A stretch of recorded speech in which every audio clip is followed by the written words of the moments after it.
Mademoiselle of Monte Carlo. By William Le Queux. Mademoiselle of Monte Carlo. First chapter. The Suicide's Chair. Yes. I'm not mistaken at all. It's the same woman, whispered the tall, good-looking young Englishman in a well-cut navy suit as he stood with his friend, a man some 10 years older than himself, at one of the roulette tables at Monte Carlo, the first on the right on entering the room, that one known to habitual gamblers as the Suicide's Table. Are you quite certain? Asked his friend. Positive. I should know her again anywhere. She's very handsome. And look, too, by Jove, how she is winning! Yes. But let's get away. She might recognize me, exclaimed the younger man anxiously. If I could only induce her to disclose what she knows about my poor father's mysterious, and then we might clear up the mystery. I'm afraid, if all we hear is true about her, Mademoiselle of Monte Carlo will never do that, was the other's reply as they moved away together down the long saloon towards the 30-40 room. Messrs. Fates vast Dieu! The croupiers were crying in their strident, monotonous voices, inviting players to stake their counters of cent sous, their louis, or their 100 or 500 franc notes upon the spin of the red and black wheel. It was the month of March, the height of the Riviera season. The fetes of Mi-Carême were in full swing. That afternoon the rooms were overcrowded, and the tense atmosphere of gambling was laden with the combined odors of perspiration and perfume. Around each table were crowds 4 or 5 deep behind those fortunate enough to obtain seats, all eager and anxious to try their fortune upon the rouge or noir, or upon one of the 36 numbers, the columns, or the transversals. There was but little chatter. The hundreds of well-dressed idlers escaping the winter were too intent upon the game. But above the click of the plaques, blue and red of different sizes, as they were raked into the bank by the croupiers, and the clatter of counters as the lucky players were paid with deft hands, there rose ever and anon, Messrs. Fates vast Dieu! Here English duchesses rubbed shoulders with the most notorious women in Europe, and men who at home in England were good churchmen and exemplary fathers of families, laughed merrily with the most gorgeously attired cocottes from Paris, or the stars of the film world or the variety stage. Upon that wide polished floor of the splendidly decorated rooms, with their beautiful mural paintings and heavy gilt ornamentation, the world and the half-world were upon equal footing. Into that stifling atmosphere, for the administration of the Bains de Mer of Monaco seemed as afraid of fresh air as of purity propaganda, the glorious afternoon sunlight struggled through the curtained windows, while over each table, in addition to the electric light, oil lamps shaded green with a billiard table effect cast a dull, ghastly illumination upon the eager countenances of the players. Most of those who go to Monte Carlo wonder at the antiquated mode of illumination. It is, however, in consequence of an attempted raid upon the tables one night, when some adventurers cut the electric light main, and in the darkness grabbed all they could get from the bank. The 2 English visitors, both men of refinement and culture, who had watched the tall, very handsome woman in black, to whom the older man had referred as Mademoiselle of Monte Carlo, wandered through the 30-40 rooms where all was silence, and counters, representing gold, were being staked with a 12,000 franc maximum. Those rooms beyond are the haunt of the professional gambler, the man or woman who has been seized by the demon of speculation, just as others have been seized by that of drugs or drink. Curiously enough, women are more prone to gamble than men, and the administration of the établissement will tell you that when a woman of any nationality starts to gamble she will become reckless until her last throw with the devil. Those who know Monte Carlo, those who have been habitués for 20 years, as the present writer has been, know too well, and have seen too often, the deadly influence of the tables upon the lighter side of woman's nature. The smart woman from Paris, Vienna, or Rome never loses her head. She gambles always discreetly. The fashionable cocottes seldom lose much. They gamble at the tables discreetly and make eyes at men if they win, or if they lose. If the latter, they generally obtain a loan from somebody. What matter? When one is at Monte, one is not in a Wesleyan chapel. English men and women, when they go to the Riviera, leave their morals at home with their silk hats and Sunday gowns. And it is strange to see the perfectly respectable Englishwoman admiring the same daring costumes of the French pseudo-countesses, at which they have held up their hands in horror when they have seen them pictured in the papers wearing those latest creations of the Place Vendôme.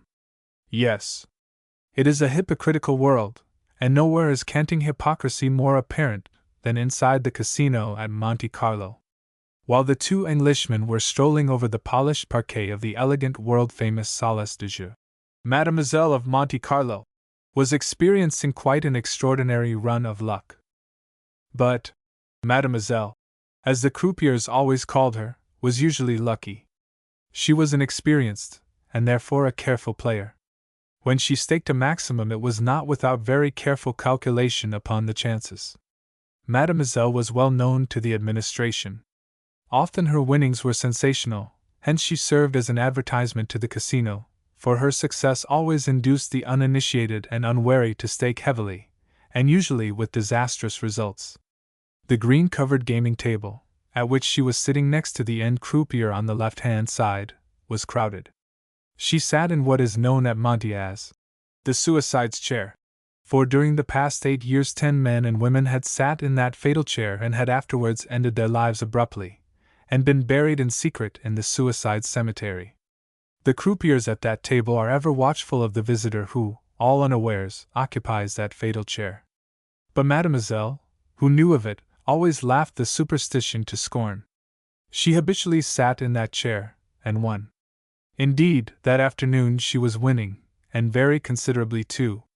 She had won 4 maximums en plein within the last half hour, and the crowd around the table noting her good fortune were now following her. It was easy for any novice in the rooms to see that the handsome, dark-eyed woman was a practiced player. Time after time she let the coups pass. The croupier's invitation to play did not interest her. She simply toyed with her big gold chain purse, or fingered her dozen piles or so of plaques in a manner quite disinterested. She heard the croupier announce the winning number, and saw the rakes at work dragging in the stakes to swell the bank. But she only smiled, and now and then shrugged her shoulders. Whether she won or lost, or whether she did not risk a stake, she simply smiled and elevated her shoulders, muttering something to herself. Mademoiselle of Monte Carlo was, truth to tell, a sphinx to the staff of the casino. She looked about 30, but probably she was older. For 5 years she had been there each season and gambled heavily with unvarying success. Always well but quietly dressed, her nationality was as obscure as her past. To the staff she was always polite, and she pressed 100-franc notes into many a palm in the rooms. But who she was or what were her antecedents nobody in the Principality of Monaco could ever tell. The whole Côte d'Azur from Hyères to Ventimiglia knew of her. She was one of the famous characters of Monte Carlo, just as famous, indeed, as old Mr. Druitt, the Englishman who lost his big fortune at the tables, and who was pensioned off by the administration on condition that he never gamble at the casino again. For 15 years he lived in Nice upon the meager pittance until suddenly another fortune was left him, whereupon he promptly paid up the whole of his pension and started at the tables again. In a month, however, he had lost his second fortune. Such is gambling in the little country ruled over by Prince Rougetinoir. As the two Englishmen slipped past the end table unseen on their way out into the big atrium with its many columns, the hall in which players go out to cool themselves, or collect their determination for a final flutter, Mademoiselle had just won the maximum upon the number 4, as well as the column, and the croupier was in the act of pushing towards her a big pile of counters each representing 1,000 francs. The eager, excited throng around the table looked across at her with envy. But her handsome countenance was quite expressionless. She simply thrust the counters into the big gold-chain purse at her side, glanced at the white-gloved fingers which were soiled by handling the counters, and then counting out 25, each representing a louis, gave them to the croupier, exclaiming, "0-3." Next moment a dozen persons followed her play, staking their cent-sous and louis upon the spot where she had asked the croupier at the end of the table to place her stake. "Messieurs! Faites vos jeux!" came the strident cry again. Then a few seconds later the croupier cried, "Reign any vas plus!" The red and black wheel was already spinning, and the little ivory ball sent by the croupier's hand in the opposite direction was clicking quickly over the numbered spaces. 600 or more eyes of men and women, fevered by the gambling mania, watched the result. Slowly it lost its impetus, and after spinning about unevenly it made a final jump and fell with a loud click. "Zero!" cried the croupier. And a moment later Mademoiselle had pushed before her at the end of the croupier's rake another pile of counters, while all those who had followed the remarkable woman's play were also paid. "Mademoiselle is in good form today," remarked one ugly old Frenchwoman who had been a well-known figure at the tables for the past 10 years, and who played carefully and lived by gambling. She was one of those queer, mysterious old creatures who enter the rooms each morning as soon as they are open, secure the best seats, occupy them all the luncheon hour pretending to play, and then sell them to wealthy gamblers for a consideration, 2 or 3 louis, perhaps, and then at once go to their ease in their own obscure abode. The public who go to Monte know little of its strange mysteries, or of the odd people who pick up livings there in all sorts of queer ways. "Ah!" exclaimed a man who overheard her. "Mademoiselle has wonderful luck! She won 75,000 francs at the Cercle Prive last night. She won en plein 5 times running. Dieu! Such luck! And it never causes her the slightest excitement. The lady must be very rich," remarked an American woman sitting next to the old Frenchwoman, and who knew French well. "Rich! Of course. She must have won several million francs from the administration. They don't like to see her here. But I suppose her success attracts others to play. The gambling fever is as infectious as the influenza," declared the old Frenchwoman. "Everyone tries to discover who she is, and where she came from 5 years ago. But nobody has yet found out. Even Monsieur Bernard, the chief of the surveillance, does not know," she went on in a whisper. "He is a friend of mine, and I asked him one day. She came from Paris, he told me. She may be American, she may be Belgian, or she may be English. She speaks English and French so well that nobody can tell her true nationality. And she makes money at the tables," said the American woman in the well-cut coat and skirt and small hat. She came from Chelsea, Massachusetts, and it was her first visit to what her pious father had always referred to as the plague spot of Europe. "Money!" exclaimed the old woman. "Money! Dieu! She has losses, it is true, but oh, what she wins! I only wish I had 10% of it. I should then be rich. Mine is a poor game, madam, waiting for someone to buy my seat instead of standing the whole afternoon. You see, there is only 1 row of chairs all around. So if a smart woman wants to play, some man always buys her a chair, and that is how I live. Ah, madam, life is a great game here in the Principality." Meanwhile young Hugh Henfrey, who had traveled from London to the Riviera and identified the mysterious Mademoiselle, had passed with his friend, Walter Brock, through the atrium and out into the afternoon sunshine. As they turned upon the broad gravel terrace in front of the great white façade of the casino amid the palms, the giant geraniums and mimosa, the sapphire Mediterranean stretched before them. Below, beyond the railway line which is the one blemish to the picturesque scene, out upon the point in the sea the constant pop-pop showed that the T-Rex pigeons was in progress, while up and down the terrace, enjoying the quiet silence of the warm winter sunshine with the blue hills of the Italian coast to the left, strolled a gay, irresponsible crowd, the cosmopolitans of the world, politicians, financiers, merchants, princes, authors, and artists, the crowd which puts off its morals as easily as it discards its fur coats and its silk hats, and which lives only for gaiety and without thought of the morrow. "Let's sit down," suggested Hugh wearily. "I'm sure that she's the same woman, absolutely certain. You are quite confident you have made no mistake, eh?" "Quite, my dear Walter. I'd know that woman among 10,000. I only know that her surname is Farid. Her Christian name I do not know. And you suspect that she knows the secret of your father's death?" "I'm confident that she does," replied the good-looking young Englishman. "But it is a secret she will, I fear, never reveal unless I compel her." "And how can you compel her?" asked the elder of the 2 men, whose dark hair was slightly tinged with gray. "It is difficult to compel a woman to do anything," he added. "I mean to know the truth!" cried Hugh Henfrey fiercely, a look of determination in his eyes. "That woman knows the true story of my father's death, and I'll make her reveal it. By Gad, I will! I mean it!" "Don't be rash, Hugh," urged the other. "Rash!" he cried. "It's true that when my father died so suddenly I had an amazing surprise. My father was a very curious man.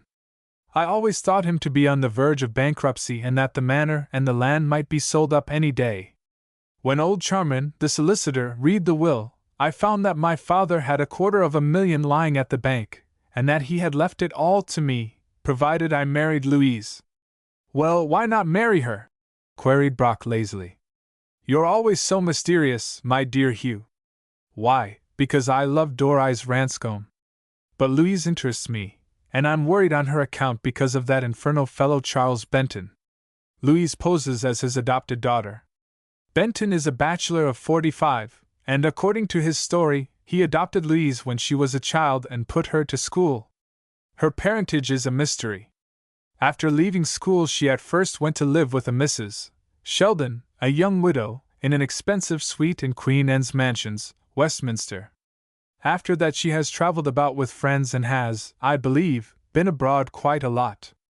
I've nothing against Louise except for the strange, uncanny influence which that man Benton has over her. I hate the fellow." "I see. And as you cannot yet reach Woodthorpe and your father's fortune, except by marrying Louise, which you don't intend to do, what are you going to do now?"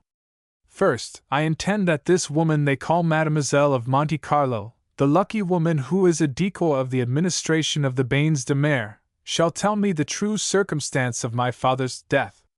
If I know them, then my hand will be strengthened. Meanwhile, you love Lady Ranscombe's daughter, you say?" "Yes. I love Doris with all my heart. She, of course, knows nothing of the conditions of the will." There was a silence of some moments, interrupted only by the pop-pop of the pigeon shots below. Away across the white balustrade of the broad magnificent terrace the calm sapphire sea was deepening as the winter afternoon drew in. An engine whistled, that of the flower train which daily travels express from Kent to Boulogne faster than the passenger train de luxe, and bearing mimosa, carnations, and violets from the Côte d'Azur to Covent Garden, and to the florist's shops in England. "You've never told me the exact circumstances of your father's death, Hugh," remarked Brock at last. "Exact circumstances? Ah, that's what I want to know." "Only that woman knows the secret," answered the young man. "All I know is that the poor old governor was called up to London by an urgent letter. We had a shooting party at Woodthorpe and he left me in charge, saying that he had some business in London and might return on the following night, or he might be away a week. Days passed and he did not return. Several letters came for him which I kept in the library. I was surprised that he neither wrote nor returned, when, suddenly, 10 days later, we had a telegram from the London police informing me that my father was lying in St. George's Hospital. I dashed up to town, but when I arrived I found him dead. At the inquest, evidence was given to show that at 2:30 in the morning a constable going along Albemarle Street found him in evening dress lying huddled up in a doorway. Thinking him intoxicated, he tried to rouse him, but could not. A doctor who was called pronounced that he was suffering from some sort of poisoning. He was taken to St. George's Hospital in an ambulance, but he never recovered. The post-mortem investigation showed a small scratch on the palm of the hand.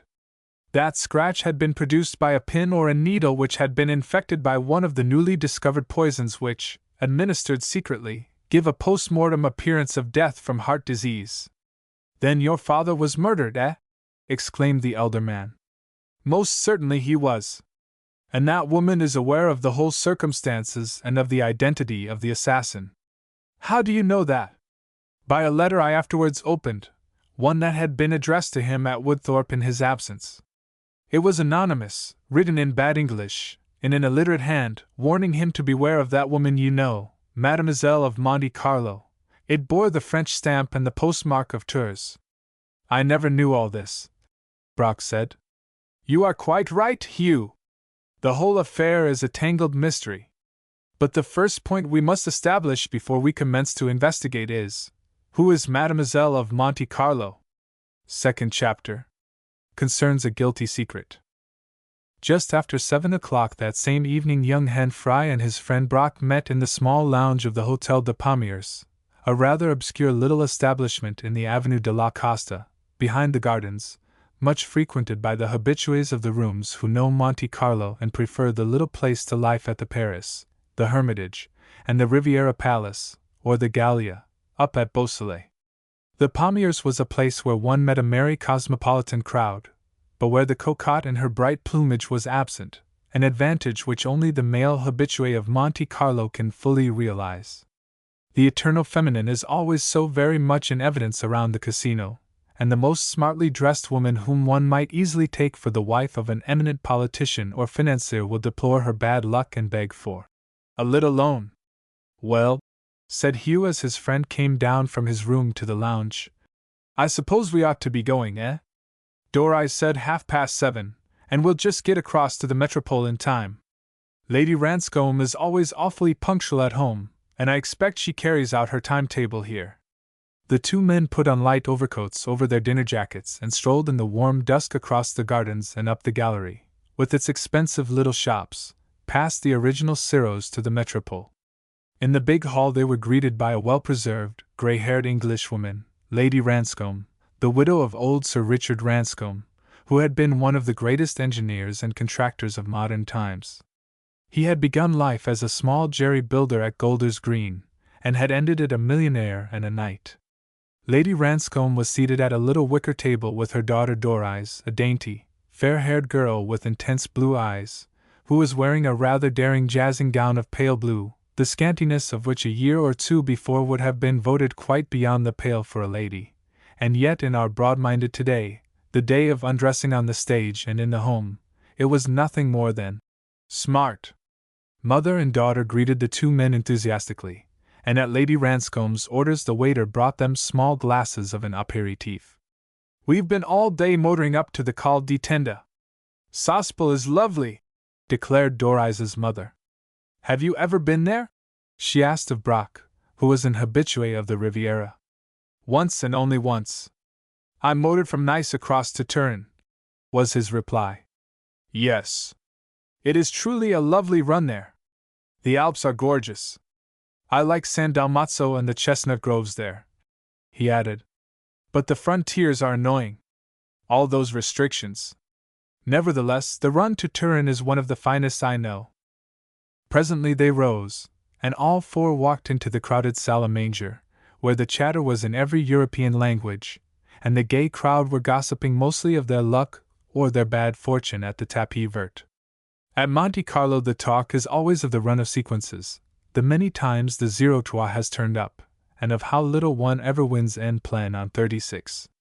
To those who visit Charlie's Mount, for the first time all this is as Yiddish, but soon he or she, when initiated into the games of roulette and 30-40, quickly gets bitten by the fever and enters into the spirit of the discussions. They produce their records, printed cards in red and black numbers with which they have carefully pricked off the winning numbers with a pin as they have turned up. The quartet enjoyed a costly but exquisite dinner, chatting and laughing the while. Both men were friends of Lady Ranscombe and frequent visitors to her fine house in Mount Street. Hugh's father, a country landowner, had known Sir Richard for many years, while Walter Brock had made the acquaintance of Lady Ranscombe a couple of years ago in connection with some charity in which she had been interested. Both were also good friends of Doris. Both were excellent dancers, and Lady Ranscombe often allowed them to take her daughter to the Grafton, Ciro's, or the Embassy. Lady Ranscombe was Hugh's old friend, and he and Doris having been thrown together a good deal ever since the girl returned from Versailles after finishing her education, it was hardly surprising that the pair should have fallen in love with each other. As they sat opposite each other that night, the young fellow gazed into her wonderful blue eyes, yet, alas! With a sinking heart. How could they ever marry? He had about 600 a year, only just sufficient to live upon in these days. His father had never put him to anything since he left Brasenose, and now on his death he had found that, in order to recover the estate, it was necessary for him to marry Louise Lambert, a girl for whom he had never had a spark of affection. Louise was good-looking, it was true, but could he sacrifice his happiness? Could he ever cut himself adrift from Dorais for mercenary motives, in order to get back what was surely by right his inheritance? Yet, after all, as he again met Dorais's calm, wide-open eyes, the grim truth arose in his mind, as it ever did, that Lady Ranscombe, even though she had been so kind to him, would never allow her only daughter to marry a man who was not rich.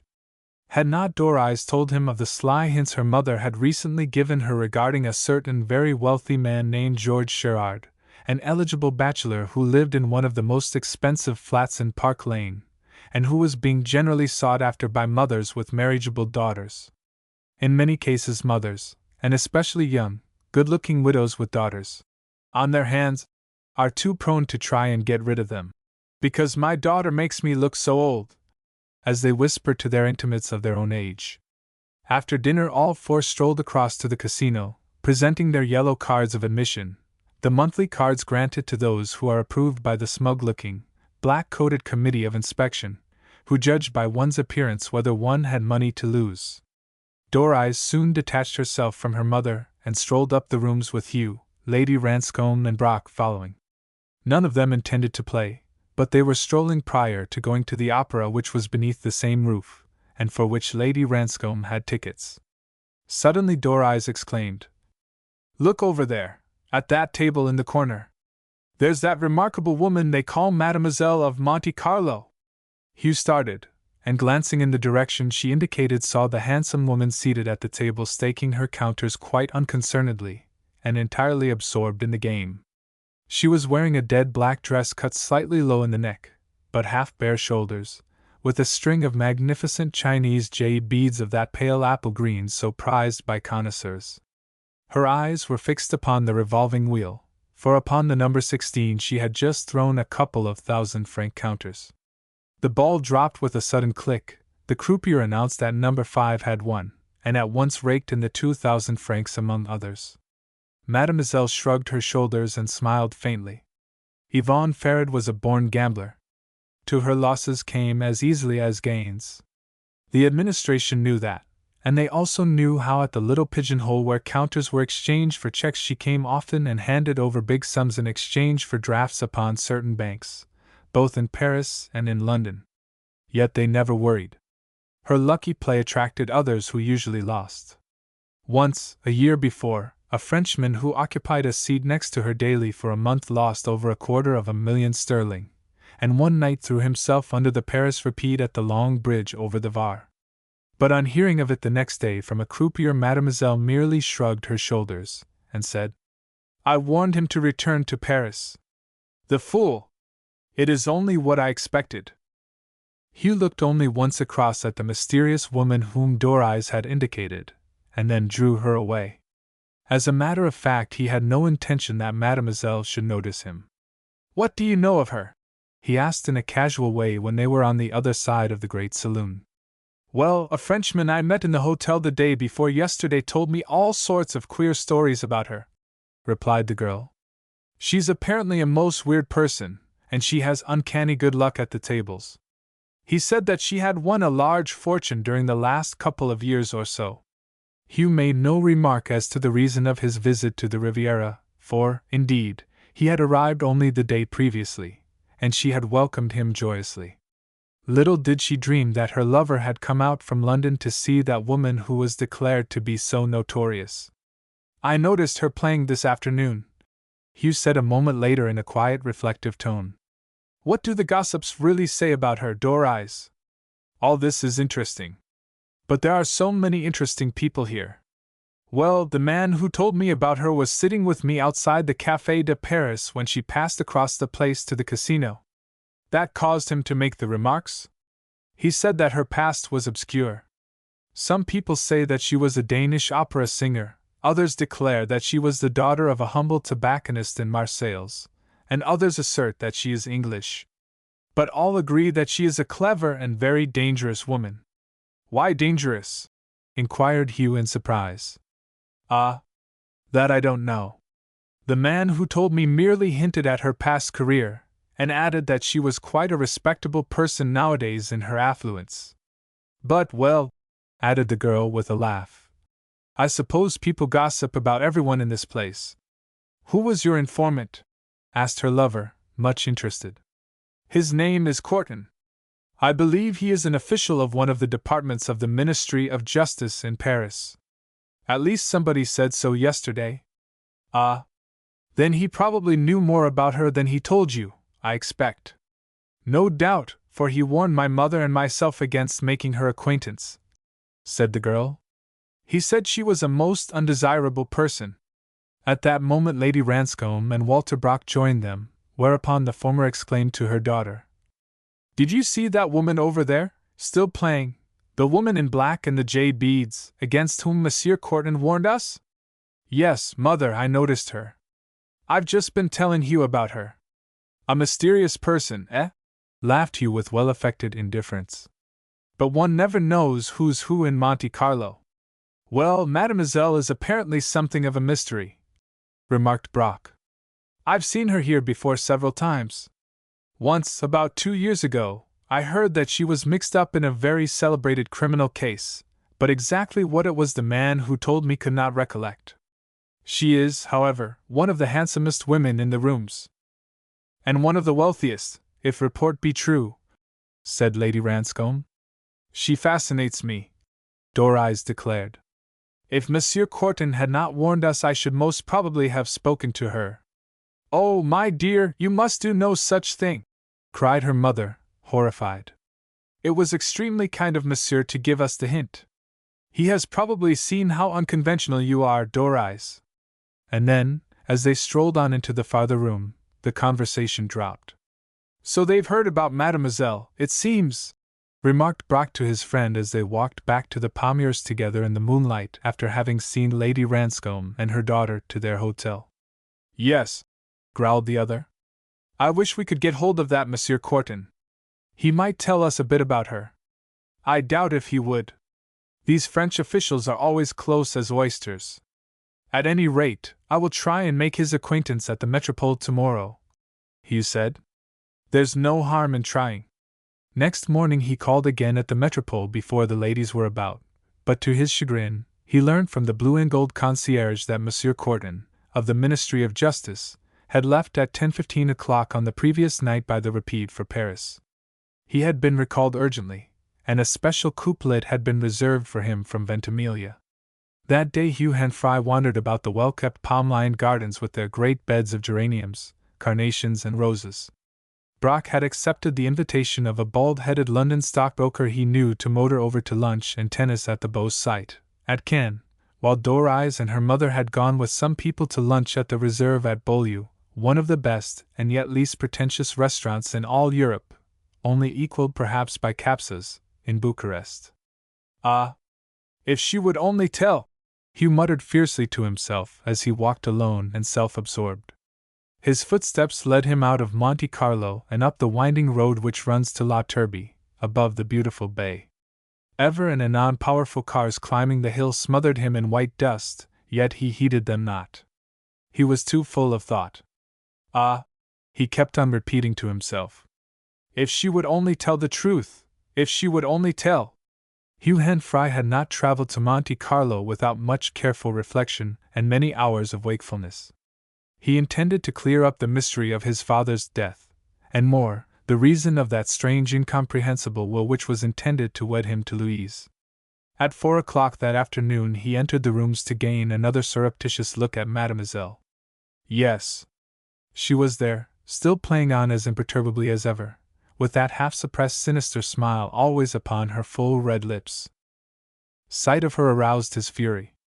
Was that smile really intended for himself? People said she was a sphinx, but he drew his breath, and when outside the casino again in the warm sunshine he halted upon the broad red-carpeted steps and beneath his breath said in a hard, determined tone, "Gad! She shall tell me! She shall! I'll compel her to speak, to tell me the truth, or... That evening he wrote a note to Doris explaining to her that he was not feeling very well and excusing himself from going round to the hotel. This he sent by hand to the Metropole. Brock did not turn up at dinner. Indeed, he did not expect his friend back till late. So he ate his meal alone, and then went out to the Café de Paris, where for an hour he sat upon the terrace smoking and listening to the weird music of the red-coated orchestra of Romanian gypsies. All the evening, indeed, he idled, chatting with men and women he knew. Carmen was being given at the opera opposite, but though he loved music he had no heart to go. The one thought obsessing him was of the handsome and fascinating woman who was such a mystery to all. At 11 o'clock he returned to the café and took a seat on the terrace in a dark corner, in such a position that he could see anyone who entered or left the casino. For half an hour he watched the people passing to and fro. At last, in a long jade-green coat, Mademoiselle emerged alone, and crossing the gardens, made her way leisurely home on foot, as was her habit. Monte Carlo is not a large place, therefore there is little use for taxis. When she was out of sight, he called the waiter to bring him a liqueur of old cognac, which he sipped, and then lit another cigarette. When he had finished it he drained the little glass, and rising, strolled in the direction the woman of mystery had taken. A walk of 10 minutes brought him to the iron gates of a great white villa, over the high walls of which climbing roses and geraniums and jasmine ran riot. The night air was heavy with their perfume. He opened the side gate and walked up the gravelled drive to the terrace whereon stood the house, commanding a wonderful view of the moonlit Mediterranean and the far-off mountains of Italy. His ring at the door was answered by a staid elderly Italian manservant. "I believe Mademoiselle is at home," Hugh said in French.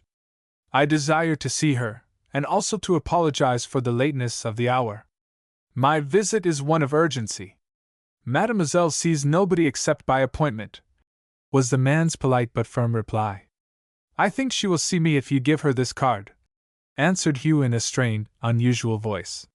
The man took it hesitatingly, glanced at it, placed it upon a silver salver, and leaving the visitor standing on the mat, passed through the glass swing doors into the house. For some moments the servant did not reappear. Hugh, standing there, entertained just a faint suspicion that he heard a woman's shrill exclamation of surprise. And that sound emboldened him.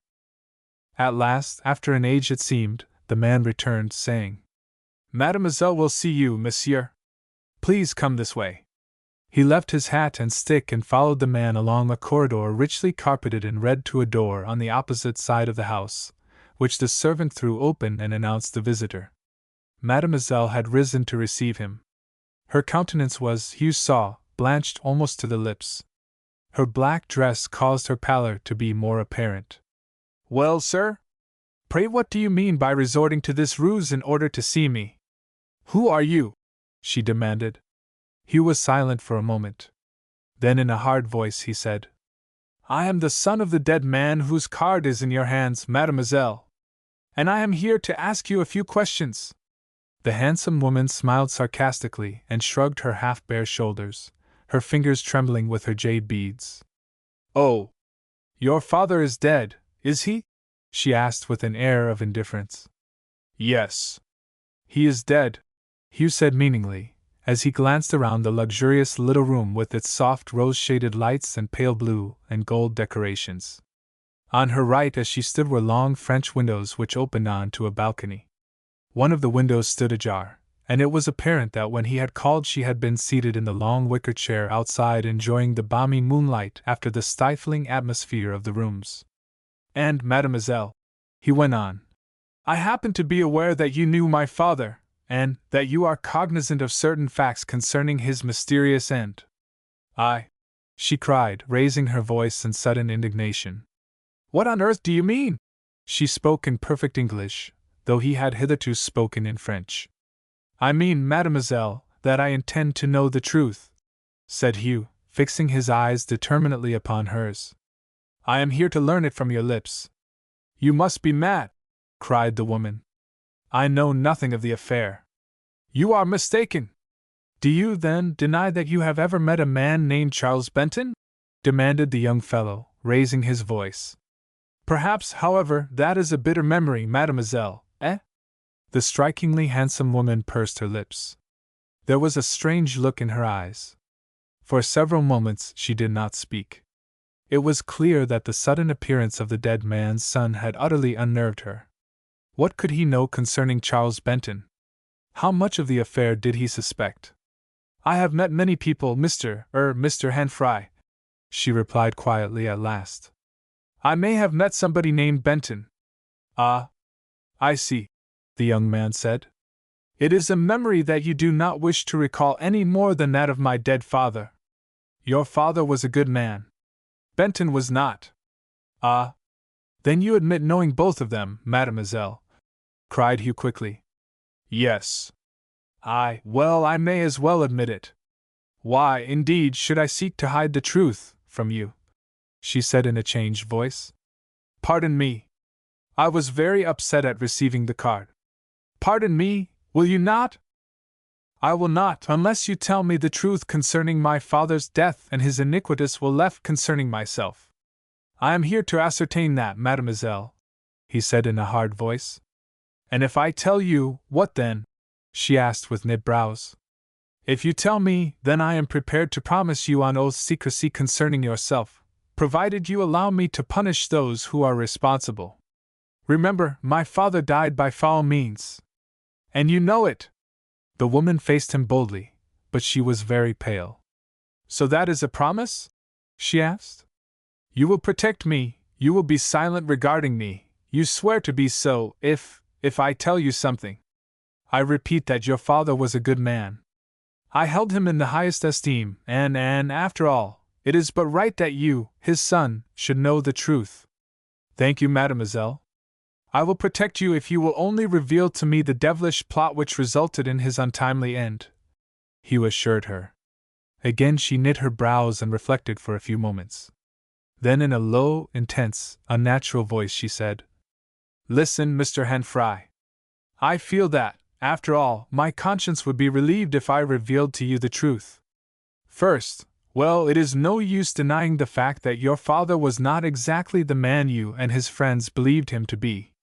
He led a strange dual existence, and I will disclose to you one or two facts concerning his untimely end which will show you how cleverly devised and how cunning was the plot. How?" At that instant Hugh was startled by a bright flash outside the half-open window, a loud report, followed by a woman's shrill shriek of pain. Then, next moment, ere he could rush forward to save her, mademoiselle, with the truth upon her lips unuttered, staggered and fell back heavily upon the carpet. Third chapter. In the night. Hugh Hanfry, startled by the sudden shot, shouted for assistance, and then threw himself upon his knees beside the prostrate woman. From a bullet wound over the right ear blood was slowly oozing and trickling over her white cheek. "Help! Help!" he shouted loudly. "Mademoiselle has been shot from outside. Help!" In a few seconds the elderly manservant burst into the room in a state of intense excitement. "Quick!" cried Hugh. "Telephone for a doctor at once. I fear your mistress is dying." Hanfry had placed his hand upon mademoiselle's heart, but could detect no movement. While the servant dashed to the telephone, he listened for her breathing, but could hear nothing. From the wall he tore down a small circular mirror and held it against her mouth. There was no clouding. There was every apparent sign that the small blue wound had proved fatal.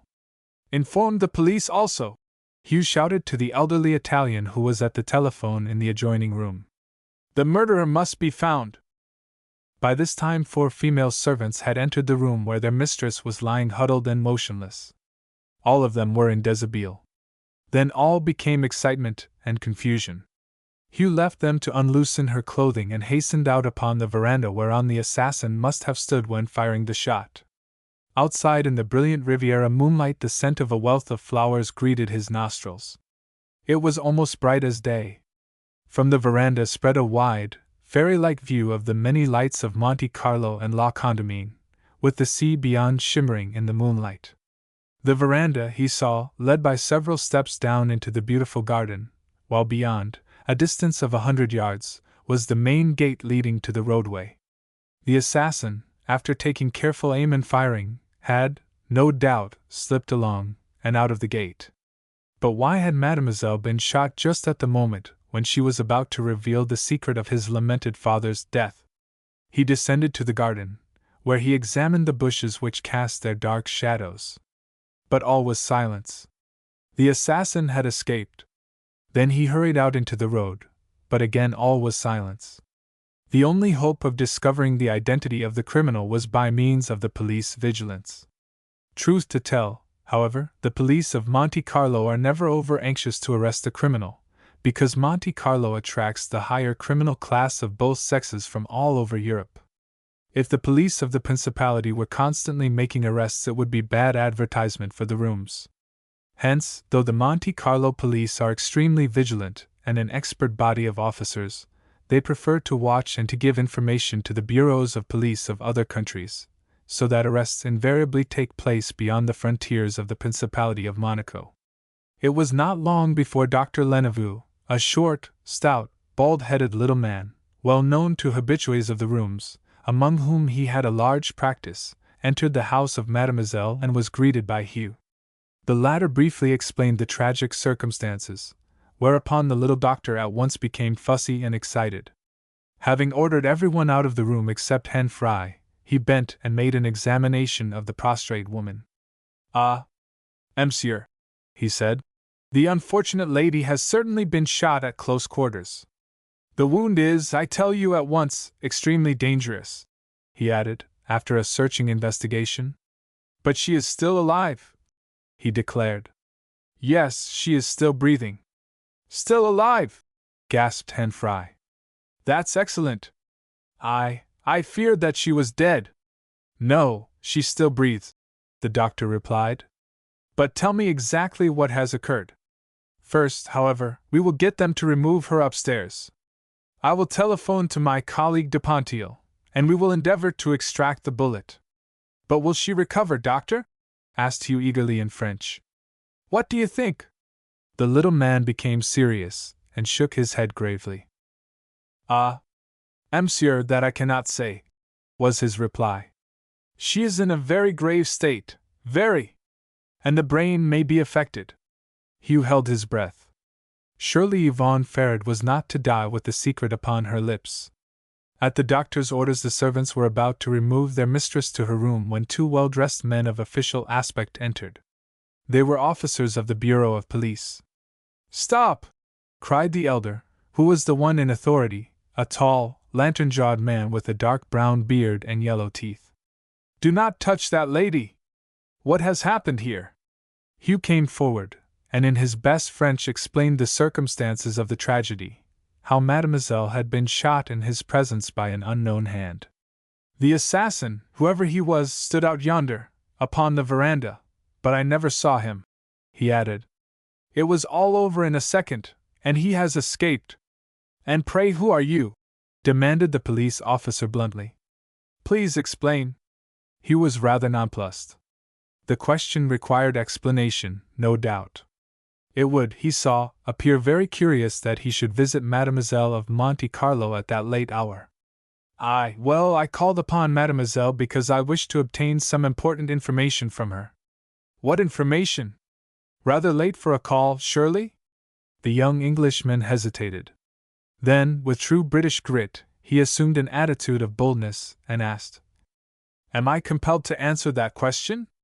"I am Charles Auger, Chief Inspector of the Charité of Monaco, and I press for a reply," answered the other firmly.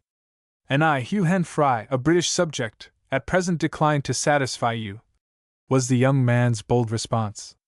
"Is the lady still alive?" inquired the inspector of Dr. Leneveux. "Yes.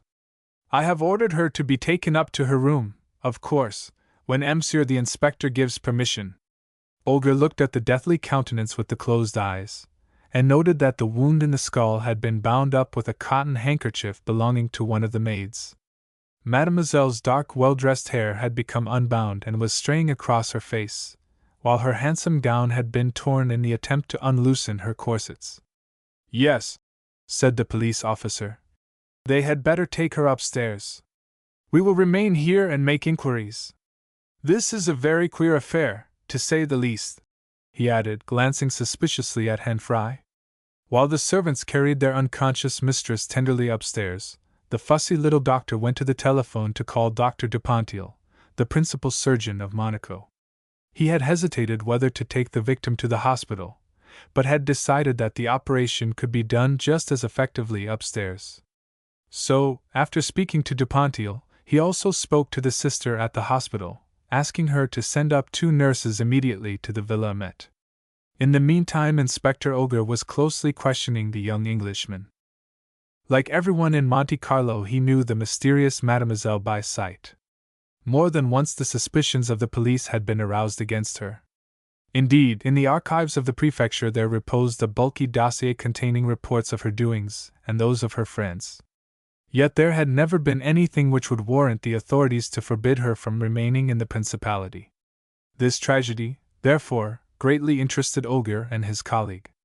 Both of them had spent many years in the service of the Paris Charité under the great Gorin before being appointed to the responsible positions in the detective service of Monaco.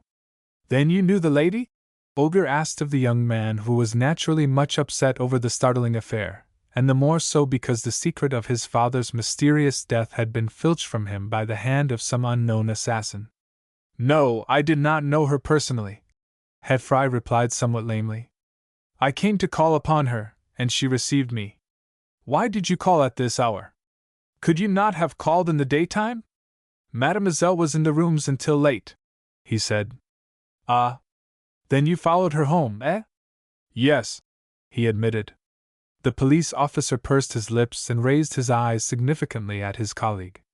"And what was actually happening when the shot was fired? Describe it to me, please," he demanded. "I was standing just here." And he crossed the room and stood upon the spot where he had been. "Mademoiselle was over there beside the window. I had my back to the window. She was about to tell me something, to answer a question I had put to her, when someone from outside shot her through the open glass door." "And you did not see her assailant?" "I saw nothing. The shot startled me, and, seeing her staggering, I rushed to her. In the meantime the assailant, whoever he was, disappeared." The brown-bearded man smiled dubiously. As he stood beneath the electric light, Hugh saw doubt written largely upon his countenance. He instantly realized that Ogre disbelieved his story. After all, it was a very lame one. He would not fully admit the reason of his visit. "But tell me, monsieur," exclaimed the police officer. "It seems extraordinary that any person should creep along this veranda." And he walked out and looked about in the moonlight. "If the culprit wished to shoot Mademoiselle in secret, then he would surely not have done so in your presence. He might easily have shot her as she was on her way home. The road is lonely up here." "I agree, monsieur," replied the Englishman. "The whole affair is, to me, a complete mystery. I saw nobody. But it was plain to me that when I called, Mademoiselle was seated out upon the veranda. Look at her chair, and the cushions. It was very hot and close in the rooms tonight, and probably she was enjoying the moonlight before retiring to bed." "Quite possibly," he agreed. "But that does not alter the fact that the assassin ran considerable risk in coming along the veranda in the full moonlight and firing through the open door. Are you quite certain that Mademoiselle's assailant was outside, and not inside?" he asked, with a queer expression upon his aquiline face. Hugh saw that he was hinting at his suspicion that he himself had shot her. "Quite certain," he assured him. "Why do you ask?" "I have my own reasons," replied the police officer with a hard laugh. "Now, tell me, what do you know about Mademoiselle Farrad?" "Practically nothing." "Then why did you call upon her?" "I have told you. I desired some information, and she was about to give it to me when the weapon was fired by an unknown hand." "Unknown, eh?" "Yes. Unknown to me. It might be known to Mademoiselle." "And what was this information you so urgently desired?" "Some important information. I traveled from London to Monte Carlo in order to obtain it." "Ah. Then you had a motive in coming here, some strong motive, I take it?"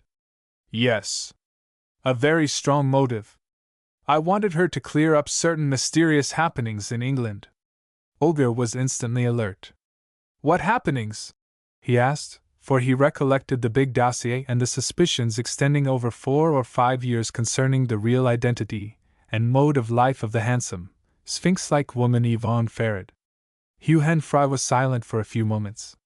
Then he said, "Happenings in London that I do not wish to recall." Olga again looked him straight in the face. "I suggest, Monsieur Henfrey," for Hugh had given him his name, "I suggest that you have been attracted by Mademoiselle as so many other men have been. She seems to exercise a fatal influence upon some people." "I know," Hugh said. "I have heard lots of things about her. Her success at the tables is constant and uncanny. Even the administration are interested in her winnings, and are often filled with wonder." "True, monsieur. She keeps herself apart. She is a mysterious person, the most remarkable in all the principality.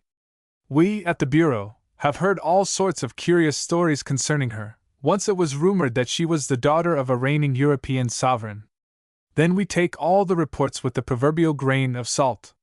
That Mademoiselle is a woman of outstanding intellect and courage, as well as of great beauty, cannot be denied. Therefore I tell you that I am intensely interested in this attempt upon her life." "And so am I," Hugh said. "I have a strong reason to be." "Cannot you tell me that reason?" inquired the officer of the Charite, still looking at him very shrewdly. "Why fence with me?" Henfrey hesitated. Then he replied, "It is a purely personal matter." "And yet you have said that you were not acquainted with Mademoiselle," remarked Ogre suspiciously. "That is quite true. The first time I have spoken to her was this evening, a few minutes before the attempt was made upon her life." "Then your theory is that while you stood in conversation with her somebody crept along the veranda and shot her, eh?" "Yes." Ogre smiled sarcastically, and turning to his colleague, ordered him to search the room. The inspector evidently suspected the young Englishman of having shot Mademoiselle, and the search was in order to try and discover the weapon.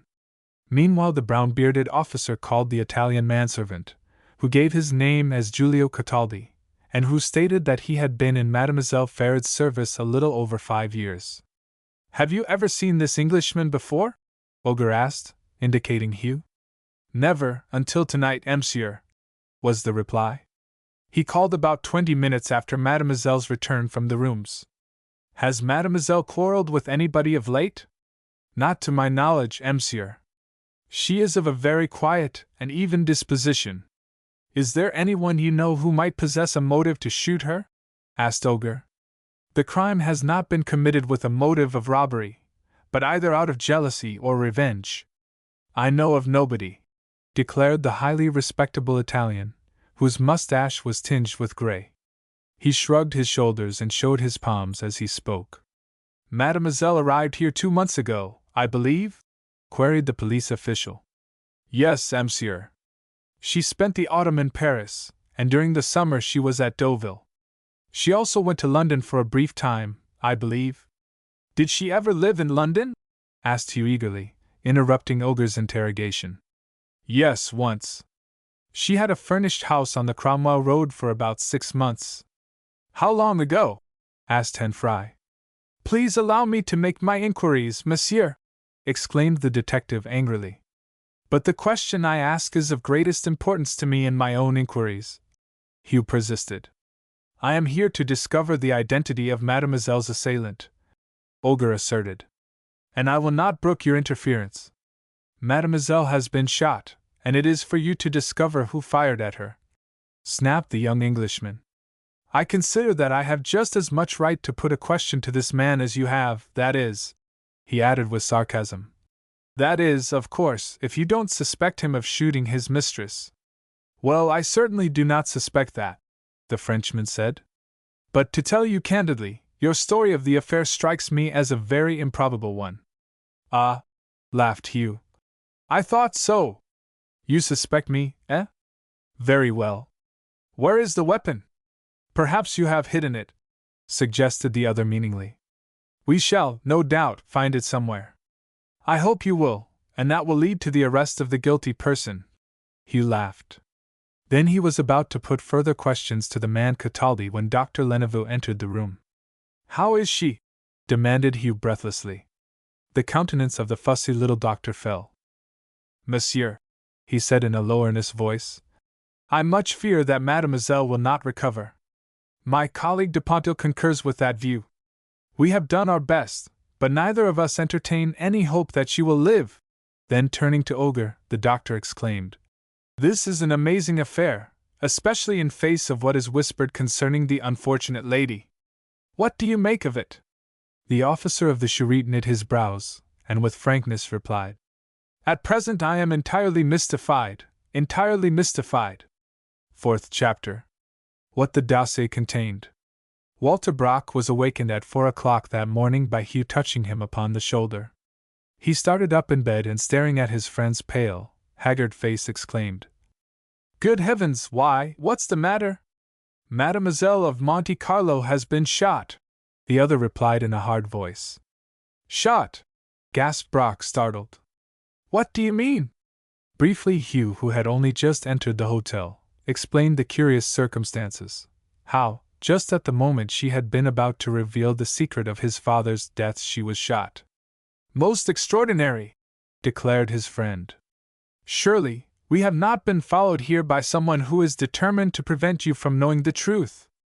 It seems much like it, Walter, replied the younger man very seriously. There must be some strong motive or no person would dare to shoot her right before my eyes. Agreed. Somebody who is concerned in your father's death has adopted this desperate measure in order to prevent Mademoiselle from telling you the truth. That's exactly my opinion, my dear Walter. If it was a crime for gain, or through motives of either jealousy or revenge, Mademoiselle would certainly have been attacked on her way home.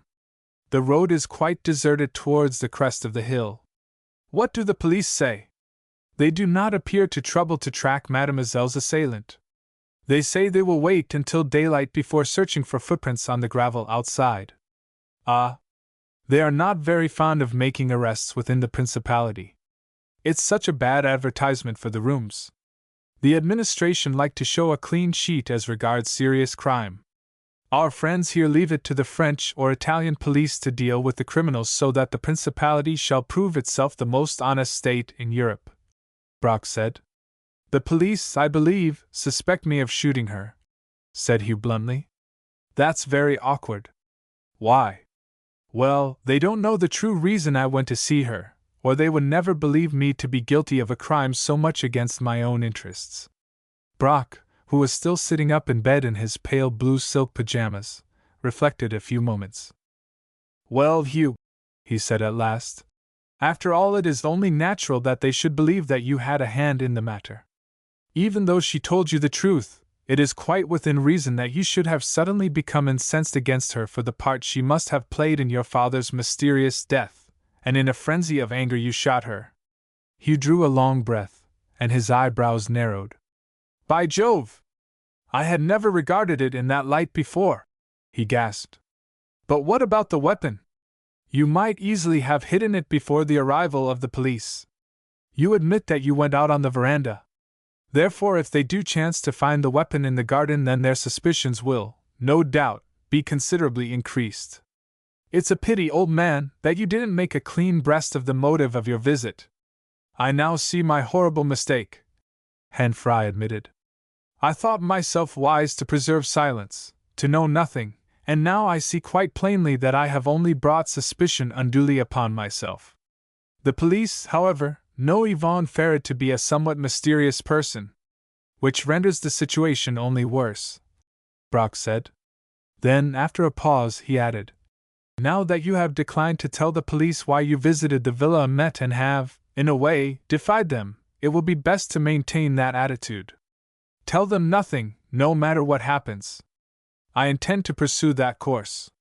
But the worst of it is, Walter, that the doctors hold out no hope of Mademoiselle's recovery.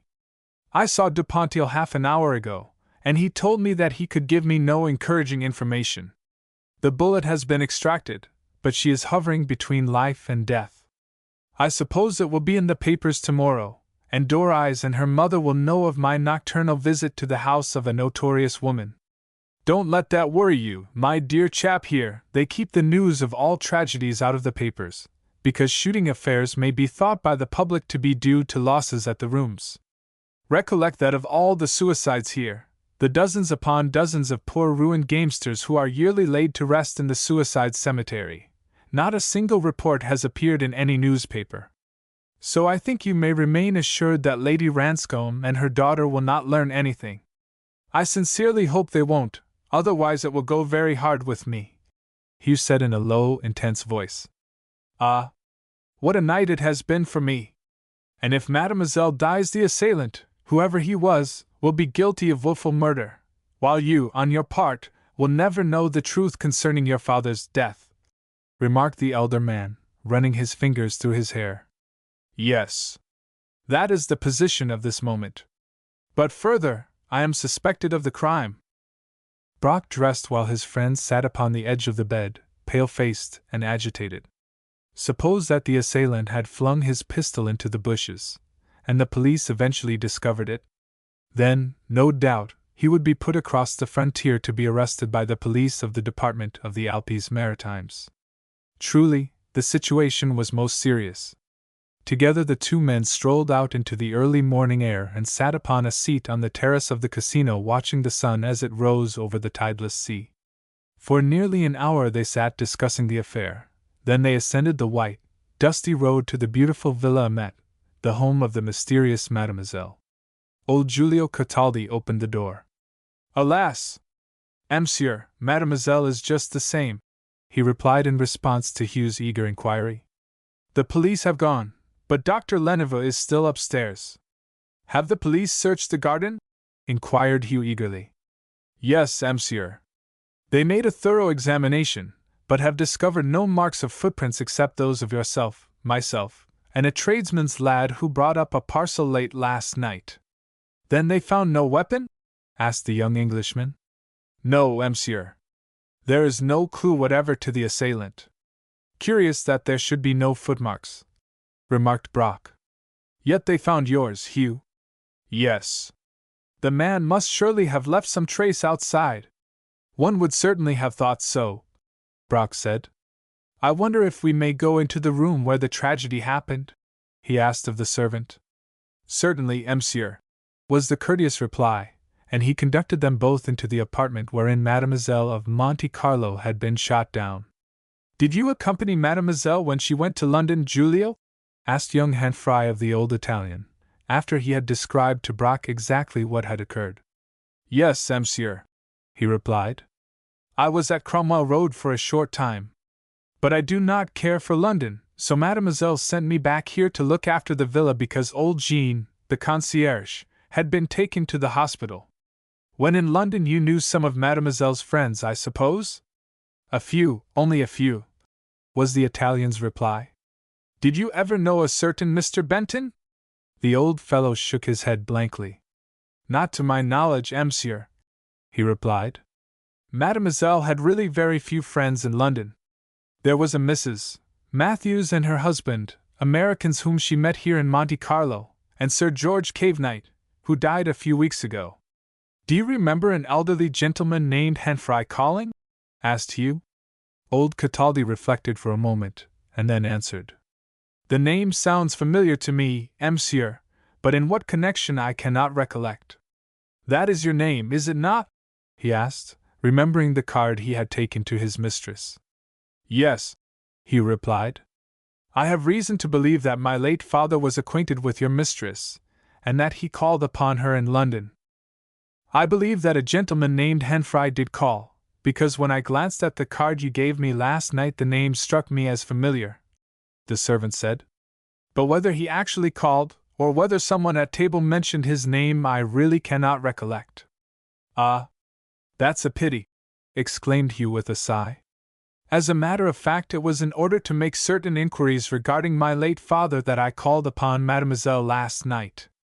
Giulio Cataldi turned in pretense of rearranging a chair, but in reality to avert his face from the young man's gaze, a fact which Hugh did not fail to notice. Had he really told the truth when he declared that he could not recollect his father calling? "How long were you in London with Mademoiselle?" asked Hanfry.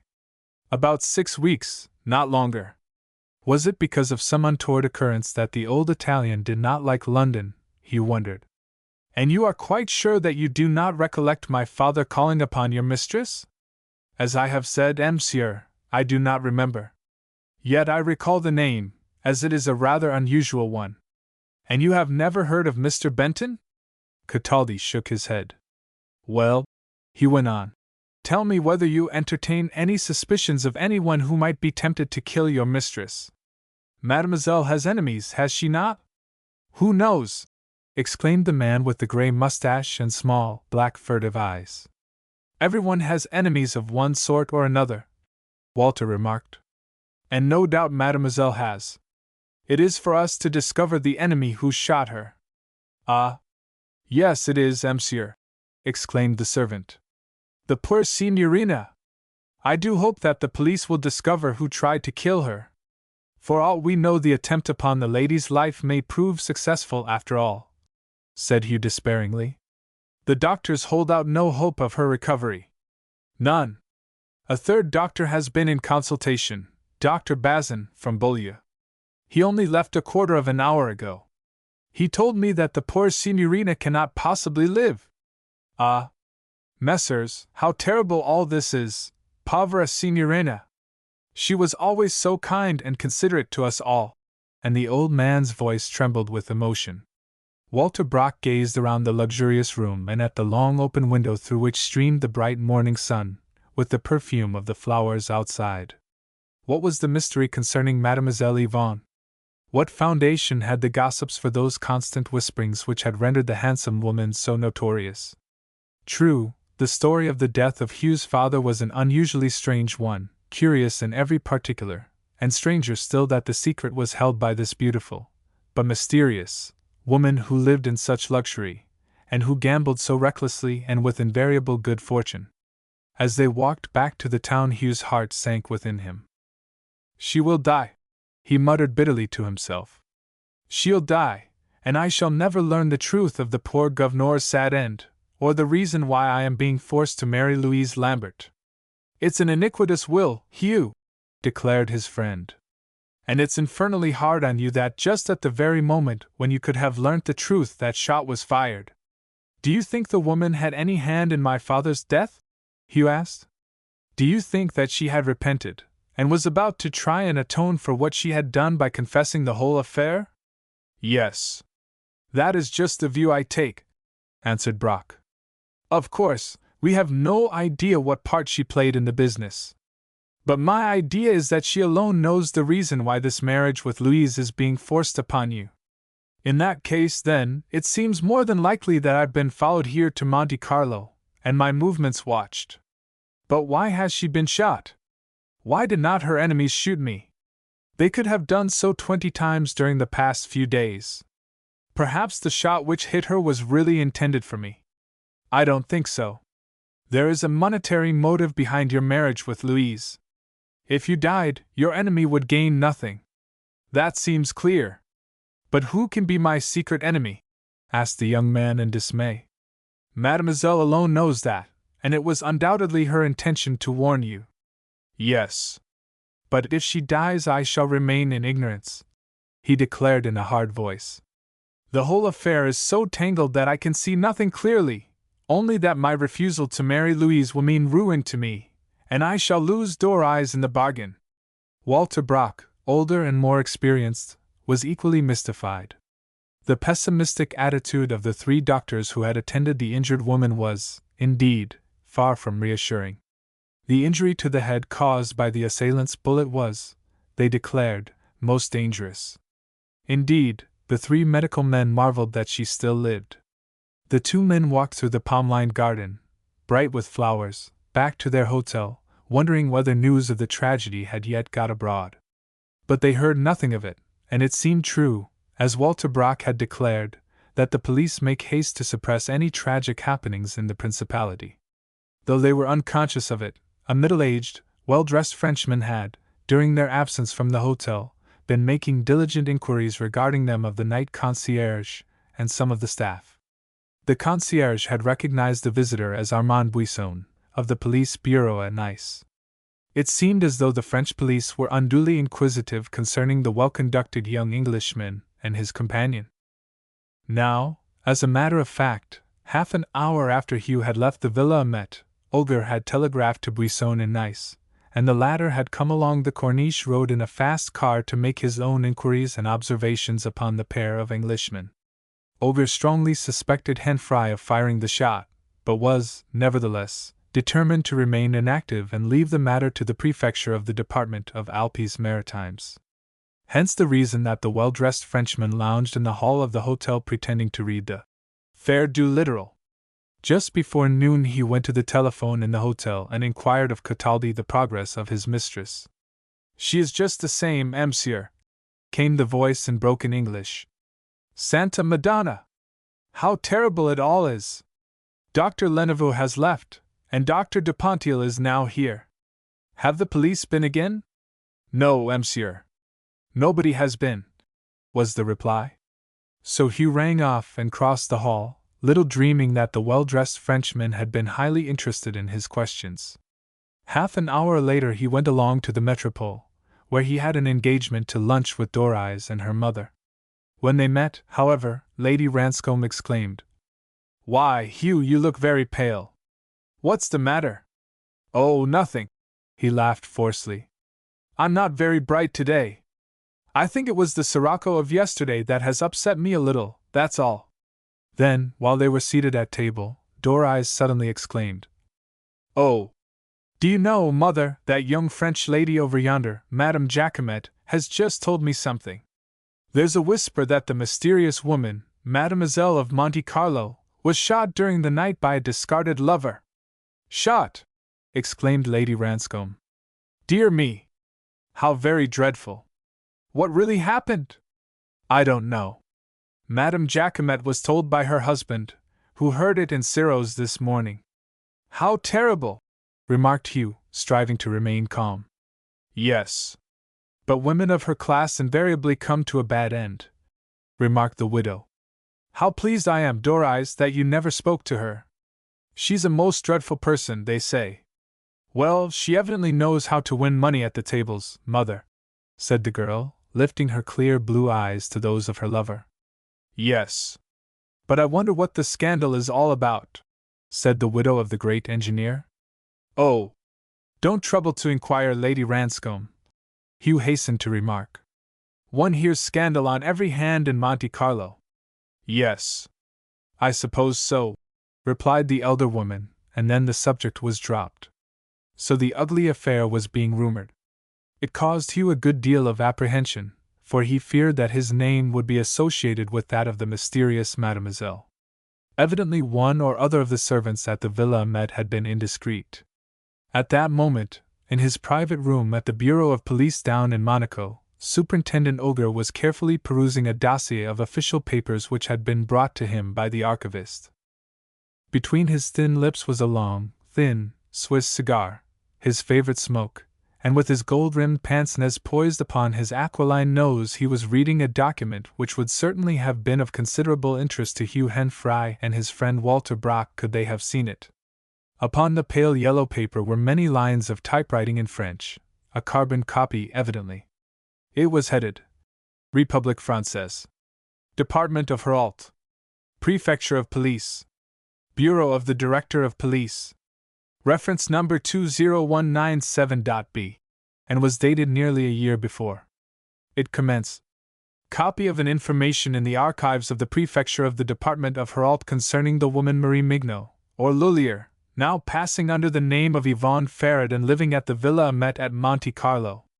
The woman in question was born in 1884 at number 45 Rue des Étuves, in Montpellier, and was the daughter of one Dr. Rigaud, a noted toxicologist of the Faculty of Medicine, and curator of the University Library. At the age of 17, after her father's death, she became a school teacher at a small school in the Rue Morceau, and at 19 married Charles Lullier, a good-looking young scoundrel who posed as being well off, but who was afterwards proved to be an expert international thief, a member of a gang of dangerous thieves who committed robberies in the European express trains. This fact was unknown to the girl, therefore at first all went smoothly, until the wife discovered the truth and left him. She then joined the chorus of a revue at the Jardin de Paris, where she met a well-to-do Englishman named Bryant. The pair went to England, where she married him, and they resided in the county of Northampton. 6 months later Bryant died, leaving her a large sum of money. In the meantime, Lullier had been arrested by the Italian police for a daring robbery with violence in a train traveling between Milan and Turin and been sentenced to 10 years on the penal island of Gorgona. His wife, hearing of this from an Englishman named Houghton, who, though she was unaware of it, was following the same profession as her husband, returned to France. She rented an apartment in Paris, and afterwards played at Monte Carlo, where she won a considerable sum, with the proceeds of which she purchased the Villa Amet, which she now occupies each season. Extracts of reports concerning Marie Lullier, alias Yvonne Farrad, are herewith appended. Criminal Investigation Department, New Scotland Yard, London, to the Prefecture of Police, Paris. Mademoiselle Yvonne Farrad rented a furnished house at Hove, near Brighton, in June 1918, afterwards moved to Worthing and to Exeter, and later took a house in the Cromwell Road, London, in 1919. She was accompanied by an Italian manservant named Cataldi. Her conduct was suspicious, though she was undoubtedly possessed of considerable means. She was often seen at the best restaurants with various male acquaintances, more especially with a man named Kenworthy. Her association with this person, and with another man named Percy Stendhal, was curious, as both men were habitual criminals and had served several terms of penal servitude each. Certain suspicions were aroused, and observation was kept, but nothing tangible was discovered. It is agreed, however, that some mystery surrounds this woman in question. She left London quite suddenly, but left no debts behind. Information from the Borough Police Office, Worthing, to the Prefecture of Police, Department of Heralt. Mademoiselle Yvonne Farrad has been identified by the photographs sent as having lived in Worthing in December 1918. She rented a small furnished house facing the sea, and was accompanied by an Italian manservant and a French maid. Her movements were distinctly mysterious. A serious fracas occurred at the house on the evening of December 18, 1918. A middle-aged gentleman, whose name is unknown, called there about 7 o'clock and a violent quarrel ensued between the lady and her visitor, the latter being very seriously assaulted by the Italian. The constable on duty was called in, but the visitor refused to prosecute, and after having his injuries attended to by a doctor left for London. 3 days later Mademoiselle disappeared from Worthing. It is believed by the chief constable that the woman is of the criminal class. Then Charles Olger, inspector of the detective police of Monaco, smiled, laid down his cigar, and took up another and even more interesting document. 5th chapter. On the Hog's Back. 3 days later. On a cold afternoon, just as the wintry light was fading, a tall, dark, middle-aged, rather handsome man with black hair and mustache, and wearing a well-cut, dark grey overcoat and green velour hat, alighted from the train at the wayside station of Waborough, in Surrey, and inquired of the porter the way to Shapley Manor. Shapley, sir? Why, take the road there yonder up the hill till you get to the main road which runs along the Hog's Back from Guildford to Farnborough. When you get on the main road, turn sharp to the left past the old toll gate, and you'll find the manor on the left in among a big clump of trees. How far? About a mile, sir. The stranger, the only passenger who had alighted, slipped 6pence into the man's hand, buttoned his coat, and started out to walk in the direction indicated, breasting the keen east wind. He was well set up, and of athletic bearing. He took long strides as with swinging gait he went up the hill.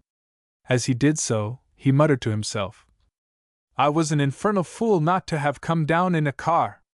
I hate these beastly muddy country roads. But Molly has the telephone, so I can ring up for a car to fetch me, which is a consolation, after all." And with his keen eyes set before him, he pressed forward up the steep incline to where, for 10 miles, ran the straight broad highway over the high ridge known as the Hog's Back. The road is very popular with motorists, for so high is it that on either side there stretches a wide panorama of country, the view on the north being towards the Thames Valley and London, while on the south Hindhead with the South Downs in the blue distance show beyond. Having reached the high road the stranger paused to take breath, and incidentally to admire the magnificent view. Indeed, an expression of admiration fell involuntarily from his lips. Then he went along for another half-mile in the teeth of the cutting wind with the twilight rapidly coming on, until he came to the clump of dark firs and presently walked up a gravelled drive to a large, but somewhat inartistic, Georgian house of red brick with long square windows. In parts the ivy was trying to hide its terribly ugly architecture, for around the deep porch it grew thickly and spread around one corner of the building. A ring at the door brought a young manservant whom the caller addressed as Arthur, and, wishing him good afternoon, asked if Mrs. Bond were at home. "Yes, sir," was the reply. "Oh, good," said the caller. "Just tell her I'm here." And he proceeded to remove his coat and to hang it up in the great flagged hall with the air of one used to the house. The manor was a spacious, well-furnished place, full of good pictures and much old oak furniture. The servant passed along the corridor, and entering the drawing-room, announced, "Mr. Benton is here, ma'am." "Oh, Mr. Benton! Show him in," cried his mistress enthusiastically. "Show him in at once." Next moment the caller entered the fine, old-fashioned room, where a well-preserved, fair-haired woman of about 40 was taking her tea alone and petting her Pekingese. "Well, Charles? So you've discovered me here, eh?" she exclaimed, jumping up and taking his hand. "Yes, Molly. And you seem to have very comfortable quarters," laughed Benton as he threw himself unceremoniously into a chintz-covered armchair. "They are, I assure you. And I suppose you're quite a great lady in these parts, now that you live at Shapley Manor. Where's Louise?" "She went up to town this morning. She won't be back till after dinner. She's with her old schoolfellow, that girl Bertha Trench." "Good. Then we can have a chat. I've several things to consult you about and ask your opinion." "Have some tea first," urged his good-looking hostess, pouring him some into a crowned derby cup. "Well," he commenced, "I think you've done quite well to take this place, as you've done for 3 years. You are now safely out of the way. The Paris Charite are making very diligent inquiries, but the Surrey constabulary will never identify you with the lady of the Rue Racine. So you are quite safe here. Are you sure of that, Charles?" she asked, fixing her big gray eyes upon him. "Certain. It was the wisest course to get back here to England, although you had to take a very roundabout journey." "Yes. I got to Switzerland, then to Italy, and from Genoa took an Anchor Line steamer across to New York. After that I came over to Liverpool, and in the meantime I had become Mrs. Bond. Louise, of course, thought we were traveling for pleasure. I had to explain my change of name by telling her that I did not wish my divorced husband to know that I was back in England. And the girl believed it, of course." He laughed. "Of course. She believes anything I tell her," said the clever, unscrupulous woman for whom the Paris police were in active search, whose real name was Molly Maxwell, and whose amazing career was well known to the French police. Only recently a sum of 250,000 francs had fallen into her hands, and with it she now rented Shapley Manor, and had set up as a country lady. Benton gazed around the fine old room with its Adams ceiling and its Georgian furniture, and reflected how different were Molly's present surroundings from that stuffy little flat au troisième in the Rue Racine. "Yes," he said. "You had a very narrow escape, Molly. I dared not come near you, but I knew that you'd look after the girl." "Of course. I always look after her as though she were my own child." Benton's lip curled as he sipped his China tea and said, "Because so much depends upon her, eh? I'm glad you view the situation from a fair and proper standpoint.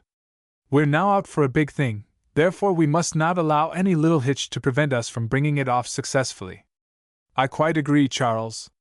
Our great asset is Louise. But she must be innocent of it all. She must know absolutely nothing." "True. If she had an inkling that we were forcing her to marry Hugh, she would fiercely resent it. She's a girl of spirit, after all." "My dear Charles, I know that," laughed the woman. "Ever since she came home from school I've noticed how independent she is. She certainly has a will of her own. But she likes Hugh, and we must encourage it. Recollect that a fortune is at stake." "I have not overlooked that," the man said.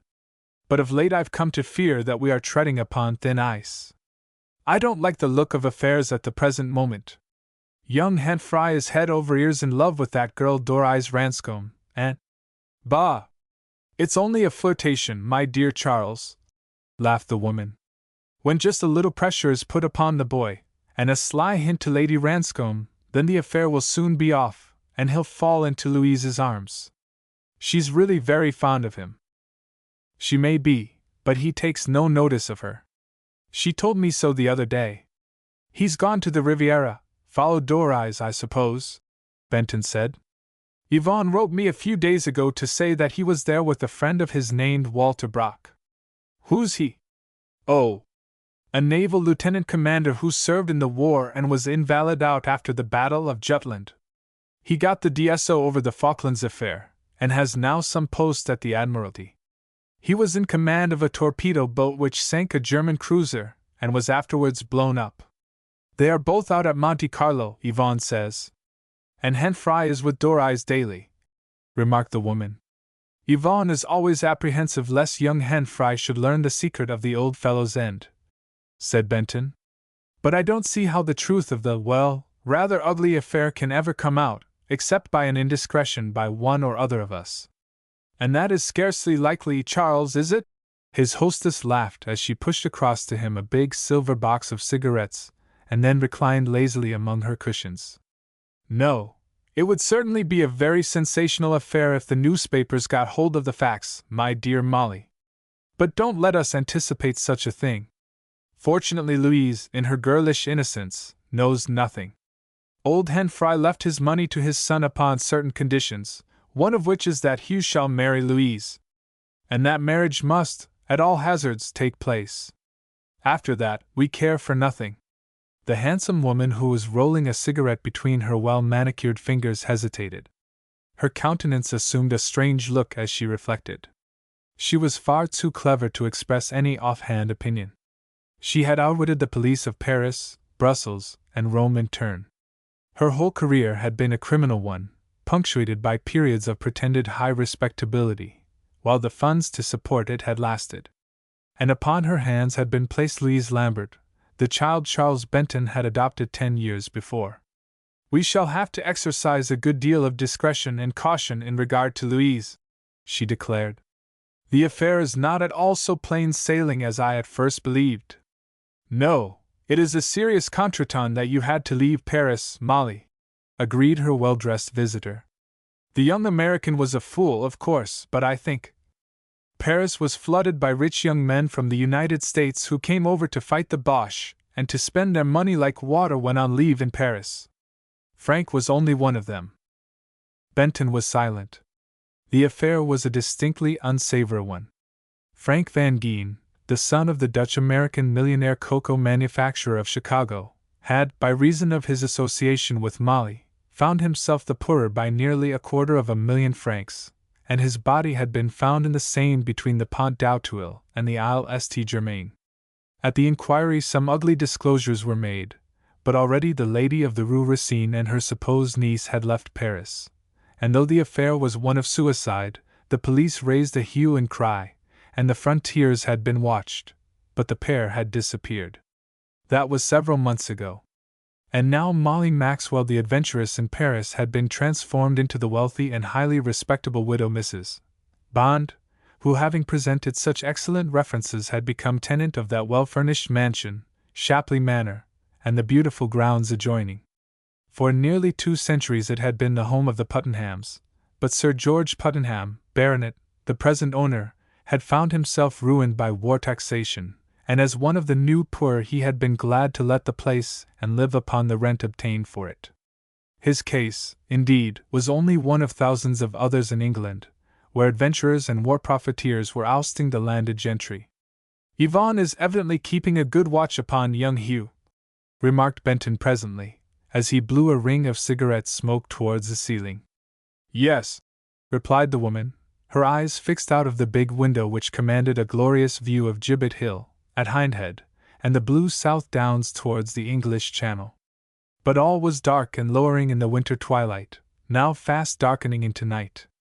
In old world Guildford, the county town of Surrey, with its steep high street containing many 17th-century houses, its old inns, and its balconied Guildhall, the scene of so many unseemly wrangles among the robed and cocked-hatted borough councillors who are, par excellence, outstanding illustrations of the provincial petty jealousies of Bumbledom, Mrs. Bond was welcomed by the tradespeople who vied with each other to serve her. Almost daily she went up and down the high street in her fine Rolls-Royce driven by Meade, an ex-soldier and a worthy fellow whom she had engaged through an advertisement in the Surrey Advertiser. He had been in the Queen's West Surrey, and his home being in Guildford, Molly knew that he would serve as a testimonial to her high respectability. Molly Maxwell was an outstandingly clever woman. She never let a chance slip by that might be taken advantageously. Meade, who went on his push-bike every evening along the Hog's Back to Guildford, was never tired of singing the praises of his generous mistress. "She's a real good sort," he would tell his friends in the bar of the Lion or the Angel. "She knows how to treat a man. She's a widow, and good-looking. I suppose she'll marry again. Nearly all the best people about here have called on her within the last week or two. Magistrates and their wives, retired generals, and lots of the gentry. Yes, my job isn't to be sneezed at, I can tell you. It's better than driving a lorry outside Ypres." Mrs. Bond treated Meade extremely well, and paid him well. She knew that by so doing she would secure a good advertisement. She had done so before, when 4 or 5 years ago she had lived at Keswick. "Do you know, Charles," she said presently, "I'm really very apprehensive regarding the present situation. Yvonne is, no doubt, keeping a watchful eye upon the young fellow. But what can she do if he has followed the Ranscombe girl and is with her each day? Each day, indeed, must bring the pair closer together, and—" "That's what we must prevent, my dear Molly!" exclaimed the lady's visitor. "Think of all it means to us. You are quite safe here, as safe as I am today. But we can't last out without money, either of us. We must have cash money, and cash money always." "Yes. That's so. But Yvonne is wonderful, amazing. She hasn't the same stake in the affair as we have." "Why not?" asked the woman for whom the European police were in search.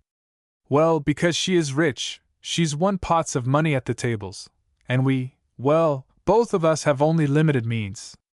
Yours, Molly, are larger than mine, thanks to Frank. But I must have money soon. My expenses in town are mounting up daily. But your rooms don't cost you very much. Old Mrs. Evans looks after things as she has always done." "Yes. But everything is going up in price, and remember, I dare not cross the Channel just now. At Calais, Boulogne, Cherbourg, and other places they have my photograph, and they are waiting for me to fall into the trap. But the rat, once encaged, is shy. And I am very shy just now," he added with a light laugh. "You'll stay and have dinner, won't you?" urged his hostess. Benton hesitated. "If I do, Louise may return, and just now I don't want to meet her. It is better not. But she won't be back till the last train to Guildford. Meade is meeting her. Yes, stay. I must get a car to take me back to town. I have to go to Glasgow by the early train in the morning. Well, we'll order one from one of the garages in Guildford. You really must stay, Charles. There's lots we have to talk over, a lot of things that are of vital consequence to us both." At that moment there came a rap at the door and the young manservant entered, saying, "You're wanted on the telephone, ma'am." Mrs. Bond rose from the settee and went to the telephone in the library, where she heard the voice of a female telephone operator. "Is that Shapley Manor?" she asked. "I have a telegram for Mrs. Bond. Handed in at Nice at 2:25, received here at 4:28. To Bond, Shapley Manor, near Guildford. Yvonne shot by some unknown person while with you. In grave danger. S. That is the message. Have you got it, please?" Mrs. Bond held her breath. "Yes," she gasped. "Anything else?" "No, madam," replied the telephone operator at the Guildford post office. "Nothing else. I will forward the duplicate by post." And she switched off. 6th chapter. Facing the Unknown. That the police were convinced that Hugh Henfrey had shot Mademoiselle was plain. Wherever he went, an agent of detective police followed him. At the Café de Paris, as he took his apéritif on the terrace, the man sat at a table near, idly smoking a cigarette and glancing at an illustrated paper on a wooden holder. In the gardens, in the rooms, in the gallery, everywhere the same insignificant little man haunted him. Soon after luncheon he met Doris and her mother in the rooms. With them were the Comte d'Auton, an elegant young Frenchman, well known at the tables, and Madame Tavera, a very chic person who was one of the most admired visitors of that season. They were only idling and watching the players at the end table, where a stout, bearded Russian was making some sensational coups en plein. Presently Hugh succeeded in getting Doris alone. "It's awfully stuffy here," he said. "Let's go outside, eh?" Together they descended the red-carpeted steps and out into the palm-lined place, at that hour thronged by the smartest crowd in Europe. Indeed, the war seemed to have led to increased extravagance and daring in the dress of those gay Parisiennes, those butterflies of fashion who were everywhere along the Côte d'Azur. They turned the corner by the Palais des Beaux-Arts into the Boulevard Pereira. "Let's walk out of the town," he suggested to the girl. "I'm tired of the place." "So am I, Hugh," Doris admitted. "For the first fortnight the unceasing round of gaiety and the novelty of the rooms are most fascinating, but, after that, one seems cooped up in an atmosphere of vicious unreality. One longs for the open air and open country after this enervating, exotic life." So when they arrived at the little church of St. Devote, the patron saint of Monaco, that little building which everyone knows standing at the entrance to that deep gorge, the Vallon des Gaumettes, they descended the steep, narrow path which runs beside the mountain torrent, and were soon alone in the beautiful little valley where the gray-green olives overhang the rippling stream. The little valley was delightfully quiet and rural after the garish scenes in Monte Carlo, the cosmopolitan chatter, and the vulgar display of the war-rich. The old habitué of pre-war days lifts his hands as he watches the post-war life around the casino, and listens to the loud, uneducated chatter of the profiteers' womenfolk. As the pair went along in the welcome shadows, for the sun fell strong upon the tumbling stream, Hugh was remarking upon it. He had been at Monte Carlo with his father before the war, and realized the change. "I only wish Mother would move on," Doris exclaimed as they strolled slowly together. She presented a dainty figure in cream gabardine and a broad-brimmed straw hat which suited her admirably. Her clothes were made by a certain famous couturier in Hanover Square, for Lady Ranscombe had the art of dressing her daughter as well as she did herself. Gowns make the lady nowadays, or the fashionable dressmakers dare not make their exorbitant charges. "Then you also are tired of the place?" asked Hugh, as he strolled slowly at her side in a dark blue suit and straw hat. They made a handsome pair, and were indeed well suited to each other. Lady Ranscombe liked Hugh, but she had no idea that the young people had fallen so violently in love with each other. "Yes," said the girl. "Mother promised to spend Easter in Florence. I've never been there and am looking forward to it so much. The Marchesa Ruggieri, whom we met at Harrogate last summer, has a villa there, and has invited us for Easter. But Mother said this morning that she preferred to remain here." "Why?" "Oh, somebody in the hotel has put her off. An old Englishwoman who lives in Florence told her that there's nothing to see beyond the galleries, and that the place is very catty." Hugh laughed and replied, "All British colonies and continental cities are catty, my dear Doris. They say that for scandal Florence takes the palm. I went there for 2 seasons in succession before the war, and found the place delightful. The Marchesa is a charming woman. Her husband was an attaché at the Italian embassy in Paris. But he has been transferred to Washington, so she has gone back to Florence. I like her immensely, and I do so want to visit her." "Oh, you must persuade your mother to take you," he said. "She'll be easily persuaded." "I don't know. She doesn't like traveling in Italy. She once had her dressing case stolen from the train between Milan and Genoa, so she's always horribly bitter against all Italians. There are thieves also on English railways, Doris," he remarked. "People are far too prone to exaggerate the shortcomings of foreigners, and close their eyes to the faults of the British. But everybody is not so cosmopolitan as you are, Hugh. The girl laughed, raising her eyes to those of her lover. No, he replied with a sigh. Why do you sigh? Asked the girl, having noticed a change in her companion ever since they had met in the rooms. He seemed strangely thoughtful and preoccupied. Did I? He asked, suddenly pulling himself together. I didn't know, he added with a forced laugh. You don't look yourself today, Hugh, she said. I've been told that once before, he replied. The weather, I think. Are you going over to the Bal Blanc at Nice tonight? Of course. And you are coming also. Hasn't Mother asked you? She inquired in surprise. No. How silly! She must have forgotten. She told me she intended to ask you to have a seat in the car. The Comte d'Auton is coming with us. Ah. He admires you, Doris, hence I don't like him, Hugh blurted forth. But surely, you're not jealous, you dear old thing, laughed the girl, tantalizing him. Perhaps she would not have uttered those words which cut deeply into his heart had she known the truth concerning the tragedy at the Villa Met. I don't like him because he seems to live by gambling, Hugh declared. I know your mother likes him very much, of course. And she likes you too, dear. She may like me, but I fear she begins to suspect that we love each other, dearest, he said in a hard tone. If she does, she will take care in future to keep us apart, and I shall lose you, Doris. No, you won't. Ah. But I shall. Your mother will never allow you to marry a man who has only just sufficient to rub along with, and who is already in debt to his tailor. What hope is there that we can ever marry? My dear Hugh, you are awfully pessimistic today, the girl cried. What is up with you? Have you lost heavily at the tables, or what? No, I have been thinking of the future, he said in a hard voice so very unusual to him. I am thinking of your mother's choice of a husband for you, George Sherard. I hate him, the egotistical puppy, exclaimed the girl, her fine eyes flashing with anger. I'll never marry him, never. But Hugh Henfrey made no reply, and they went on together in silence. Cannot you trust me, Hugh? Asked the girl at last in a low earnest tone. Yes, dearest. I trust you, of course.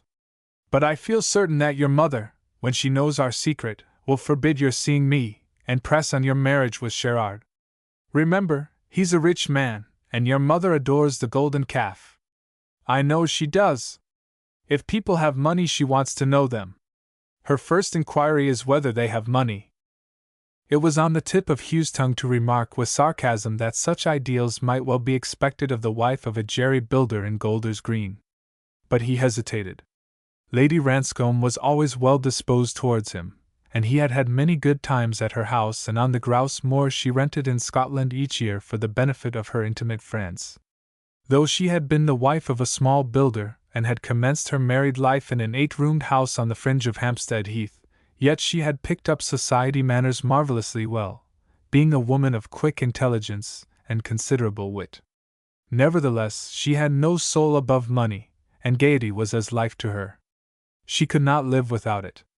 Doris had been given an excellent education, and after 3 years at Versailles was now voted one of the prettiest and most charming girls in London society.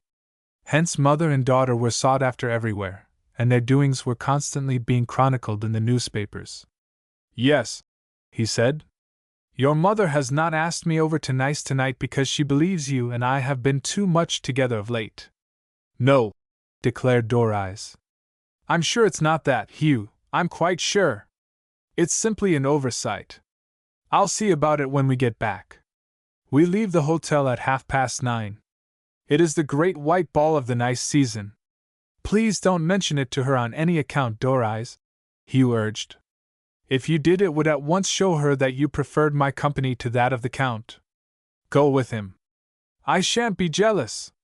Besides, in view of my financial circumstances, what right have I to be jealous? You can't marry a fellow like myself, Doris. It wouldn't be fair to you. The girl halted. In her eyes shone the light of unshed tears. Hugh! What do you mean? What are you saying? She asked in a low, faltering voice. Have I not told you that whatever happens I shall never love another man but yourself? He drew a long breath, and without replying placed his strong arms around her and, drawing her to him, kissed her passionately upon the lips. Thank you, my darling, he murmured. Thank you for those words. They put into me a fresh hope, a fresh determination, and a fearlessness. Oh! You don't know, he added in a low, earnest voice. All I know, Hugh, is that you love me, was the simple response as she reciprocated his fierce caress. Love you, darling, he cried. Yes. You are mine, mine.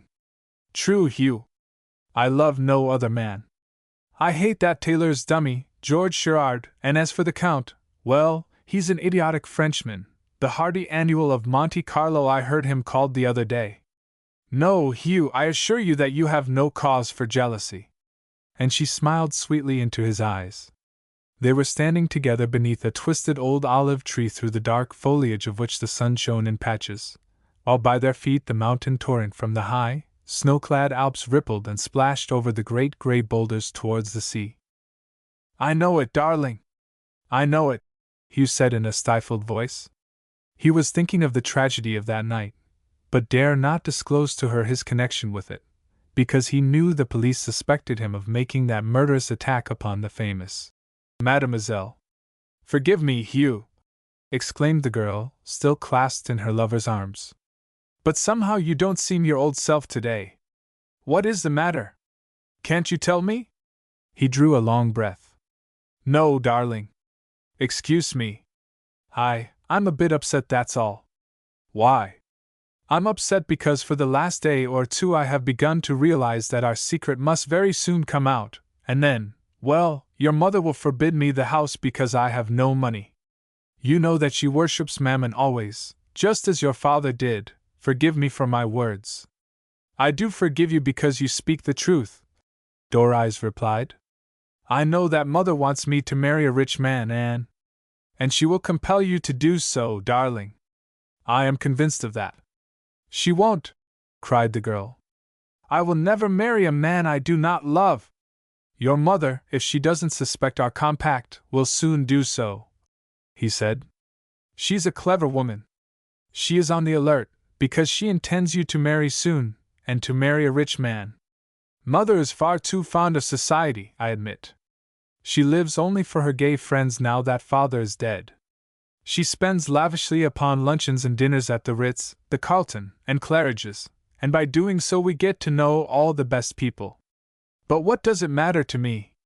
I hate it all because— and she looked straight into his eyes as she broke off. Because, she whispered, because I love you, Hugh. Ah, darling, you have never been so frank with me before, he said softly. You do not know how much those words of yours mean to me. You do not know how all my life, all my hopes, all my future, is centered in your own dear self. And clasping her again tightly in his arms, he pressed his lips fondly to hers in a long, passionate embrace.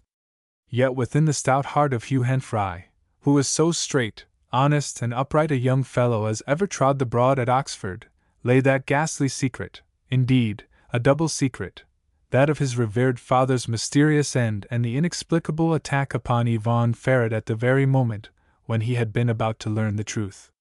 They lingered there beside the mountain stream for a long time, until the sun sank and the light began to fail. Again and again he told her of his great love for her, but he said nothing of the strange clause in his father's will. She knew Louise Lambert, having met her once walking in the park with her lover. Hugh had introduced them, and had afterwards explained that the girl was the adopted daughter of a great friend of his father. Doris little dreamed that if her lover married her he would inherit the remainder of old Mr. Henfrey's fortune. Do come over to the ball at Nice tonight, the girl urged presently as they stood with hands clasped gazing into each other's eyes. It will be nothing without you. Ah, darling, that's very nice of you to say so, but I think we ought to be discreet. Your mother has invited the Count to go with you. I hate him, Doris declared. He's all elegance, bows, and flattery. He bores me to death. I can quite understand that. But your mother is fond of his society.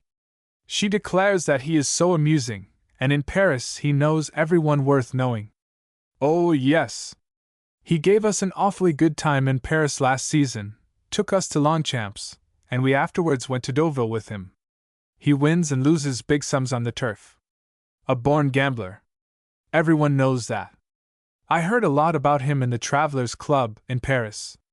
But if Mother telephones to you, you'll come with us, won't you? Entreated the girl again. The young man hesitated. His mind was full of the tragic affair of the previous night. He was wondering whether the end had come, whether Mademoiselle's lips were already sealed by death.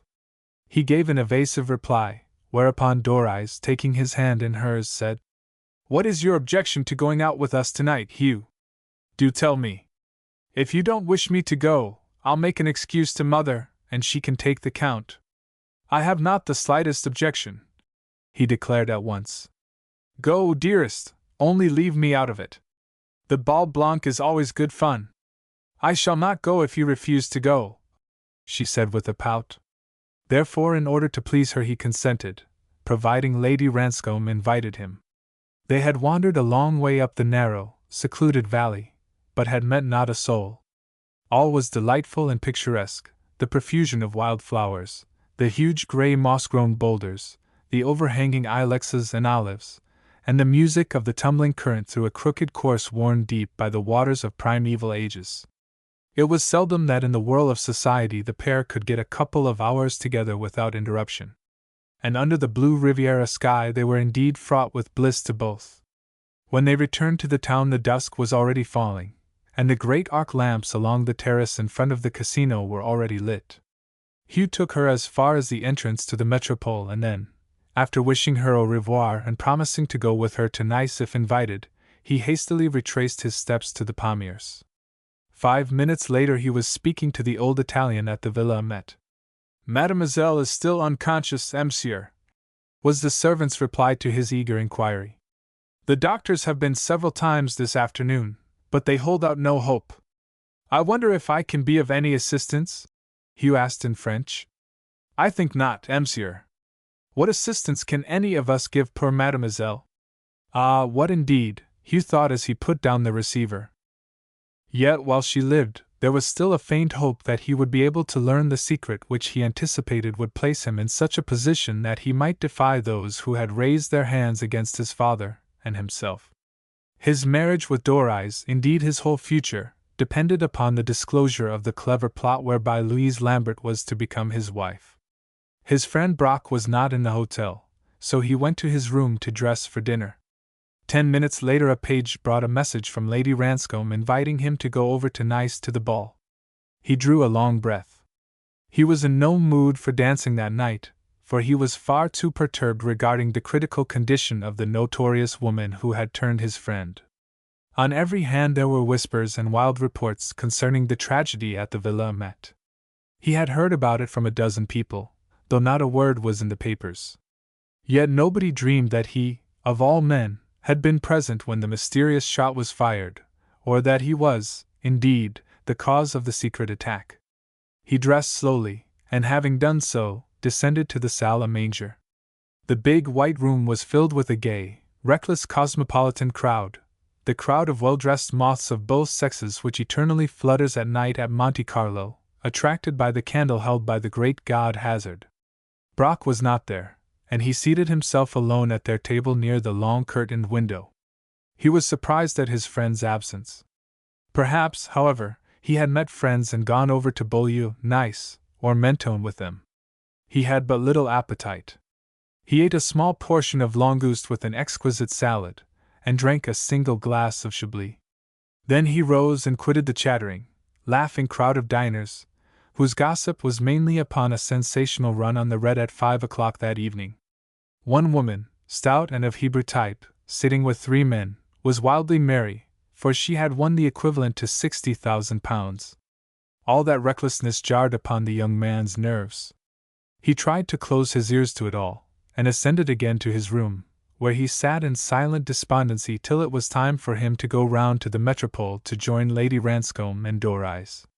He had brushed his hair and rearranged his tie, and was about to put on the Pierrot's costume of white satin with big buttons of black velvet which he had worn at the Bal Blanc at Mentone about a week before, when the page handed him another note. Written in a distinctly foreign hand, it read, "Instantly you receive this, get into a traveling suit and put what money and valuables you have into your pockets. Then go to a dark green car which will await you by the reservoir in the Boulevard du Midi. Trust the driver. You must get over the frontier into Italy at the earliest moment. Every second's delay is dangerous to you. Do not trouble to find out who sends you this warning. Bon voyage!" Hugh Henfrey read it and reread it. The truth was plain. The police of Monaco suspected him, and intended that he should be arrested on suspicion of having committed the crime. But who was his unknown friend? He stood at the window reflecting. If he did not keep his appointment with Doris, she would reproach him for breaking his word to her. On the other hand, if he motored to Nice, he would no doubt be arrested on the French frontier a few miles along the Corniche road. Inspector Ogre suspected him, hence discretion was the better part of valor. So, after brief consideration, he threw off his dress clothes and assumed a suit of dark tweed. He put his money and a few articles of jewelry in his pockets, and getting into his overcoat he slipped out of the hotel by the back entrance used by the staff. Outside he walked in the darkness along the Boulevard du Nord, past the Turbie station, until he came to the long blank wall behind which lay the reservoir. At the curb he saw the dim red rear light of a car, and almost at the same moment a rough-looking Italian chauffeur approached him. "Quick, signore!" he whispered excitedly. "Every moment is full of danger. There is a warrant out for your arrest. The police know that you intended to go to Nice, and they are watching for you on the Corniche road. But we will try to get into Italy. You are an invalid, remember? You'll find in the car a few things with which you can make up to look the part. You are an American subject and a cripple, who cannot leave the car when the customs officers search it. Now, signore, let's be off and trust to our good fortune in getting away. I will tell the officers of the Dogana at Ventimiglia a good story, trust me. I haven't been smuggling backwards and forwards for 10 years without knowing the ropes." "But where are we going?" asked Hugh, bewildered. "You, signore, are going to prison if we fail on this venture, I fear," was the rough-looking driver's reply. So urged by him, Hugh got into the car, and then they drove swiftly along the sea road of the littoral towards the rugged Italian frontier. Hugh Henfrey was going forth to face the unknown. 7th chapter. From dark to dawn. In the darkness the car went swiftly through Mentone, and along the steep winding road which leads around the rugged coast close to the sea, the road over the yellow rocks which Napoleon made into Italy. Presently they began to ascend a hill, a lonely, wind-swept highway with the sea plashing deep below, when, after a sudden bend, some lights came into view. It was the wayside Italian customs house. They had arrived at the frontier.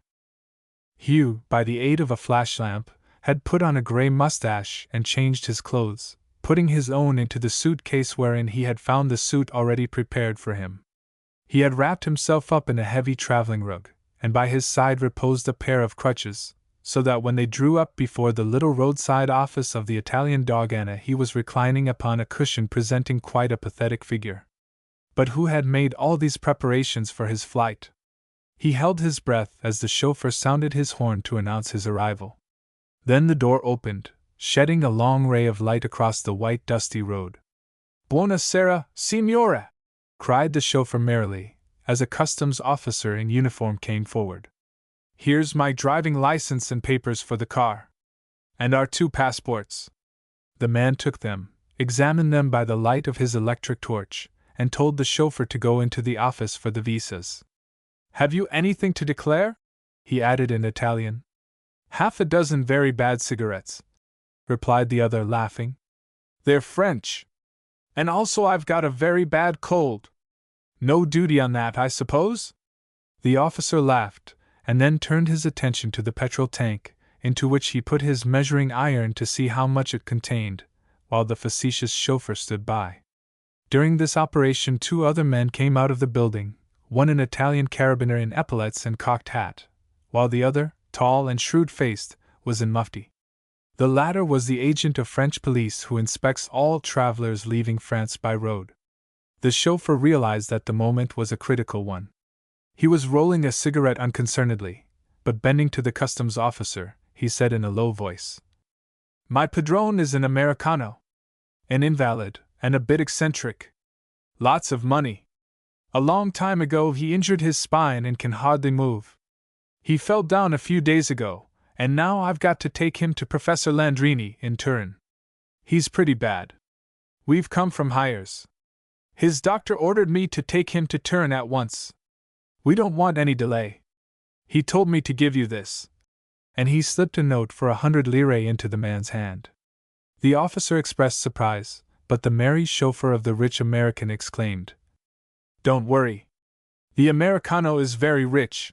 I only wish there were more of his sort about. He's the great Hedon, the meat canner of Chicago. You see his name on the tins." The man recognized the name, and at once desisted in his examination. Then to the two police officers who came to his side, he explained, "The American gentleman inside is an invalid, going to Turin to Professor Landrini. He wants to get off at once, for he has a long journey over the Alps." The French agent of police grunted suspiciously. Both the French and Italian police are very astute, but money always talks. It is the same at a far remote frontier station as in any circle of society. Here was a well-known American. The customs officer had mentioned the name of Hedon, which both police officers recognized, an invalid sent with all haste to the famous surgeon in Turin. It was not likely that he would be carrying contraband, or be an escaping criminal. Besides, the chauffeur, in full view of the two police agents, slipped a second note into the hand of the customs officer, and said, "So all is well, isn't it, signori? Just visa my papers, and we'll get along. It looks as though we're to have a bad thunderstorm, and if so, we shall catch it up on the Col di Tenda." Thus impelled, the quartet went back to the well-lit little building, where the beetle-browed driver again chaffed the police agents, while the customs officer placed his rubber stamp upon the paper, scribbled his initials and charged 3 lire 20 as fee. All this was being watched with breathless anxiety by the supposed invalid reclining against the cushion with his crutches at his side. Again the mysterious chauffeur reappeared, and with him the French police officer in plain clothes. "We are keeping watch for a young Englishman from Monte Carlo who has shot a woman," remarked the latter. "Oh, but they arrested him tonight in Mentone," replied the driver. "I heard it half an hour ago as I came through." "Are you sure?" "Well, they told me so at the Garage Grimaldi. He shot a woman known as Mademoiselle of Monte Carlo, didn't he?" "Yes, that's the man. But they have not informed us yet. I'll telephone to Mentone."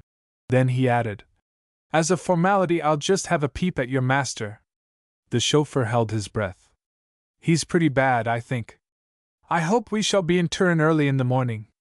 Advancing to the car, the police officer opened the door and flashed his torch upon the occupant.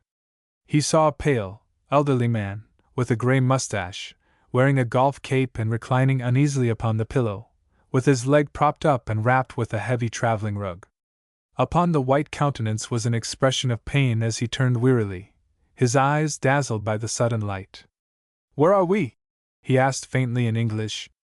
"At the Italian douane, monsieur," was the police officer's reply, as for a few seconds he gazed upon the invalid's face, seconds that seemed hours to Hugh. He was, of course, unaware of the cock-and-bull story which his strange chauffeur had told, and feared that at any moment he might find himself under arrest. While the door remained open there was danger. At last, however, the man reclosed it. Hugh's heart gave a great bound. The chauffeur had restarted the engine, and mounting to the wheel shouted a merry "Buona notte, signori!" Then the car moved away along the winding road, and Hugh knew that he was on Italian soil, that he had happily escaped from France. But why had he escaped, he reflected. He was innocent. Would not his flight lend color to the theory that Yvonne Ferret had been shot by his hand? Again, who was his unknown friend who had warned him of his peril and made those elaborate arrangements for his escape? Besides, where was Walter? His brain was awhirl. As they tore along in the darkness ever beside the sea over that steep and dangerous road along the rock coast, Hugh Henfrey fell to wondering what the motive of it all could be. Why had Yvonne been shot just at that critical moment? It was evident that she had been closely watched by someone to whom her silence meant a very great deal. She had told him that his father had been a good man, and she was on the point of disclosing to him the great secret when she had been struck down. What was the mystery of it all? Aye, what indeed? He recalled every incident of that fateful night, her indignation at his presence in her house, and her curious softening of manner towards him, as though repentant and ready to make amends. Then he wondered what Doris would think when he failed to put in an appearance to go with her to the ball at Nice. He pictured the car waiting outside the hotel, Lady Ranscombe fidgeting and annoyed, the Count elegant and all smiles and graces, and Doris, anxious and eager, going to the telephone and speaking to the concierge at the Palmiers. Then inquiry for Monsieur Henfrey, and the discovery that he had left the hotel unseen. So far Doris knew nothing of Hugh's part in the drama of the Villa Amet, but suddenly he was horrified by the thought that the police, finding he had escaped, would question her. They had been seen together many times in Monte Carlo, and the eyes of the police of Monaco are always very wide open. They know much, but are usually inactive. When one recollects that all the escrocs of Europe gather at the tapis vert in winter and spring, it is not surprising that they close their eyes to such minor crimes as theft, blackmail, and false pretenses. In his excited and unnerved state, he pictured Olga calling upon Lady Ranscombe and questioning her closely concerning her young English friend who was so frequently seen with her daughter. That would, surely, end their friendship.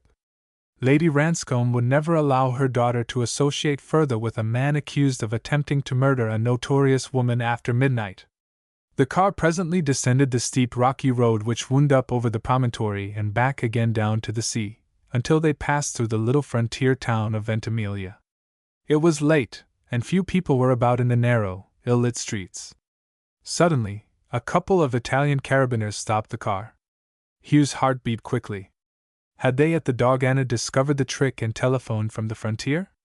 Instantly the fugitive reassumed his role of invalid, and no sooner had he settled himself than the second man in a cocked hat and heavy black cloak opened the door and peered within. Another lamp was flashed upon his face. The carabiner asked in Italian, "What is your name, signore?" But Hugh, pretending that he did not understand the language, asked, "Eh? What?" "Here are our papers, signore," interrupted the ever-ready chauffeur, and he produced the papers for the officer's inspection. He looked at them, bending to read them by the light of the torch which his companion held. Then, after an officious gesture, he handed them back, saying, "Benissimo! You may pass." Again Hugh was free.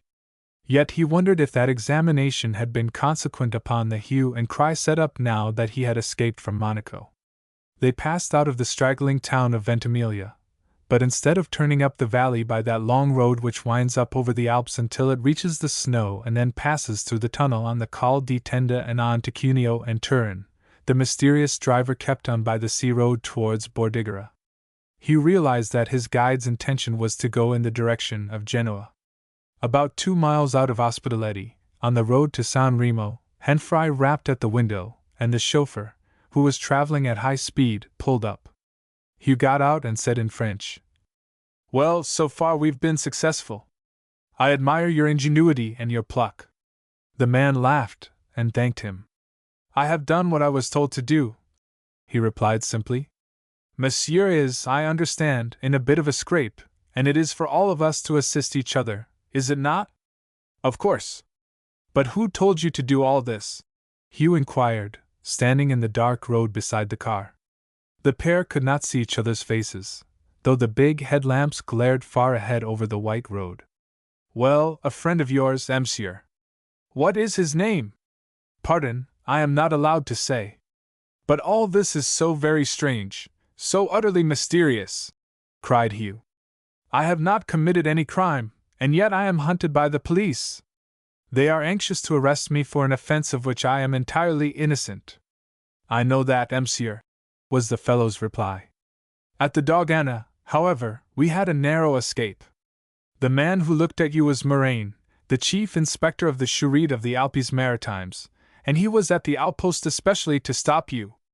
Again I admire your perfect nonchalance and ingenuity. Hugh said. I owe my liberty entirely to you. Not liberty, monsieur. We are not yet what you say in English out of the wood. Where are we going now? To Genoa. We ought to be there by early morning, was the reply. Moraine has, no doubt, telephoned to Mentone and discovered that my story is false. So if later on they suspect the American invalid, they will be looking out for him on the Col di Tenda, in Cuneo, and in Turin. And what shall we do in Genoa? Let us get there first, and see. But I wish you would tell me who you are, and why you take such a keen interest in my welfare, Hugh said. The man gave vent to an irritating laugh. I am not permitted to disclose the identity of your friend, he answered. All I know is that you are innocent. Then perhaps you know the guilty person? Hugh suggested. Ah. Let us talk of something else, signore, was the mysterious chauffeur's reply. But I confess to you that I am bent upon solving the mystery of Mademoiselle's assailant. It means a very great deal to me. How? Asked the man. Hugh hesitated. Well, he replied, if the culprit is found, then there would no longer be any suspicion against myself. Probably he never will be found, the man said. But tell me, how did you know about the affair, and why are you risking arrest by driving me tonight? I have reasons, was all he would say. I obey the demands of those who are your friends. Who are they? They desire to conceal their identity. There is a strong reason why this should be done. Why? Are they not protecting one who is suspected of a serious crime? If discovered, they would be punished, was the quiet response. Ah, there is some hidden motive behind all this, declared the young Englishman. I rather regret that I did not remain and face the music. It would have been far too dangerous, signore. Your enemies would have contrived to convict you of the crime. My enemies, but who are they? Of that, signore, I am ignorant. Only I have been told that you have enemies, and very bitter ones. But I have committed no crime, and yet I am a fugitive from justice, Hugh cried. You escaped in the very nick of time, the man replied. But had we not better be moving again? We must be in Genoa by daybreak. But do, I beg of you, tell me more, the young man implored. To whom do I owe my liberty? As I have already told you, signore, you owe it to those who intend to protect you from a false charge. Yes. But there is a lady in the case, Hugh said. I fear that if she hears that I am a fugitive, she will misjudge me and believe me to be guilty. Probably so. That is, I admit, unfortunate, but alas, it cannot be avoided. It was, however, better for you to get out of France. But the French police, when they know that I have escaped, will probably ask the Italian police to arrest me, and then apply for my extradition. If they did, I doubt whether you would be surrendered. The police of my country are not too fond of assisting those of other countries. Thus, if an Italian commits murder in a foreign country and gets back to Italy, our government will refuse to give him up. There have been many such cases, and the murderer goes scot-free. Then you think I am safe in Italy? Oh, no, not by any means. You are not an Italian subject. No, you must not be very long in Italy. But what am I to do when we get to Genoa? Hugh asked. The signore had better wait until we arrive there, was the driver's enigmatical reply. Then the supposed invalid re-entered the car and they continued on their way along the bleak, storm-swept road beside the sea towards that favorite resort of the English, San Remo. The night had grown pitch dark, and rain had commenced to fall. Before the car the great headlamps threw long beams of white light against which Hugh saw the silhouette of the muffled-up mysterious driver, with his keen eyes fixed straight before him, and driving at such a pace that it was apparent that he knew every inch of the dangerous road. What could it all mean? What, indeed? 8th chapter. The White Cavalier. While Hugh Henfrey was traveling along that winding road over high headlands and down steep gradients to the sea which stretched the whole length of the Italian Riviera, Doris Ranscombe in a white silk domino and black velvet mask was pretending to enjoy herself amid the mad gaiety at the casino in Nice. The Great Bal Blanc is always one of the most important events of the nice season, and everyone of note wintering on the Riviera was there, yet all carefully masked, both men and women. "I wonder what prevented Hugh from coming with us, Mother?" the girl remarked as she sat with Lady Ranscombe watching the merriment and the throwing of serpentines and confetti. "I don't know. He certainly ought to have let me know, and not have kept me waiting nearly half an hour, as he did," her mother snapped. The girl did not reply. The truth was that while her mother and the Count had been waiting for Hugh's appearance, she had gone to the telephone and inquired for Mr. Henfrey. Walter Brock had spoken to her. "I'm awfully sorry, Miss Ranscombe," he had replied, "but I don't know where Hugh can be. I've just been up to his room, but his fancy dress is there, flung down as though he had suddenly discarded it and gone out. Nobody noticed him leave. The page at the door is certain that he did not go out. So he must have left by the staff entrance." "That's very curious, isn't it?" Dorries remarked. "Very. I can't understand it. But he promised to go with us to the ball at Nice tonight." "Well, Miss Ranscombe, all I can think is that something very important must have detained him somewhere." Walter knew that his friend was suspected by the police, but dared not tell her the truth. Hugh's disappearance had caused him considerable anxiety because, for aught he knew, he might already be arrested. So Dorries, much perplexed, but resolving not to say to her mother that she had telephoned to the Palmiers, rejoined the Count in the hotel lounge, where they waited a further 10 minutes. Then they entered the car and drove along to Nice. There are few merrier gatherings in all Europe than the Bal Blanc. The municipal casino, at all times the center of revelry, of mild gambling, smart dresses and gay suppers, is on that night an amazing spectacle of black and white. The carnival colors, the 2 shades of color chosen yearly by the International Fêtes Committee, are abandoned, and only white is worn. When the trio entered, the fun was already in full swing. The gay crowd, disguised by their masks and fancy costumes, were reveling as happily as school children.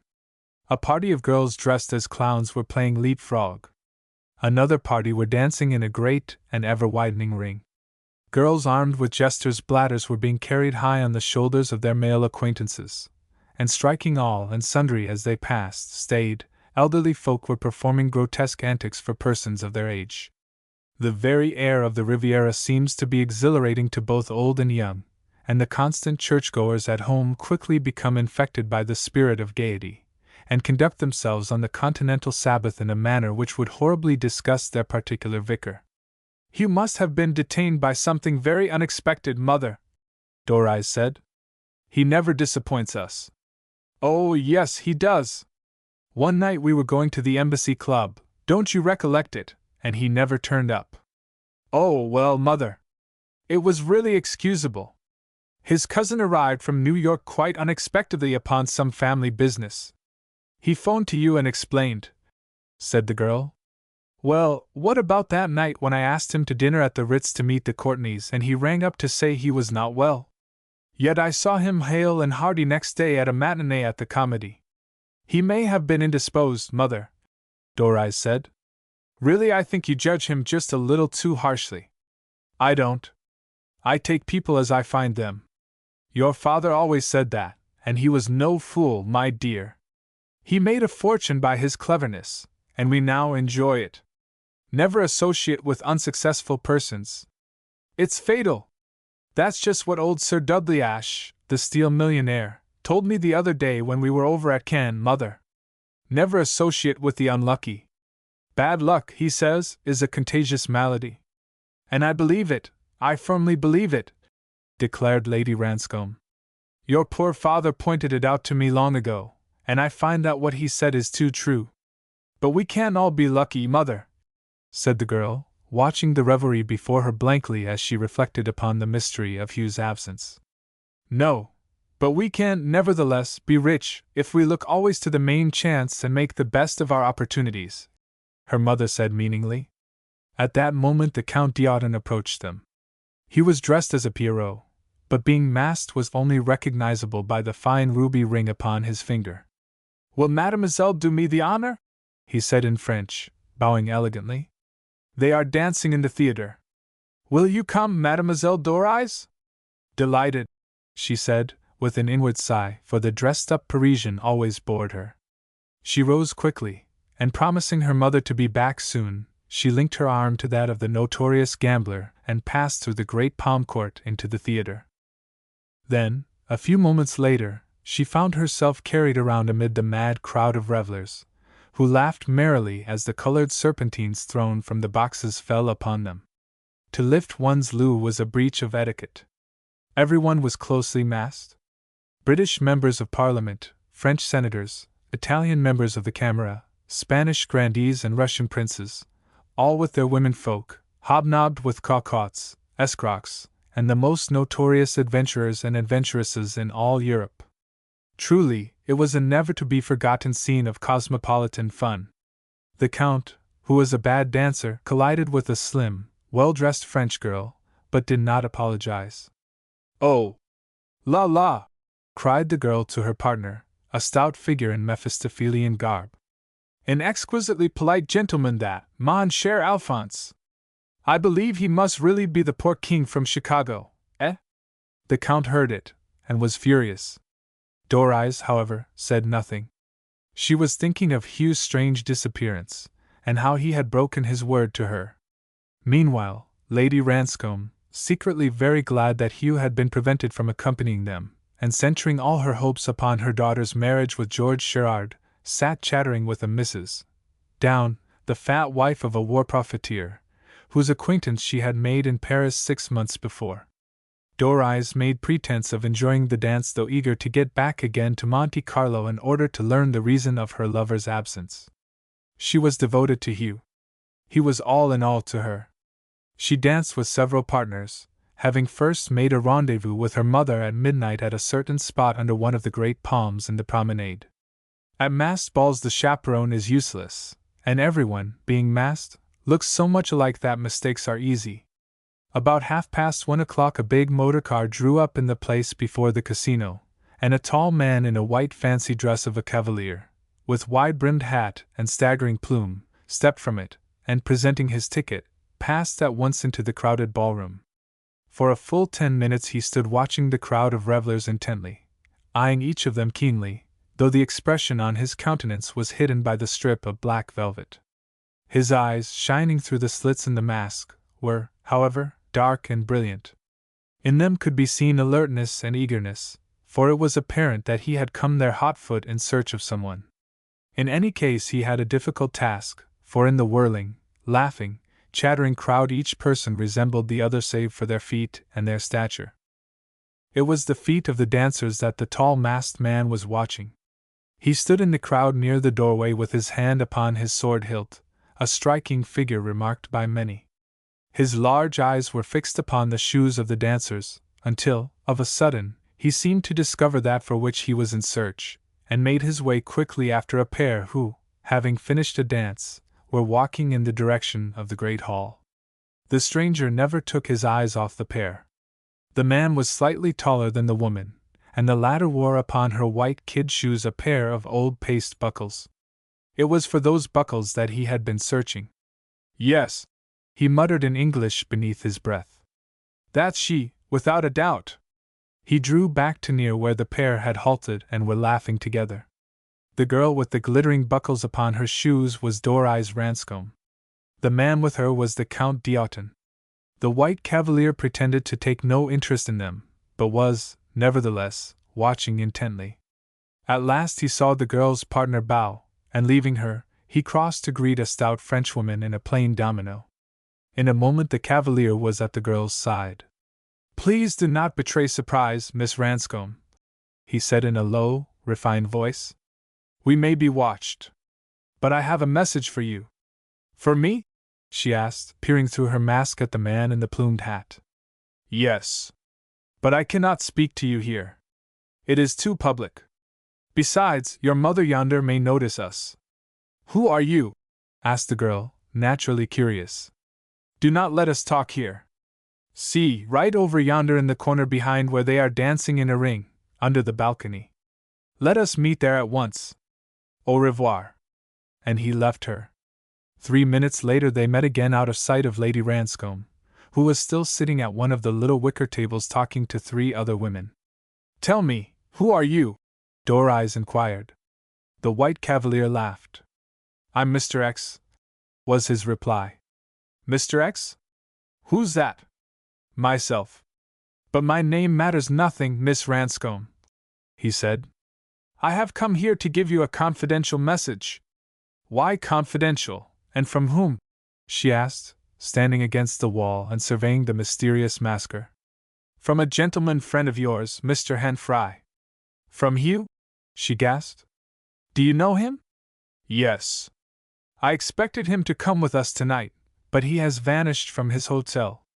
"I know. That is why I am here," was the reply. There was a note in the stranger's voice which struck her as somehow familiar, but she failed to recognize the individual. She was as quick at remembering voices as she was at recollecting faces. Who could he be, she wondered. "You said you had a message for me," she remarked. "Yes," he replied. "I am here to tell you that a serious contretemps has occurred, and that Mr. Henfrey has escaped from France." "Escaped?" she echoed. "Why?" "Because the police suspect him of a crime." "Crime? What crime? Surely he is innocent?" she cried. "He certainly is. His friends know that. Therefore, Miss Ranscombe, I beg of you to betray no undue anxiety even if you do not hear from him for many weeks." "But will he write to me?" she asked in despair. "Surely he will not keep me in suspense?" "He will not if he can avoid it. But as soon as the French police realize that he has got away, a watch will be kept upon his correspondence." Then, lowering his voice, he urged her to move away, as he thought that an idling masker was trying to overhear their conversation. "You see," he went on a few moments later, "it might be dangerous if he were to write to you." Dorais was thinking of what her mother would say when the truth reached her ears. Hugh was a fugitive. "Of what crime is he suspected?" asked the girl. Well, I don't exactly know," was the stranger's faltering response. "I was told by a friend of his that it was a serious one, and that he might find it extremely difficult to prove himself innocent. The circumstantial evidence against him is very strong." "Do you know where he is now?" "Not in the least. All I know is that he is safely across the frontier into Italy," was the reply of the tall White Cavalier. "I wish I could see your face," declared Dorais frankly. "And I might express a similar desire, Miss Ranscombe. But for the present it is best as it is. I have sought you here to tell you the truth in secret, and to urge you to remain calm and patient." "Is that a message from Hugh?" "No, not exactly. It is a message from one who is his friend." "You are very mysterious," she declared. "If you do not know where he is at the moment, perhaps you know where we can find him later." "Yes. He is making his way to Brussels. A letter addressed to Mr. Godfrey Brown, Poste Restante, Brussels, will eventually find him. Recollect the name," he added. "Disguise your handwriting on the envelope, and when you post it see that you are not observed. Recollect that his safety lies in your hands." "Trust me," she said. "But do let me know your name," she implored. "Any old name is good enough for me," he replied. "Call me Mr. X. Don't mystify me further, please." "Well, call me Smith, Jones, Robinson, whatever you like." "Then you refuse to satisfy my curiosity, eh?" "I regret that I am compelled to do so, for certain reasons." "Are you a detective?" Dorais suddenly inquired. The stranger laughed. "If I were a police officer, I should scarcely act as an intermediary between Mr. Henfrey and yourself, Miss Ranscombe. But you say he is innocent. Are you certain of that? May I set my mind at rest that he never committed this crime of which the police suspect him?" she asked eagerly. "Yes. I repeat that he is entirely innocent," was the earnest response. "But I would advise you to affect ignorance. The police may question you. If they do, you know nothing, remember, absolutely nothing. If you write to Mr. Henfrey, take every precaution that nobody sees you post the letter. Give him a secret address in London, or anywhere in England, so that he can write to you there. But how long will it be before I can see him again?" Ah, that I cannot tell. There is a mystery underlying it all that even I cannot fathom, Miss Ranscombe. What kind of mystery? The White Cavalier shrugged his shoulders. You must ask Mr. Henfrey. Or perhaps his friend Brock knows. Yet if he does, I do not suppose he would disclose anything his friend may have told him in confidence. I am bewildered, the girl declared. It is all so very mysterious. Hugh a fugitive from justice. I really cannot believe it. What can the mystery be? Of that I have no means of ascertaining, Miss Ranscombe. I am here merely to tell you what has happened and to give you in secret the name and address to which to send a letter to him, the masked man said very politely. And now I think we must part. Perhaps if ever we meet again, which is scarcely probable, you will recognize my voice. And always recollect that should you or Mr. Henfrey ever receive a message from Silverado, it will be from myself. And he spelt the name. Silverado. Yes, I shall not forget you, my mysterious friend. Au revoir, he said as, bowing gracefully, he turned and left her. The sun was rising from the sea when Doris entered her bedroom at the hotel. Her maid had retired, so she undressed herself, and putting on a dressing gown, she pulled up the blinds and sat down to write a letter to Hugh. She could not sleep before she had sent him a reassuring message. In the frenzy of her despair she wrote one letter and addressed it, but having done so she changed her mind. It was not sufficiently reassuring, she decided. It contained an element of doubt. Therefore she tore it up and wrote a second one which she locked safely in her jewel case, and then pulled the blinds and retired. It was nearly noon next day before she left her room, yet almost as soon as she had descended in the lift the head femme de chambre, a stout Frenchwoman in a frilled cap, entered the room, and walking straight to the waste-paper basket gathered up the contents into her apron and went back along the corridor with an expression of satisfaction upon her full round face. 9th chapter. Concerns the Sparrow. With the rosy dawn rising behind them, the big dusty car tore along over the white road which led through Pegli and Cornigliano, with their wealth of olives and palms, into the industrial suburbs of old-world Genoa. Then, passing around by the port, the driver turned the car up past Palazzo Doria and along that street of 15th-century palaces, the Via Garibaldi, into the little piazza in front of the Annunziata church. There he pulled up after a run of 2 hours from the last of the many railway crossings, most of which they had found closed. When Hugh got out, the mysterious man, whose face was more forbidding in the light of day, exclaimed, "Here I must leave you very shortly, signore. But first I have certain instructions to give you, namely, that you remain for the present in a house in the Via della Maddalena to which I shall take you. The man and the woman there you can trust. It will be as well not to walk about in the daytime. Remain here for a fortnight, and then by the best means, without, of course, re-entering France, you must get to Brussels. There you will receive letters at the poste restante in the name of Godfrey Brown. That, indeed, is the name you will use here." "Well, all this is very strange," remarked Hugh, utterly bewildered as he glanced at the forbidding-looking chauffeur and the dust-covered car. "I agree, signore," the man laughed. "But get in again and I will drive to the Via della Maddalena." 5 minutes later the car pulled up at the end of a narrow, stuffy, ancient street of high houses with closed wooden shutters. From house to house across the road household linen was flying in the wind, for the neighborhood was certainly a poverty-stricken one. The place did not appeal to Hugh in the least. He, however, recollected that he was about to hide from the police. Italians are early risers, and though it was only just after dawn, Genoa was already agog with life and movement. Leaving the car, the mysterious chauffeur conducted the young Englishman along the street, where women were calling to each other from the windows of their apartments and exchanging salutations, until they came to an entrance over which there was an old blue Majolica Madonna. The house had no outer door, but at the end of the passage was a flight of stone steps leading up to the 5 stories above. At the 3rd flight Hugh's conductor paused, and finding a piece of cord protruding from a hole in a door, pulled it. A slight tinkle was heard within, and a few moments later the sound of wooden shoes was heard upon the tiles inside. The door opened, revealing an ugly old woman whose face was sallow and wrinkled, and who wore a red kerchief tied over her white hair. As soon as she saw the chauffeur, she welcomed him, addressing him as Paolo, and invited them in. "This is the English signore," explained the man. "He has come to stay with you." "The signore is welcome," replied the old woman as she clattered into the narrow, cheaply furnished little sitting room, which was in half darkness owing to the persiennes being closed.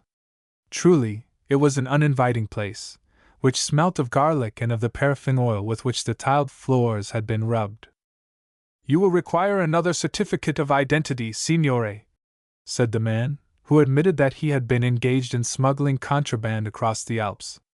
And delving into his pocket, he produced an American passport. It was blank, though the embossed stamp of the United States government was upon it. The places were ready for the photograph and signature.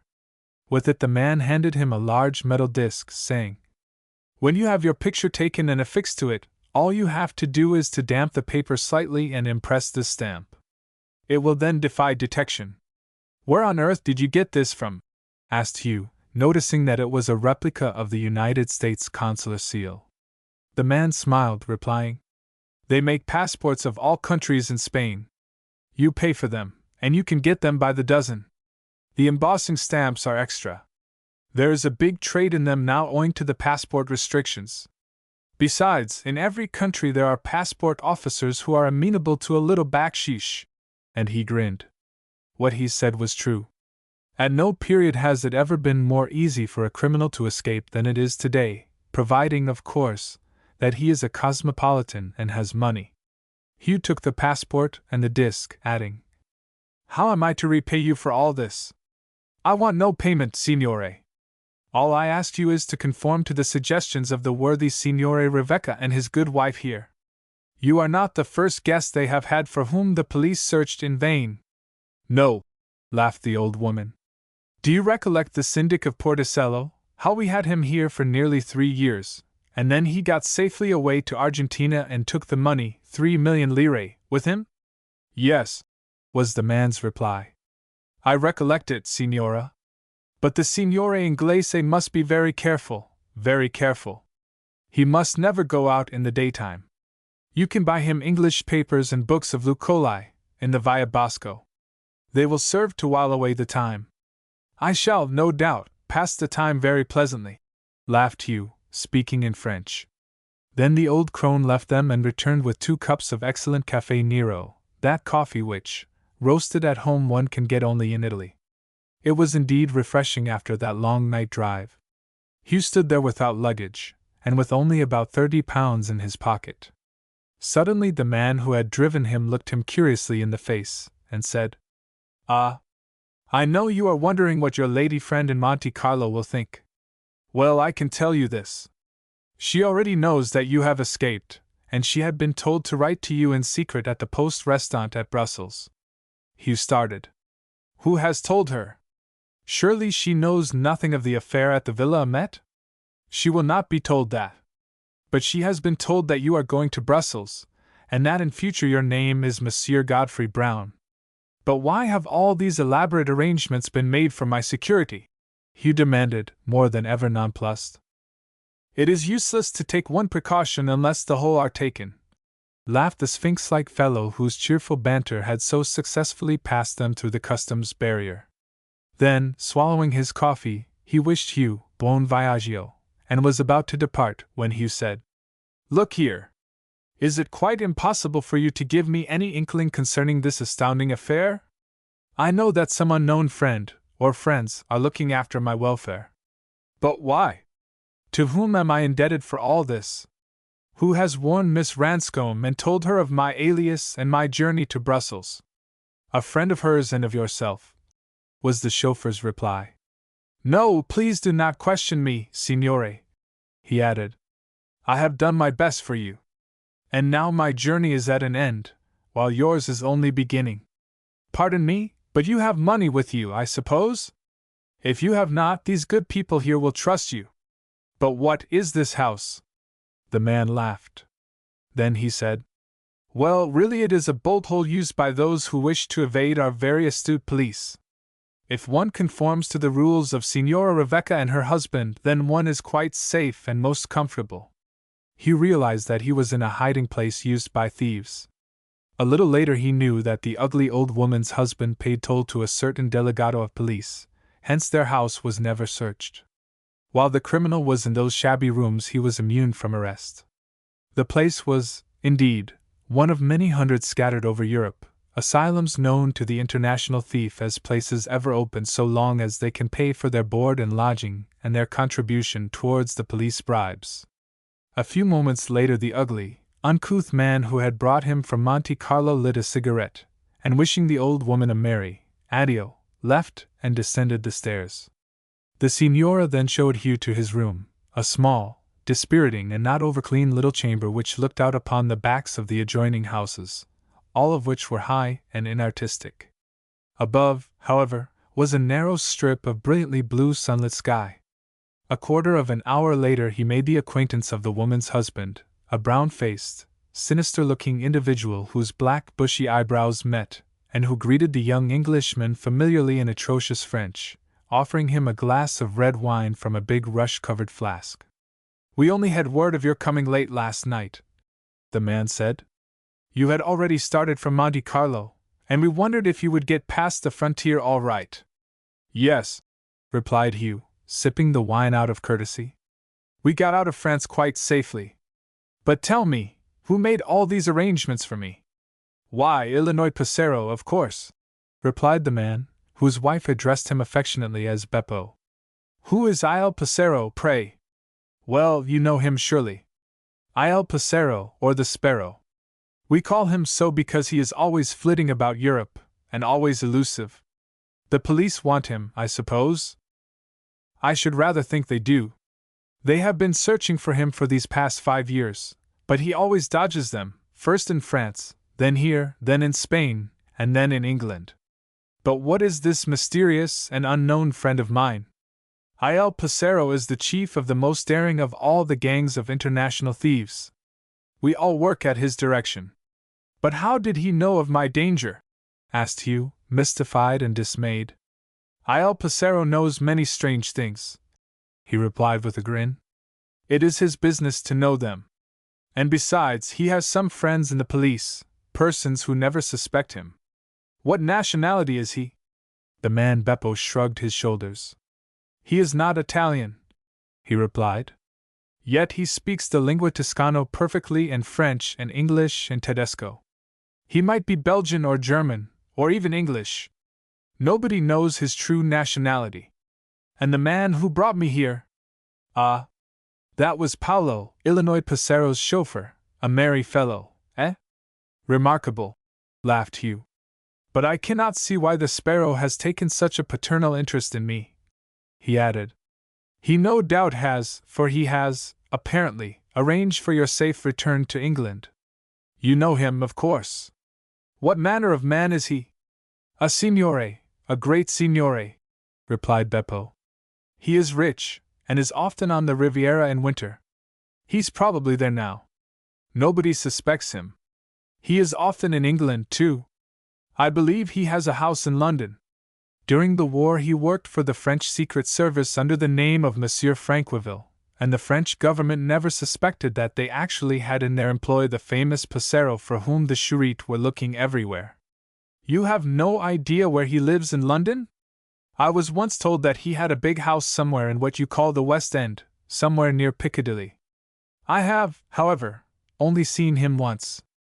About 18 months ago he was hard-pressed by the police and took refuge here for 2 nights, till Paolo called for him in his fine car and he passed out of Italy as a Swiss hotel proprietor." "Then he is head of a gang, is he?" "Yes," was the man's reply. "He is marvelous, and has indeed well earned his sobriquet Il Passero." A sudden thought flitted through Hugh's mind. "I suppose he is a friend of Mademoiselle of Monte Carlo?" "Ah, signore, I do not know. Il Passero had many friends. He is rich, prosperous, well-dressed, and has influential friends in France, in Italy and in England who never suspect him to be the notorious king of the thieves." "Now tell me," urged young Henfrey, "what do you know concerning Mademoiselle of Monte Carlo?" The Italian looked at him strangely. Nothing, he replied, still speaking bad French. You are not speaking the truth. Why should I tell it to you? I do not know you, was the quick retort. But you are harboring me. At the orders of Il Passero. You surely can tell me what you know of Mademoiselle, Hugh persisted after a brief pause. We are mutually her friends. The attempt to kill her is outrageous, and I, for one, intend to do all I can to trace and punish the culprit. They say that you shot her. Well, you know that I did not, Henfrey said. Have you yourself ever met Mademoiselle? I have seen her. She was living for a time at Santa Margherita last year. I had a friend of hers living here with me and I went to her with a message. She is a very charming lady. And a friend of Il Passero? The Italian shrugged his shoulders with a gesture of ignorance. Hugh Henfrey had certainly learned much that was curious. He had never before heard of the interesting cosmopolitan thief known as the Sparrow, but it seemed evident that the person in question had suddenly become interested in him for some obscure and quite unaccountable reason. As day followed day in that humble place of concealment, Beppo told him many things concerning the famous criminal Il Passero, describing his exploits in terms of admiration. Hugh learnt that it was the Sparrow who had planned the great jewel robbery at Benays in the Rue de la Paix, when some famous diamonds belonging to the Shah of Persia, which had been sent to Paris to be reset, were stolen. It was the Sparrow, too, who had planned the burglary at the art gallery of Evans and Davies in Bond Street and stolen Raphael's famous Madonna. During the daytime Hugh, anxious to get away to Brussels, but compelled to obey the order of the mysterious Passero, spent the time in smoking and reading books and newspapers with which Beppo's wife provided him, while at night he would take long walks through the silent city, with its gloomy old palaces, the courtyards of which echoed to his footsteps. At such times he was alone with his thoughts and would walk around the port and out upon the hills which surrounded the bay, and then sit down and gaze out to the twinkling lights across the sea and watch the long beams of the great lighthouse searching in the darkness. His host and hostess were undoubtedly criminals. Indeed, they did not hide the fact. Both were paid by the Sparrow to conceal and provide for anyone whom he sent there. He had been there 4 weary, anxious days when one evening a pretty, well-dressed young French girl called, and after a short chat with Beppo's wife became installed there as his fellow guest. He did not know her name, and she did not tell him. She was known to them as Lisette, and Hugh found her a most vivacious and interesting companion. Truly, he had been thrown into very queer company, and he often wondered what his friends would say if they knew that he was guest in a hiding-place of thieves. 10th chapter. A lesson in argot. Late one evening the dainty girl thief, Lisette, went out for a stroll with Hugh, but in the Via Roma they met an agent of police. Look, whispered the girl in French. There's a Pant Sans Rire. Be careful. She constantly used the argot of French thieves, which was often difficult for the young Englishman to understand. And the dark-haired girl would laugh, apologize, and explain the meaning of her strange expressions. Outside the city they were soon upon the high road which wound up the deep green valley of the Bisagno away into the mountains, ever ascending to the little hill town of Malesana. The scene was delightful in the moonlight as they climbed the steep hill and then descended again into the valley, Lisette all the time gossiping on in a manner which interested and amused him. Her arrival had put an end to his boredom, and, though he was longing to get away from his surroundings, she certainly cheered him up. They had walked for nearly an hour, when, declaring she felt tired, they sat upon a rock to rest and eat the sandwiches with which they had provided themselves. 2 carabiniers in cloaks and cocked hats who met them on the road put them down as lovers keeping a clandestine tryst. They never dreamed that for both of them the police were in search. Now tell me something concerning yourself, mademoiselle, Hugh urged presently. Myself? Oh! La la! She laughed. What is there to tell? I am just of La Haute Pigre, a turquoise. Ah! You will not know the expression. Well, I am a thief in high society. I give indications where we can make a coup, and afterwards brûle le peg riot, efface the trace of the affair. And why are you here? Malheureusement. I was in Orleans and a friquette nearly captured me. So Il Passero sent me here for a while. You help Il Passero, eh? Yes. Very often. Ah. Monsieur, he is a most wonderful man, English, I think. Cheerful, genteel and amiable, like yourself. No, no, mademoiselle, Hugh protested, laughing. But I mean it. Il Passero is a real gentleman, but M'Quiller's son truck, and he is marvelous. When he exercises his wonderful talent and forms a plan, it is always flawless. Everyone seems to hold him in high esteem. I have never met him, Hugh remarked. He was in Genoa on the day that I arrived. Curious that he did not call and see Beppo. I lunched with him at the Concordia, and he paid me 5,000 francs, which he owed me. He has gone to London now with his écrache tart. What is that, pray? His false passport. He has always a good supply of them for anyone in need of one. They are printed secretly in Spain. But, monsieur, she added, you are not of our world. You are in just a little temporary trouble. Over what? In reply, he was perfectly frank with her. He told her of the suspicion against him because of the affair of the Villa Amet. Ah, she replied, her manner changing. I have heard that Mademoiselle was shot, but I had no idea that you had any connection with that ugly business. Yes. Unfortunately, I have. Do you happen to know Yvonne Ferret?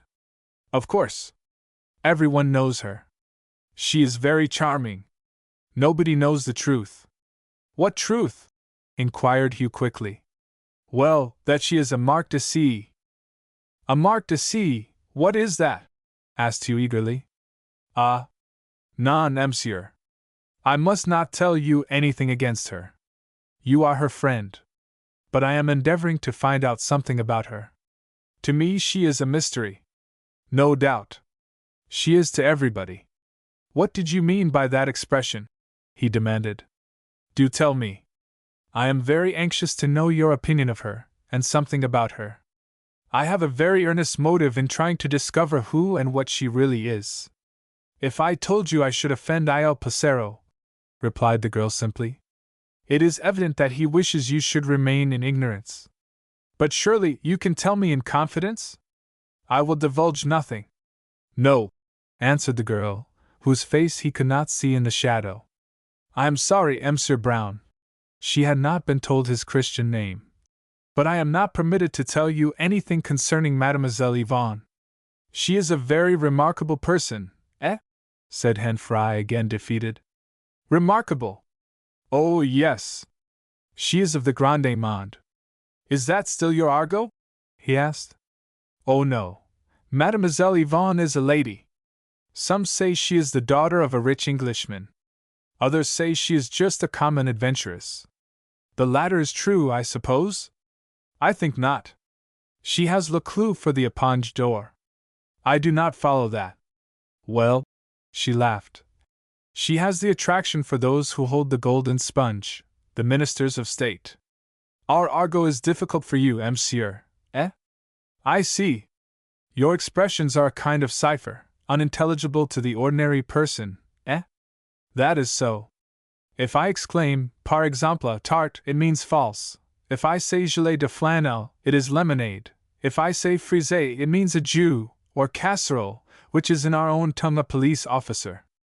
So you see it is a little difficult, is it not? To us tire just is a handkerchief, and we call the Ville de Paris pantriche. Hugh sat in wonder. It was certainly a strange experience to be on a moonlight ramble with a girl thief who had, according to her own confession, been born in Paris, the daughter of a man who was still one of Il Passero's clever and desperate band. Yes, monsieur, she said a few moments later. They are all dangerous. They do not fear to use the knife or automatic pistol when cornered. For myself, I simply move about Europe and make discoveries as to where little affairs can be negotiated. I tell Il Passero, and he then works out the plans. Do you? But I had a narrow escape the other day in Orleans. Do tell me about Mademoiselle of Monte Carlo. I beg of you to tell me something, Mademoiselle Lisette, Hugh urged, turning to the girl of many adventures who was seated at his side upon the big rock overlooking the ravine down which the bright moon was shining. I would if I were permitted, she replied. Mademoiselle Yvonne is charming. You know her, so I need say nothing, but… Well, what? She is clever, very clever, said the girl. As Ael Passero is clever, so is she. Then she is actively associated with him, eh? Yes. She is cognizant of all his movements, and of all his plans. While she moves in one sphere, often in a lower sphere like myself, yet in society she moves in the higher sphere, and she indicates, just as I do. So she is one of the Sparrow's associates? He said. Yes, was the reply. From what you have told me, I gather that Ael Passero knew by one of his many secret sources of information that you were in danger of arrest, and sent Paolo to rescue you, which he did. No doubt that is so. But why should he take all this interest in me? I don't know and have never even met him. Ael Passero is always courteous. He assists the weak against the strong. He is like your English bandit Claude Duval of the old days. He always robs with exquisite courtesy, and impresses the same trait upon all who are in his service.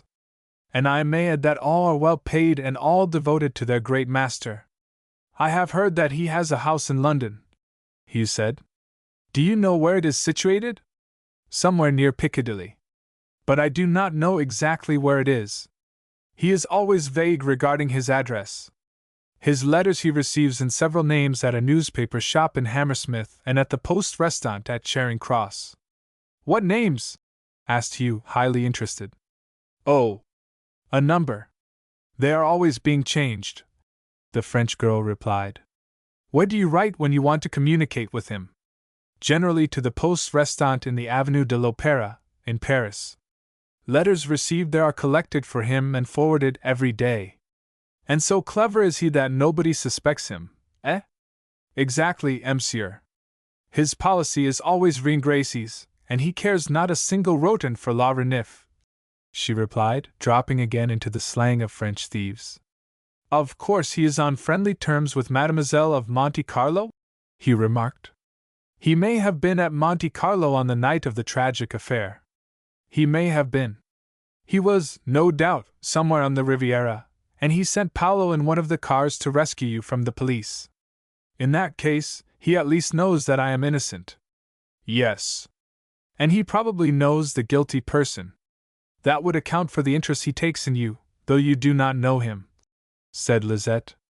I have known Ael Passero perform many kindly acts to persons in distress who have never dreamed that they have received money from a notorious international thief.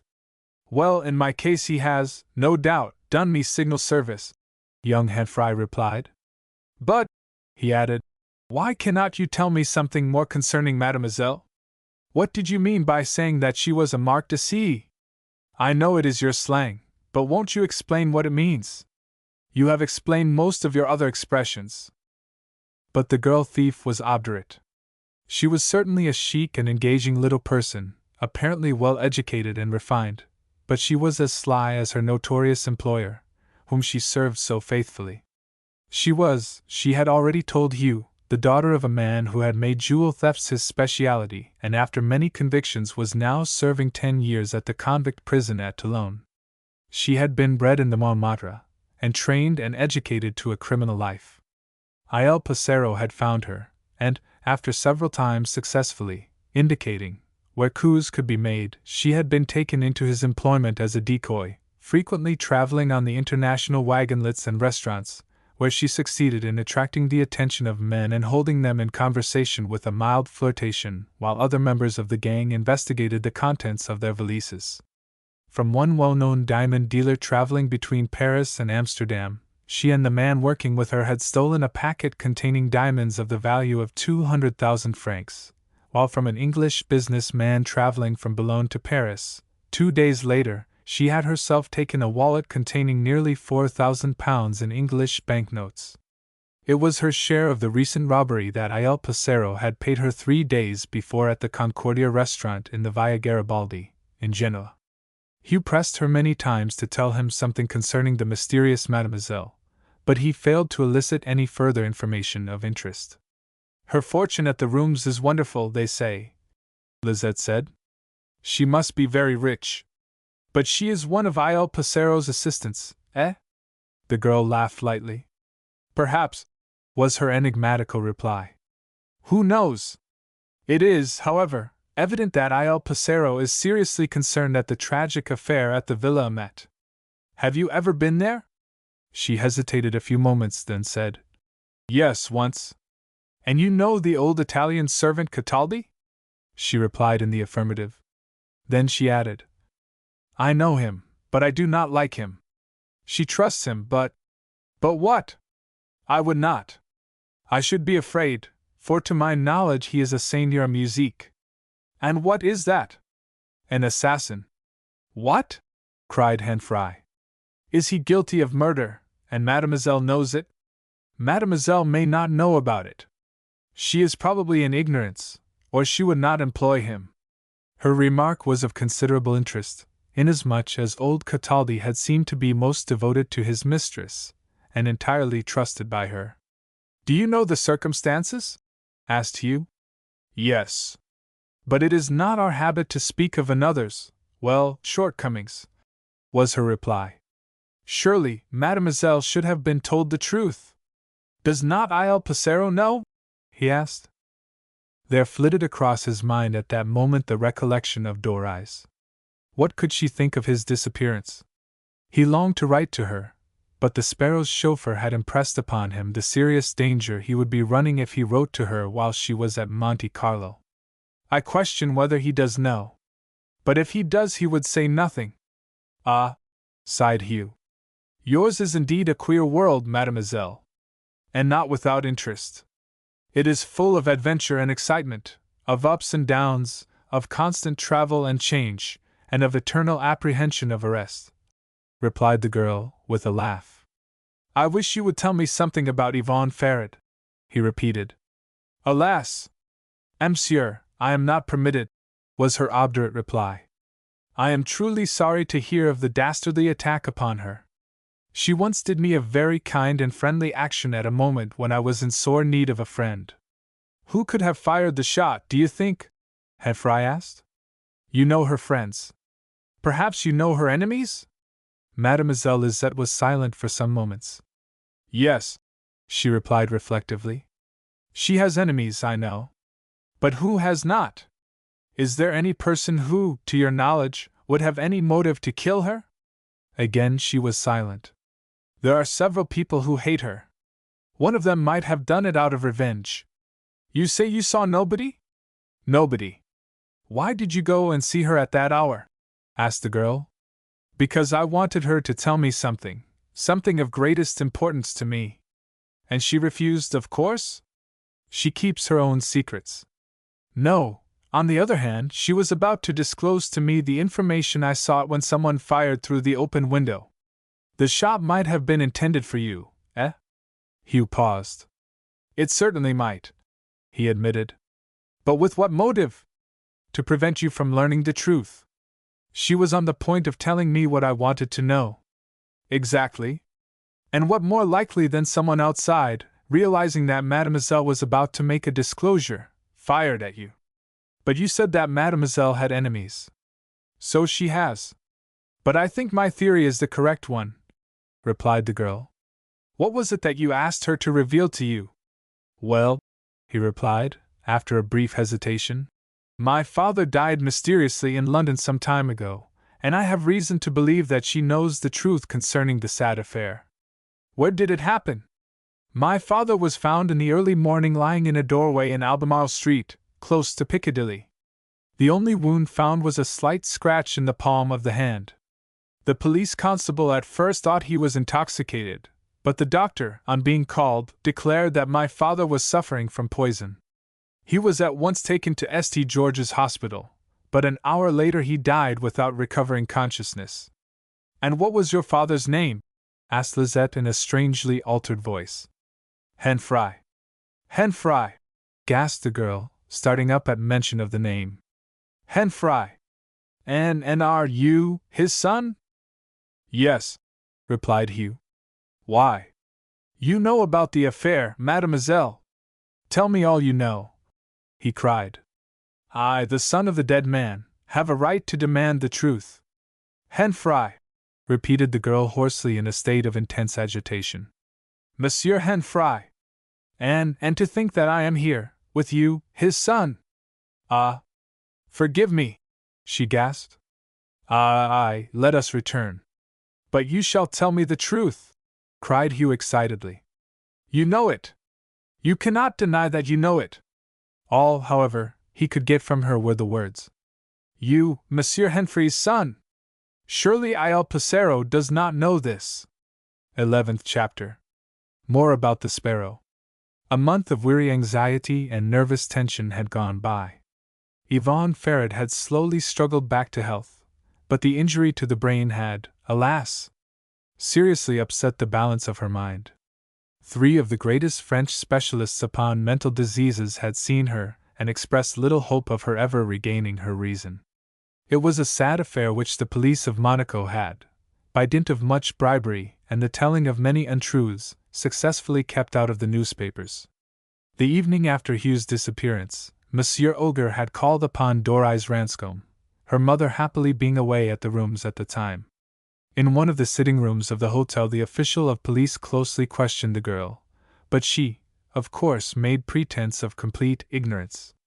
Naturally, Auger was annoyed at being unable to obtain the slightest information, and after being very rude, he told the girl the charge against her lover and then left the hotel in undisguised anger.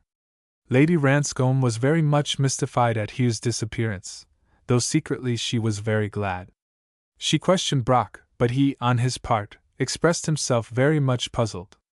A week later, however, Walter returned to London, and on the following night Lady Ranscombe and her daughter took the train de luxe for Boulogne, and duly arrived home. As day followed day, Doris grew more mystified and still more anxious concerning Hugh. What was the truth? She had written to Brussels 3 times, but her letters had elicited no response. He might be already under arrest, for aught she knew. Besides, she could not rid herself of the recollection of the White Cavalier, that mysterious masker who had told her of her lover's escape. In this state of keen anxiety and overstrung nerves she was compelled to meet almost daily, and be civil to, her mother's friend, the odious George Sherard. Lady Ranscombe was forever singing the man's praises, and never weary of expressing her surprise at Hugh's unforgivable behavior. He's simply disappeared, and nobody has heard a word of him since, she remarked one day as they sat at breakfast. I'm quite certain he's done something wrong. I've never liked him, Doris. You don't like him, Mother, because he hasn't money, remarked the girl bitterly. If he were rich and entertained you, you would call him a delightful man. Doris! What are you saying? What's the good of life without money? Queried the widow of the great contractor. Everyone can't be rich, the girl averred simply. I think it's positively hateful to judge people by their pockets. Well, has Hugh written to you? Snapped her mother. Doris replied in the negative, stifling a sigh. And he isn't likely to. He's probably hiding somewhere. I wonder what he's done. Nothing. I'm sure of that. Well, I'm not so sure, was her mother's response. I was chatting about it to Mr. Sherard last night, and he's promised to make inquiry. Let Mr. Sherard inquire as much as he likes, cried the girl angrily. He'll find nothing against Hugh, except that he's poor. And he's been far too much in your company of late, Doris. People were beginning to talk at Monte Carlo. Oh! Let them talk, Mother! I don't care a scrap. I'm my own mistress. Yes, but I tell you frankly that I'm very glad that we've seen the last of the fellow. Mother! You are really horrid! Cried the girl, rising abruptly and leaving the table. When out of the room she burst into tears. Poor girl, her heart was indeed full. Now it happened that early on that same morning Hugh Henfrey stepped from a train which had brought him from Aix-la-Chapelle to the Gare du Nord, in Brussels. He had spent 3 weeks with the Rebekahs, in Genoa, whence he had travelled to Milan and Bâle, and on into Belgium by way of Germany. From Lisette he had failed to elicit any further facts concerning his father's death, though it was apparent that she knew something about it, something she dared not tell. On the day following their midnight stroll, He had done all in his power to induce her to reveal something at least of the affair, but, alas! To no avail. Then, 2 days later, she had suddenly left, at orders of the Sparrow, she said. Before Hugh left, Rebecca had given him £80 in English notes, saying that he acted at Il Passero's orders, for Hugh would no doubt need the money, and it would be most dangerous for him to write to his bankers. At first Henfrey protested, but, as his funds were nearly exhausted, he had accepted the money. As he left the station in Brussels on that bright spring morning and crossed the busy place, he was wondering to what hotel he should go. He had left his scanty luggage in the consigne, intending to go out on foot and search for some cheap and obscure hotel, there being many such in the vicinity of the station. After half an hour he chose a small and apparently clean little place in a narrow street off the Place de Briquet, and there, later on, he carried his handbag. Then, after a wash, he set out for the central post office in the Place de la Monnaie. He had not gone far along the busy boulevard when he was startled to hear his name uttered from behind, and turning, encountered a short, thick-set little man wearing a brown overcoat. The man, noticing the effect his words had upon him, smiled reassuringly, and said in broken English, "It is all right. I am not a police officer, Monsieur Henfrey. Cross the road and walk down that street yonder. I will follow in a few moments." And then the man walked on, leaving Hugh alone. Much surprised, Hugh did as he was bid, and a few minutes later the Belgian met him again. "It is very dangerous for us to be seen together," he said quickly, scarcely pausing as he walked. "Do not go near the post office, but go straight to 14 Rue Biart, first floor. I shall be there awaiting you. I have a message for you from a friend. You will find the street close to the Porte de Halle." And the man continued on his way, leaving Hugh in wonder. He had been on the point of turning from the boulevard into the Place de la Monnaie to obtain Doris's long-looked-for letter.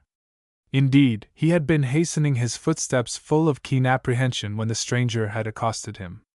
But in accordance with the man's suggestion, he turned back towards the station, where he entered a taxi and drove across the city to the corner of Rue Biart, a highly respectable thoroughfare. He experienced no difficulty in finding the house indicated, and on ascending the stairs, found the stranger awaiting him. "Ah!" he cried. "Come in. I am glad that I discovered you. I have been awaiting your arrival from Italy for the past fortnight. It is indeed fortunate that I found you in time to warn you not to go to the Poste Restante." He spoke in French, and had shown his visitor into a small but well-furnished room. "Why?" asked Hugh. "Is there danger in that quarter?" "Yes, Monsieur Henfrey. The French police have, by some unknown means, discovered that you were coming here, and a strict watch is being kept for anyone calling for letters addressed to Godfrey Brown." "But how could they know?" asked Hugh. "Ah, that is the mystery. Perhaps your lady friend has been indiscreet. She was told in strict confidence, and was warned that your safety was in her hands." "Surely, Doris would be most careful not to betray me," cried the young Englishman. "Well, somebody undoubtedly has. I presume you are one of Il Passero's friends?" Hugh said with a smile. "Yes. Hence I am your friend," was the reply. "Have you heard of late how Mademoiselle Yvonne is progressing?" The man, who told his visitor his name was Jules Vervoort, shook his head. "She is no better. I heard last week that the doctors have said that she will never recover her mental balance." "What? Is she demented?" "Yes. The report I had was that she recognized nobody, except at intervals she knows her Italian manservant, and calls him by name. I was ordered to tell you this." "Ordered by Il Passero, eh?" The man Vervoort nodded in the affirmative. Then he went on to warn his visitor that the Brussels police were on the eager watch for his arrival. "It is fortunate that you were not recognized when you came this morning," he said. "I had secret warning and was at the station, but I dared not approach you. You passed under the very nose of 2 detectives, but luckily for you, their attention had been diverted to a woman who is a well-known pickpocket. I followed you to your hotel and then waited for you to go to the Poste Restante." "But I want my letters," said Hugh. "Naturally, but it is far too dangerous to go near there." You, of course, want news of your lady friend. That you will have by special messenger very soon. Therefore remain patient. Why are all these precautions being taken to prevent my arrest? Hugh asked. I confess I don't understand it. Neither do I, but when Il Passero commands we all obey. You are, I presume, his agent in Brussels? His friend, not his agent, Vervoort replied with a smile. Do you know Mademoiselle Lisette? Hugh asked. She was with me in Genoa. Yes. We have met. A very clever little person. Il Passero thinks very highly of her. She has been educated in the higher schools, and is perhaps one of our cleverest decoys. Hugh Henfrey paused. Now look here, Monsieur Vervoort, he exclaimed at last. I'm very much in the dark about all this curious business. Lisette knows a lot concerning Mademoiselle Yvonne. Admitted. She acted once as her maid, I believe, in some big affair. But I don't know much about it. Well, you know what happened at the Villa Met that night? Have you any idea of the identity of the person who shot poor Mademoiselle, the lady they call Mademoiselle of Monte Carlo? Not in the least, was the reply. All I know is that Il Passero has some very keen and personal interest in the affair. He has sent further orders to you. It is imperative, he says, that you should get away from Brussels. The police are too keen here. Where shall I go? I suggest that you go at once to Malines. Go to Madame Maupole, 208 Rue de Stassert, opposite the military hospital. It is far too dangerous for you to remain here in Brussels. I have already written that you are coming. Her house is one of the sanctuaries of the friends of Il Passero. Remember the name and address. The sparrow seems to be ubiquitous, he remarked. He is. No really great robbery can be accomplished unless he plans and finances it. I cannot think why he takes so keen an interest in me. He often does in persons who are quite ignorant of his existence. That is my own case. I never heard of him until I was in Genoa, a fugitive, said Hugh. But you told me I shall receive a message from Miss Ranscombe by special messenger. When? When you are in Malines. But all this is very strange. Will the mysterious messenger call upon Miss Ranscombe in London? Of course. Il Passero has several messengers who travel to and fro in secret. Mademoiselle Lisette was once one of them. She has traveled many times the length and breadth of Europe. But nowadays she is an indicator, and a very clever one indeed, he added with a laugh. I suppose I had better get away to Malines without delay? He remarked. Yes. Go to your hotel, pay them for your room and get your valise. I shall be waiting for you at noon in a car in the Rue Gretry, close to the Palais d'Ite. Then we can slip away to Malines. Have you sufficient money? If not, I can give you some. Il Passero has ordered me to do so. Thanks, replied Hugh. I have enough for the present. My only desire is to be back again in London. I am afraid that is not possible for some time to come. But I shall hear from Miss Ranscombe? Oh, yes. The messenger will come to you in Malines. Who is the messenger? Of that I have no knowledge, was Vervoort's reply. He seemed a very refined man, and was no doubt an extremely clever crook. He said little of himself, but sufficient to cause Hugh to realize that his was one of the masterminds of underground Europe. The young Englishman was naturally eager to further penetrate the veil of mystery surrounding Mademoiselle Yvonne, but he learned little or nothing. Vervoort either knew nothing, or else refused to disclose what he knew. Which, Hugh could not exactly decide. Therefore, in accordance with the Belgian's instructions, he left the house and at noon carried his valise to the Rue Gretry, where he found his friend awaiting him in a closed car, which quickly moved off out of the city by the Laeken road. Traveling by way of Vilvoorde, they were within an hour in Old World Malines, famous for its magnificent cathedral and its musical carillon.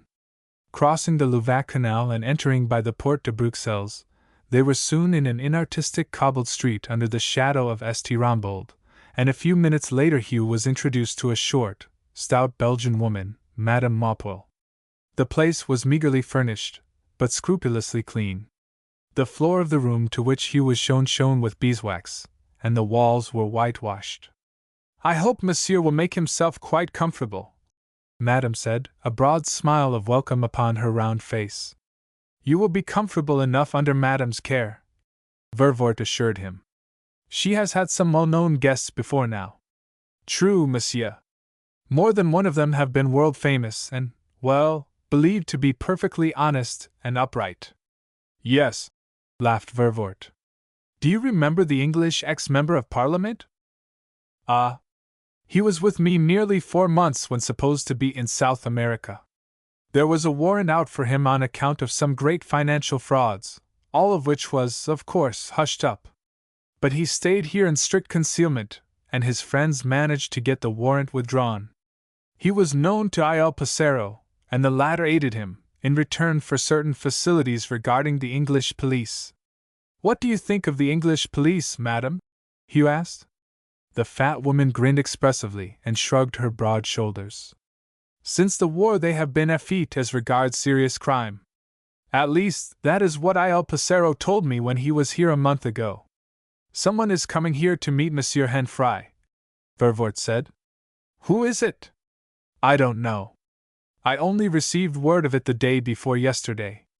A messenger from London, I believe." "Well, each day I become more and more mystified," Hugh declared. "Why Il Passero, whom I do not know, should take all this interest in me, I cannot imagine. Il Passero very often assists those against whom a false charge is laid," the woman remarked. "There is no better friend when one is in trouble, for so clever and ubiquitous is he, and so many friends in high quarters does he possess, that he can usually work his will.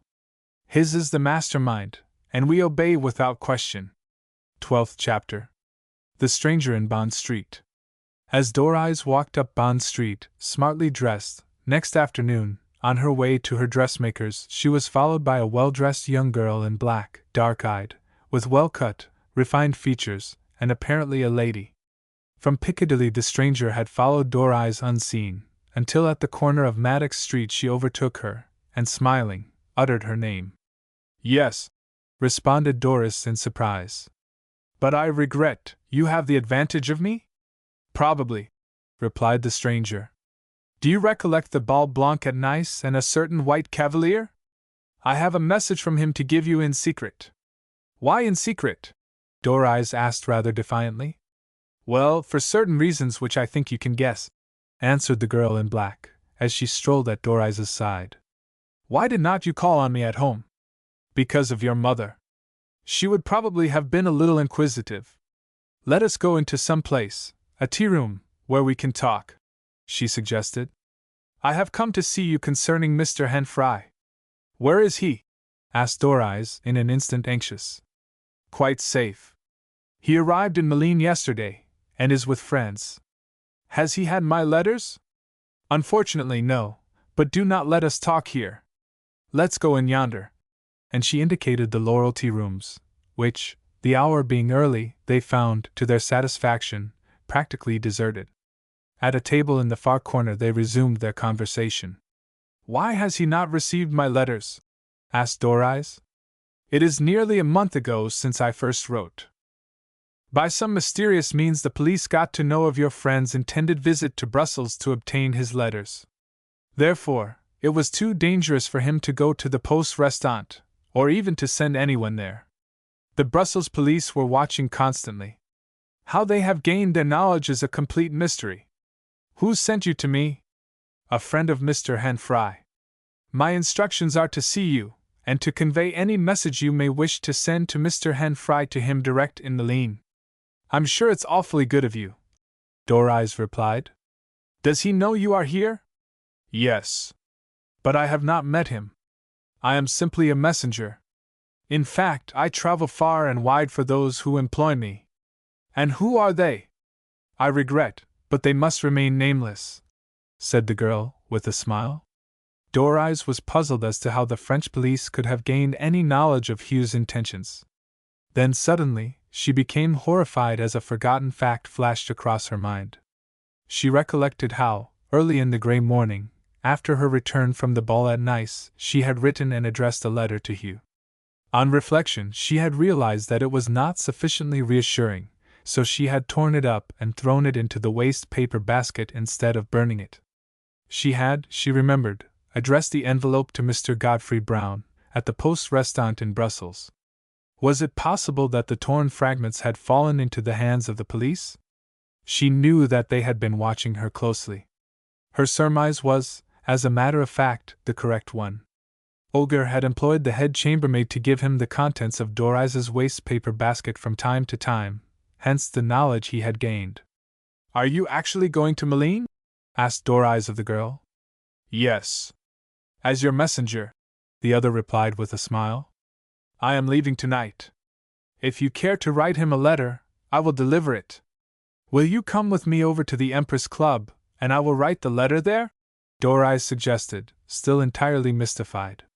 To this the stranger agreed, and they left the tea shop and walked together to the well-known ladies' club, where, while the mysterious messenger sipped tea, Doris sat down and wrote a long and affectionate letter to her lover, urging him to exercise the greatest caution and to get back to London as soon as he could. When she had finished it, she placed it in an envelope. "I would not address it," remarked the other girl. "It will be safer blank, for I shall give it into his hand." And 10 minutes later the mysterious girl departed, leaving Doris to reflect over the curious encounter. So Hugh was in Malines. She went to the telephone, rang up Walter Brock, and told him the reassuring news. "In Malines?" he cried over the wire. "I wonder if I dare go there to see him. What a dead-alive hole!" Not until then did Doris recollect that the girl had not given her Hugh's address. She had, perhaps, purposely withheld it. This fact she told Hugh's friend, who replied over the wire. "Well, it is highly satisfactory news, in any case. We can only wait, Miss Ranscombe. But this must relieve your mind, I feel sure." "Yes, it does," admitted Doris, and a few moments later she rang off. That evening Il Passero's chic messenger crossed from Dover to Ostend, and next morning she called at Madame Maupoil's, in Malines, where she delivered Doris's note into Hugh's own hand. She was an expert and hardened traveler. Hugh eagerly devoured its contents, for it was the first communication he had had from her since that fateful night at Monte Carlo. Then, having thanked the girl again and again, the latter said, "If you wish to write back to Miss Ranscombe, do so. I will address the envelope, and as I am going to Cologne tonight I will post it on my arrival." Hugh thanked her cordially, and while she sat chatting with Madame Maupoil, sipping her café au lait, he sat down and wrote a long letter to the girl he loved so deeply, a letter which reached its destination 4 days later. One morning about 10 days afterwards, when the sun shone brightly upon the fresh green of the Surrey hills, Mrs. Bond was sitting before a fire in the pretty morning room at Shapley Manor, a room filled with antique furniture and old blue china, reading an illustrated paper. At the long, leaded window stood a tall, fair-faced girl in a smart navy suit. She was decidedly pretty, with large, soft gray eyes, dimpled cheeks, and a small, well-formed mouth. She gazed abstractedly out of the window over the beautiful panorama to where Hindhead rose abruptly in the blue distance. The view from the moss-grown terrace at Shapley, high upon the Hog's Back, was surely one of the finest within a couple of 100 miles of London. Since Mrs. Bond's arrival there she had had many callers among the nouveau riche, those persons who, having made money at the expense of our gallant British soldiers, have now ousted half the county families from their solid and responsible homes. Mrs. Bond, being wealthy, had displayed her riches ostentatiously.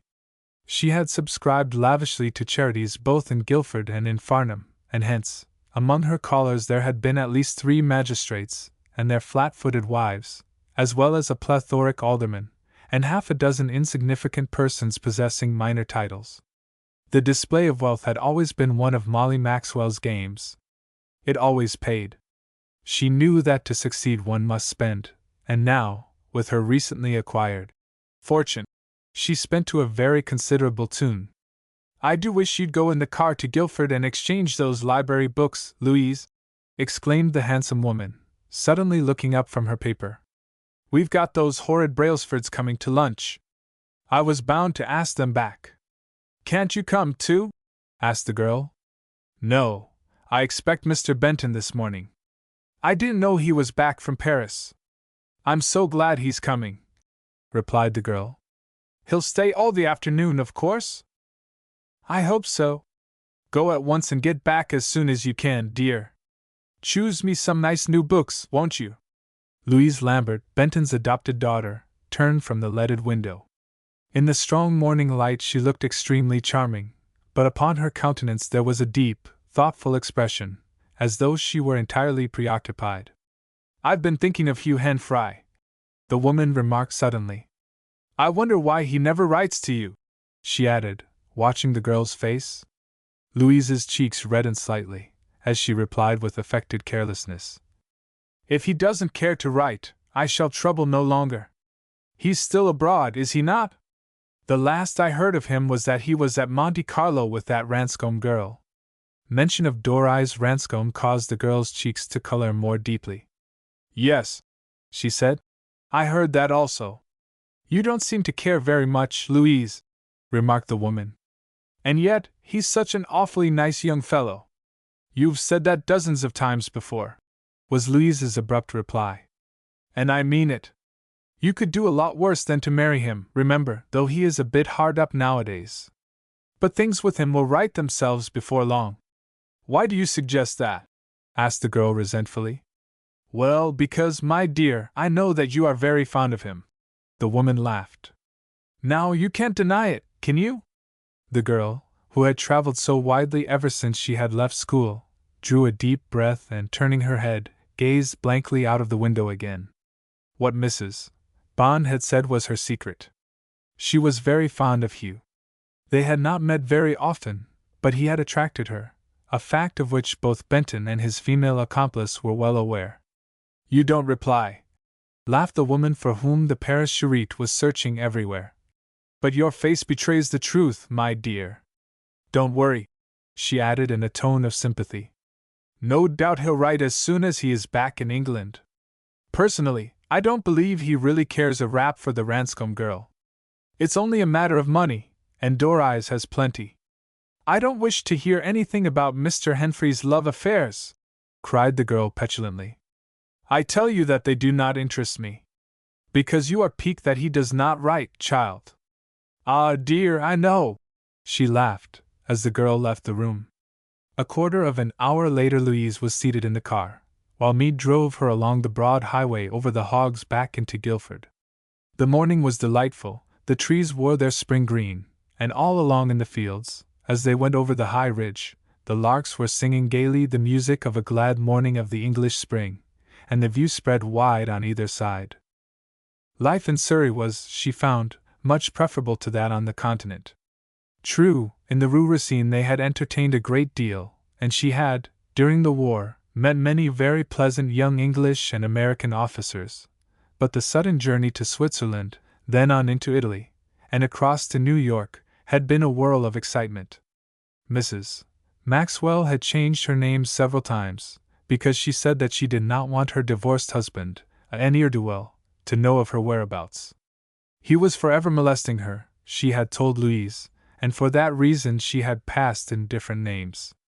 The girl was in complete ignorance of the truth.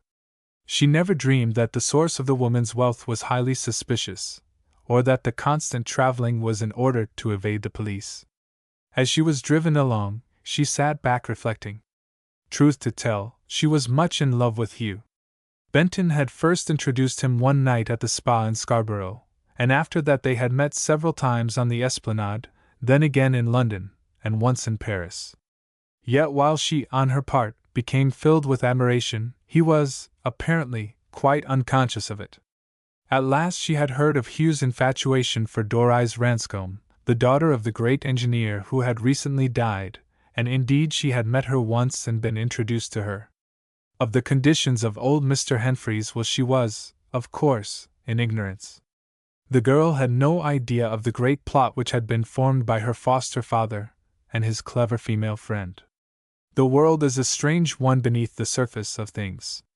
Those who passed the imposing gates of the beautiful old English manor house never dreamed that it sheltered one of the most notorious female criminals in Europe. And the worshipful magistrates, and their wives who visited her would have received a rude shock had they but known. But many modern adventuresses have been able to bamboozle the mighty.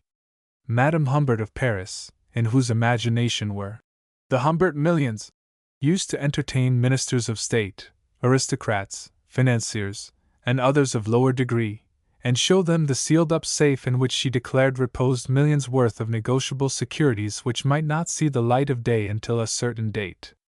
The avaricious, even shrewd, bankers advanced loans upon things they had never seen, and the Humberts were the most sought-after family in Paris until the bubble burst, and they fled and were afterwards arrested in Spain. Molly Maxwell was a marvel of ingenuity, of criminal foresight, and of amazing elusiveness. Louise, young and unsuspicious, looked upon her as a mother. Benton she called uncle, and was always grateful to him for all he did for her. She understood that they were cousins, and that Benton advised Mrs. Maxwell in her disastrous matrimonial affairs. Yet the life she had led ever since leaving school had been a truly adventurous one.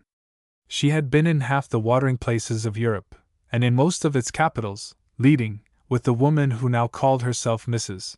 Bond, a most extravagant life at hotels of the first order. The car at last ran into the station yard at Guildford, and at the bookstall Louise exchanged her books with the courteous manager. She was passing through the booking office back to the car, when a voice behind her called, "Hello, Louise!" Turning, she found her uncle, Charles Benton, who, wearing a light overcoat and grey velour hat, grasped her hand. "Well, dear," he exclaimed, "this is fortunate. Meade is here, I suppose?" "Yes, uncle," replied the girl, much gratified at meeting him. "I was about to engage a taxi to take me up to the manor, but now you can take me there," said the rather handsome man. "How is Mrs. Bond?"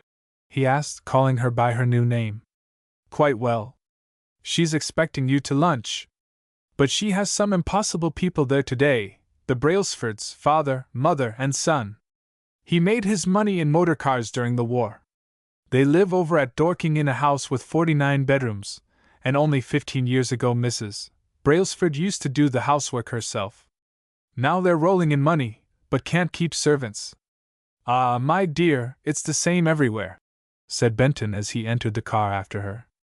"I've just got back from Madrid. It is the same there. The world is changing. Crooks prosper while white men starve. Honesty spells ruin in these days."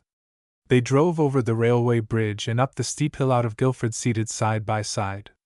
Benton had been her uncle ever since her childhood days, and a most kind and considerate one he had always proved. Sometimes when at school she did not see him for periods of a year or more, and she had no home to go to for holidays. Her foster father was abroad. Yet her school fees were paid regularly, her allowance had been ample, and her clothes were always slightly better than those of the other girls. Therefore, though she called him uncle, she looked upon Benton as her father and obeyed all his commands. Just about noon the car swung into the gates of Shapley, and soon they were indoors. Benton threw off his coat, and in an abrupt manner said to the servant, "I want to see Mrs. Bond at once." Then, turning to Louise, he exclaimed, "I want to see Molly privately. I have some urgent business to discuss with her before your profiteer friends arrive." "All right," replied the girl cheerily. "I'll leave you alone." And she ascended the broad oak staircase, the steps of which were worn thin by the tramp of many generations. A few moments later Charles Benton stood in the morning room, where Mrs. Bond still sat before the welcome log fire. "Back again, Charles!" she exclaimed, rising to greet him. "Well, how goes it?" "Not too well," was his reply as he closed the door. "I only got back last night. 5 days ago I saw the Sparrow at the Palace Hotel in Madrid. He's doing all he can in young Henfrey's interests, but he is not too hopeful." "Why?" "I can't make out," said the man, apparently much perturbed. "He wired me to go to Madrid, and I went. But it seems that I've been on a fool's errand." "That's very unsatisfactory," said the woman. "It is, my dear Molly. From his attitude it seemed to me that he is protecting Henfrey from some secret motive of his own, one that is not at all in accordance with our plans. But he is surely acting in our interests. I'm not so sure about that. You surprise me. He knows our intentions and approved of them. His approval has, I think, been upset by the murderous attack upon Yvonne. But he surely will not act against us. If he does, then we may as well throw up the sponge, Molly. We could give it all away to the police, remarked the woman. And by so doing give ourselves away, answered Benton. The Sparrow has many friends in the police, recollect. Abroad he distributes a quantity of annual douceurs, and hence he is practically immune from arrest. I wish we were, laughed the handsome adventuress. Yes. We have only to dance to his tune, said he. And the tune just now is not one which is pleasing to us, eh? You seem strangely apprehensive. I am. I believe that the Sparrow, while making pretense of supporting our little affair, is in favor of Hugh's marriage with Dor-Eyes Ranscombe. The woman looked him straight in the face. He could never go back on his word, she declared. The Sparrow is a curious combination of the crook, chivalrous and philanthropic, as you already know. But surely he wouldn't let us down? Benton paused. He was thinking deeply. A certain fact had suddenly occurred to him. If he does, then we must, I suppose, do our best to expose him. I happen to know that he has quarreled with Henri Michaud, the under-secretary of the Charité in Paris, who has declared that his payment is not sufficient. Michaud is anxious to get even with him. A word from us would result in the Sparrow's arrest. Excellent! Exclaimed Molly. If we fail we can, after all, have our revenge. But, she added, would not he suspect us both, and in turn give us away? No, he will never suspect, my dear Molly. Leave it to me. Are we not his dearest and most trusted friends? And the man, who was as keenly sought by the police of Europe, grinned sardonically and took a cigarette from the big silver box on the little table at his elbow. 13th chapter. Poisoned Lips. Week after week passed. Spring was slowly developing into summer, and the woods around Blairglass, the fine estate in Perthshire which old Sir Richard Ranscombe had left to his wife, were delightful. Blairglass Castle, a grand old turreted pile, was perched on the edge of a wooded glen through which flowed a picturesque burn well known to tourists in Scotland. Once Blairglass Burn had been a mighty river which had, in the bygone ages, worn its way deep through the grey granite down to the broad Tay and onward to the sea. On the estate was some excellent salmon fishing, as well as grouse on Blairglass Moor, and trout in Blairglass Loch. Here Lady Ranscombe entertained her wealthy society friends, and certainly she did so lavishly and well. Twice each year she went up for the fishing and for the shooting. Old Sir Richard, notwithstanding his gout, had been fond of sport, and for that reason he had given a fabulous price for the place, which had belonged to a certain duke who, like others, had become impoverished by excessive taxation and the death duties. Built in the 15th century as a fortress, it was, for a time, the home of James V, after his marriage with Mary of Guise. It was to Blairglass that, after his defeat on Solway Moss, he retired, subsequently dying of a broken heart. 20 years later Darnley, the elegant husband of Mary Stuart, had lived there, and on the level Bowling Green he used to indulge in his favourite sport. The grim old place, with its towers, its dimly lit long stone corridors, cyclopean ivy-clad walls, narrow windows, and great panelled chambers, breathed an atmosphere of the long ago. So extensive was it that only one wing, that which looked far down the glen to the blue distant mountains, had been modernized, yet that, in itself, was sufficiently spacious for the entertainment of large house parties. One morning, early in June, Dor-Eyes, in a rough tweed suit and a pearl-grey suede tam-o'-shanter, carrying a mackintosh across her shoulder, and accompanied by a tall, dark-haired, clean-shaven man of 32, with rather thick lips and bushy eyebrows, walked down through the woods to the river. The man, who was in fishing clothes, sauntered at her side smoking a cigarette, while behind them came old Sandy Murray, the grizzled, fair-bearded head-keeper, carrying the salmon rods, the gaff, creel, and luncheon basket. "The spate is excellent for us," exclaimed George Sherard. We ought to kill a salmon today, Doreyes. I sincerely hope so, replied the girl. But somehow I never have any luck in these days. No, you really don't. But Marjorie killed a 12-pounder last week, your mother tells me. Yes. She went out with Murray every day for a whole fortnight, and then on the day before she went back to town she landed a splendid fish. On arrival at the bank of the broad shallow Tay, Murray stepped forward, and in his pleasant Perthshire accent suggested that a trial might be made near the Ardcraig, a short walk to the left. After fixing the rods and baiting them, the head keeper discreetly withdrew, leaving the pair alone. In the servants' hall at Blairglass it was quite understood that Miss Doreyes and Mr. Sherard were to marry, and that the announcement would be made in due course. What a lovely day, and what a silent, delightful spot, Sherard remarked, as he filled his pipe preparatory to walking upstream, while the girl remained beside the dark pool where sport seemed likely. Yes, she replied, inwardly wishing to get rid of her companion so as to be left alone with her own thoughts. I'll remain here for a little and then go downstream to the end of our water.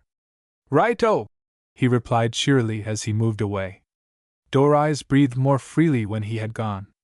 George Sherard had arrived from London quite unexpectedly at 9 o'clock on the previous morning. She had been alone with her mother after the last guest of a gay house party had departed, when, unknown to Doreyes, Lady Ranscombe had telegraphed to her friend George to run up for a few days fishing. Lady Ranscombe's scheme was to throw the pair into each other's society as much as possible. She petted George, flattered him, and in every way tried to entertain him with one sole object, namely, to induce him to propose to Doreyes, and so get the girl off her hands. On the contrary, the girl's thoughts were forever centered upon Hugh, even though he remained under that dark cloud of suspicion. To her the chief element in the affair was the mystery why her lover had gone on that fateful night to the Villa Amet, the house of that notorious Mademoiselle. What had really occurred? Twice she had received letters from him brought to her by the mysterious girl messenger from Belgium. From them she knew how grey and dull was his life, hiding there from those who were so intent upon his arrest. Indeed, within her blouse she carried his last letter which she had received 3 weeks before when in London, a letter in which he implored her not to misjudge him, and in which he promised that, as soon as he dared to leave his hiding-place and meet her, he would explain everything.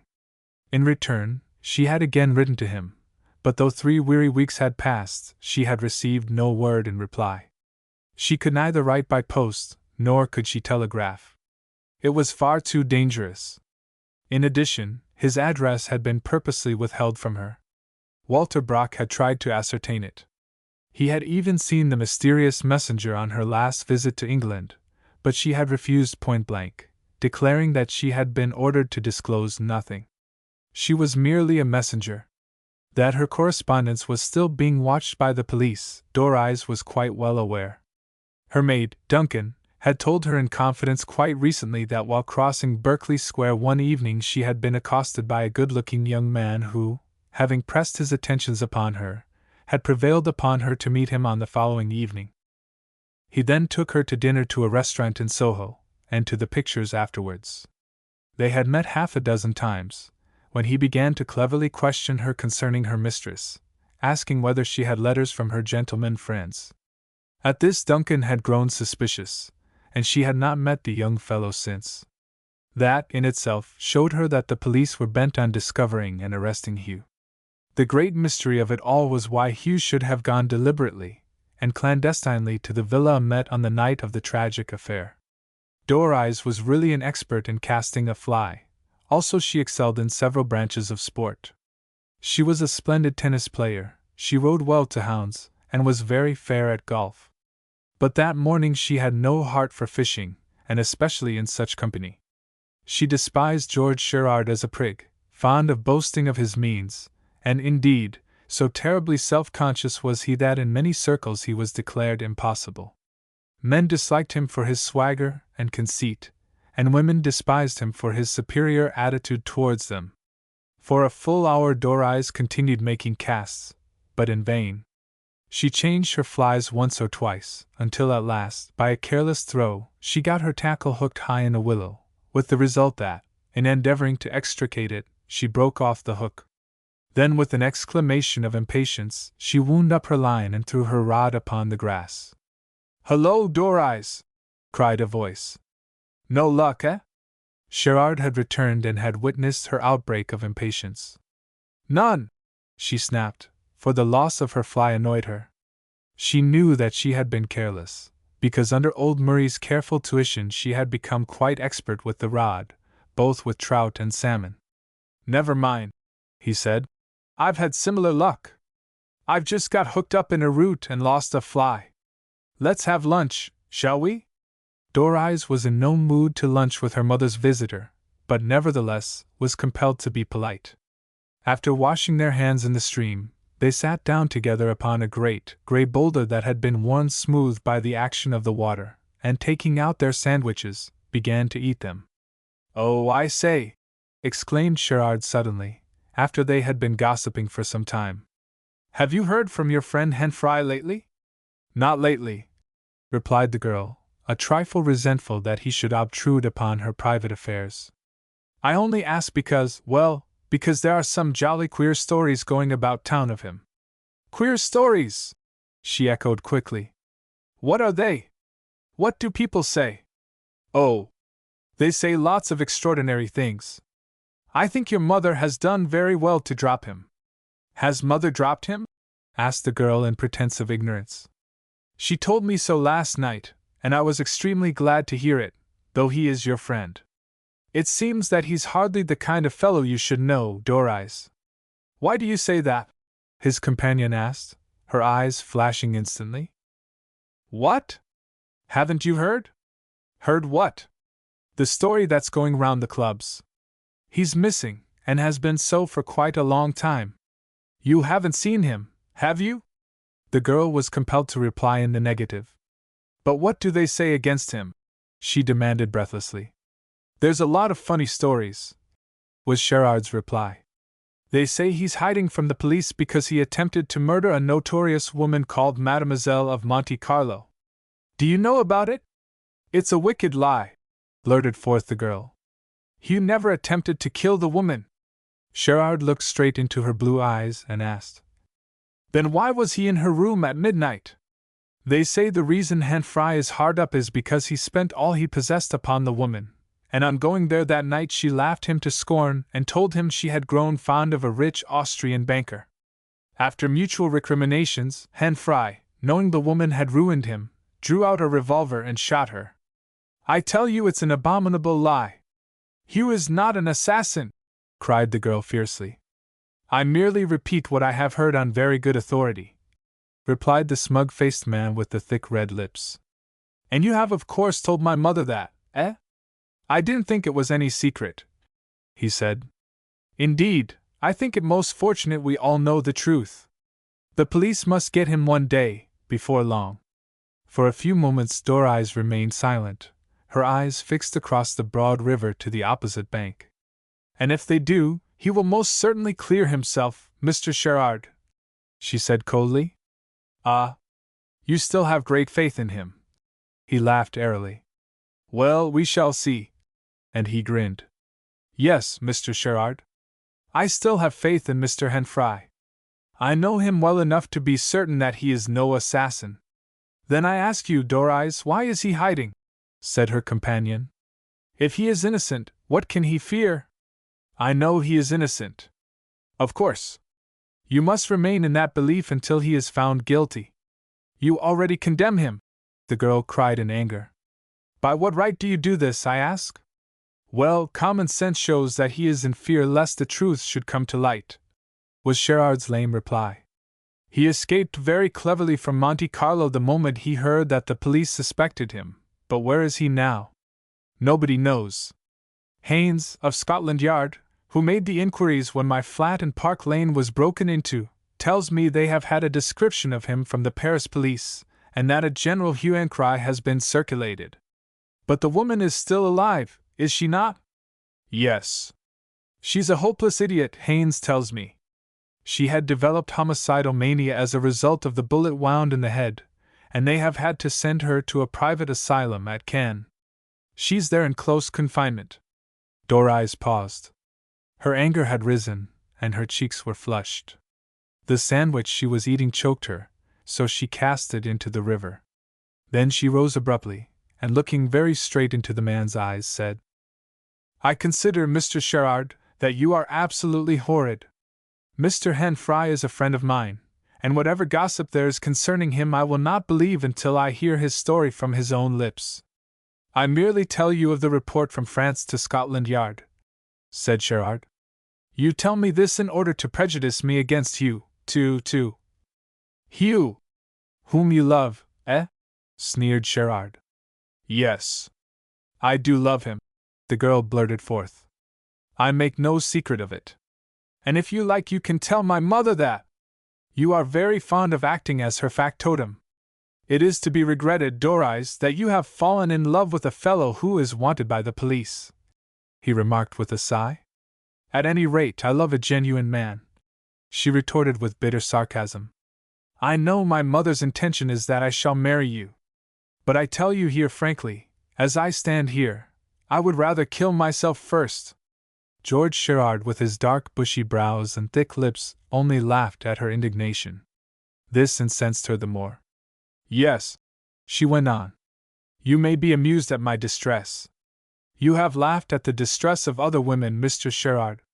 Do not think that I am blind. I have watched you, and I know more concerning your love affairs of the past than you ever dream.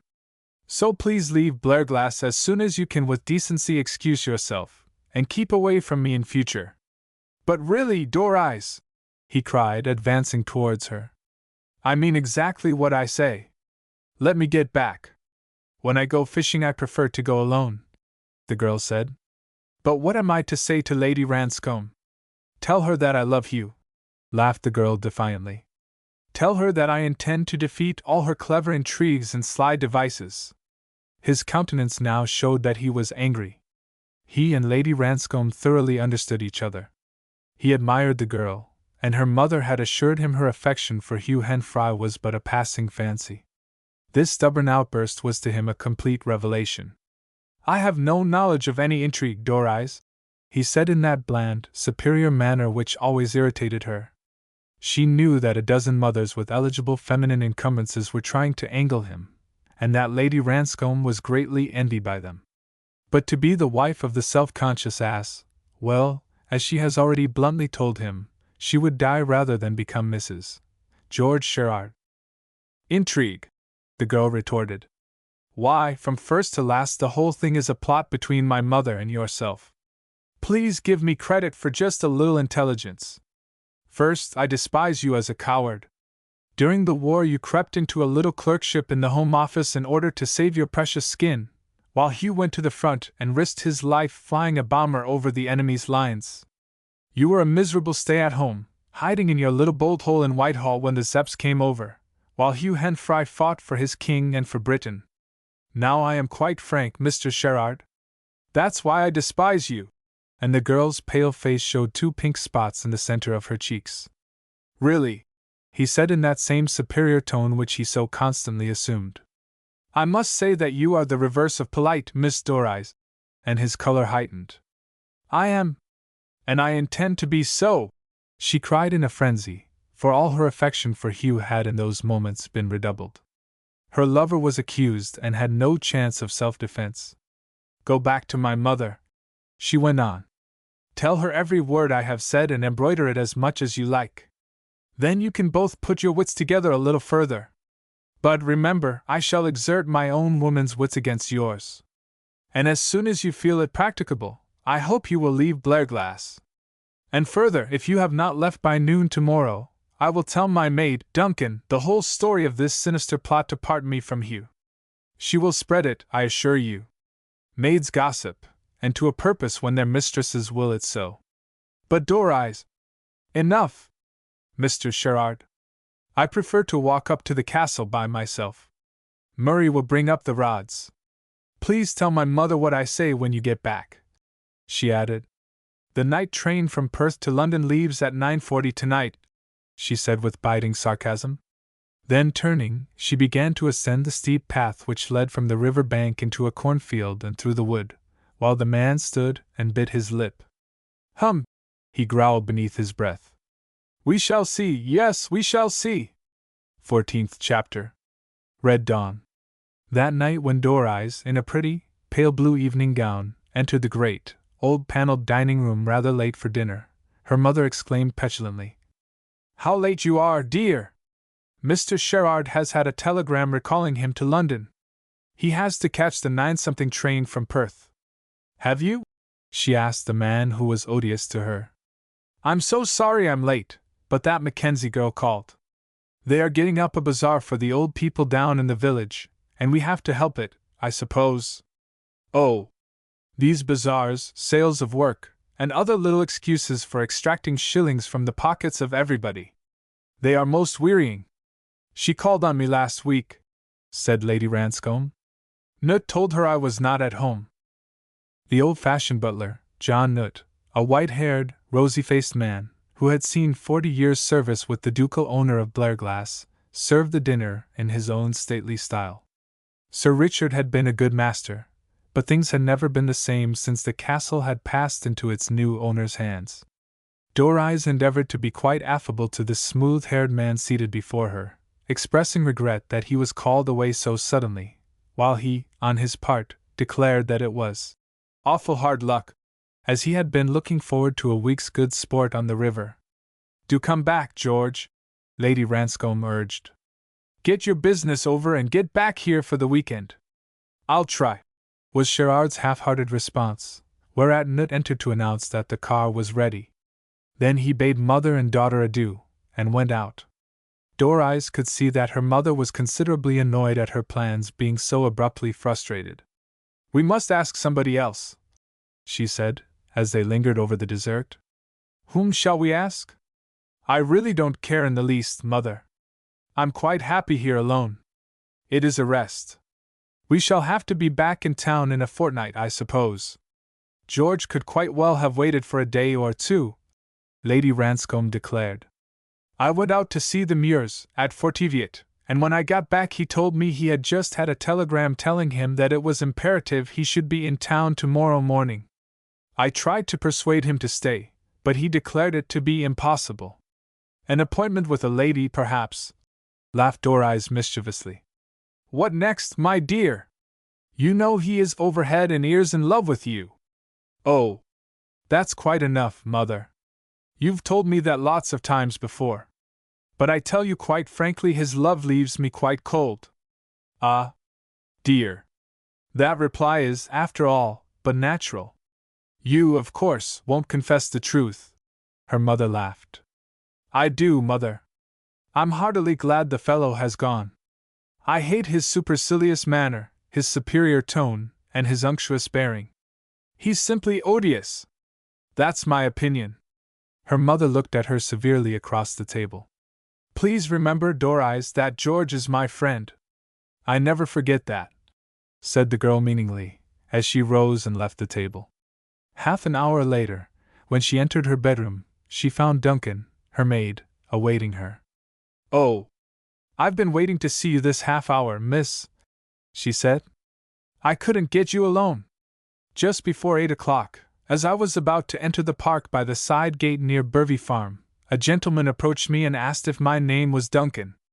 I told him it was, and then he gave me this to give to you in secret. He also gave me a £1 note, miss, to say nothing about it. And the prim lady's maid handed her young mistress a small white envelope upon which her name was written. Opening it, she found a plain visiting card which bore the words in a man's handwriting. Would it be possible for you to meet me tonight at 10 at the spot where I have given this to your maid? Urgent. Silverado. Door-Eyes held her breath. It was a message from the mysterious white cavalier who had sought her out at the Bal Blanc at Nice, and told her of Hugh's peril. Duncan was naturally curious owing to the effect the card had had upon her mistress, but she was too well trained to make any comment. Instead, she busied herself at the wardrobe, and a few moments afterwards left the room. Door-Eyes stood before the long cheval glass, the card still in her hand. What did it mean? Why was the mysterious white cavalier in Scotland? At least she would now be able to see his face. It was past 9, and the moon was already shining. She had still more than half an hour before she went forth to meet the man of mystery. She descended to the drawing-room, where her mother was reading, and after playing over a couple of songs as a camouflage, she pretended to be tired and announced her intention of retiring. "We have to go into Edinburgh tomorrow morning," her mother remarked. "So we should start pretty early. I've ordered the car for 9 o'clock. "All right, mother. Good night," said the girl as she closed the door. Then hastening to her room she threw off her dinner gown, and putting on a coat and skirt and the boots which she had worn when fishing that morning, she went out by a door which led from the great old library, with its thousands of brown-backed volumes, on to the broad terrace which overlooked the glen, now a veritable fairyland beneath the light of the moon. Outside the silence was only broken by the ripple of the burn over its pebbles deep below, and the cry of the night bird upon the steep rock whereon the historic old castle was built. By a path known to her she descended swiftly, and away into the park by yet another path, used almost exclusively by the servants and the postman, down to a gate which led out into the high road to Perth by one of the farms on the estate, the one known as the Burvey. As she was about to pass through the small swing gate, she heard a voice which she recognized exclaim, "Miss Ranscombe! I have to apologize!" And from the dark shadow a rather tall man emerged and barred her path. "I dare say you will think this all very mysterious," he went on, laughing lightly, "but I do hope I have not inconvenienced you. If so, pray accept my deepest apologies. Will you?" "Not at all," the girl replied, though somewhat taken aback by the suddenness of the encounter. The man spoke slowly and with evident refinement. His voice was the same she had heard at Nice on that memorable night of gaiety. She recognized it instantly. As he stood before her, his countenance became revealed in the moonlight, and she saw a well-molded, strongly marked face, with a pair of dark, penetrating eyes, set a little too close perhaps, but denoting strong will and keen intelligence. "Yes," he laughed. "Look at me well, Miss Ranscombe. I am the white cavalier whom you last saw disguised by a black velvet mask. Look at me again, because perhaps you may wish to recognize me later on. And you are still Mr. X, eh?" asked the girl, who had halted, and was gazing upon his rather striking face. "Still the same," he said, smiling. "Or you may call me Brown, Jones, or Robinson, or any of the other saints' names if you prefer. You have been very kind to me. Surely I may know your real name?" "No, Miss Ranscombe. For certain very important reasons I do not wish to disclose it." "Pardon me, will you not? I ask that favor of you. But will you not satisfy my curiosity? At my personal risk?" "No, I do not think you would wish me to do that, eh?" he asked in a tone of mild reproof. Then he went on. "I'm awfully sorry I could not approach you openly. In London I found out that you were up here, so I thought it best to see you in secret. You know why I have come to you, Miss Ranscombe, eh? On behalf of Mr. Henfrey." "Yes. He is still in hiding. It has been impossible, through force of circumstances, for him to send you further messages." "Where is he? I want to see him." "Have patience, Miss Ranscombe, and I will arrange a meeting between you. But why do the police still search for him?" "Because of an unfortunate fact. The lady, Mademoiselle Farrad, is now confined to a private asylum at Caen, but all the time she raves furiously about Monsieur Henfrey. Hence the French police are convinced that he shot her, and they are determined upon his arrest." "But do you think he is guilty?" "I know he is not. Yet by force of adverse circumstances, he is compelled to conceal himself until such time that we can prove his innocence." "Ah! But shall we ever be in a position to prove that?" "I hope so." "We must have patience, and still more patience," urged the mysterious man as he stood in the full light of the brilliant moon. "I have here a letter for you which Mr. Henfrey wrote a week ago. It only came into my hands yesterday," and he gave her an envelope. "Tell me something about this woman, Mademoiselle of Monte Carlo." "Who is she?" asked Doris excitedly. "Well, she is a person who was notorious at the rooms, as you yourself know. You have seen her. And tell me, why do you take such an interest in Hugh?" inquired the girl, not without a note of suspicion in her voice. For reasons best known to myself, Miss Ranscombe. Reasons which are personal. That's hardly a satisfactory reply. I fear I can give few satisfactory replies until we succeed in ascertaining the truth of what occurred at the Villa Met, he said. I must urge you, Miss Ranscombe, to remain patient, and not to lose faith in the man who is wrongfully accused. But when can I see him? Asked Doris eagerly. Soon. But you must be discreet, and you must ask no questions. Just place yourself in my hands, that is, if you can trust me. I do, even though I am ignorant of your name. It is best that you remain in ignorance, was his reply. Otherwise perhaps you would hesitate to trust me. Why? But the tall, good-looking man only laughed, and then he said, My name really doesn't matter at present. Later, Miss Ranscombe, you will no doubt know it. I am only acting in the interests of Hen Fry. Again she looked at him. His face was smiling, and yet was sphinx-like in the moonlight. His voice was certainly that of the white cavalier which she recollected so well, but his personality, so strongly marked, was a little overbearing. I know you mistrust me, he went on. If I were in your place I certainly should do so. 1,000 pities it is that I cannot tell you who I am. But well, I tell you in confidence that I dare not. Dare not! Of what are you afraid? Inquired Doris. The man she had met under such romantic circumstances interested her keenly. He was Hugh's go-between. Poor Hugh! She knew he was suffering severely in his loneliness, and his incapability to clear himself of the terrible stigma upon him. I'm afraid of several things, replied the white cavalier. The greatest fear I have is that you may not believe in me. I do believe in you, declared the girl. Excellent, he replied enthusiastically. Then let us get to business. Pardon me for putting it so. But I am, after all, a businessman. I am interested in a lot of different businesses, you see. Of what character? No, Miss Ranscombe. That is another point upon which I regret that I cannot satisfy your pardonable curiosity. Please allow your mind to rest upon the one main point, that I am acting in the interests of the man who is, I believe, your greatest and most intimate friend. I understood that when we met in Nice. Good! Now I understand that your mother, Lady Ranscombe, is much against your marriage with Hugh Hen Fry. She has other views. Really? Who told you that? I have ascertained it in the course of my inquiry. Doris paused, and then looking the man of mystery straight in the face, asked, What do you really know about me? Well, he laughed lightly. A good deal. Now tell me, when could you be free to get away from your mother for a whole day? Why? I want to know.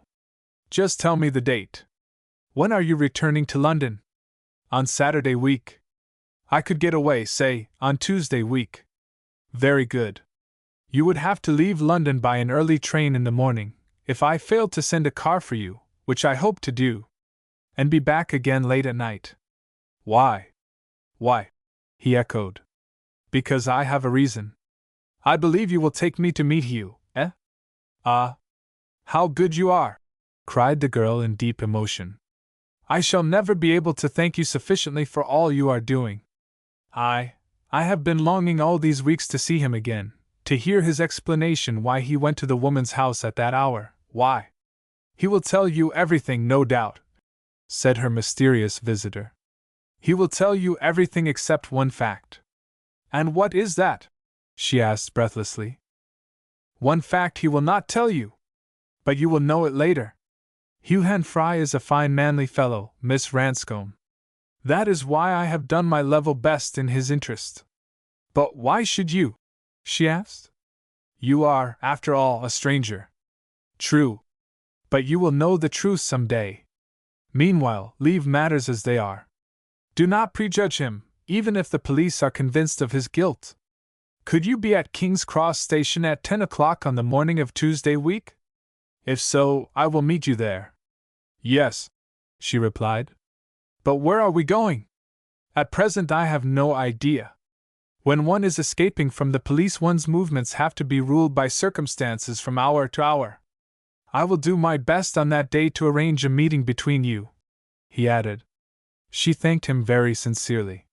He was still a mystery, but his face and his whole bearing attracted her. He was her friend. She recollected his words amid that gay revelry at Nice, words of encouragement and sympathy.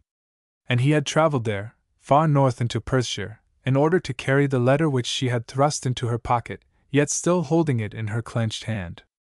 "I do wish you would tell me the motive of your extreme kindness towards us both," Doris urged. "I can't make it out at all. I am bewildered." "Well, so am I, Miss Ranscombe," replied the tall, elegant man who spoke with such refinement, and was so shrewd and alert. "There are certain facts of which I have no knowledge. The affair at the Villa Amet is still, to me, a most profound mystery. Why did Hugh go there at all? That is what I fail to understand," she declared. "Don't wonder any longer. He had, I know, an urgent and distinct motive to call that night. But the woman! I hear she is a notorious adventuress. And the adventuress, Miss Ranscombe, often has, deep in her soul, the heart of a pure woman," he said. "One must never judge by appearance or gossip. What people may think is the curse of many of our lives. I hope you do not misjudge Mr. Henfrey." "I do not. But I am anxious to hear his explanation." "You shall, and before long, too," he replied. "But I want you, if you will, to answer a question. I do not put it from mere idle curiosity, but it very closely concerns you both. Have you ever heard him speak of a girl named Louise Lambert?" "Louise Lambert? Why, yes. He introduced her to me once. She is, I understand, the adopted daughter of a man named Benton, an intimate friend of old Mr. Henfrey. Has he ever told you anything concerning her?" "Nothing much." "Why? He has never told you the conditions of his father's will?" "Never, except that he has been left very poorly off, though his father died in affluent circumstances." "What are the conditions?" The mysterious stranger paused for a moment. "Have you of late formed an acquaintance of a certain Mrs. Bond, a widow? I met her recently in South Kensington, at the house of a friend of my mother, Mrs. Binion." "Why? How many times have you met her?" "2, or I think 3. She came to tea with us the day before we came up here." "Hum! Your mother seems rather prone to make easy acquaintanceships, eh? The Hardcastles were distinctly undesirable, were they not, and the Jameses also?" "Why, what do you know about them?" asked the girl, much surprised, as they were two families who had been discovered to be not what they represented. "Well," he laughed, "I happen to be aware of your mother's charm, that's all." "You seem to know quite a bit about us," she remarked. "How is it?" "Because I have made it my business to know Miss Ranscombe," he replied. "Further, I would urge upon you to have nothing to do with Mrs. Bond." "Why not?" "We found her most pleasant. She is the widow of a wealthy man who died abroad about 2 years ago, and she lives somewhere down in Surrey." "I know all about that," he answered in a curious tone. "But I repeat my warning that Mrs. Bond is by no means a desirable acquaintance. I tell you so for your own benefit." Inwardly he was angry that the woman should have so cleverly made the acquaintance of the girl. It showed him plainly that Benton and she were working on a set and desperate plan, while the girl before him was entirely ignorant of the plot. "Now, Miss Ranscombe," he added, "I want you to please make me a promise, namely, that you will say nothing to a single soul of what I have said this evening, not even to your friend Mr. Henfrey. I have very strong reasons for this. Remember, I am acting in the interests of you both, and secrecy is the essence of success." "I understand. But you really mystify me." "I know you are my friend," she said. "But why are you doing all this for our benefit?" "In order that Hugh Henfrey may return to your side, and that hand in hand you may be able to defeat your enemies." "My enemies? Who are they?" asked the girl. "One day, very soon, they must reveal themselves. When they do, and you find yourself in difficulties, you have only to call upon me, and I will further assist you. Advertise in the Times newspaper at any time for an appointment with Silverado. Give me 7 days, and I will keep it. But do tell me your name, she urged, as they moved together from the pathway along the road in the direction of Perth. I beg of you to do so. I have already begged a favor of you, Miss Ranscombe, he answered in a soft, refined voice. I asked you not to press your question. Suffice it that I am your sincere friend. But when shall I see Hugh? She cried, again halting. I cannot bear this terrible suspense any longer, indeed I can't. Can I go to him soon? No! Cried a voice from the shadow of a bush close beside them as a dark alert figure sprang forth into the light. It is needless. I am here, dearest, at last. And next second she found herself clasped in her lover's strong embrace, while the stranger, utterly taken aback, stood looking on, absolutely mystified. 15th chapter. The Nameless Man. Who is this gentleman, Doris? Asked Hugh, when a moment later the girl and her companion had recovered from their surprise. I cannot introduce you, was her reply. He refuses to give his name. The tall man laughed and said, I have already told you that my name is X. Hugh regarded the stranger with distinct suspicion. It was curious that he should discover them together, yet he made but little comment. We were just speaking about you, Mr. Henfrey, the tall man went on. I believed that you were still in Belgium. How did you know I was there? Oh, well, information concerning your hiding place reached me, was his enigmatical reply. I am, however, glad you have been able to return to England in safety. I was about to arrange a meeting between you, but I advise you to be most careful. You seem to know a good deal concerning me, Hugh remarked resentfully, looking at the stern, rather handsome face in the moonlight. This is the gentleman who sought me out in Nice, and first told me of your peril, Hugh. I recognize his voice, and have to thank him for a good deal, the girl declared. Really, Miss Ranscombe, I require no thanks, the polite stranger assured her. If I have been able to render Mr. Henfrey a little service, it has been a pleasure to me. And now that you are together again, I will leave you. But who are you? Demanded Hugh, filled with curiosity. That matters not, now that you are back in England. Only I beseech of you to be very careful, said the tall man. Then he added, there are pitfalls into which you may very easily fall, traps set by your enemies. Well, sir, I thank you sincerely for what you have done for Miss Ranscombe during my absence, said the young man, much mystified at finding Doris strolling at that hour with a man of whose name even she was ignorant. I know I have enemies, and I shall certainly heed your warning. Your enemies must not know you are in England. If they do, they will most certainly inform the police. I shall take care of that, was Hugh's reply. I shall be compelled to go into hiding again, but where, I do not know. Yes, you must certainly continue to lie low for a time, the man urged. I know how very dull it must have been for you through all those weeks. But even that is better than the scandal of arrest and trial.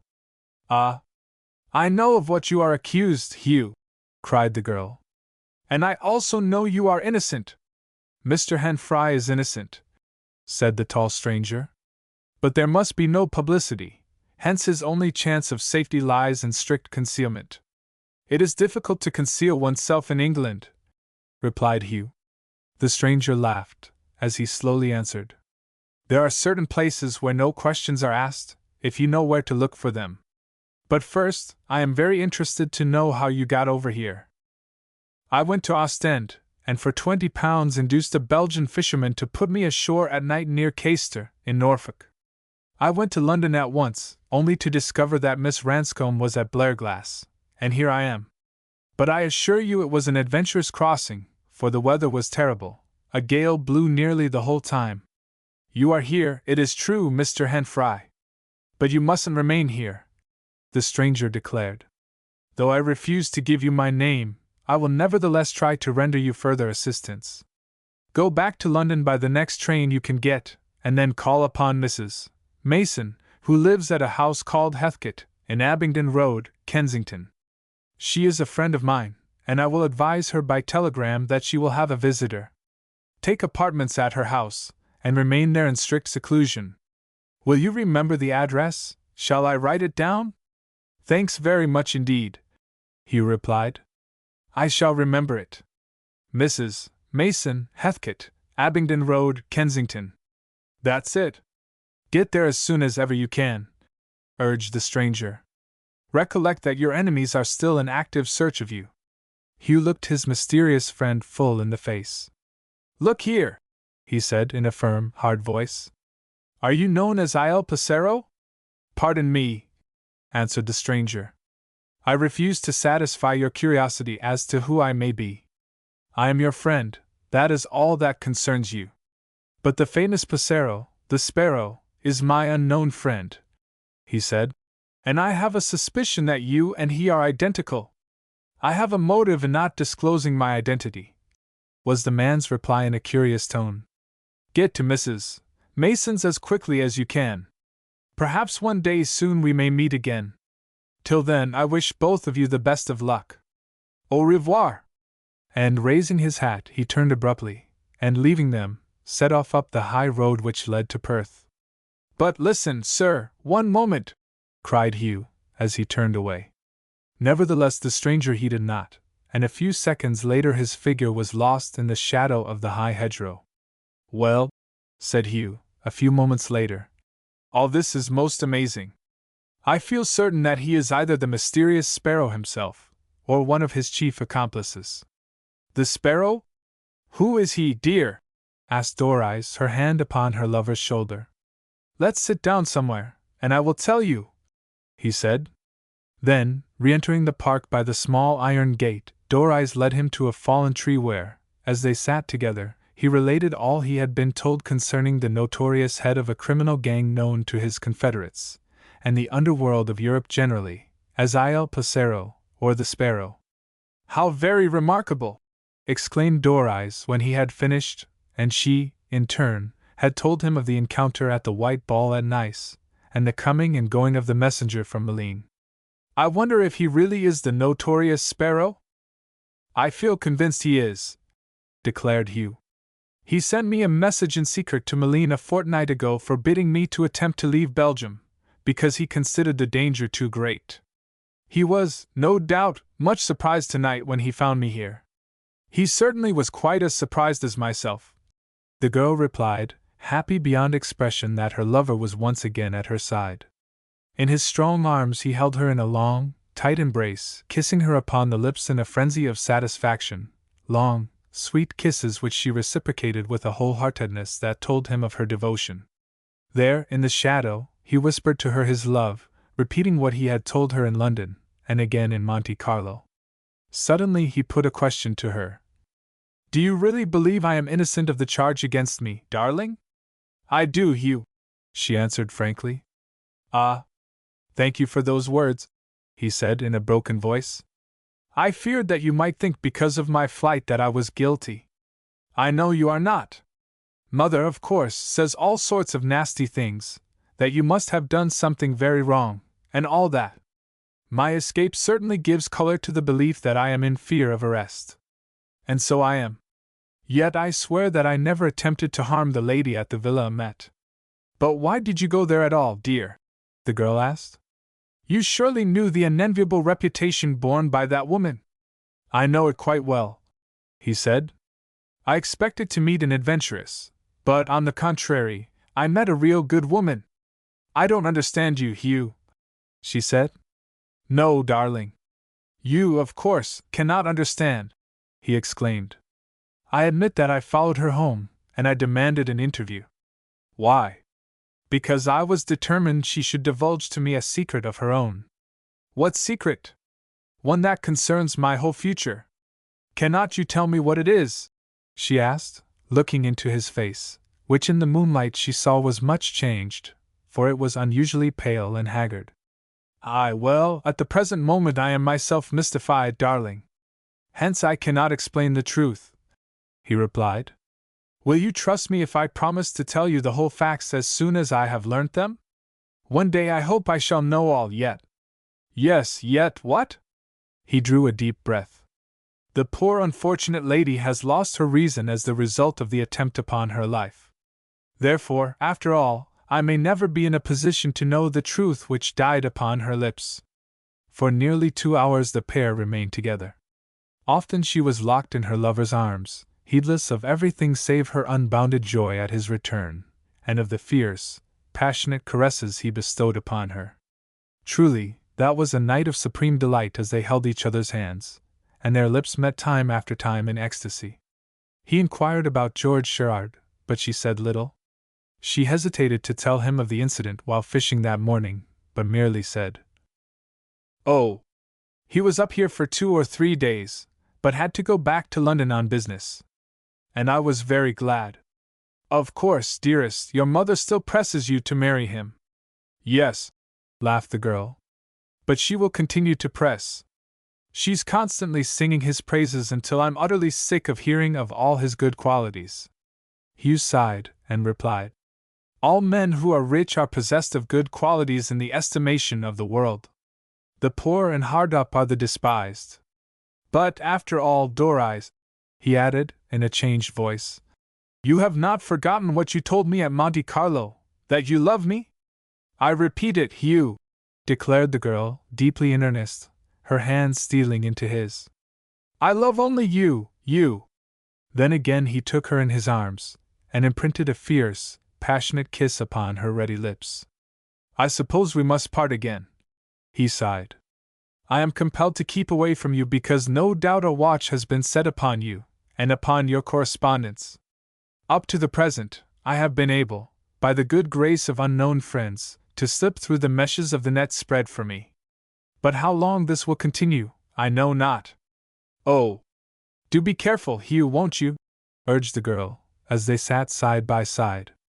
The only sound was the rippling of the burn deep down in the glen, and the distant barking of a shepherd's dog. "Yes. I'll get away into the wilds of Kensington, to Abingdon Road. One is safer in a London suburb than in a desert, no doubt. West London is a good hiding place. Recollect the name. Mason, wasn't it? And she lives at Heathcote. That was it. But do not communicate with me, otherwise my place of concealment will most certainly be discovered." "But can I see you, Hugh?" implored the girl. "Must we again be parted?" "Yes. It seems so, according to our mysterious friend, whom I believe most firmly to be the notorious thief known by the Italian sobriquet of Il Passero, the Sparrow." "Do you think he is a thief?" asked the girl. "Yes. I am convinced that your friend is none other than the picturesque and romantic criminal whose octopus hand is upon almost every great theft in Europe, and whom the police always failed to catch, so elusive and clever is he." She gave him further details of their first meeting at Nice. "Exactly. That is one of his methods. Secrecy and generosity are his 2 traits. He and his accomplices rob the wealthy, and assist those wrongly accused. It must be he, or one of his assistants. Otherwise he would not know of the secret hiding place for those after whom a hue and cry has been raised." He recollected at that moment the girl who had been his fellow guest in Genoa, the dainty Mademoiselle who evidently had some secret knowledge of his father's death, and yet refused to divulge a single word. Ever since that memorable night at the Villa Amet, he had existed in a mist of suspicion and uncertainty. Yet, after all, he cared little for anything so long as Doris still believed in his innocence, and she still loved him. His one great object was to clear up the mystery of his father's tragic end, and thus defeat the clever plot of those whose intention it, apparently, was to marry him to Louise Lambert. On every hand there was mystification. The one woman, notorious as she was, who knew the truth had been rendered mentally incompetent by an assassin's bullet, while he, himself, was accused of the crime. Hugh Henfrey would have long ago confessed to Doris the whole facts concerning his father's death, but his delicacy prevented him. He honored his dead father, and was averse to telling the girl he loved that he had been found in a curious state in a West End street late at night. He was loyal to his poor father's memory, and until he knew the actual truth, he did not intend that Doris should be in a position to misconstrue the facts, or to misjudge. On the face of it, his father's death was exceedingly suspicious. He had left his home in the country and gone to town upon pretense. Why? That a woman was connected with his journey was now apparent. Hugh had ascertained certain facts which he had resolved to withhold from everybody. But why should the notorious Sparrow, the king of the underworld, interest himself so actively on his behalf as to travel up there to Perthshire, after making those secret, but elaborate, arrangements for safety? The whole affair was a mystery, complete and insoluble. It was early morning, after they had rambled for several hours in the moonlight, when Hugh bade his well-beloved farewell. They had returned through the park and were at a gate quite close to the castle when they halted. It had crossed Hugh's mind that they might be seen by one of the keepers, and he had mentioned this to Doris. "What matter?" she replied. "They do not know you, and probably will not recognize me." So after promising Hugh to remain discreet, she told him they were returning to London in a few days. "Look here," he said suddenly. "We must meet again very soon, darling. I dare say I may venture out at night, therefore why not let us make an appointment, say, for Tuesday week. Where shall we meet? At midnight at the first seat on the right on entering the part at the Marble Arch? You remember, we met there once before, about a year ago." "Yes. I know the spot," the girl replied. "I remember what a cold, wet night it was, too," and she laughed at the recollection. "Very well. I will contrive to be there. That night we are due at a dance at the Gordons in Grosvenor Gardens. But I'll manage to be there somehow, if only for 5 minutes." "Good!" he exclaimed, again kissing her fondly. "Now I must make all speed to Kensington and there go once more into hiding. When will this wearying life be over? You have a friend, as I have, in the mysterious White Cavalier," she said. "I wonder who he really is." "The Sparrow, without a doubt, the famous Il Placero for whom the police of Europe are ever searching, the man who at one moment lives in affluence and the highest respectability in a house somewhere near Piccadilly, and at another is tearing over the French, Spanish, or Italian roads in his powerful car directing all sorts of crooked business. It's a strange world in which I find myself, Doris, I assure you. Goodbye, darling, goodbye." And he took her in a final embrace. "Goodbye, till Tuesday week." Then stepping on to the grass, where his feet fell noiselessly, he disappeared in the dark shadow of the great avenue of beeches. 16th chapter. The Escrocs of London. For 10 weary days Hugh Henfrey had lived in the close, frosy-smelling house in Abingdon Road, Kensington, a small, old-fashioned place, once a residence of well-to-do persons, but now sadly out of repair. Its occupier was a worthy, and somewhat wizened, widow named Mason, who was supposed to be the relict of an army surgeon who had been killed at the Battle of the Marne. She was about 60, and suffered badly from asthma. Her house was too large for one maid, a stout, matronly person called Emily, hence the place was not kept as clean as it ought to have been, and the cuisine left much to be desired. Still, it appeared to be a safe harbor of refuge for certain strange persons who came there, men who looked more or less decent members of society, but whose talk and whose slang was certainly that of crooks. That house in the back street of Old World Kensington, a place built before Victoria ascended the throne, was undoubtedly on a par with the flat of the Rebeccas in Genoa, and the thieves' sanctuary in the shadow of the cathedral at Malines. Adversity brings with it queer company, and Hugh had found himself among a mixed society of men who had been gentlemen, and had taken up the criminal life as an up-to-date profession. They all spoke of the Sparrow with awe, and they all wondered what his next great coup would be. Hugh became more than ever satisfied that Il Placero was one of the greatest and most astute criminals who have graced the annals of our time. Everyone sang his praise. The queer visitors who lodged there for a day, a couple of days, or more, the guests who came suddenly, and who disappeared just as quickly, were one and all loud in their admiration of Il Placero, though Hugh could discover nobody who had actually seen the arch-thief in the flesh. On the Tuesday night Hugh had had a frugal and badly cooked meal with 3 mysterious men who had arrived as Mrs. Mason's guests during the day. After supper the widow rose and left the room, whereupon the trio, all well-dressed men about town, began to chatter openly about a little deal in diamonds in which they had been interested. The deal in question had been reported in the newspapers on the previous morning, namely, how a Dutch diamond dealer's office in Hatton Garden had been broken into, the safe cut open by the most scientific means, and a very valuable parcel of stones extracted. Harry Austin has gone down to Surrey to stay with Molly. Molly? Why, I thought she was in Paris. She was, but she went to America for a trip and she finds it more pleasant to live down in Surrey just now, replied the other with a grin. She has Charlie's girl living with her. Hum, grunted the third man. Not quite the sort of companion Charlie might choose for his daughter, eh? Hugh took but little notice of the conversation. It was drawing near the time when he would go forth to meet Dorries at their trysting place. In anxiety he went into the adjoining room, and there smoked alone until just past 11 o'clock, when he put on his hat and went forth into the dark, deserted street. Opposite High Street Kensington Station he jumped upon a bus, and at 5 minutes to midnight alighted at the Marble Arch. On entering the park he quickly found the seat he had indicated as their meeting place, and sat down to wait.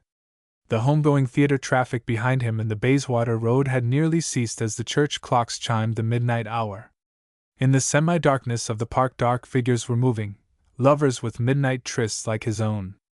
In the long, well-lit road behind him motors full of gaily dressed women flashed homeward from suppers or theatres, while from the open windows of a ballroom in a great mansion, the house of an iron magnate, came the distant strains of waltz music. Time dragged along. He strained his eyes down the dark pathway, but could see no approaching figure. Had she at the last moment been prevented from coming? He knew how difficult it was for her to slip away at night, for Lady Ranscombe was always so full of engagements, and Dorries was compelled to go everywhere with her. At last he saw a female figure in the distance, as she turned into the park from the Marble Arch, and springing to his feet, he went forward to meet her. At first he was not certain that it was Dorries, but as he approached nearer he recognized her gait. A few seconds later he confronted her, and grasped her warmly by the hand. The black cloak she was wearing revealed a handsome jade-colored evening gown, while her shoes were not those one would wear for promenading in the park. "Welcome at last, darling!" he cried. "I was wondering if you could get away, after all." "I had a little difficulty," she laughed. "I'm at a dance at the Gordons in Grosvenor Gardens, but I managed to slip out, find a taxi, and run along here. I fear I can't stay long, or they will miss me. Even 5 minutes with you is bliss to me, darling," he said, grasping her unloved hand and raising it to his lips. "Ah, Hugh! If you could only return to us, instead of living under this awful cloud of suspicion," the girl cried.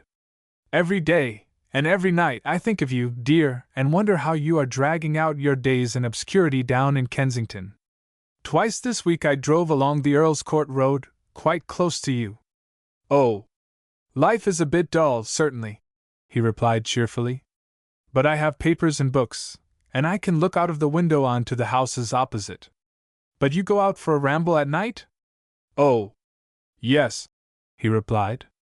"Last night I set out at 1 o'clock and walked up to Hampstead Heath, as far as Jack Straw's castle and back.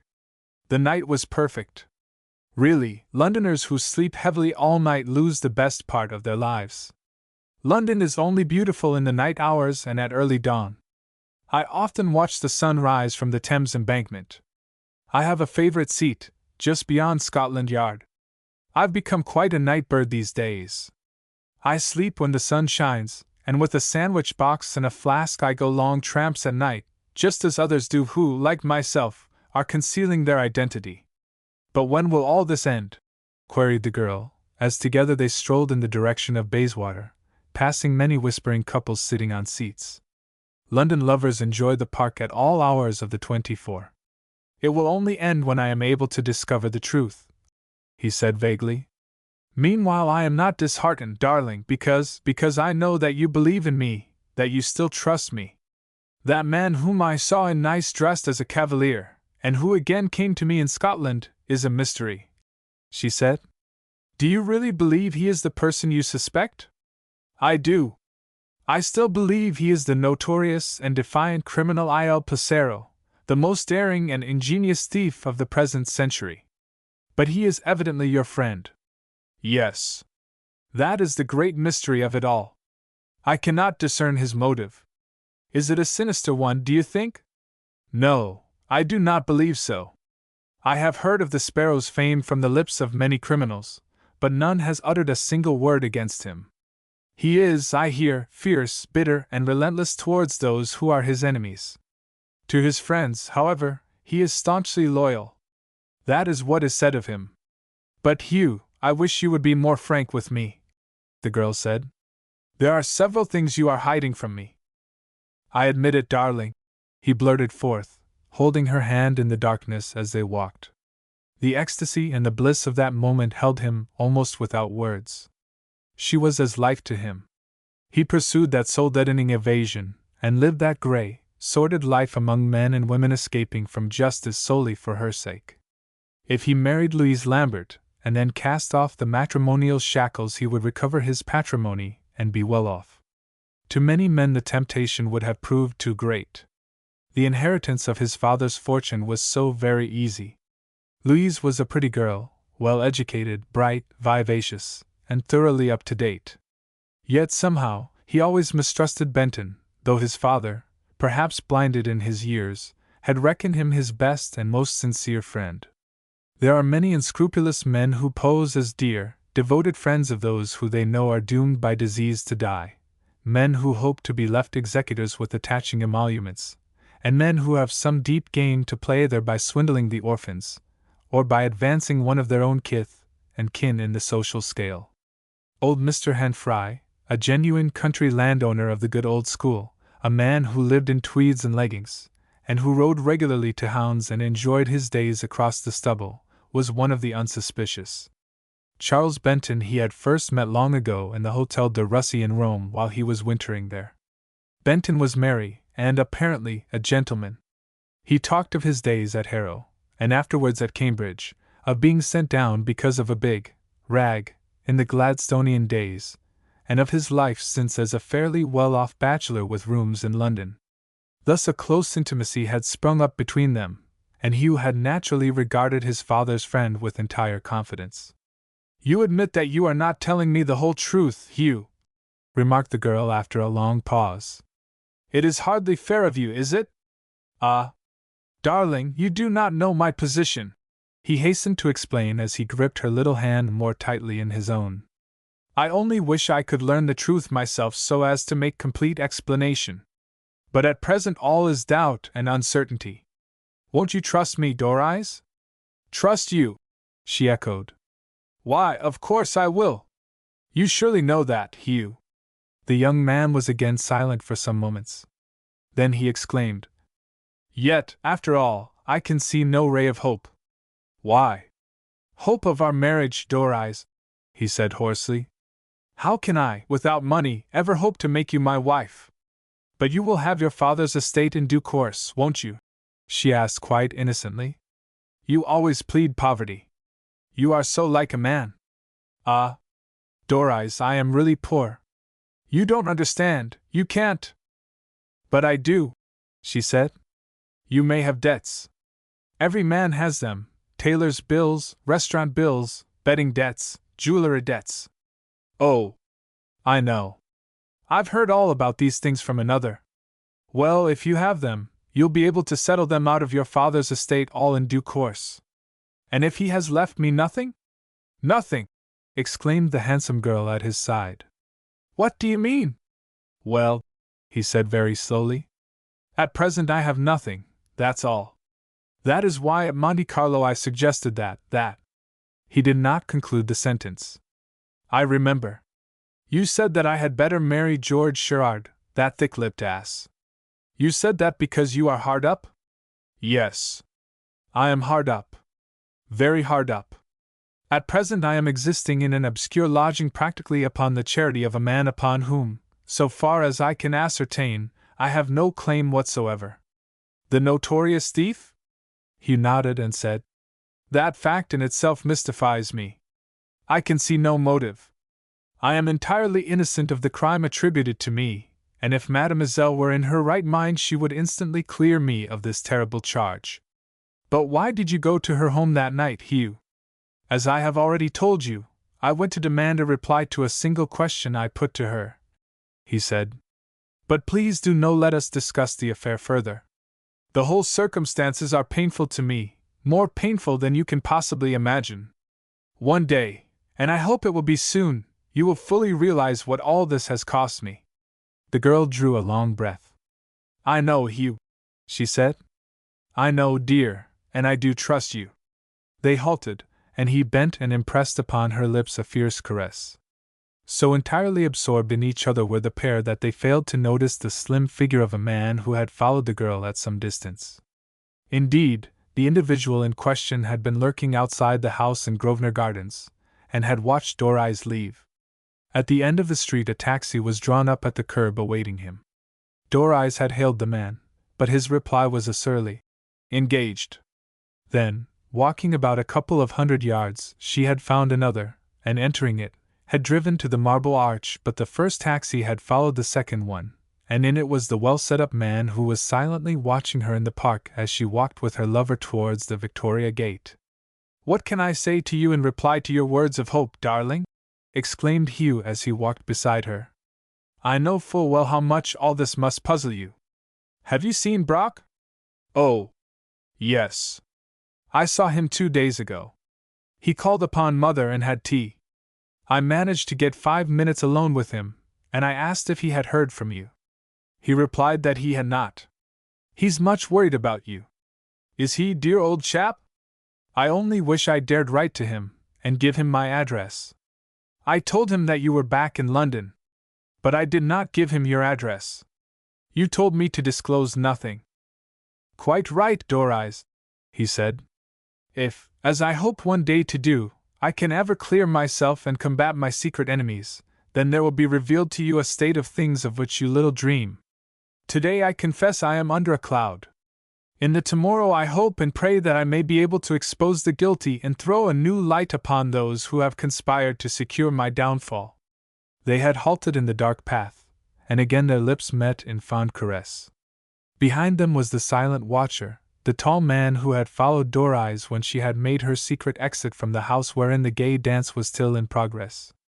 An empty seat was near, and with one accord the lovers sank upon it, Hugh still holding the girl's soft hand. "I must really go," she said. "Mother will miss me, no doubt." "And George Sherard, too?" asked her companion bitterly. "He may, of course." "Ah. Then he is with you tonight?" "Yes. Unfortunately, he is." "Ah. Hugh! How I hate his exquisite and superior manners! But he is such a close friend of Mother's that I can never escape him." "And he still pesters you with his attentions, of course," remarked Hugh in a hard voice. "Oh, yes, he is always pretending to be in love with me." "Love!" echoed Hugh. "Can such a man ever love a woman?" "Never, Doris. He does not love you as I love you, with my whole heart and my whole soul." "Of course the fellow cannot," she replied. "But for Mother's sake, I have to suffer his presence." "At least you are frank, darling." He laughed. "I only tell you the truth, dear. Mother thinks she can induce me to marry him because he is so rich, but I repeat that I have no intention whatever of doing so. I love you, Hugh, and only you." Again he took her in his strong arms and pressed her to him, still being watched by the mysterious individual who had followed Doris. "Ah, my darling, these are, indeed, moments of supreme happiness," Hugh exclaimed as he held her tightly in his arms. "I wonder when we dare meet again." "Soon, dear, very soon, I hope." "Let us make another appointment," she said. "On Friday week Mother is going to spend the night with Mrs.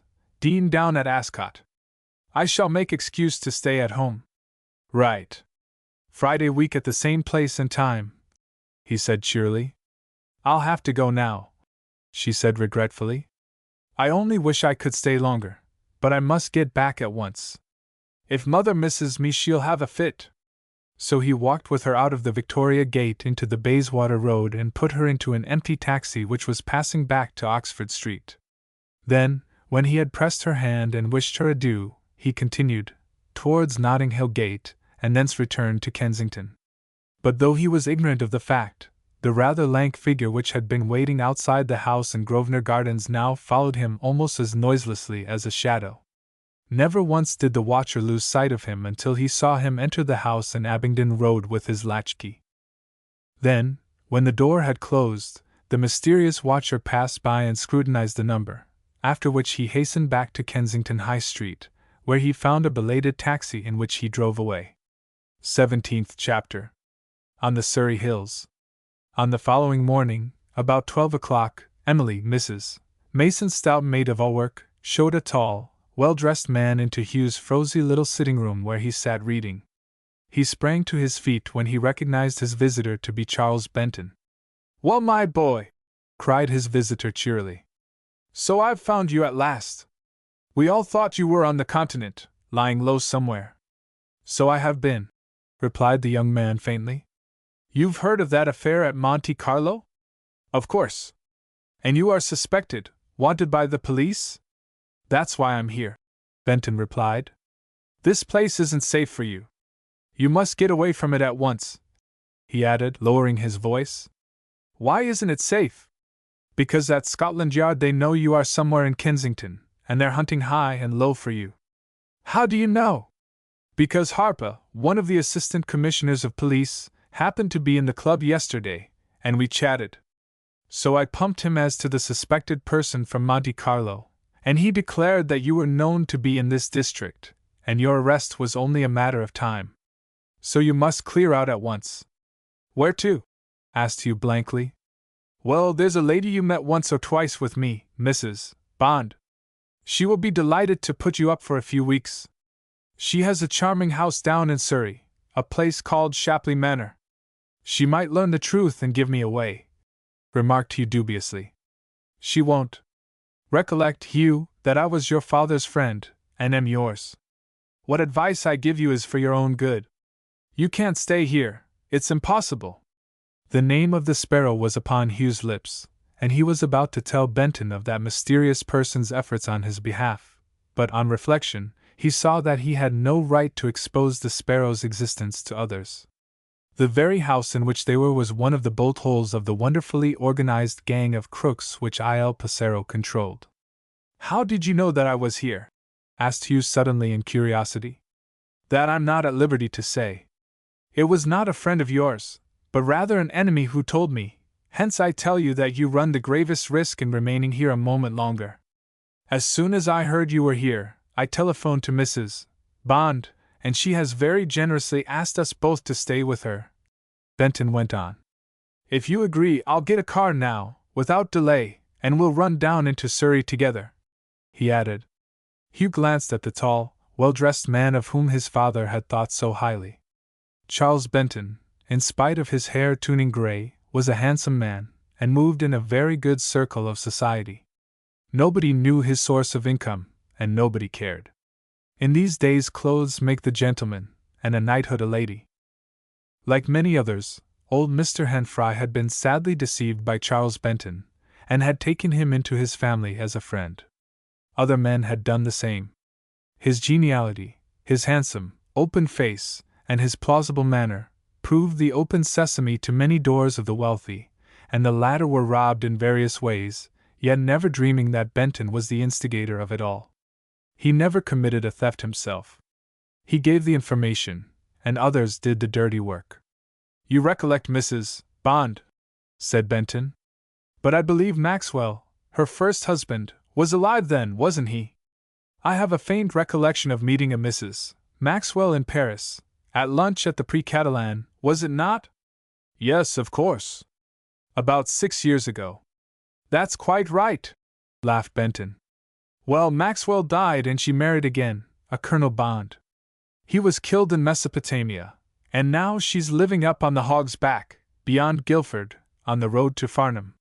Hugh again reflected. He had come to Abingdon Road at the suggestion of the mysterious White Cavalier. Ought he to leave the place without first consulting him? Yet he had no knowledge of the whereabouts of the man of mystery whom he firmly believed was none other than the elusive Sparrow. Besides, was not Benton, his father's closest friend, warning him of his peril? The latter thought decided him. "I'm sure it's awfully good of Mrs. Bond, whom I know so slightly, to invite me to stay with her. Nothing, my dear boy. She's a very old friend of mine. I once did her a rather good turn when Maxwell was alive, and she's never forgotten it. She's one of the best women in the world, I assure you," Benton declared. "I'll run along to a garage I know in Knightsbridge and get a car to take us down to Shapley. It's right out in the country, and as long as you keep clear of the town of Guildford, where the police are unusually wary under one of the shrewdest chief constables in England, then you needn't have much fear. Pack up your traps, Hugh, and I'll call for you at the end of the road in half an hour." "Yes. But I'll want a dress suit and lots of other things if I'm going to stay at a country house," the young man demurred. "Rot! You can get all you want in Aldershot, Farnham, or Portsmouth. Come just as you are. Mrs. Bond will make all allowances. And probably have her suspicions aroused at the same time? No, she won't. This is a sudden trip into the country. I told her you had been taken unwell, a nervous breakdown, and that the doctor had ordered you complete rest at once. I wish I had stayed in Monte Carlo and faced the charge against me," declared Hugh fervently. "Being hunted from pillar to post like this is so absolutely nerve-wracking." "Why did you go to that woman's house, Hugh?" Benton asked. "What business had you that led you to call at that hour upon such a notorious person?" Hugh remained silent. He saw that to tell Benton the truth would be to reopen the whole question of the will and of Louise. So he merely shrugged his shoulders. "Won't you tell me what really happened at the Villa Met, Hugh?" asked the elder man persuasively. "I've seen Brock, but he apparently knows nothing." "Of course he does not. I was alone," was Hugh's answer. "The least said about that night of horror the better, Benton." So his father's friend left the house, while Hugh sought Mrs. Mason, settled his bill with her, packed his meager wardrobe into a suitcase, and half an hour later entered the heavy old limousine which he found at the end of the road. They took the main Portsmouth road, by way of Kingston, Cobham, and Ripley, until in the cold grey afternoon they descended the steep hill through Guildford High Street, and crossing the bridge, instead of continuing along the road to Portsmouth, bore to the right, past the station, and up the steep wide road over that long hill, the Hog's Back, whence a great misty panorama was spread out on either side of the long, high-up bridge which in the sunshine gives such a wonderful view to motorists on their way out of London southward. Presently the car turned into the gravelled drive, and Hugh found himself at Shapley. In the chintz-hung, old-world morning-room, lit by the last rays of the declining sun, for the sky had suddenly cleared, Mrs. Bond entered, loud-voiced and merry. "Why, Mr. Henfry! I'm so awfully pleased to see you. Charles telephoned to me that you were a bit out of sorts. So you must stay with me for a little while, both of you. It's very healthy up here on the Surrey hills, and you'll soon be quite right again. I'm sure, Mrs. Bond, it is most hospitable of you," Hugh said. "London in these after-the-war days is quite impossible. I always long for the country. Certainly your house is delightful," he added, looking round. "It's one of the nicest houses in the whole county of Surrey, my boy," Benton declared enthusiastically. "Mrs. Bond was awfully lucky in securing it. The family are unfortunately ruined, as so many others are, by excessive taxation and high prices, and she just stepped in at the psychological moment." "Well, I really don't know how to thank you sufficiently, Mrs. Bond," Hugh declared. "It is really extremely good of you." "Remember, Mr. Henfry, we are not strangers," exclaimed the handsome woman. "Do you recollect when we met in Paris, and afterwards in Biarritz, and then that night at the Carlton?" "I recollect perfectly well. We met before the war, when one could really enjoy oneself contentedly. Since then I have been traveling a great deal," said the woman. "I've been in Italy, the south of Spain, the Azores, and over to the States. I got back only a few months ago." And so after a chat Hugh was shown to his room, a pretty apartment, from the diamond-paned windows of which spread out a lovely view across to Godalming and Hindhead, with the South Downs in the blue far away. "Now you must make yourselves at home, both of you," the handsome woman urged as they came down into the drawing-room after a wash. Tea was served, and over it much chatter about people and places. Mrs. Bond was, like her friend Benton, a thoroughgoing cosmopolitan. Hugh had no idea of her real reputation, or of her remarkable adventures.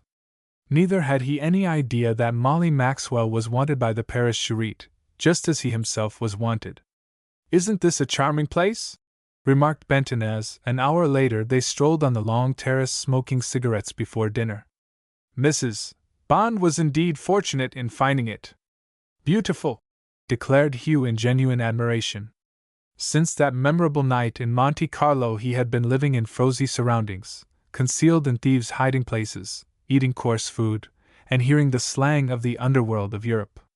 It had been exciting, yet he had been drawn into it against his will, just because he had feared for Doris's sake, to face the music after that mysterious shot had been fired at the Villa Met. Mrs. Bond was most courteous to her guests, and as Hugh and Benton strolled up and down the terrace in the fast-growing darkness, the elder man remarked, "You'll be quite safe here, you know, Hugh.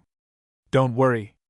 I'm truly sorry that you have landed yourself into this hole, but well, for the life of me I can't see what led you to seek out that woman, Yvonne Farrad. Why ever did you go there?" Hugh paused. I had reasons, private reasons of my own," he replied. "That's vague enough. We all have private reasons for doing silly things, and it seems that you did an exceptionally silly thing. I hear that Mademoiselle of Monte Carlo, after the doctors operated upon her brain, has now become a hopeless idiot. So I've been told. It is all so very sad, so horrible. Though people have denounced her as an adventuress, yet I know that at heart she is a real good woman." "Is she? How do you know?" asked Benton quickly, for instantly he was on the alert. "I know. And that is all. But tell me, Hugh, tell me in confidence, my boy, what led you to seek her that night? You must have followed her from the casino, and have seen her enter the villa. Then you rang at the door and asked to see her?" "Yes, I did." "Why?" "I had my own reasons." "Can't you tell them to me, Hugh?" asked the tall man in a strange, low voice. "Remember, I am an old friend of your father. And I am still your best friend." Hugh pursued his walk in silence. "No," he said at last. "I prefer not to discuss the affair. That night is one full of painful memories." "Very well," answered Benton shortly. "If you don't want to tell me, Hugh, I quite understand. That's enough. Have another cigarette." And he handed the young fellow his heavy gold case. A week passed. Hugh Henfrey and Charles Benton greatly enjoyed their stay at Shapley Manor. With their hostess they motored almost daily to many points of interest in the neighborhood, never, by the way, descending into the town of Guildford, where the police were so unusually alert and shrewd. More than once when alone with Benton, Hugh felt impelled to refer to the mysterious death of his father, but it was a very painful subject. The last time Hugh had referred to it, about a month before his visit to Monte Carlo, Benton had been greatly upset, and had begged the young man not to mention the tragic affair. Constantly, however, Benton, on his part, would put cunning questions to him concerning Yvonne Farrad, as to what he knew concerning her, and how he had managed to escape over the frontier into Italy. Late one night as they sat together in the billiard-room after their final game, Benton, removing the cigar from his lips, exclaimed, "Oh! I quite forgot to tell you, Mrs. Bond has been awfully good to Louise. She took her from Paris with her and they went quite a long tour, first to Spain and other places, and then to New York and back." "Has she?"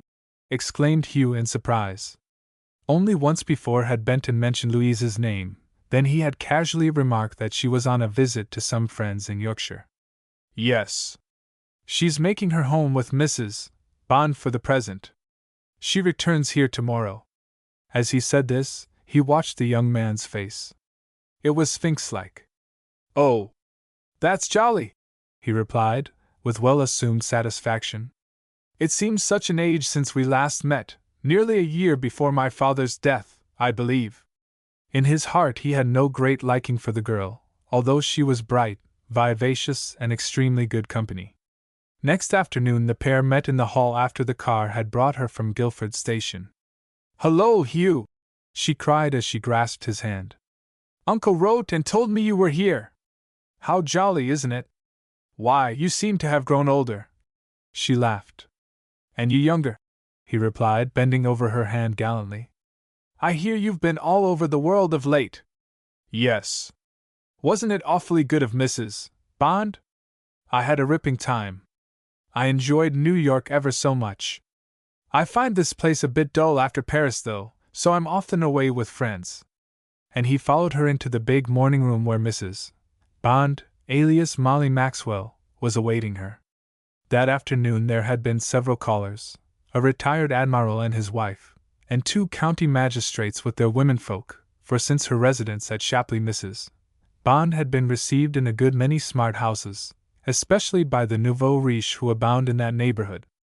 But the callers had left, and they were now alone. As Louise sat opposite the woman who had taken her under her charge, Hugh gazed at her furtively and saw that there was no comparison between her and the girl he loved so deeply. How strange it was, he thought. If he asked her to be his wife and they married, he would at once become a wealthy man and inherit all his father's possessions. True, she was very sweet and possessed more than the ordinary chic and good taste in dress. Yet he felt that he could never fulfill his dead father's curious desire. He could never marry her, never. 18th chapter. The Man with the Black Glove. On his way out of London, Hugh had made excuse and stopped the car at a post office in Putney, whence he sent an express note to Doreyes, telling her his change of address. He thought it wiser not to post it. Hence it was on the morning following Louise's arrival at Shapley, he received a letter from Doreyes, enclosing one she had received under cover for him. He had told Doreyes to address him as Mr. Carlton Symes. It was on dark blue paper, such as is usually associated with the law or officialdom. Written in a neat, educated hand, it read: Dear Mr. Henfry, I hear that you have left Abingdon Road, and am greatly interested to know the reason. You will, no doubt, recognize me as the friend who sent a car for you at Monte Carlo. Please call at the above address at the earliest possible moment. Be careful that you are not watched. Say nothing to anybody, wherever you may be. Better call about 10:30 p.m. and ask for me. Have no fear. I am still your friend, George Peters. The address given was 14, Elliston Street, Mayfair. Hugh knew the street, which turned off Curzon Street, a short thoroughfare, but very exclusive. Some smart society folk lived there. But who was George Peters? Was it not the Sparrow who had sent him the car with the facetious chauffeur to that spot in Monte Carlo? Perhaps the rider was the White Cavalier. During the morning Hugh strolled down the hill and through the woods with Louise. The latter was dressed in a neat country kit, a tweed suit, a suede tam-o'-shanter, and carried a stout ash plant as a walking stick. They were out together until luncheon time. Meanwhile, Benton sat with his hostess, and had a long confidential chat. You see, Molly, he said, as he smoked lazily, I thought it an excellent plan to bring them together, and to let them have an opportunity of really knowing each other. It's no doubt true that he's over head and ears in love with the Ranscombe girl, but Lady Ranscombe has set her mind on having Sherard as her son-in-law. She's a clever woman, Lady Ranscombe, and of course, in her eyes, Hugh is forever beneath a cloud. That he went to the woman's house at night is quite sufficient. Well, if I know anything of young men, Charles, I don't think you'll ever induce that boy to marry Louise, remarked the handsome adventuress whom nobody suspected. Then if he doesn't, we'll just turn him over to Scotland Yard. We haven't any further use for him, said Benton savagely. It's the money we want. And I fear we shall go on wanting it, my dear Charles, declared the woman, who was so well versed in the ways of men. Louise likes him. She has told me so. But he only tolerates her, that's all. He's obsessed by the mystery of old Henfrey's death. I wonder if that was the reason he went that night to see Yvonne? Exclaimed Benton in a changed voice, as the idea suddenly occurred to him. I wonder if he suspected something, and went boldly and asked her? Ah! I wonder! Echoed the woman. But Yvonne would surely tell him nothing. It would implicate her far too deeply if she did. Yvonne is a very shrewd person. She isn't likely to have told the old man's son very much. No, you're right, Molly, replied the man. You're quite right. I don't think we have much to fear on that score. We've got Hugh with us, and if he again turns antagonistic, the end is quite easy, just an anonymous line to the police. We don't want to do that if there is any other way, the woman said. I don't see any other way, replied the adventurer.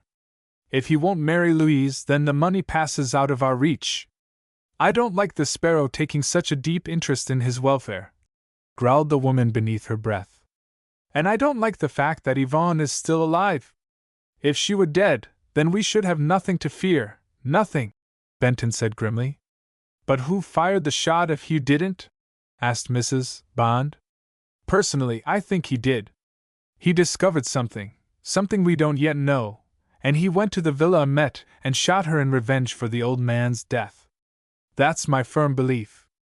Then why has the sparrow taken all these elaborate precautions? Because he's afraid himself of the truth coming out, said Benton. He certainly has looked after Hugh very well. I had some trouble to persuade the lad to come down here, for he evidently believes that the sparrow is his best friend. He may find him his enemy one day, laughed the woman. And then they rose and strolled out into the grounds, across the lawn down to the great pond. When at 7:30 they sat down to dinner, Hugh suddenly remarked that he found it imperative to go to London that evening, and asked Mrs. Bond if he might have the car. Benton looked up at him quickly, but said nothing before Louise. Certainly, Meade shall take you, was the woman's reply, though she was greatly surprised at the sudden request. Both she and Benton instantly foresaw that his intention was to visit Doris in secret. For what other reason could he wish to run the risk of returning to London? When do you wish to start? Asked his hostess. Oh, about 9, if I may, was the young man's reply. Will you be back tonight? Asked the girl who, in a pretty pink dinner frock, sat opposite him. Yes. But it won't be till late, I expect, he replied. Remember, tomorrow we are going for a run to Bournemouth and back, said the girl. Mrs. Bond has kindly arranged it, and I dare say she will come, too. I don't know yet, dear, replied Mrs. Bond. The truth was that she intended that the young couple should spend the day alone together. Benton was filled with curiosity.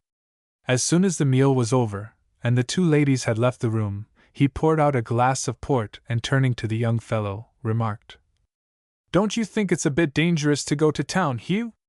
It may be, but I must take the risk, was the other's reply. What are you going up for? Asked Benton bluntly.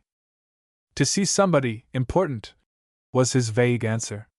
And though the elder man tried time after time to get something more definite from him, he remained silent.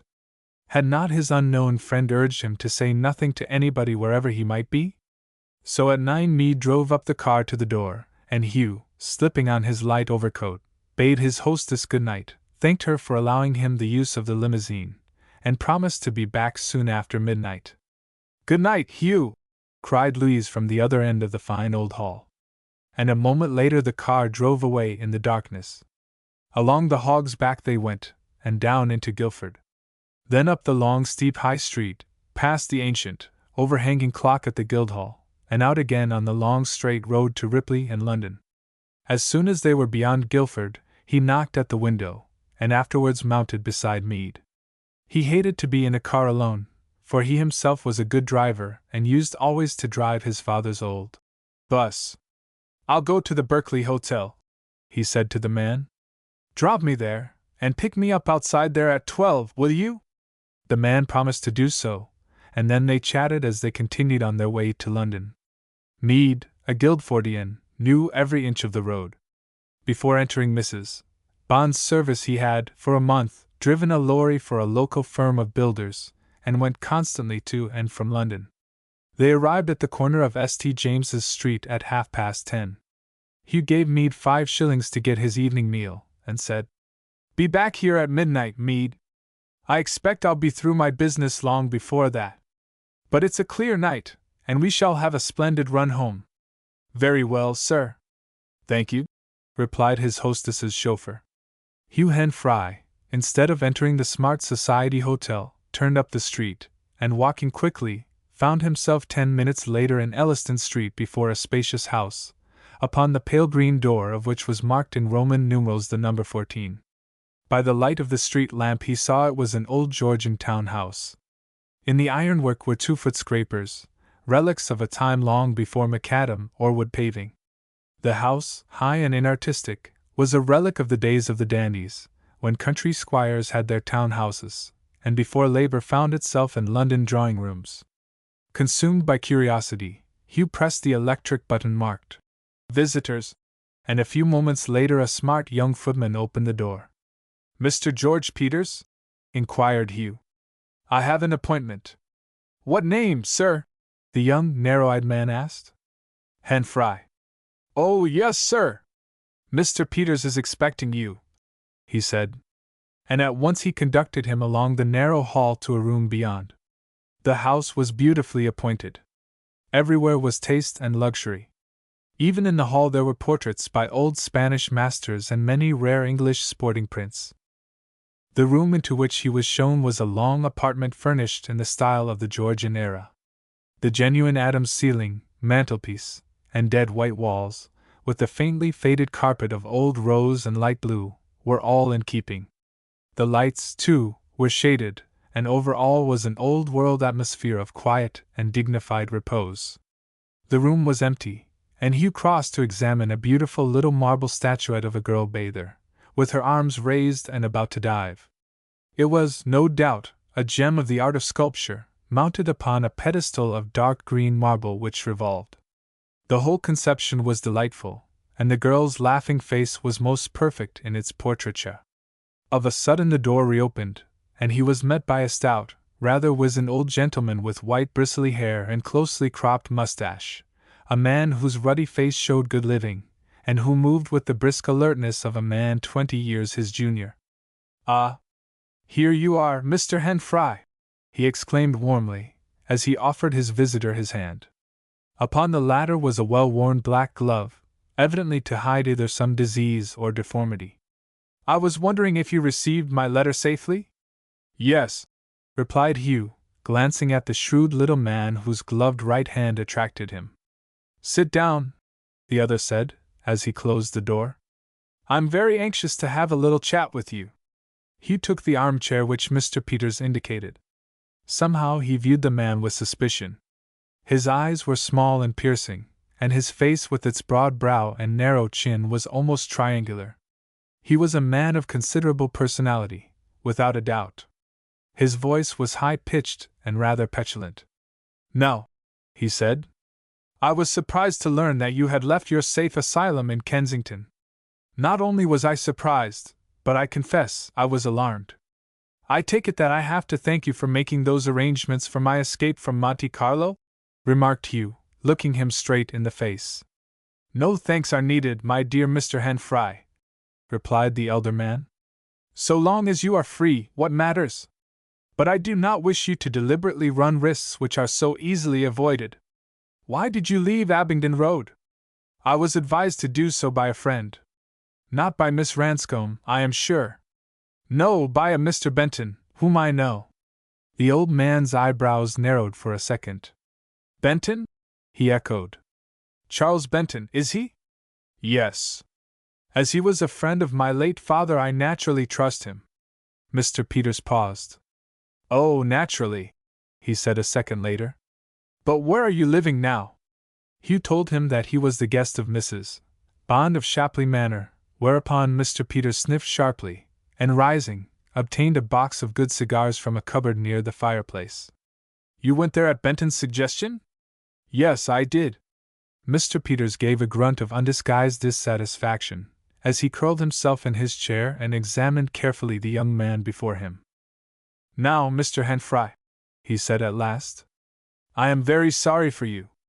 I happen to know something of your present position, and the great difficulty in which you are today placed by the clever roguery of others. Will you please describe to me accurately exactly what occurred on that fateful night at the Villa Met? If I am to assist you further, it is necessary for you to tell me everything. Remember, everything." Hugh paused and looked the stranger straight in the face. "I thought you knew all about it," he said. "I know a little, not all. I want to know everything. Why did you venture there at all? You did not know the lady. It was surely a very unusual hour to pay a call," said the little man, his shrewd eyes fixed upon his visitor. "Well, Mr. Peters, the fact is that my father died in very suspicious circumstances, and I was led to believe the Mademoiselle was cognizant of the truth." The other man frowned slightly. "And so you went there with the purpose of getting the truth from her?" he remarked with a grunt. Hugh nodded in the affirmative. "What did she tell you?" "Nothing.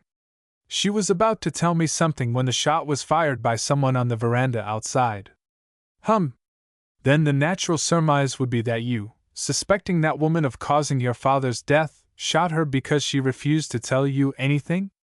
"I repeat, she was about to disclose the circumstances, to divulge her secret, when she was struck down." "You have no suspicion of anyone? You don't think that her manservant, I forget the fellow's name, fired the shot? Remember, he was not in the room at the time." "I feel confident that he did not. He was far too distressed at the terrible affair," said Hugh. "The outrage must have been committed by someone to whom the preservation of the secret of my father's end was of most vital importance." "Agreed," replied the man with the black glove. "The problem we have to solve is who is responsible for your father's death." "Yes," said Hugh. "If that shot had not been fired, I should have known the truth." "You think, then, that Mademoiselle of Monte Carlo would have told you the truth?" asked the bristly-haired man with a mysterious smile. "Yes, she would." "Well, Mr. Hanfry, I think I am not of your opinion. You think possibly she would have implicated herself if she had told me the truth?" "I do. But the chief reason I asked you to call and see me tonight is to learn for what reason you have been induced to go on a visit to this Mrs. Bond. Because Benton suggested it. He told me that Scotland Yard knew of my presence in Kensington, making further residence there dangerous." "Hum!" And the man with the black glove paused again. "You don't like Benton, do you?" "I have no real reason to dislike him. He has always been very friendly towards me, as he was to my late father. The only thing which causes me to hold aloof from him as much as I can is the strange clause in my father's will." "Strange clause?" echoed the old man. "What clause?"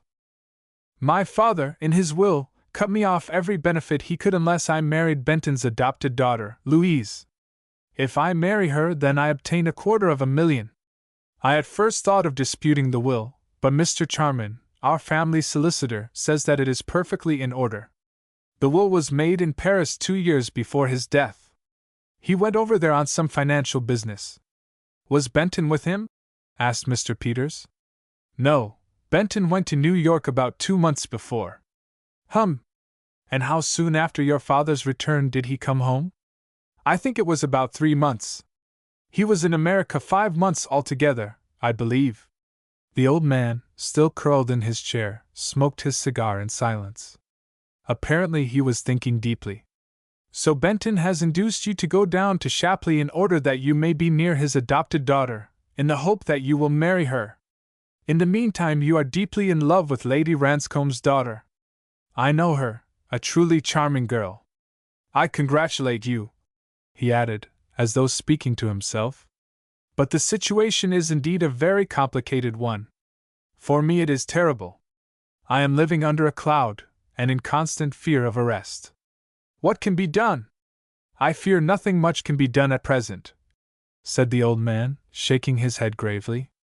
"I quite realize that you are victim of certain enemies who intend to get hold of your father's fortune. It is for us to combat them, if we can." "Then you will continue to help me?" asked Hugh eagerly, looking into the mysterious face of the old fellow who wore the black glove. "I promise you my aid," he replied, putting out his gloved hand as pledge. Then, as Hugh took it, he looked straight into those keen eyes and asked, "You have asked me many questions, sir, and I have replied to them all. May I ask one of you, my friend?" "Certainly," replied the older man. "Then am I correct in assuming that you are actually the person of whom I have heard so much up and down Europe, the man of whom certain men and women speak with admiration, and with bated breath, the man known in certain circles as Il Passero? The countenance of the little man with the bristly white hair and the black glove relaxed into a smile, as, still holding Hugh's hand in friendship, he replied, "Yes. It is true. Some know me as the Sparrow." 19th chapter. The Sparrow. Hugh Henfrey was at last face to face with the most notorious criminal in Europe. The black-gloved hand of the wizened, bristly-haired old man was the hand that controlled a great organization spread all over Europe, an organization which only knew Il Passero by repute, but had never seen him in the flesh. Yet there he was, a discreet, rather petulant old gentleman, who lived at ease in an exclusive West End street, and was entirely unsuspected. When Mr. Peters admitted his identity, Hugh drew a long breath. He was staggered. He was profuse in his thanks, but the Sparrow merely smiled, saying, "It is true that I and certain of my friends make war upon society, and more especially upon those who have profiteered upon those brave fellows who laid down their lives for us in the war. Whatever you have heard concerning me, I hope you will forgive, Mr. Henfrey. At least I am the friend of those who are in distress, or who are wrongly judged, as you are today.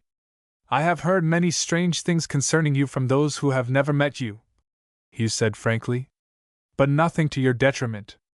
Everyone speaks of you, sir, as a gallant sportsman, possessed of an almost uncanny cleverness in outwitting the authorities." "Oh, well," laughed the shrewd old man, "by the exercise of a little wit, and the possession of a little knowledge of the personnel of the police, one can usually outwit them. Curious as you may think it, a very high official at Scotland Yard dined with me here only last night. As I am known as a student of criminology, and reputed to be the author of a book upon that subject, he discussed with me the latest crime problem with which he had been called upon to deal, the mysterious murder of a young girl upon the beach on the northeast coast. His frankness rather amused me. It was, indeed, a quaint situation." He laughed. "But does he not recognize you, or suspect?" asked Hugh. "Why should he? I have never been through the hands of the police in my life. Hence I have never been photographed, nor have my fingerprints been taken. I merely organize, that is all." "Your organization is most wonderful, Mr. Peters," declared the young man. "Since my flight I have had opportunity of learning something concerning it. And frankly, I am utterly astounded." The old man's face again relaxed into a sphinx-like smile. "When I order, I am obeyed," he said in a curious tone. "I ordered your rescue from that ugly situation in Monte Carlo. You and Miss Ranscombe no doubt believed the tall man who went to the ball at Nice as a cavalier to be myself. He did not tell you anything to the contrary, because I only reveal my identity to persons whom I can trust, and then only in cases of extreme necessity. Then I take it, sir, that you trust me, and that my case is one of extreme necessity?" "It is," was the Sparrow's reply.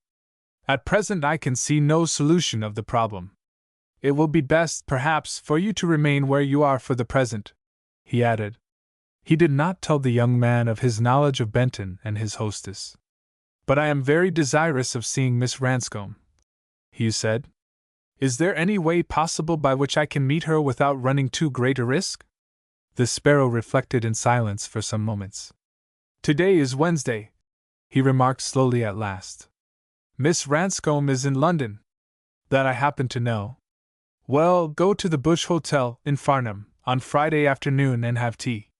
She will probably motor there and take tea with you." "Will she?" cried Hugh eagerly. "Will you arrange it? You are, indeed, a good Samaritan." The little old man smiled. "I quite understand that this enforced parting under such circumstances is most unfortunate for you both," he said. "But I have done, and will continue to do, all I can in your interest." "I can't quite make you out, Mr. Peters," said the young man. "Why should you evince such a paternal interest in me?" The Sparrow did not at once reply. A strange expression played about his lips. "Have I not already answered that question twice?" he asked. "Rest assured, Mr. Henfrey, that I have your interests very much at heart. You have some reason for that, I'm sure." Well, yes, I have a reason which is my own affair. And he rose to wish his visitor good night. I'll not forget to let Miss Ranscombe know that you will be at Farnham. She will, no doubt, manage to get her mother's car for the afternoon, he said. Good night. And with his gloved fingers he took the young man's outstretched hand. The instant he heard the front door close he crossed to the telephone, and asking for a number, told the person who answered it to come round and see him without a moment's delay. Thus, while Hugh Henfrey was seated beside Meade as Mrs. Bond's car went swiftly towards Kensington, a thin, rather wiry-looking man of middle age entered the Sparrow's room. The latter sprang to his feet quickly at sight of his visitor. Ah, Howell! I'm glad you've come. Benton and Molly Maxwell are deceiving us. They mean mischief. The man he addressed as Howell looked aghast. Mischief? He echoed. In what way? I've not yet arrived at a full conclusion. But we must be on the alert and ready to act whenever the time is ripe. You know what they did over that little affair in Marseilles not so very long ago. They'll repeat, if we're not very careful. That girl of Benton's they are using as a decoy, and she's a dangerous one. For whom? For old Henfrey's son. The Sparrow's visitor gave vent to a low whistle. They intend to get old Henfrey's money? Yes, and they will if we are not very wary, declared the little, bristly-haired old gentleman known as the Sparrow. The boy has been entirely entrapped. They made one faux pas, and it is upon that we may, if we are careful, get the better of them. I don't like the situation at all. They have a distinctly evil design against the boy. Benton and Molly are a combination pretty hard to beat, remarked Mr. Howell. But I thought they were friends of ours. True. They were. But after the little affair in Marseilles I don't trust them, replied the Sparrow. When anyone makes a slip, either by design or sheer carelessness, or perhaps by reason of inordinate avarice, then I always have to safeguard myself. I suspect, and my suspicion usually proves correct. His midnight visitor drew a long breath. What we all say of you is that the Sparrow is gifted with an extra sense, he said. The little old man with the gloved hands smiled contentedly. I really don't know why, he said. But I scent danger long before others have any suspicion of it. If I did not, you would, many of you who are my friends, have been in prison long ago. But you have such a marvelous memory. Memory, he echoed. Quite wrong. I keep everything filed. I work yonder at my desk all day. See this old wardrobe. And he crossed to a long, genuine Jacobean wardrobe which stood in a corner, and unlocking it, opened the carved doors. There you see all my plans arranged and docketed. I can tell you what has been attempted tonight. Whether the coup is successful I do not yet know. Within were shelves containing many bundles of papers, each tied with pink tape in legal fashion. He took out a small, black-covered index book and, after consulting it, drew out a file of papers from the second shelf. These he brought to his table, and opened. Ah, yes, he said, knitting his brows as he read a document beneath the green-shaded electric lamp. You know Franklin, don't you? Harold Franklin? Yes. Well, he's in the Tatra, in Hungary. He and Matthews are with 3 Austrian friends of ours, and tonight they are at the castle of Sambat, belonging to Count Salza, the millionaire banker of Vienna. The Countess has some very valuable jewels, which were indicated to me several months ago by her discharged lady's maid, through another channel, of course. I hope that before dawn the jewels will be no longer at Sambat, for the Count is an old scoundrel who cornered the people's food in Austria just before the armistice and is directly responsible for an enormous amount of suffering. The Countess was a café singer in Budapest. Her name was Anna Torna. Mr. Howell sat open-mouthed. He was a crook and the bosom friend of the great Passero. Like all others who knew him, he held the master criminal in awe and admiration. The Sparrow, whatever he was, never did a mean action and never took advantage of youth or inexperience. To his fingertips he was a sportsman, whose chief delight in life was to outwit and puzzle the police of Europe. In the underworld he was believed to be fabulously wealthy, as no doubt he was. To the outside world he was a very rich old gentleman, who contributed generously to charities, kept 2 fine cars, and, as well as his town house, had a pretty place down in Gloucestershire, and usually rented a grouse moor in Scotland, where he entertained Mr. Howell and several other of his intimate friends who were in the same profitable profession as himself, and in whose business he held a controlling interest. In Paris, Rome, Madrid, or Brussels, he was well known as an idler who stayed at the best hotels and patronized the most expensive restaurants, while his villa on the Riviera he had purchased from a Romanian prince who had ruined himself by gambling. His gloved hand, gloved because of a natural deformity, was the hand which controlled most of the greater robberies, for his war upon society was constantly far-reaching. "Is Franklin coming straight back?" asked Howell. "That is the plan. He should leave Vienna tomorrow night," said the Sparrow, again consulting the papers. "And he comes home with all speed. But first he travels to Brussels, and afterwards to The Hague, where he will hand over Anna Torna's jewels to old Van Oort, and they'll be cut out of all recognition by the following day. Franklin will then cross from the Hook to Harwich. He will wire me his departure from Vienna. He's bought a car for the job, and will have to abandon it somewhere outside of Vienna, for, as in most of our games, time is the essence of the contract." And the old fellow laughed oddly. "I thought Franklin worked with Molly," said Mr. Howell. "So he does. I want him back, for I've a delicate mission for him," replied the sphinx-like man known as the Sparrow. Mr. Howell, at the invitation of the arch-criminal, helped himself to a drink. Then the Sparrow said, "You are due to leave London the day after tomorrow on that little business in Madrid. You must remain in town. I may want you." "Very well. But Tresham is already there. I had a letter from him from the Palace Hotel yesterday. I will recall him by wire tomorrow. Our plans are complete. The Marquis's picture will still hang in his house until we are ready for it. It is the best specimen of Antonio del Rincon, and will fetch a big price in New York, when we have time to go and get it." He laughed.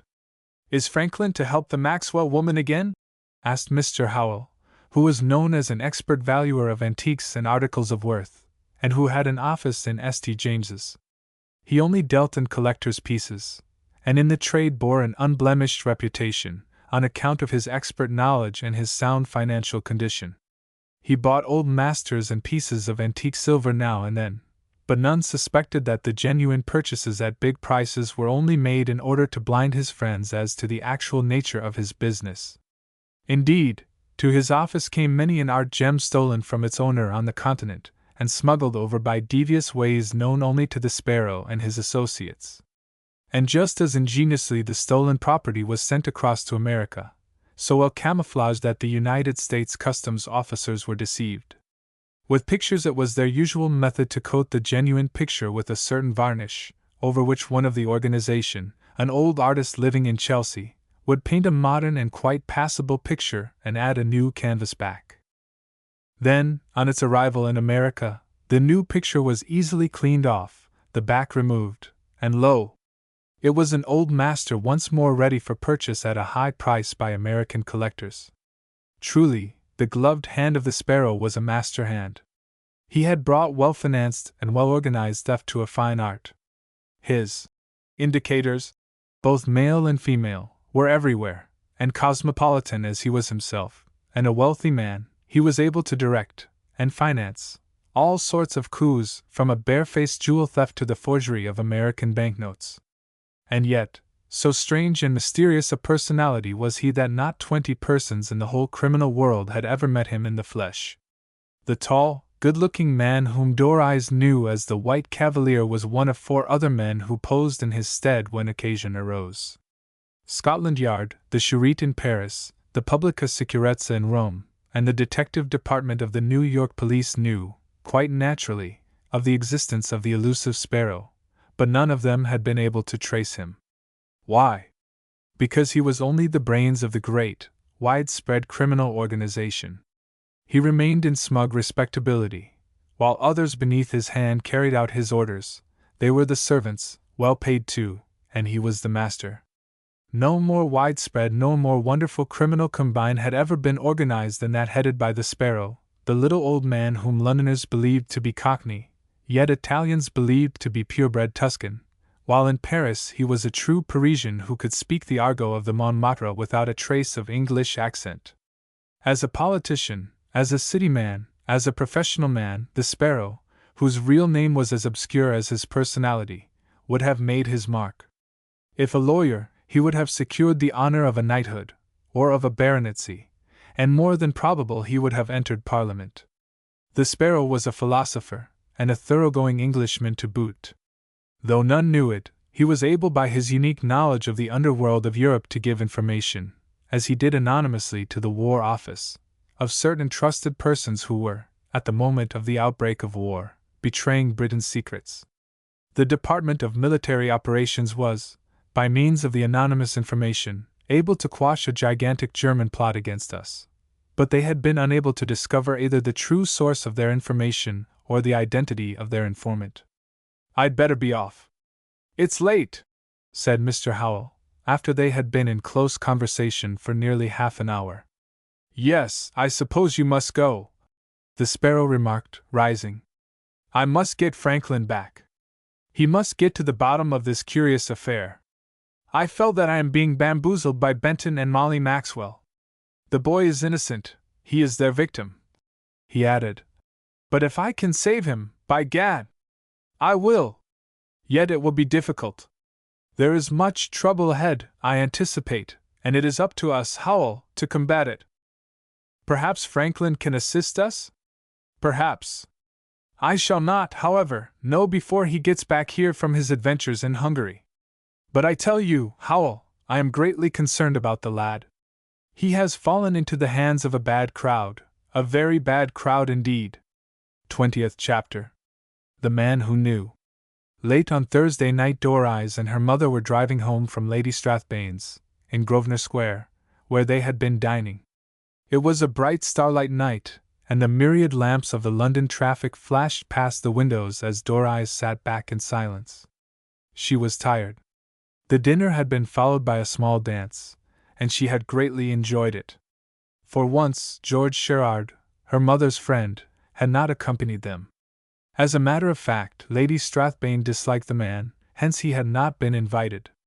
Suddenly Lady Ranscombe exclaimed, "I heard about Hugh Henfrey this evening." "From whom?" asked her daughter, instantly aroused. "From that man who took me in to dinner. I think his name was Bowden." "Oh, that stout, red-faced man. I don't know him." "Neither do I. He was, however, very pleasant, and seems to have traveled a lot," replied her mother. "He told me that your precious friend, Henfrey, is back, and is staying down in Surrey as guest of some woman named Bond." Doris sat staggered. Then her lover's secret was out. If his whereabouts were known in society, then the police would quickly get upon his track. She felt she must warn him instantly of his peril. "How did he know, I wonder?" she asked anxiously. "Oh, I suppose he's heard. He seemed to know all about the fellow. It appears that at last he's become engaged." "Engaged? Hugh engaged?" "Yes, to a girl named Louise Lambert. She's the adopted daughter of a man named Benton, who was, by the way, a great friend of old Mr. Henfrey." "Hugh engaged to Louise Lambert?" Doris sat bewildered. I don't believe it," she blurted forth at last. "Ah, my dear. You mean you don't want to believe it, because you are in love with him," said her mother as the car rushed homeward. "Now put all this silly girlish nonsense aside. The fellow is under a cloud, and no good. I tell you frankly I will never have him as my son-in-law. How he has escaped the police is a marvel, but if the man Bowden knows where he is, Scotland Yard will, no doubt, soon hear." The girl remained silent. Could it be possible that, after all, Hugh had asked Louise Lambert to be his wife? She had known of her, and had met her with Hugh, but he had always assured her that they were merely friends. Yet it appeared that he was now living in concealment under the same roof as she. Lady Ranscombe, clever woman of the world as she was, watched her daughter's face in the fleeting lights as they sped homeward, and saw what a crushing blow the announcement had dealt her. "I don't believe it!" the girl cried. She had received word in secret, presumably from the White Cavalier, to meet Hugh at the Bush Hotel at Farnham on the following afternoon, but this secret news held her in doubt and despair. Lady Ranscombe dropped the subject, and began to speak of other things, of a visit to the flying ground at Hendon on the following day, and of an invitation they had received to spend the following week with a friend at Cowes. On arrival home, Doreyes went at once to her room, where her maid awaited her. After the distracted girl had thrown off her cloak, her maid unhooked her dress, whereupon Doreyes dismissed her to bed. "I want to read, so go to bed," she said in a petulant voice which rather surprised the neat muslin-aproned maid. "Very well, miss. Good night," the latter replied meekly. But as soon as the door was closed, Doreyes flung herself upon the chintz-covered couch, and wept bitterly as though her heart would break. She had met Louise Lambert. It was Hugh who had introduced them. George Sherard had several times told her of the friendship between the pair, and one night at the Haymarket Theatre she had seen them together in a box. On another occasion she had met them at Ciro's, and they had been together at the Embassy, at Ranelagh, and yet again she had seen them lunching together one Sunday at the Metropole at Brighton. All this had aroused suspicion and jealousy in her mind. It was all very well for Hugh to disclaim anything further than pure friendship, but now that gossip was casting her hydra-headed venom upon their affairs, it was surely time to act. He would be awaiting her at Farnham next afternoon. She crossed to the window and looked at the bright stars. In wartime she used to see the long beams of searchlights playing to and fro. But now all was peace in London, and the World War half forgotten. Within herself arose a great struggle. Hugh was accused of a crime, an accusation of which he could not clear himself. He had been hunted across Europe by the police and had, up to the present, been successful in slipping through their fingers. But why did he visit that notorious woman at that hour of the night? What could have been the secret bond between them? The woman had narrowly escaped death, presumably on account of his murderous attack upon her, while he had cleverly evaded arrest, until, at the present moment, his whereabouts was known only to a dinner-table gossip, and he was staying in the same house as the girl, love for whom he had always so vehemently disclaimed. Poor Doreyes spent a sleepless night. She lay awake thinking, and yet thinking. At breakfast her mother looked at her and, with satisfaction, saw that she had gained a point nearer her object. Doreyes went into Bond Street shopping at 11 o'clock, still undecided whether to face Hugh or not. The shopping was a fiasco. She bought only a bunch of flowers. But in her walk she made a resolve not to make further excuse. She would not ask her mother for the car, and Hugh, by waiting alone, should be left guessing. On returning home, her mother told her of George's acceptance of an invitation to lunch. "There's a matinee at the Lyric, and he's taking us there," she added. "But, dear," she went on, "you look ever so pale. What is worrying you? I hope you are not fretting over that good-for-nothing waster, Hen Fry. Personally, I'm glad to be rid of a fellow who is wanted by the police for a very serious crime. Do brighten up, dear. This is not like you." Well, mother, I don't know what to do," the girl confessed. "Do. Take my advice, darling. Think no more of the fellow. He's no use to you, or to me. But, mother dear—" "No, Doreyes, no more need be said," interrupted Lady Ranscombe severely. "You surely would not be so idiotic as to throw in your lot with a man who is certainly a criminal." "A criminal? Why do you denounce him, mother?" "Well, he stands self-condemned. He has been in hiding ever since that night at Monte Carlo. If he were innocent, he would surely, for your sake, come forward and clear himself." "Are you mad, Doreyes, or are you blind?" The girl remained silent. Her mother's argument was certainly a very sound one. Had Hugh deceived her? Her lover's attitude was certainly that of a guilty man.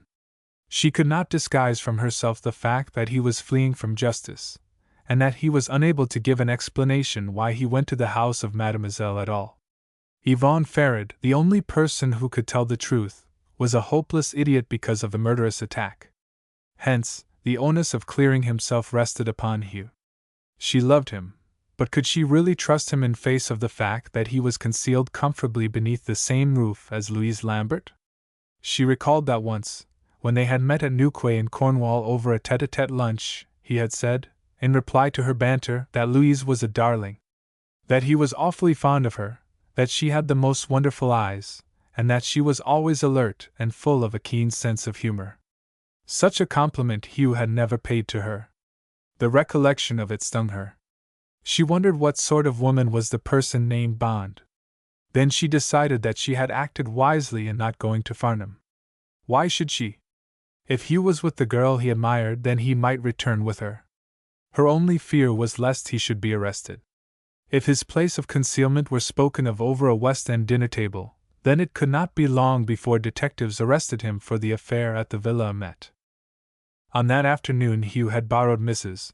Bond's car upon a rather lame pretext, and had pulled up in the square, inartistic yard before the Bush, the old coaching house, popular before the new road over the Hog's Back was made, and when the coaches had to ascend that steep hill out of Guildford, now known as the Mount.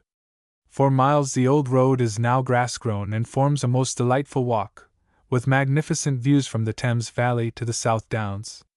The days of the coaches have, alas, passed, and the new road, with its tangle of telegraph wires, is beloved by every motorist and motorcyclist who spins westward in Surrey. He waited anxiously in the little lounge which overlooks the courtyard. He went into the garden, and afterwards stood in impatience beneath the archway from which the street is approached. Later, he strolled along the road over which he knew Doris must come. But all to no avail. There was no sign of her. Until 6 o'clock he waited, when, in blank despair, he mounted beside Meade again and drove back to Shapley Manor. It was curious that Doris had not come to meet him, but he attributed it to the sparrow's inability to convey a message to her. She might have gone out of town with her mother, he thought. Or, perhaps, at the last moment, she had been unable to get away. On his return to Shapley he found Louise and Mrs. Bond sitting together in the charming, old-world drawing-room. A log fire was burning brightly. "Did you have a nice run, Hugh?" asked the girl, clasping her hands behind her head and looking up at him as he stood upon the pale blue hearthrug. "Quite," he replied. "I went around Hindhead down to Frensham Ponds and back through Farnham. Quite a pleasant run." "Mr. Benton has had to go to town," said his hostess. "Almost as soon as you had gone he was rung up, and he had to get a taxi out from Guildford. He'll be back tomorrow." "Oh, yes, and by the way, Hugh," exclaimed Louise, "there was a call for you about a quarter of an hour afterwards. I thought nobody knew you were down here." "For me?" gasped Hen Fry, instantly alarmed. "Yes," I answered the phone. "It was a girl's voice." "A girl? Who?" "I don't know who she was. She wouldn't give her name," Louise replied. "She asked if we were Shapley, and I replied. Then she asked for you. I told her that you were out in the car and asked her name. But she said it didn't matter at all, and rang off." "I wonder who she was," remarked Hugh, much puzzled and, at the same time, greatly alarmed. He scented danger. The fact in itself showed that somebody knew the secret of his hiding place, and if they did, then the police were bound to discover him sooner or later. Half an hour afterwards he took Mrs. Bond aside, and pointed out the peril in which he was placed.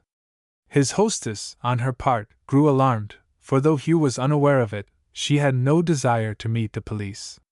That little affair in Paris was by no means forgotten. "It is certainly rather curious," the woman admitted. "Evidently it is known by somebody that you are staying with me. Don't you think it would be wiser to leave?" Hugh hesitated. He wished to take Benton's advice, and told his hostess so. With this she agreed, yet she was inwardly highly nervous at the situation. Any police inquiry at Shapley would certainly be most unwelcome to her, and she blamed herself for agreeing to Benton's proposal that Hugh should stay there. "Benton will be back tomorrow," Hugh said. "Do you think it's safe for me to remain here till then?" he added anxiously. "I hardly know what to think," replied the woman. She herself had a haunting dread of recognition as Molly Maxwell. She had crossed and recrossed the Atlantic, carefully covering her tracks, and she did not intend to be cornered at last. After dinner, Hugh, still greatly perturbed at the mysterious telephone call, played billiards with Louise. About 11:15, however, Mrs. Bond was called to the telephone and, closing the door, listened to an urgent message. It was from Benton, who spoke from London, a few quick, cryptic, but reassuring words, and when the woman left the room 3 minutes later all her anxiety as to the police had apparently passed. She joined the young couple and watched their game. Louise handled her cue well, and very nearly beat her opponent. Afterwards, when Louise went out, Mrs. Bond closed the door swiftly and said, "I've been thinking over that little matter, Mr. Henfrey.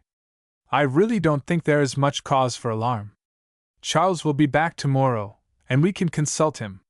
Hugh shrugged his shoulders. He was much puzzled. "The fact is, Mrs. Bond, I'm tired of being hunted like this," he said. "This eternal fear of arrest has got upon my nerves to such an extent that I feel if they want to bring me for trial, well, they can. I'm innocent, therefore, how can they prove me guilty?" "Oh, you mustn't let it obsess you," the woman urged. "Mr. Benton has told me all about the unfortunate affair, and I greatly sympathize with you. Of course, to court the publicity of a trial would be fatal. What would your poor father think, I wonder, if he were still alive?" "He's dead," said the young man in a low, hoarse voice. "But Mademoiselle Farrad knows the secret of his death." "He died suddenly, did he not?" "Yes. He was murdered, Mrs. Bond. I'm certain of it."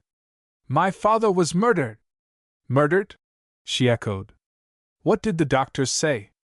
"They arrived at no definite conclusion," was Hugh's response. "He left home and went up to London on some secret and mysterious errand. Later, he was found lying upon the pavement in a dying condition. He never recovered consciousness, but sank a few hours afterwards. His death is one of the many unsolved mysteries of London. The police believe that you went to the Villa Amet and murdered Mademoiselle out of revenge." "Let them prove it," said the young fellow defiantly. "Let them prove it." "Prove what?" asked Louise, as she suddenly reopened the door, greatly to the woman's consternation. "Oh, only somebody, that Spicer woman over at Godalming, has been saying some wicked and nasty things about Mr. Henfrey," replied Mrs. Bond. "Personally, I should be annoyed. Really, those gossiping people are simply intolerable." "What have they been saying, Hugh?" asked the girl. "Oh, it's really nothing," laughed Henfrey. "I apologize. I was put out a moment ago, but I now see the absurdity of it. Forgive me, Louise." The girl looked from Mrs. Bond to her guest in amazement. "What is there to forgive?" she asked. "The fact that I was in the very act of losing my temper. That's all." Presently, when Louise was ascending the stairs with Mrs. Bond, the girl asked, "Why was Hugh so put out? What has Mrs. Spicer been saying about him?" "Only that he was a shirker during the war. And naturally, he is highly indignant. He has a right to be. He did splendidly. His record shows that," declared the girl. "I urged him to take no notice of the insults. The Spicer woman has a very venomous tongue, my dear. She is a vicar's widow." And then they separated to their respective rooms. Half an hour later Hugh Henfrey retired, but he found sleep impossible, so he got up and sat at the open window, gazing across to the dim outlines of the Surrey hills, picturesque and undulating beneath the stars. Who could have called him on the telephone? It was a woman, but the voice might have been that of a female telephone operator. Or yet, it might have been that of Doris. She knew that he was at Shapley and looked it up in the telephone directory. If that were the explanation, then she certainly would not give away the secret of his hiding place. Still, he was haunted by a great dread the whole of that night.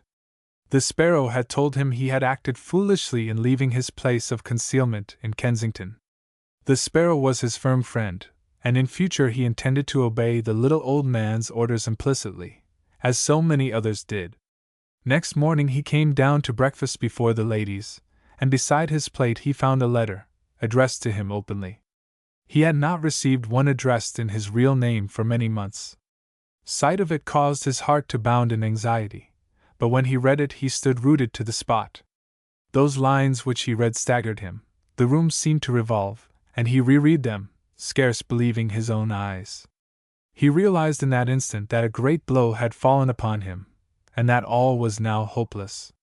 The sunshine of his life had in that single instant been blotted out. 21st chapter. The Man with Many Names. At the moment he had read the letter, Mrs. Bond entered the room. "Hello? You're down early," she remarked. "And already had your letters, I see. They don't generally come so early. The postman has to walk over from Puttenham." Then she took up her own and carelessly placed them aside. They consisted mostly of circulars and the accounts of Guildford tradesmen. "Yes," he said, "I was down early. Lately I've acquired the habit of early rising. An excellent habit in a young man." She laughed. "All men who achieve success are early risers, so a cabinet minister said the other day. And really, I believe it.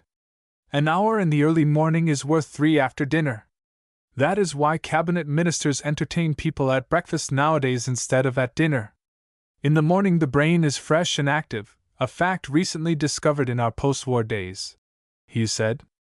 Then, as his hostess turned to the hot plate upon the sideboard, lifting the covers to see what her cook had provided, he rescanned the letter which had been openly addressed to him. It was from Doris. "I refuse to be deceived any longer. I have discovered that you are now a fellow guest with the girl Louise, to whom you introduced me. And yet you arranged to meet me at Farnham, believing that I was not aware of your close friendship with her. I have believed in you up to the present, but the scales have now fallen from my eyes. I thought you loved me too well to deceive me, as you are doing. Hard things are being said about you, but you can rest content that I shall reveal nothing that I happen to know. What I do know, however, has changed my thoughts concerning you. I believed you to be the victim of circumstance. Now I know you have deceived me, and that I, myself, am the victim. I need only add that someone else, whom I know not, knows of your hiding place, for by a roundabout way I heard of it, and hence I addressed this letter to you. Doris. Hugh Henfrey stood staggered. There was no mistaking the meaning of that letter now that he had read it a second time. Doris doubted him. And what answer could he give her? Any explanation must, to her, be but a lame excuse. Hugh ate his breakfast sullenly. To Louise, who put in a late appearance, and helped herself off the hot plate, he said cheerfully, "How lazy you are!" "It's not laziness, Hugh," replied the girl. "The maid was so late with my tea, and well, to tell the truth, I upset a whole new box of powder on my dressing table and had to clean up the mess." "More haste, less speed," laughed Hugh. "It is always the same in the morning, eh?" When the girl sat down at the table, Hugh had brightened up. Still the load upon his shoulders was a heavy one. He was ever obsessed by the mystery of his father's death, combined with that extraordinary will by which it was decreed that if he married Louise he would acquire his father's fortune. Louise was certainly very good-looking, and quite charming. He admitted that as he gazed across at her fresh figure on the opposite side of the table. He, of course, was in ignorance of the fact that Benton, who had adopted her, was a clever and unscrupulous adventurer, whose accomplice was the handsome woman who was his hostess. Naturally, he never dreamed that that quiet and respectable house, high on the beautiful Surrey hills, was the abode of a woman for whom the police of Europe were everywhere searching. His thoughts all through breakfast were of the Sparrow, the great criminal, who was his friend. Hence, after they rose, he strolled into the morning room with his hostess, and said, "I'll have to go to town again this morning. I have an urgent letter. Can Meade take me?" "Certainly," was the woman's reply. "I have to make a call at Worplesdon this afternoon, and Louise is going with me. But Meade can be back before then to take us." So half an hour later Hugh was driving up the steep high street of Guildford on his way to London. He alighted in Piccadilly, at the end of Half Moon Street, soon after 11, and dismissing Meade, made his way to Elliston Street to the house of Mr. George Peters. He rang the bell at the old-fashioned mansion, and a few moments later the door was opened by the manservant he had previously seen. In an instant the servant recognized the visitor.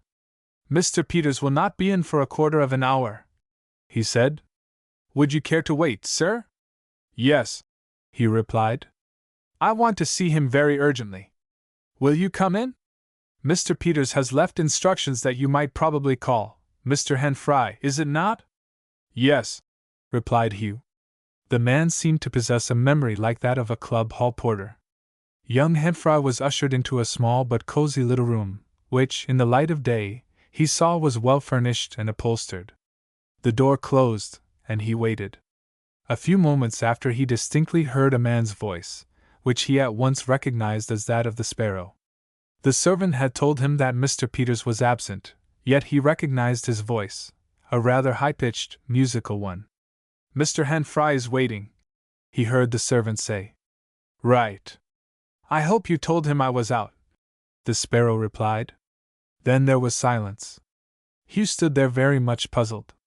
The room was cozy and well furnished, but the light was somewhat dim, while the atmosphere was decidedly murky, as it is in any house in Mayfair. One cannot obtain brightness and light in a West End house, where one's vista is bounded by bricks and mortar. The dukes in their great town mansions are no better off for light and air than the hard-working and worthy wage earners of Walworth, Deptford, or Peckham. The air in the working-class districts of London is not one whit worse than it is in Mayfair, or in Belgravia. Hugh stood before an old colored print representing the Hobby Horse School, the days of the Bone Shakers, and studied it. He awaited Il Placero and the advice which he had promised to give. His ears were strained. That house was curiously quiet and forbidding. The White Cavalier, whom he had believed to be the notorious Sparrow, had been proved to be one of his assistants. He had now met the real, elusive adventurer, who controlled half the criminal adventurers in Europe, and had found in him a most genial friend. He was there to seek his advice and to act upon it.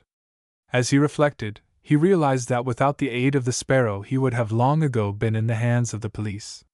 So widespread was the organization which the Sparrow controlled that it mattered not in what capital he might be, the paternal hand of protection was placed upon him, in Genoa, in Brussels, in London, anywhere.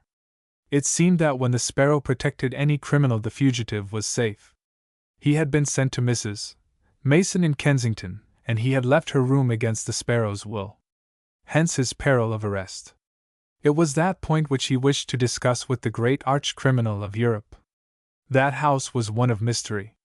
The servant had told him that he was expected. Why? What did the Sparrow suspect?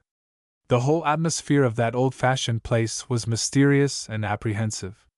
And yet its owner had succeeded in extricating him from that very perilous position at Monte Carlo. Suddenly, as he stood there, he heard voices again. They were raised in discussion. One voice he recognized as that of the Sparrow. Well, I tell you my view is still the same, he exclaimed. What you have told me does not alter it, however much you may ridicule me. Then you know the truth, eh? I really didn't say so, my dear Howell. But I have my suspicions, strong suspicions. Which you will, in due course, impart to young Henfrey, I suppose? I shall do nothing of the sort, was the Sparrow's reply. The lad is in serious peril. I happen to know that. Then why don't you warn him at once? That's my affair, snapped the gentleman known in Mayfair as Mr. Peters. If Henfrey is here, then I'd like to meet him, Howell said. It seemed as though the pair were in a room on the opposite side of the passage, and yet, though Hugh stood at some distance away, he could hear the words quite distinctly. At this he was much surprised. He did not, however, know that in that house in Elliston Street there had been constructed a curious system of ventilation of the rooms by which a conversation taking place in a distant apartment could be heard in certain other rooms. The fact was that the Sparrow received a good many queer visitors, and some of their whispered conversations while they awaited him were often full of interest. The house was, in more than one way, a curiosity. It had a secret exit through a mews at the rear, now converted into a garage, and several other mysterious contrivances which were unsuspected by visitors. It would hardly do for him to know what we know, Mr. Peters, eh? Hugh heard Howell say a moment later. It was the habit of the Sparrow's accomplices to address their great director, the brain of criminal Europe, by the name under which they inquired for him. The Sparrow had 20 names, one for every city in which he had a cozy pied-à-terre. In Paris, Lisbon, Madrid, Marseilles, Vienna, Hamburg, Budapest, Stockholm, and on the Riviera, he was, in all the cities, known by a different name. Yet each was so distinct, and each individuality so well kept up, that he snapped his fingers at the police and pitted them their red tape, ignorance, and lack of initiative. Truly, Illinois Passero, the cosmopolitan of many names and half a dozen nationalities, had brought criminality to a fine art. Hugh, standing there breathless, listened to every word. Who was this man Howell? "Hush!" cried the Sparrow suddenly. "What a fool I am! I quite forgot to close the ventilator in the room to which the young fellow has been shown. I hope he hasn't overheard. I had Evans and Jansen in there an hour ago, and they were discussing me, as I expected they would. It was a good job that I took the precaution of opening the ventilator, because I learned a good deal that I had never suspected. It has placed me on my guard. I'll go and get young Hen Fry. But," he added, "be extremely careful. Disclose nothing you know concerning the affair." "I shall be discreet, never fear," replied his visitor. A moment later the Sparrow entered the room where Hen Fry was, and greeted him warmly. Then he ushered him down the passage to the room wherein stood his mysterious visitor. The room was such a distance away that Hugh was surprised that he could have heard so distinctly. But, after all, it was an uncanny experience to be associated with that man of mystery, whose very name was uttered by his accomplices with bated breath. "My friend, Mr. George Howell," said the Sparrow, introducing the slim, wiry-looking, middle-aged man, who was alert and clean-shaven, and plainly but well-dressed, a man whom the casual acquaintance would take to be a solicitor of a fair practice. He bore the stamp of suburbia all over him, and his accent was peculiarly that of London. His bearing was that of high respectability. The diamond scarf-pin was his only ornament, a fine one, which sparkled even in that dull London light. He was a square-shouldered man, with peculiarly shrewd, rather narrow eyes and dark, bushy eyebrows. "Glad to meet you, Mr. Hen Fry," he replied, with a gay, rather nonchalant air. "My friend Mr. Peters has been speaking about you. Had a rather anxious time, I hear." Hen Fry looked at the stranger inquisitively, and then glanced at the Sparrow. "Mr. Howell is quite safe," declared the man with the gloved hand. "He is one of us. So you may speak without fear." "Well," replied the young man, "the fact is, I've had a very apprehensive time. I'm here to seek Mr. Peters' kind advice, for without him I'm sure I'd have been arrested and perhaps convicted long ago." "Oh! A bit of bad luck, eh? Nearly found out, have you been?" "Ah! All of us have our narrow escapes. I've had many in my time." And he grinned. "So have all of us," laughed the bristly-haired man. "But tell me, Hen Fry, why have you come to see me so quickly?" "Because they know where I'm in hiding." "They know? Who knows?" "Miss Ranscombe knows my whereabouts and has written to me in my real name and addressed a letter to Shapley." "Well, what of that?" he asked. "I told her. She tells me that my present hiding place is known." "Not known to the police?" "Impossible!" gasped the black-gloved man. "I take it that such is a fact." "Why, Molly is there!" cried the man Howell. "If the police suspect that Hen Fry is at Shapley, then they'll visit the place and have a decided haul." "Why?" asked Hugh in ignorance. "Nothing. I never discuss other people's private affairs, Mr. Hen Fry," Howell answered very quietly.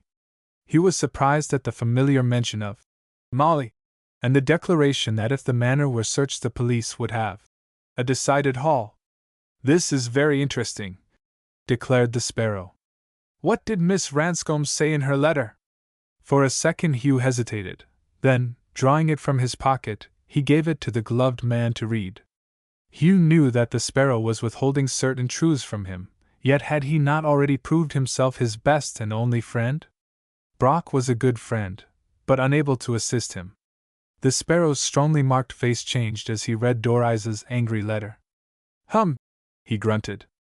"I will see her. We must discover why she has sent you this warning. Come back again this evening." But be very careful where you go in the meantime. Thus dismissed, he walked along Elliston Street into Curzon Street towards Piccadilly, not knowing where to go to spend the intervening hours. The instant he had gone, however, the Sparrow turned to his companion, who said, "I wonder if Lizette has revealed anything?" "By Jove!" remarked the Sparrow, for once suddenly perturbed. "I never thought of that." 22nd chapter. Closing the net. "Well, recollect how much the girl knows," Howell remarked as he stood before the Sparrow in the latter's room. "I have not forgotten," said the other. "The whole circumstances of old Henfrey's death are not known to me. That it was an unfortunate affair has long ago been proved." "Yvonne was the culprit, of course," said Howell. "That was apparent from the first."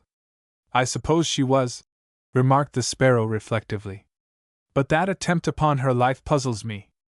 Who could have greater motive in killing her out of revenge than the dead man's son?" "Agreed. But I am convinced that the lad is innocent. Therefore I gave him our protection. I was traveling abroad at the time, you recollect. When I learned of the affair through Franklin about a week afterwards, I was amazed. The loss of Yvonne to us is a serious one." "Very, I agree. She had done some excellent work, the affair in the Rue Royale, for instance. And the clever ruse by which she got those emeralds of the Romanian princess. The Vienna police are still searching for her, after 3 years," laughed the companion of the chief of the international organization, whose word was law in the criminal underworld of Europe. "Knowing what you did regarding the knowledge of old Mr. Henfrey's death possessed by Lizette, I have been surprised that you placed her beneath your protection. If she had been arrested, she might have told some very unpleasant truths, in order to save herself," the Sparrow remarked. "So I chose the latter evil. Young Henfrey met her. I wonder whether she told him anything?" "No, I questioned her. She was discreet, it seems. Or at least, she declares that she was. That's a good feature. But speaking frankly, have you any idea of the identity of the person, man or woman, who attempted to kill Yvonne?" asked Howell. "I have a suspicion, a pretty shrewd suspicion," replied the little bristly-haired man. His companion was silent. "And you don't offer to confide in me your suspicions, eh?" "It is wiser to obtain proof before making any allegations," answered the Sparrow, smiling. "You will still protect Lizette?" Howell asked. "I agree that, like Yvonne, she has been of great use to us in many ways. Beauty and wit are always assets in our rather ticklish branch of commerce. Where is Lizette now?" "At the moment, she's in Madrid," the Sparrow replied. "There is a little affair there, the jewels of a Belgian's wife, a fellow who, successfully posing as a German during the occupation of Brussels, made a big fortune by profiteering in leather. They are in Madrid for 6 months, in order to escape unwelcome inquiries by the government in Brussels. They have a villa just outside the city, and I have sent Lizette there with certain instructions." "Who is with her?" "Nobody yet. Franklin will go in due course." Howell's thin lips relaxed into a curious smile. "Franklin is in love with Lizette," he remarked. "That is why I am sending them together to execute the little mission," the Sparrow said. "Lizette was here a fortnight ago, and I mapped out for her a plan. I went myself to Madrid not long ago, in order to survey the situation. The game is worth the candle, I suppose, eh?" "Yes. If we get the Lot van Groot in Amsterdam, we'll give at least 15,000 for them. Millard bought most of them from old Lepley in the Rue de la Paix. There are some beautiful rubies among them. I saw Madame wearing some of the jewels at the Palace Hotel, in Madrid, while they were staying there before their villa was ready. Millard, with his wife and 2 friends from the Belgian legation, dined at a table next to mine, little dreaming with what purpose I ate my meal alone." Truly, the intuition and cleverness of the Sparrow were wonderful. He never moved without fully considering every phase of the consequences. Unlike most adventurers, he drank hardly anything. Half a glass of dry sherry at 11 in the morning, the same at luncheon, and 1 glass of claret for his dinner.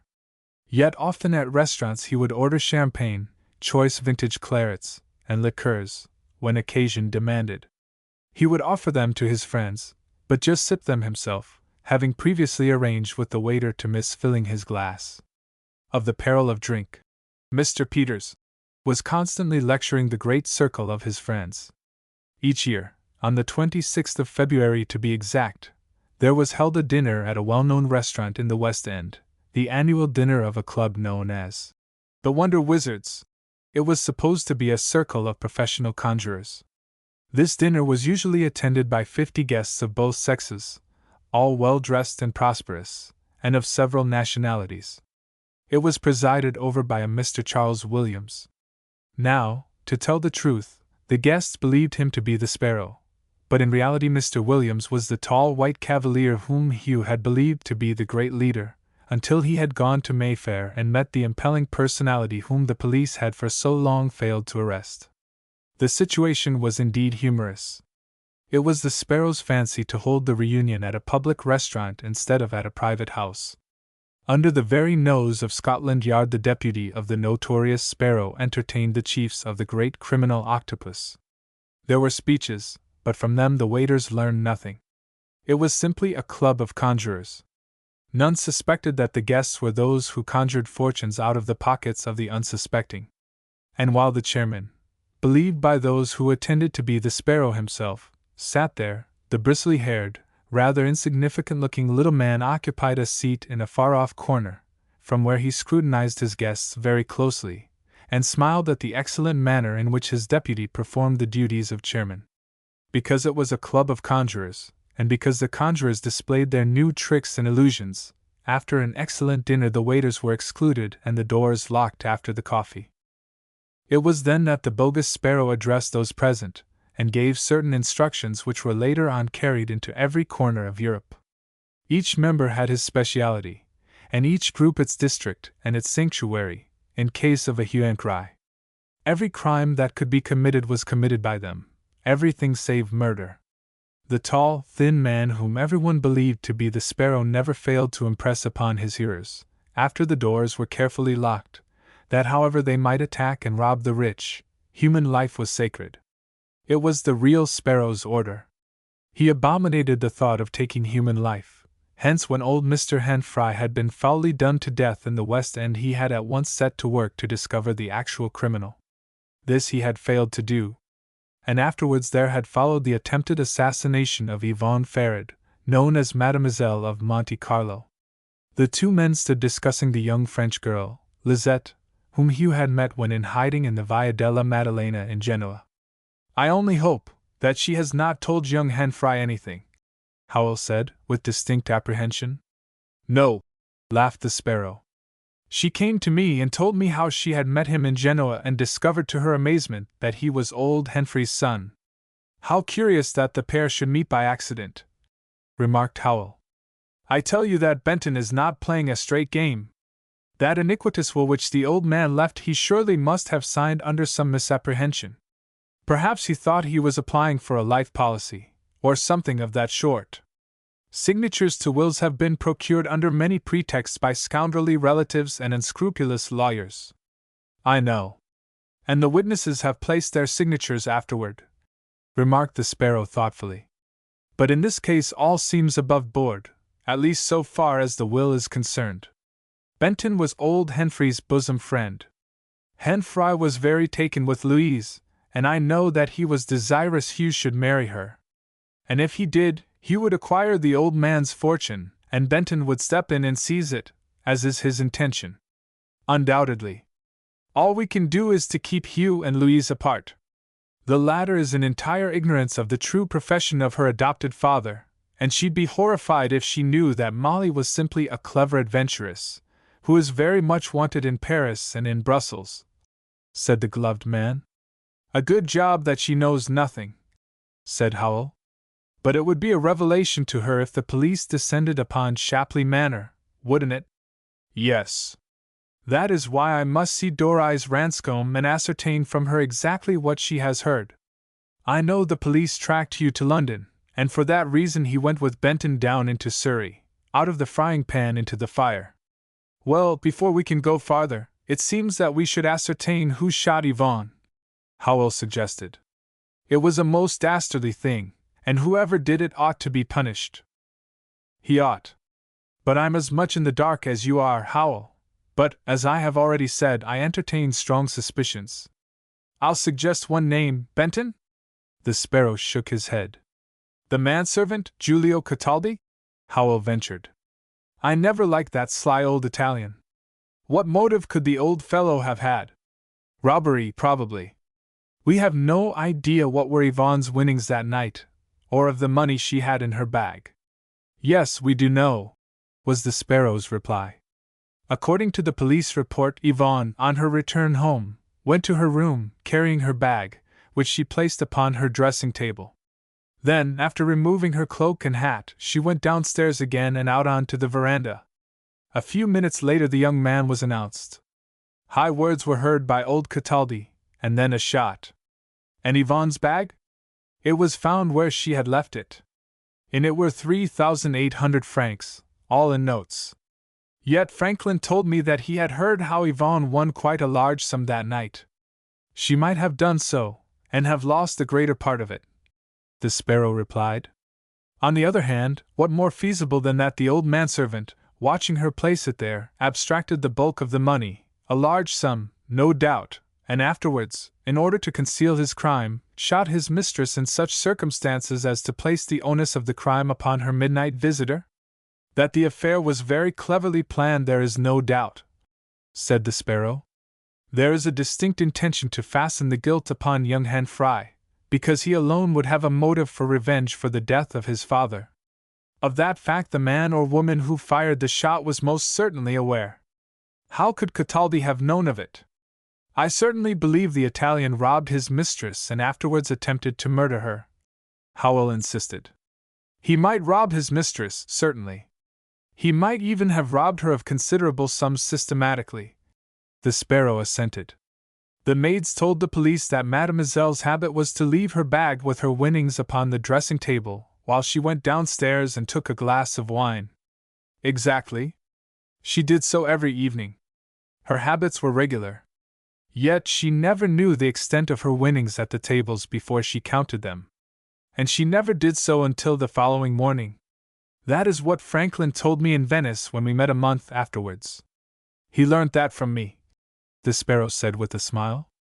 No, he went on. Though old Cataldi could well have robbed his mistress, just as the maids could have done, and Yvonne would have been none the wiser, yet I do not think he would attempt to conceal his crime by shooting her, because by so doing he cut off all future supplies. If he were a thief he would not be such a fool.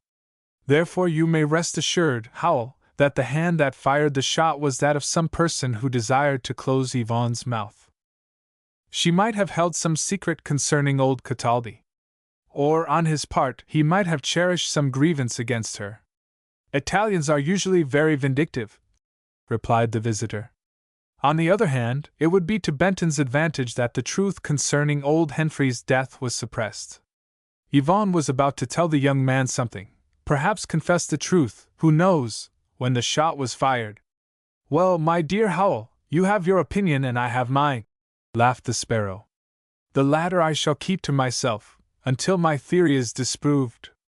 Thereupon Howell took a cigar that his host offered him, and while he slowly lit it, the Sparrow crossed to the telephone. He quickly found Lady Ranscome's number in the directory, and a few moments later was talking to the butler, of whom he inquired for Miss Dorais. Tell her, he added, that a friend of Mr. Henfrey's wishes to speak to her. In a few moments the Sparrow heard the girl's voice. Yes? She inquired. Who is speaking? A friend of Mr. Henfrey, was the reply of the man with the gloved hand. You will probably guess who it is.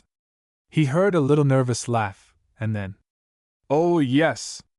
I have an idea, but I can't talk to you over the phone. I've got somebody who's just called.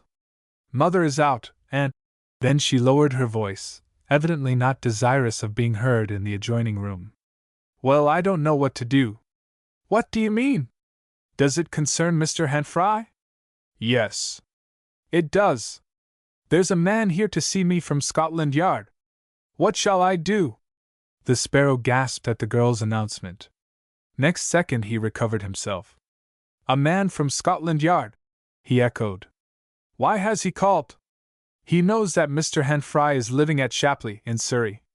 And he has been asking whether I am acquainted with you. 23rd chapter. What Lisette knew. A fortnight had gone by. 10 o'clock in the morning in the Puerta del Sol, that great plaza in Madrid, the fine square which, like the similarly named gates at Toledo and Segovia, commands a view of the rising sun, as does the ancient temple of Abu Simbel on the Nile. Hugh Henfry, a smart, lithe figure in blue serge, had been lounging for 10 minutes before the long façade of the Ministerio de la Gobernación, or Ministry of the Interior, smoking a cigarette and looking eagerly across the great square. The 2 soldiers on sentry at the door, suspicious of all foreigners in the days of Bolshevism and revolution, had eyed him narrowly. But he appeared to be inoffensive, so they had passed him by as a harmless lounger.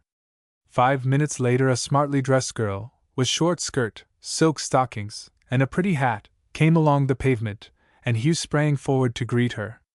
It was Lisette, the girl whom he had met when in hiding in that back street in Genoa. "Well?" he exclaimed. "So here we are! The Sparrow sent me to you." "Yes. I had a telegram from him 4 days ago ordering me to meet you. Strange things are happening, it seems." "How?" asked the young Englishman, in ignorance of the great conspiracy or of what was taking place. "Since I saw you last, mademoiselle, I have been moving about rapidly, and always in danger of arrest." "So have I, but I am here at the Sparrow's orders, on a little business which I hope to bring off successfully on any evening. I have an English friend with me, a Mr. Franklin. I left London suddenly. I saw the Sparrow in the evening, and next morning, at 11 o'clock, without even a bag, I left London for Madrid with a very useful passport." "You are here because Madrid is safer for you than London, I suppose?" said the girl in broken English. "That is so. A certain Mr. Howell, a friend of the Sparrow, suggested that I should come here," Hugh explained. "Ever since we met in Italy I have been in close hiding until, by some means, my whereabouts became known, and I had to fly." The smartly dressed girl walked slowly at his side and, for some moments, remained silent. "Ah, so you have met Hamilton Shaw, alias Howell?" she remarked at last in a changed voice. "He certainly is not your friend." "Not my friend? Why? I've only met him lately." "You say that the police knew of your hiding place," said Mademoiselle, speaking in French, as it was easier for her. "Would you be surprised if Howell had revealed your secret?" "Howell!" gasped Hugh. "Yes, I certainly would. He is a close friend of the Sparrow." "That may be. But that does not prove that he is any friend of yours. If you came here at Howell's suggestion, then, Mr. Henfry, I should advise you to leave Madrid at once. I say this because I have a suspicion that he intends both of us to fall into a trap." "But why?" "I don't understand. I can give you no explanation," said the girl. "Now I know that Hamilton Shaw sent you here, I can, I think, discern his motive. I myself will see Mr. Franklin at once, and shall leave Madrid as soon as possible. And I advise you, Mr. Henfry, to do the same. Surely you don't suspect that it was this Mr. Howell who gave me away to Scotland Yard?" exclaimed Hugh, surprised, but at the same time recollecting that the Sparrow had been alarmed at the detective's visit to Dorais. He knew that Benton and Mrs. Bond had suddenly disappeared from Shapley, but the reason he could only guess. He had, of course, no proof that Benton and Molly were members of the great criminal organization. He only knew that Benton had been his late father's closest friend. He discussed the situation with the girl jewel thief as they walked along the busy Carrera de San Geronimo, wherein are the best shops in Madrid, to the great Plaza de Canovas in the leafy Prado. Again he tried to extract from her what she knew concerning his father's death. But she would tell him nothing. "I am not permitted to say anything, Mr. Henfry. I can only regret it," she said quietly. "Mr. Franklin is at the Ritz opposite. I should like you to meet him." And she took him across to the elegant hotel opposite the Neptune fountain, where, in a private sitting room on the second floor, she introduced him to a rather elderly, aristocratic-looking Englishman, whom none would take to be one of the most expert jewel thieves in Europe. When the door was closed and they were alone, Mademoiselle suddenly revealed to her friend what Hugh had said concerning Howell's suggestion that he should travel to Madrid. Franklin's face changed. He was instantly apprehensive. Then we certainly are not safe here any longer. Howell probably intends to play us false. We shall know from the Sparrow the reason we are here, and for aught we know, the police are watching and will arrest us red-handed. No, he added. We must leave this place, all three of us, as soon as possible. You, Lisette, had better go to Paris and explain matters to the Sparrow, while I shall fade away to Switzerland. And you, Mr. Hanfry? Where will you go? To France, was Hugh's reply, on the spur of the moment. I can get to Marseilles. Yes. Go by way of Barcelona. It is quickest, said the Englishman. The express leaves just after 3 o'clock. Then, after he had thanked Hugh for his timely warning, the latter walked out more than ever mystified at the attitude of the Sparrow's accomplices. It did not seem possible that Howell should have told Scotland Yard that he was hiding at Chapley, yet it was quite evident that both Mademoiselle and her companion were equally in fear of the man Howell, whose real name was Hamilton Shaw. The theory seemed to him a thin one, for Howell was the Sparrow's intimate friend. Yet Mademoiselle, while they had been discussing the situation, had denounced him as their enemy, declaring that the Sparrow himself should be warned of him. That afternoon Hugh, having only been in Madrid 12 hours, left again on the long, dusty railway journey across Spain to Zaragoza and down the valley of the Ebro to the Mediterranean. After crossing the French frontier, he broke the journey at the old-world town of Nîmes for a couple of days, and then went on to Marseilles, where he took up his quarters in the big Louvre et Paix hotel, still utterly mystified, and still not daring to write to Doris. It was as well that he left Madrid, for, just as Lisette and Franklin had suspected, the police called at his hotel, an obscure one near the station, only 2 hours after his departure. Then, finding him gone, they sought both Mademoiselle and Franklin, only to find that they also had fled. Someone had given away their secret. On arrival at Marseilles in the evening, Hugh ate his dinner alone in the hotel, and then strolled up the well-lit Cannebière, with its many smart shops and gay cafes, that street which, to many thousands on their way to the Near or Far East, is their last glimpse of European life. He was entirely at a loose end. Unnoticed behind him there walked an undersized little Frenchman, an alert, businesslike man of about 45, who had awaited him outside his hotel, and who leisurely followed him up the broad, main street of that busy city. He was well dressed, possessing a pair of shrewd, searching eyes, and a mustache carefully trimmed. His appearance was that of a prosperous French tradesman, one of thousands one meets in the city of Marseilles.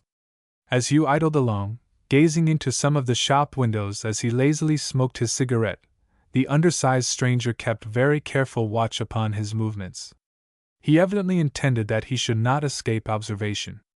Hugh paused at a tobacconist's and bought some stamps, but as he came out of the shop, the watcher drew back suddenly, and in such a manner as to reveal to anyone who might have observed him that he was no tyro in the art of surveillance. Walking a little farther along, Hugh came to the corner of the broad Rue de Rome, where he entered a crowded café in which an orchestra was playing. He had taken a corner seat in the window, had ordered his coffee, and was glancing at the Petit Parisien, which he had taken from his pocket, when another man entered, gazed around in search of a seat, and, noticing one at Hugh's table, crossed, lifted his hat, and took the vacant chair. He was the stranger who had followed him from the Louvre et Paix. The young Englishman, all unsuspecting, glanced at the newcomer, and then resumed his paper, while the keen-eyed little man took a long, thin cigar which the waiter brought, lit it carefully, and sipped his coffee, his interest apparently centered in the music. Suddenly a tall, dark-haired woman, who had been sitting nearby with a man who seemed to be her husband, rose and left. A moment before she had exchanged glances with the watcher, who, apparently at her bidding, rose and followed her. All this seemed quite unnoticed by Hugh, immersed as he was in his newspaper. Outside the man and woman met. They held hurried consultation. The woman told him something which evidently caused him sudden surprise. "I will call on you at 11 tomorrow morning, madam," he said. "No, I will meet you at the Reserve. I will lunch there at 12. You will lunch with me? Very well, he answered. Au revoir. And he returned to his seat in the cafe, while she disappeared without returning to her companion. The mysterious watcher resumed his coffee, for he had only been absent for a few moments, and the waiter had not cleared it away. Hugh took out his cigarette case and, suddenly finding himself without a match, made the opportunity for which the mysterious stranger had been waiting. He struck one and handed it to his vis-a-vis, bowing with his foreign grace. Then they naturally dropped into conversation. "Ah, Monsieur is English!" exclaimed the shrewd-eyed little man. "Here, in Marseilles, we have many English who pass to and fro from the boats. I suppose Monsieur is going east?" he suggested affably.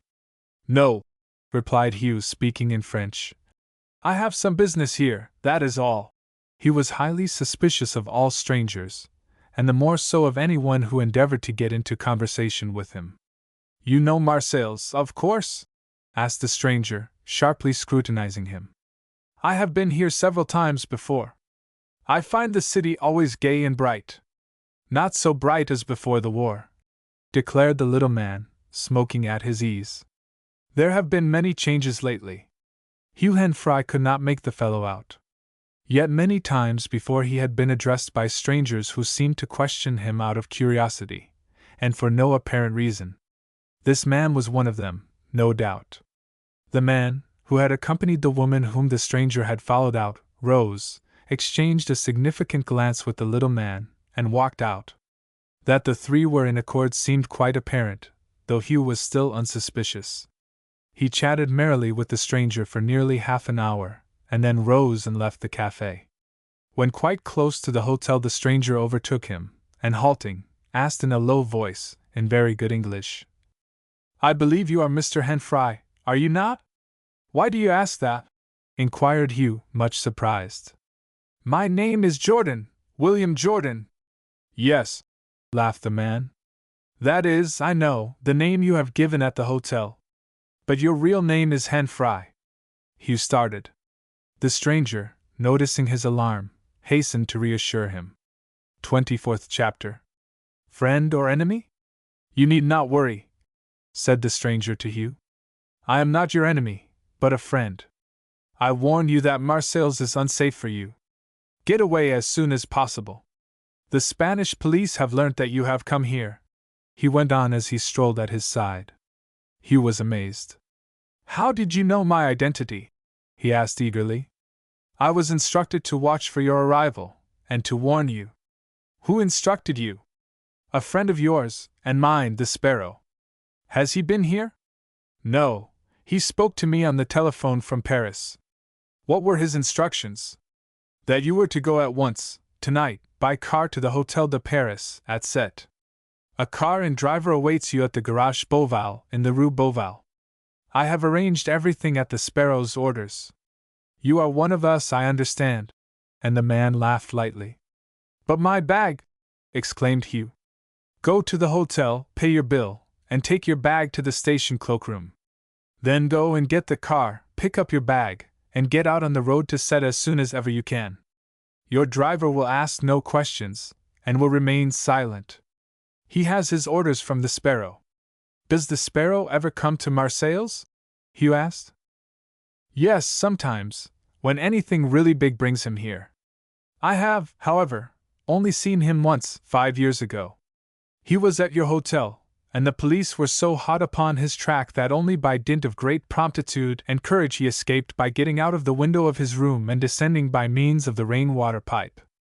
It was one of the narrowest escapes he has ever had." As the words left the man's mouth, they were passing a well-lit brasserie. A tall, cadaverous man passed them, and Hugh had a suspicion that they exchanged glances of recognition. Was his pretended friend an agent of the police? For a few seconds he debated within himself how he should act. To refuse to do as he was bid might be to bring instant arrest upon himself. If the stranger were actually a detective, which he certainly did not appear to be, then the ruse was to get him on the road to Sète because the legal formalities were not yet complete for his arrest as a British subject. Yet he knew all about the Sparrow, and his attitude was not in the least hostile. Hugh could not make up his mind whether the stranger was an associate of the famous Sparrow, or whether he was very cleverly inveigling him into the net. It was only that exchange of glances with the passer-by which had aroused Hugh's suspicions. But that significant look caused him to hesitate to accept the mysterious stranger as his friend. True, he had accepted as friends numbers of other unknown persons since that fateful night at Monte Carlo. Yet in this case, he felt, by intuition, that all was not plain sailing. "Very well," he said at last. "I esteem it a very great favor that you should have interested yourself on behalf of one who is an entire stranger to you, and I heartily thank you for warning me of my danger. When I see the Sparrow I shall tell him how cleverly you approached me, and how perfect were your arrangements for my escape." "I require no thanks or reward, Mr. Henfrey," replied the man politely. "My one desire is to get you safely out of Marseilles." And with that the stranger lifted his hat and left him.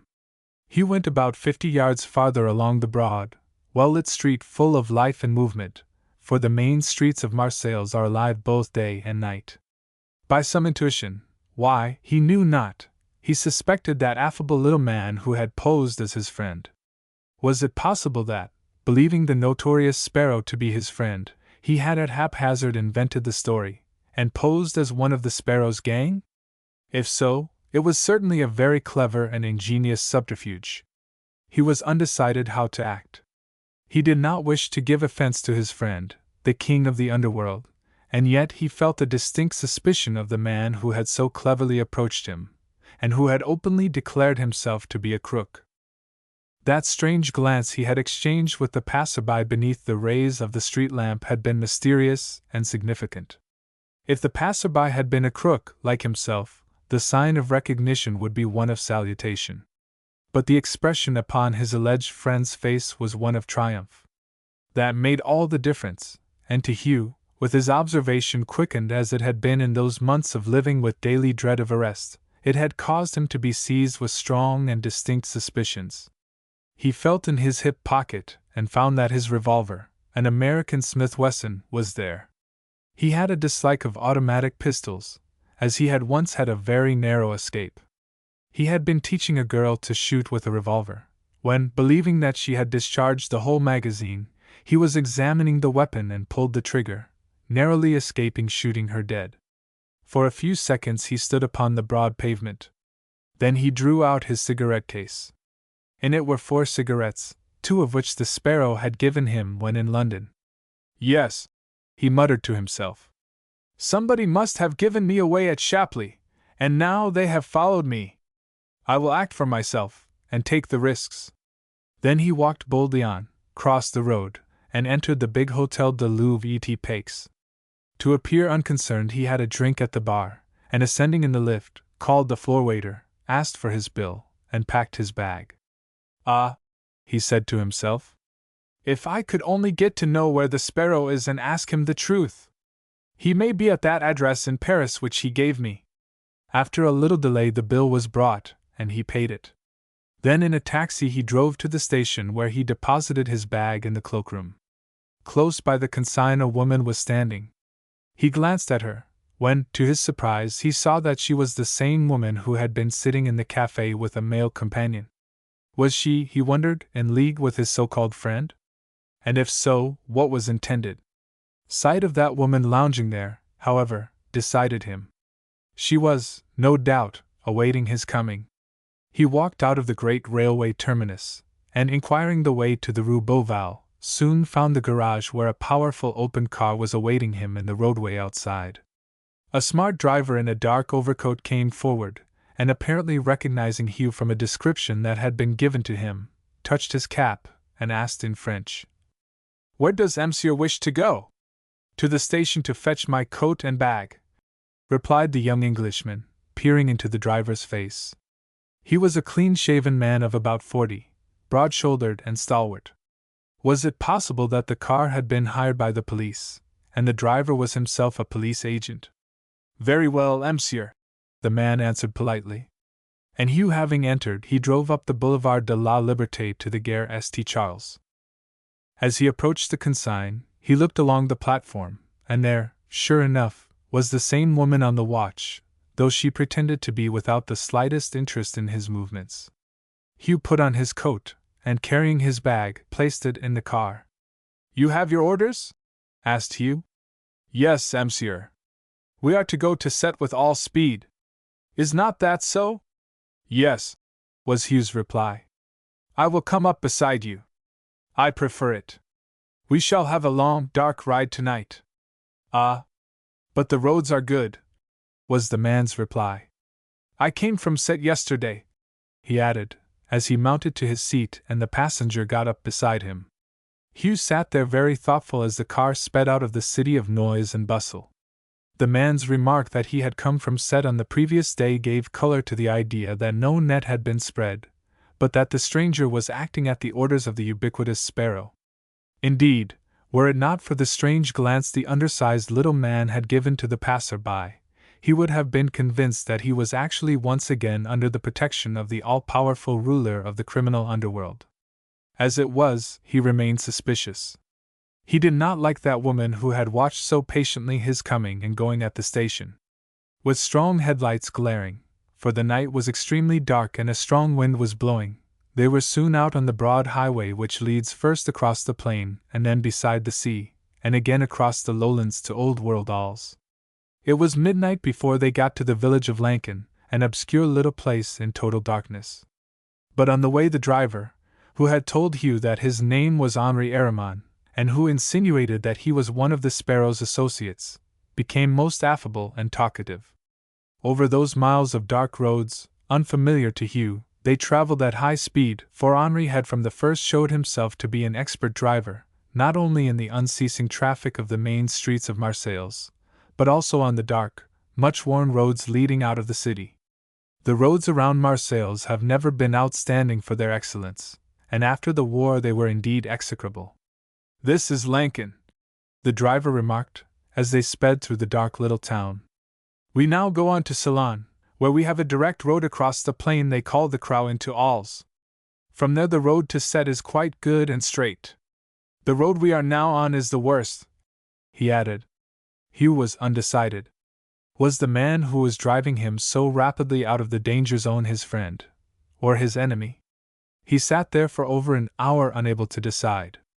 "This is an outlandish part of France," he remarked to the driver presently. "Yes. But after Ceylon it is more desolate." "And is there no railway near?" "After Ceylon, yes. It runs parallel with the road about 2 miles to the north, the railway between Alls and Aix-en-Provence.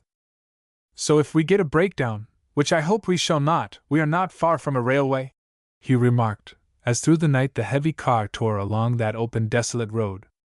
As he sat there he thought of Dorais, wondering what had happened, and of Louise. If he had obeyed his father's wishes and married the latter all the trouble would have been avoided, he thought. Yet he loved Dorais, loved her with his whole soul. And she doubted him. Poor fellow! Hustled from pillar to post, and compelled to resort to every ruse in order to avoid arrest for a crime which he did not commit, yet about which he could not establish his innocence, he very often despaired. At that moment he felt somehow, how he could not explain, that he was in a very tight corner. He felt confident after 2 hours of reflection that he was being driven over these roads that night in order that the police should gain time to execute some legal formality for his arrest. Why had not the police of Marseilles arrested him? There was some subtle motive for sending him to Set. He had not had time to send a telegram to Mr. Peters in London, or to Monsieur Gautier, the name by which the Sparrow told him he was known at his flat in the Rue des Petits Champs, in the center of Paris. He longed to be able to communicate with his all-powerful friend, but there had been no opportunity. Suddenly the car began to pass through banks of mist, which are usual at night over the low marshes around the mouths of the Rhône. It was about 2:30 in the morning. They had passed through the long dark streets of Ceylon, and were already 5 or 6 miles on the broad straight road which runs across the marshes through St. Martin de Croix into Alls. Of a sudden Hugh declared that he must have a cigarette, and producing his case handed one to the driver and took one himself. Then he lit the man's, and afterwards his own. "It is cold here on the marshes, monsieur," remarked the driver, his cigarette between his lips. This mist, too, is puzzling. But it is nearly always like this at night. That is why nobody lives about here. Is it quite deserted? Yes, except for a few shepherds, and they live up north at the foot of the hills. For some 10 minutes or so they kept on, but Hugh had suddenly become very watchful of the driver. Presently the man exclaimed in French, "I do not feel very well." "What is the matter?" asked Hugh in alarm. "You must not be taken ill here, so far from anywhere." But the man was evidently unwell, for he pulled up the car. "Oh, my head!" he cried, putting both hands to his brow as the cigarette dropped from his lips. "My head! It seems as if it will burst. And I can't see. Everything is going round. Where am I?" "You are all right, my friend. Get into the back of the car and rest. You will be yourself very quickly." And he half dragged the man from his seat and placed him in the back of the car, where he fell inert and unconscious. The cigarette which the sparrow had given to Hugh only to be used in case of urgent necessity had certainly done its work. The man, whether friend or enemy, would now remain unconscious for many hours. Hugh, having settled him in the bottom of the car, placed a rug over him. Then, mounting to the driver's place, he turned the car and drove as rapidly as he dared back over the roads to Ceylon. Time after time, he wondered whether he had been misled, whether, after all, the man who had driven him was actually acting under the sparrow's orders. If so, then he had committed a fatal error. However, the die was cast. He had acted upon his own initiative, and if a net had actually been spread to catch him, he had successfully broken through it. He laughed as he thought of the police at set awaiting his arrival, and their consternation when hour after hour passed without news of the car from Marseilles. At Ceylon he passed halfway through the town to cross roads where he had noticed in passing a signboard which indicated the road to Avignon, the broad high road from Marseilles to Paris. Already he had made up his mind how to act. He would get to Avignon, and thence by express to Paris. The rapids from Marseilles and the Riviera all stopped at the ancient city of the Popes. Therefore, being a good motor driver, Hugh started away down the long road which led through the valley to Orgon, and thence direct to Avignon, which came into sight about 7 o'clock in the morning. Before entering the old city of walls and castles, Hugh turned into a side road about 2 miles distant, drove the car to the end, and opening a gate succeeded in getting it some little distance into a wood, where it was well concealed from anyone passing along the road. Then, descending and ascertaining that the driver was sleeping comfortably from the effects of the strong narcotic, he took his bag and walked into the town. At the railway station he found the through express from Ventimiglia, the Italian frontier, to Paris would be due in 20 minutes, therefore he purchased a first-class ticket for Paris, and in a short time was taking his morning coffee in the wagon restaurant on his way to the French capital. 25th chapter. The man Cataldi. On the day that Hugh was traveling in hot haste to Paris, Charles Benton arrived in Nice early in the afternoon. Leaving the station, it was apparent he knew his way about the town, for passing down the Avenue de la Guerre, with its row of high eucalyptus trees, to the Place Messina, he plunged into the narrow, rather evil-smelling streets of the old quarter. Before a house in the Rue Rosset he paused, and ascending to a flat on the 3rd floor, rang the bell. The door was slowly opened by an elderly, rather shabbily attired Italian. It was Yvonne's late servant at the Villa Amet, Giulio Cataldi. The old man drew back on recognizing his visitor. "Well, Cataldi," exclaimed the well-dressed adventurer cheerily, "I'm quite a stranger, am I not? I was in Nice, and I could not leave without calling to see you." The old man, with ill grace scarcely concealed, invited him into his shabby room, saying, "Well, Signor Benton, I never thought to see you again. Perhaps you didn't want to, eh? After that little affair in Brussels. But I assure you it was not my fault. Mademoiselle Yvonne made the blunder, and nearly led us all into the hands of the police, including the sparrow himself," growled the old fellow. "Ah! But all that has long blown over. Now," he went on, after he had offered the old man a cigar, "now the real reason I've called is to ask you about this nasty affair concerning Mademoiselle Yvonne. You were there that night. What do you know about it?" Nothing, the old fellow declared promptly. Since that night I've earned an honest living. I'm a waiter in a cafe in the Avenue de la Gare. A most excellent decision, laughed the well-dressed man. It is not everyone who can afford to be honest in these hard times. I wish I could be, but I find it impossible. Now tell me, Giulio, what do you know about the affair at the Villa Met? The boy, Hen Fry, went there to demand of Mademoiselle how his father died. She refused to tell him, angry words arose, and he shot her. Now, isn't that your theory, the same as that held by the police? The old man looked straight into his visitor's face for a few moments. Then he replied quite calmly. I know nothing, Signor Benton, and I don't want to know anything. I've told the police all I know. Indeed, when they began to inquire into my antecedents, I was not very reassured, I can tell you. I should think not, laughed Benton. Still, they never suspected you to be the man wanted for the Morel affair, an unfortunate matter that was. Yes, sighed the old fellow. Please do not mention it. And he turned away to the window as though to conceal his guilty countenance. You mean that you know something, but you won't tell it, Benton said. I know nothing, was the old fellow's stubborn reply. But you know that the young fellow, Hen Fry, is guilty, exclaimed Benton. Come! You were there at the time. You heard high words between them, didn't you? I have already made my statement to the police, declared the old Italian. What else I know I shall keep to myself.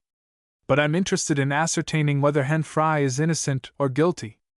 Only two persons can tell us that, Mademoiselle, who is, alas, in a hopeless mental state, and yourself. You know, but you refuse to incriminate the guilty person. Why don't you tell the truth? You know that Hen Fry shot her. I tell you I know nothing, retorted the old man. Why do you come here and disturb me? He added peevishly. Because I want to know the truth, Benton answered. And I mean to. Go away, snapped the willful old fellow. I've done with you all the crowd of you. Ah, laughed Benton. Then you forget the little matter of the man Morel, eh? That is not forgotten by the police, remember. And if you said a word to them, Signor Benton, then you would implicate yourself.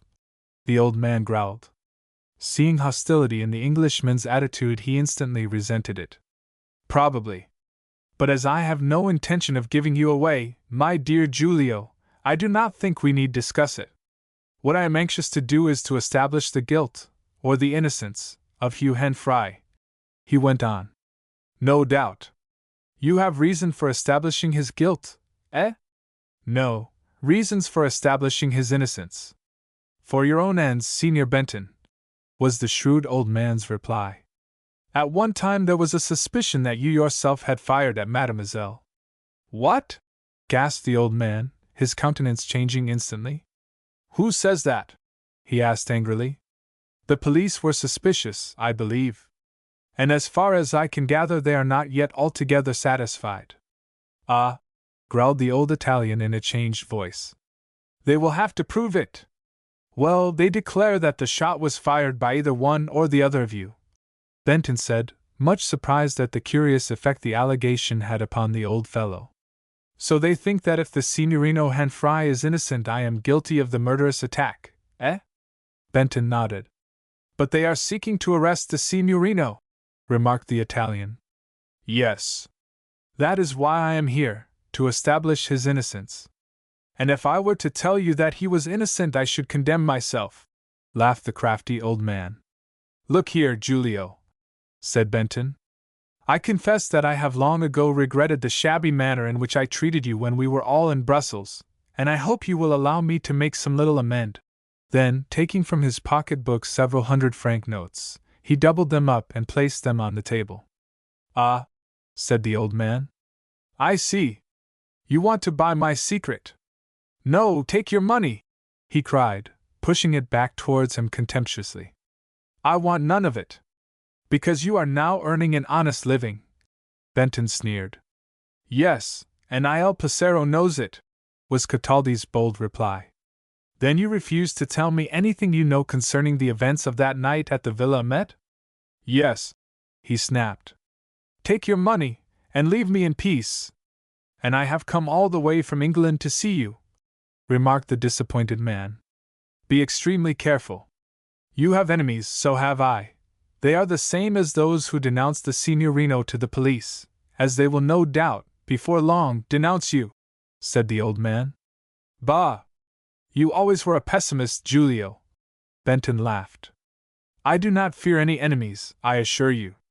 The Sparrow takes good care that we are prevented from falling into any traps the police may set," he added after a moment's pause. The old waiter shook his head dubiously.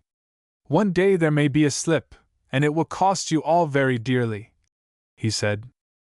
"You are in a bad mood, Giulio, like all those who exist by being honest." Benton laughed, though he was extremely annoyed at his failure to learn anything from the old fellow. Was it possible that the suspicions which both Molly and he had entertained were true, namely, that the old man had attempted to kill his mistress? After all, the hue and cry had been raised by the police merely because Hugh Henfrey had fled and successfully escaped. Benton, after grumbling because the old man would make no statement, and again hinting at the fact that he might be the culprit, left with very ill grace, his long journey from London having been in vain. If Henfrey was to be free to marry Louise, then his innocence must first be proved. Charles Benton had for many weeks realized that his chance of securing old Mr. Henfrey's great fortune was slowly slipping from him. Once Hugh had married Louise and settled the money upon her, then the rest would be easy. He had many times discussed it with Molly, and they were both agreed upon a vile, despicable plot which would result in the young man's sudden end and the diversion of his father's fortune. The whole plot against old Mr. Henfrey was truly one of the most elaborate and amazing ones ever conceived by criminal minds. Charles Benton was a little too well known and nice, hence he took care to leave the place by an early train, and went on to Cannes, where he was a little less known. As an international crook he had spent several seasons at Nice and Monte Carlo, but had seldom gone to Cannes, as it was too aristocratic and too slow for an escroc like himself. Arrived at Cannes he put up at the Hotel Beau Site, and that night ate an expensive dinner in the restaurant at the casino. Then, next day, he took the train de luxe direct for Calais, and went on to London, all unconscious of the sensational events which were then happening. On arrival in London he found a telegram lying upon his table among some letters. It was signed Shaw, and urged him to meet him at the usual place, at 7 o'clock in the evening. "I know you are away, but I'll look in each night at 7. It concluded.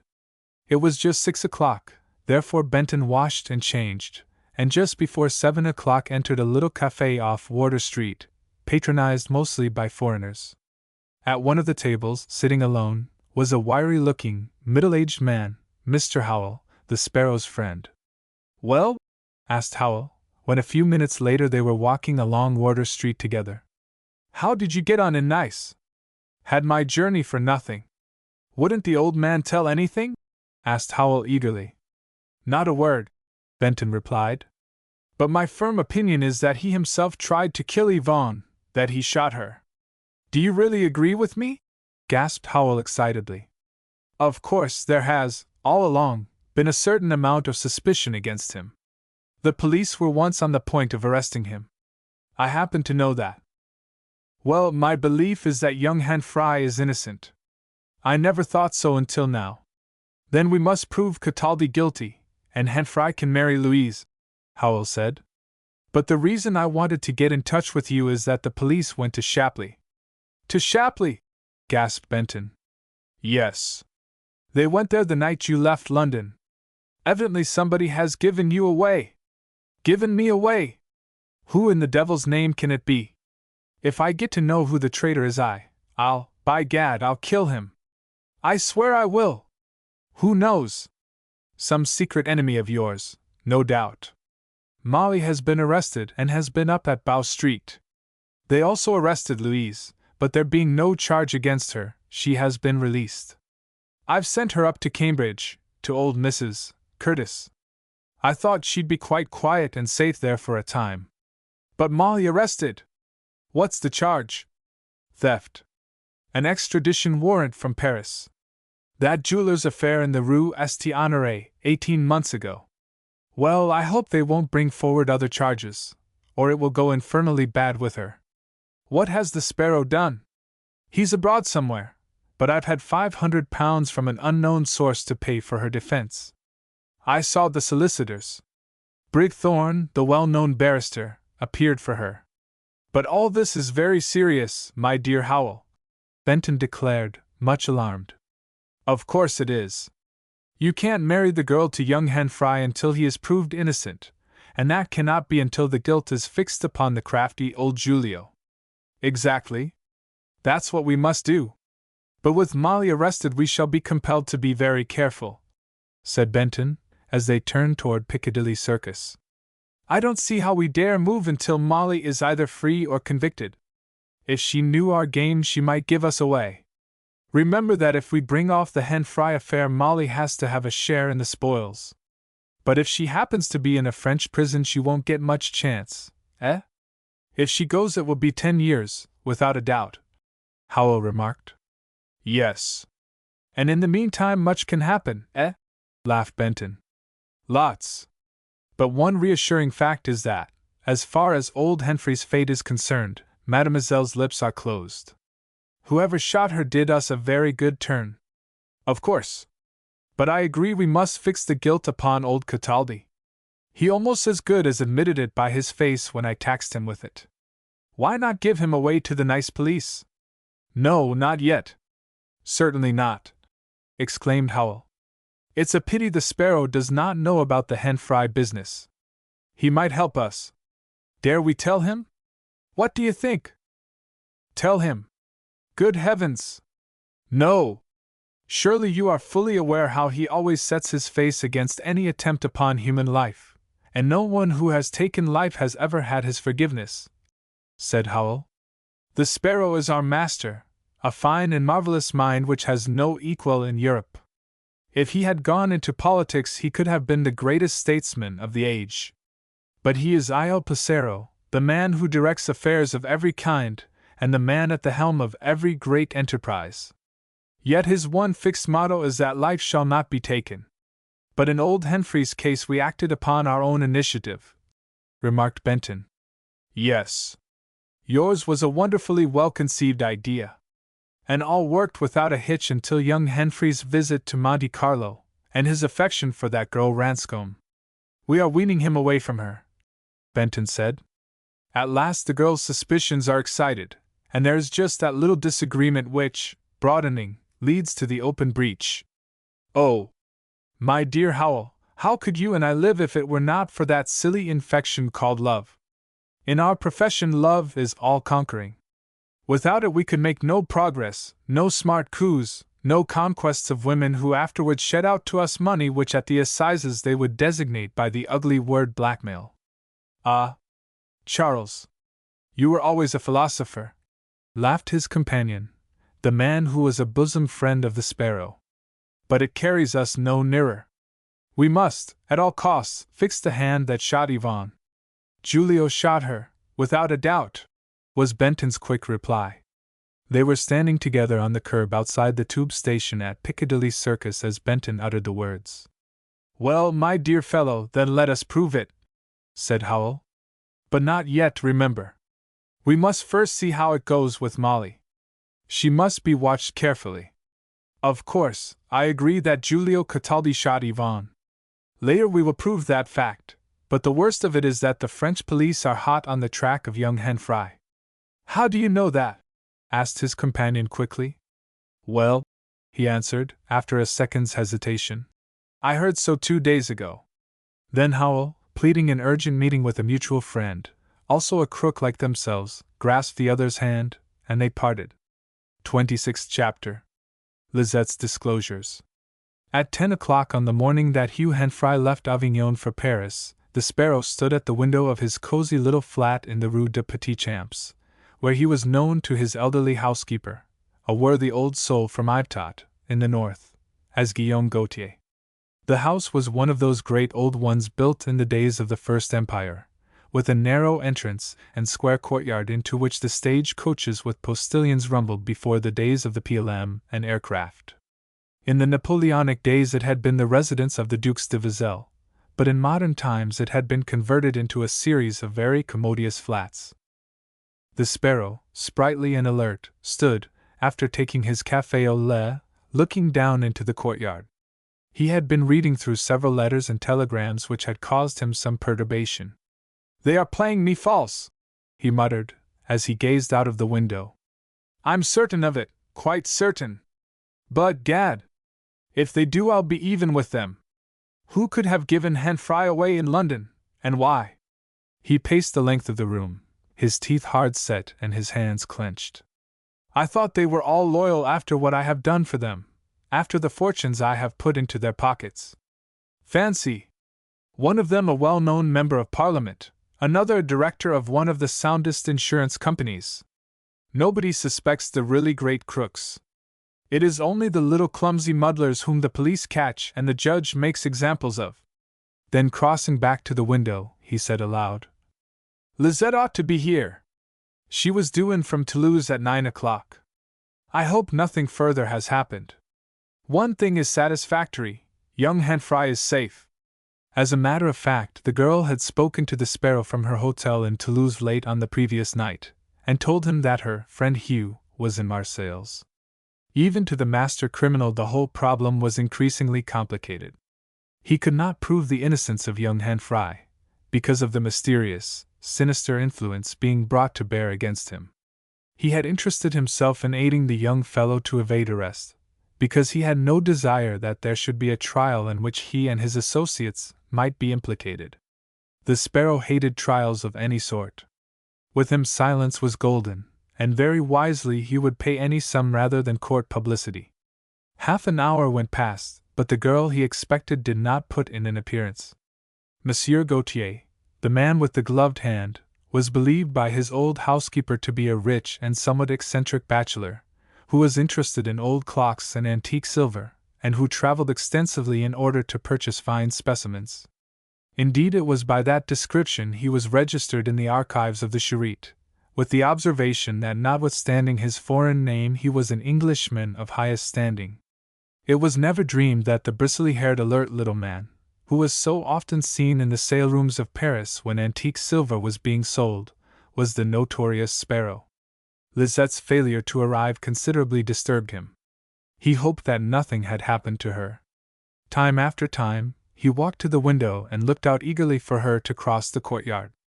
In those rooms he sometimes lived for weeks in safe obscurity, his neighbors regarding him as a man of the greatest integrity, though a trifle eccentric in his habits. At last, just before 11, he saw Lisette's smart figure in a heavy traveling coat crossing the courtyard, and a few moments later she was shown into his room. "You're late," the old man said, as soon as the door was closed. "I feared that something had gone wrong. Why did you leave Madrid? What has happened?" he asked eagerly. "Happened?" she echoed in French. "Why, very nearly a disaster. Someone has given us away, at least, Monsieur Henfrey was given away to the police." "Not arrested?" he asked breathlessly. "No, we all three managed to get away, but only just in time. I had a wire tonight from Monsieur Tresham, telling me guardedly that within an hour or so after we left Madrid the police called at my hotel, and at Henfrey's." "Who can have done that?" asked the sparrow, his eyes narrowing in anger, his gloved hand clenched. "Your enemy, and mine," was the girl's reply. "Franklin is in Switzerland. Monsieur Henfrey is in Marseilles, at the Louvre et Paix, and I am here." "Then we have a secret enemy, eh?" "Yes, and he is not very far to seek. Monsieur Howell has done this." "Howell! He would never do such a thing, my dear mademoiselle," replied the gloved man, smiling. "Oh, wouldn't he? I would not trust either Benton or Howell." "I think you are mistaken, mademoiselle. They have never shown much friendship towards each other." "They are close friends as far as concerns the Henfrey affair," declared mademoiselle. "I happen to know that it was Howell who prepared the old man's will. It is in his handwriting, and his manservant Cook is one of the witnesses." "What? You know about that will, Lisette? Tell me everything." "Howell himself let it out to me. They were careful that you should not know." At the time I was in London with Franklin and Benton over the jewels of that shipowner's wife, I forget her name, the affair in Carlton House Terrace. Yes. I recollect. A very neat piece of business. Well, Howell told me how he had prepared the will, and how Benton, who was staying with old Mr. Henfry away in the country, got him to put his signature to it by pretending it to be for the purchase of a house at Eltham, in Kent. The house was, indeed, purchased at Benton's suggestion, but the signature was to a will which Howell's man, Cook, and a friend of his, named Saunders, afterwards witnessed, and which has now been proved, the will by which the young man is compelled to marry Benton's adopted daughter before he inherits his father's estates. You actually know this? Howell told me so with his own lips. Then why is young Henfry being made the victim? Asked the Sparrow shrewdly. Why, indeed, have you not revealed this to me before? Because I had no proof before that Howell is our enemy. He has now given us away. He has some motive. What is it? The bristly-haired little man of 20 names and as many individualities pondered for a moment. It was evident that he was both apprehensive and amazed at the suggestion the pretty young French girl had placed before him. When one finds a betrayer, then in order to fix his guilt it becomes necessary to discover the motive. The Sparrow was in a quandary. Seldom was he in such a perturbed state of mind. He and his accomplices could always defy the police. It was not the first time in his career, however, that he had found a traitor in his camp. If Howell was really a traitor, then he would pay dearly for it. 3 times within the last 10 years there had been traitors in the great criminal organization. One was a Dutchman, the second was a Greek, and the third a Swiss. Each died, for dead men tell no tales. The Sparrow ordered some café noir from his housekeeper and produced a particularly seductive brand of liqueur, which Mademoiselle took, together with a cigarette. Then she left, he giving her the parting injunction. It is probable that you will go to Marseilles and meet young Henfry. I will think it all over. You will have a note from me at the Grand Hotel before noon tomorrow. 27th chapter. The Inquisitive Mr. Shrimpton. An hour later Hugh stood in the Sparrow's room, and related his exciting adventure in Marseilles and on the high road. Hum! Remarked the man with the gloved hand. A very pretty piece of business. The police endeavored to mislead you, and you, by a very fortunate circumstance, suspected. That cigarette, my dear young friend, stood you in very good stead. It was fortunate that I gave it to you. By this time the driver of the car has, of course, recovered and told his story, he remarked. And by this time the police probably know that you have come to Paris, remarked the Sparrow. Now, Mr. Henfry, only an hour ago I learnt something which has altered my plans entirely. There is a traitor somewhere. Somebody has given you away. Who? At present I have not decided. But we must all be wary and watchful, was the Sparrow's reply. In any case, it is a happy circumstance that you saw through the ruse of the police to get you to set. First the Madrid police were put upon your track, and then, as you eluded them, the Marseilles police were given timely information, a clever trap. He laughed. I admire it. But at Marseilles they are even more shrewd than in Paris. Maillot, the chef de la Charite at Marseilles, is a really capable official. I know him well. A year ago he dined with me at the Palais de la Bouillabaisse. I pretended that I had been the victim of a great theft, and he accepted my invitation. He little dreamed that I was Il Passero, for whom he had been spreading the net for years. You are really marvelous, Mr. Peters, remarked Hugh. And I have to thank you for the way in which you have protected me time after time. Your organization is simply wonderful. The man with the black glove laughed. Nothing really wonderful, he said. Those who are innocent I protect, those who are traitors I condemn. And they never escape me. We have traitors at work now. It is for me to fix the identity. And in this you, Mr. Henfry, must help me. Have you heard from Miss Ranscombe? No, not a word, replied the young man. I dare not write to her. No, don't. A man from Scotland Yard went to see her. So it is best to remain apart, my dear boy, even though that unfortunate misunderstanding concerning Louise Lambert has arisen between you. But I am anxious to put it right, the young fellow said. Doris misjudges me. Ah, I know. But at present you must allow her to think ill of you. You must not court arrest. We now know that you have enemies who intend you to be the victim, while they reap the profit, said the sparrow kindly. Leave matters to me and act at my suggestion. That I certainly will, he replied. You have never yet advised me wrongly. Ah, I am not infallible, laughed the master criminal. Then he rose, and crossing to the telephone, he inquired for the Grand Hotel. After a few minutes he spoke to Mademoiselle Lisette, telling her that she need not go to Marseilles, and asking her to call upon him again at 9 o'clock that night. Monsieur Hugh has returned from the south, he added. He is anxious to see you again. Très bien, monsieur, answered the smart Parisienne. I will be there. But will you not dine with me, eh? At Vian's at 7. You know the place. Mademoiselle Lisette asks us to dine with her at Vian's, the sparrow said, turning to Hugh. Yes, I shall be delighted, replied the young man. So the sparrow accepted the girl's invitation. On that same morning, Doris Ranscombe had, after breakfast, settled herself to write some letters. Her mother had gone to Warwickshire for the weekend, and she was alone with the maids. The whole matter concerning Hugh puzzled her. She could not bring herself to a decision as to his innocence or his guilt. As she sat writing in the morning room, the maid announced that Mr. Shrimpton wished to see her. She started at the name. It was the detective inspector from Scotland Yard who had called upon her on a previous occasion. A few moments afterwards he was shown in, a tall figure in a rough tweed suit.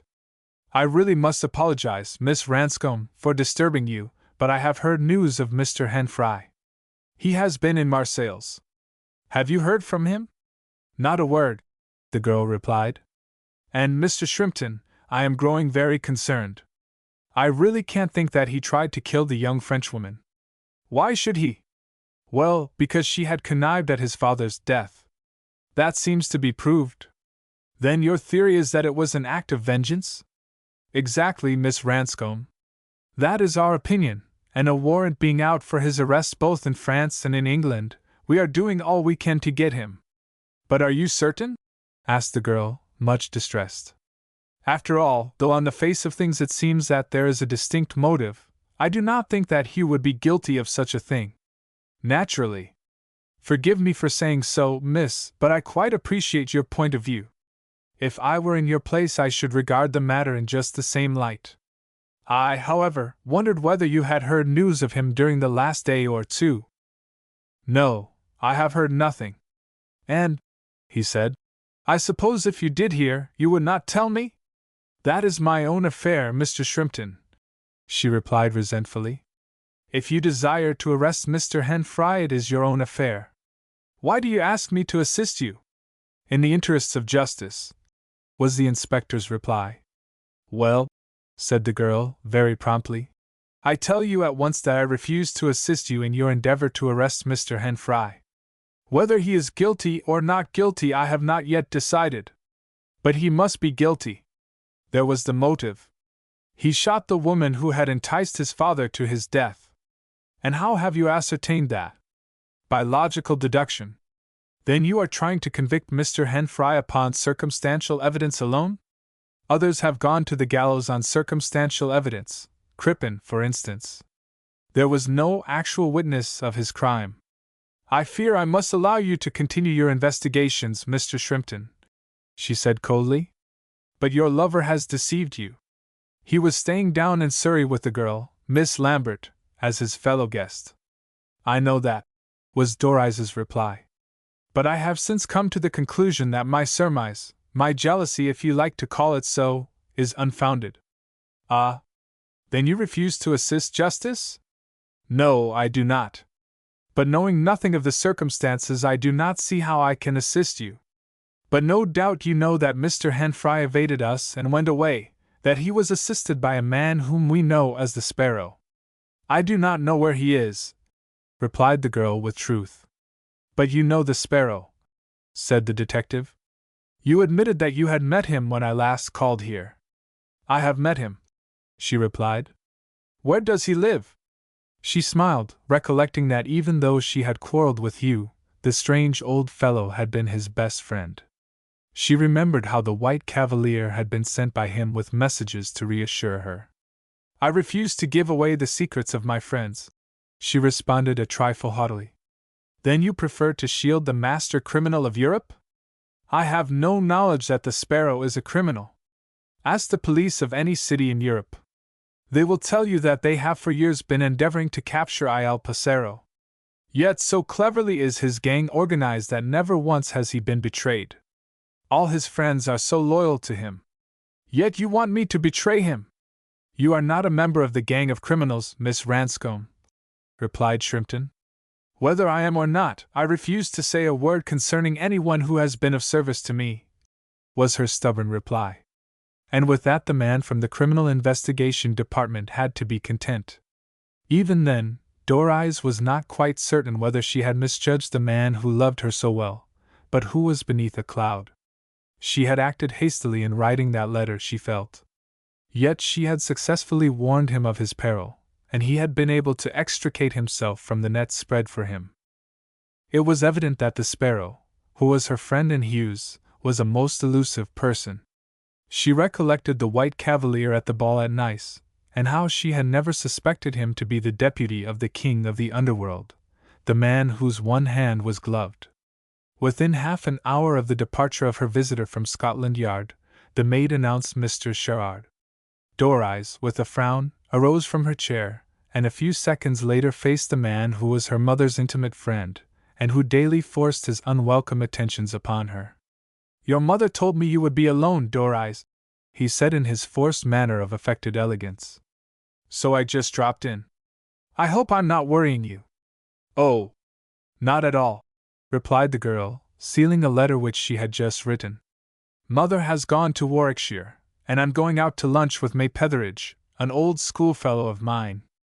Oh, then I won't keep you, said the smug lover of Lady Ranscombe's choice.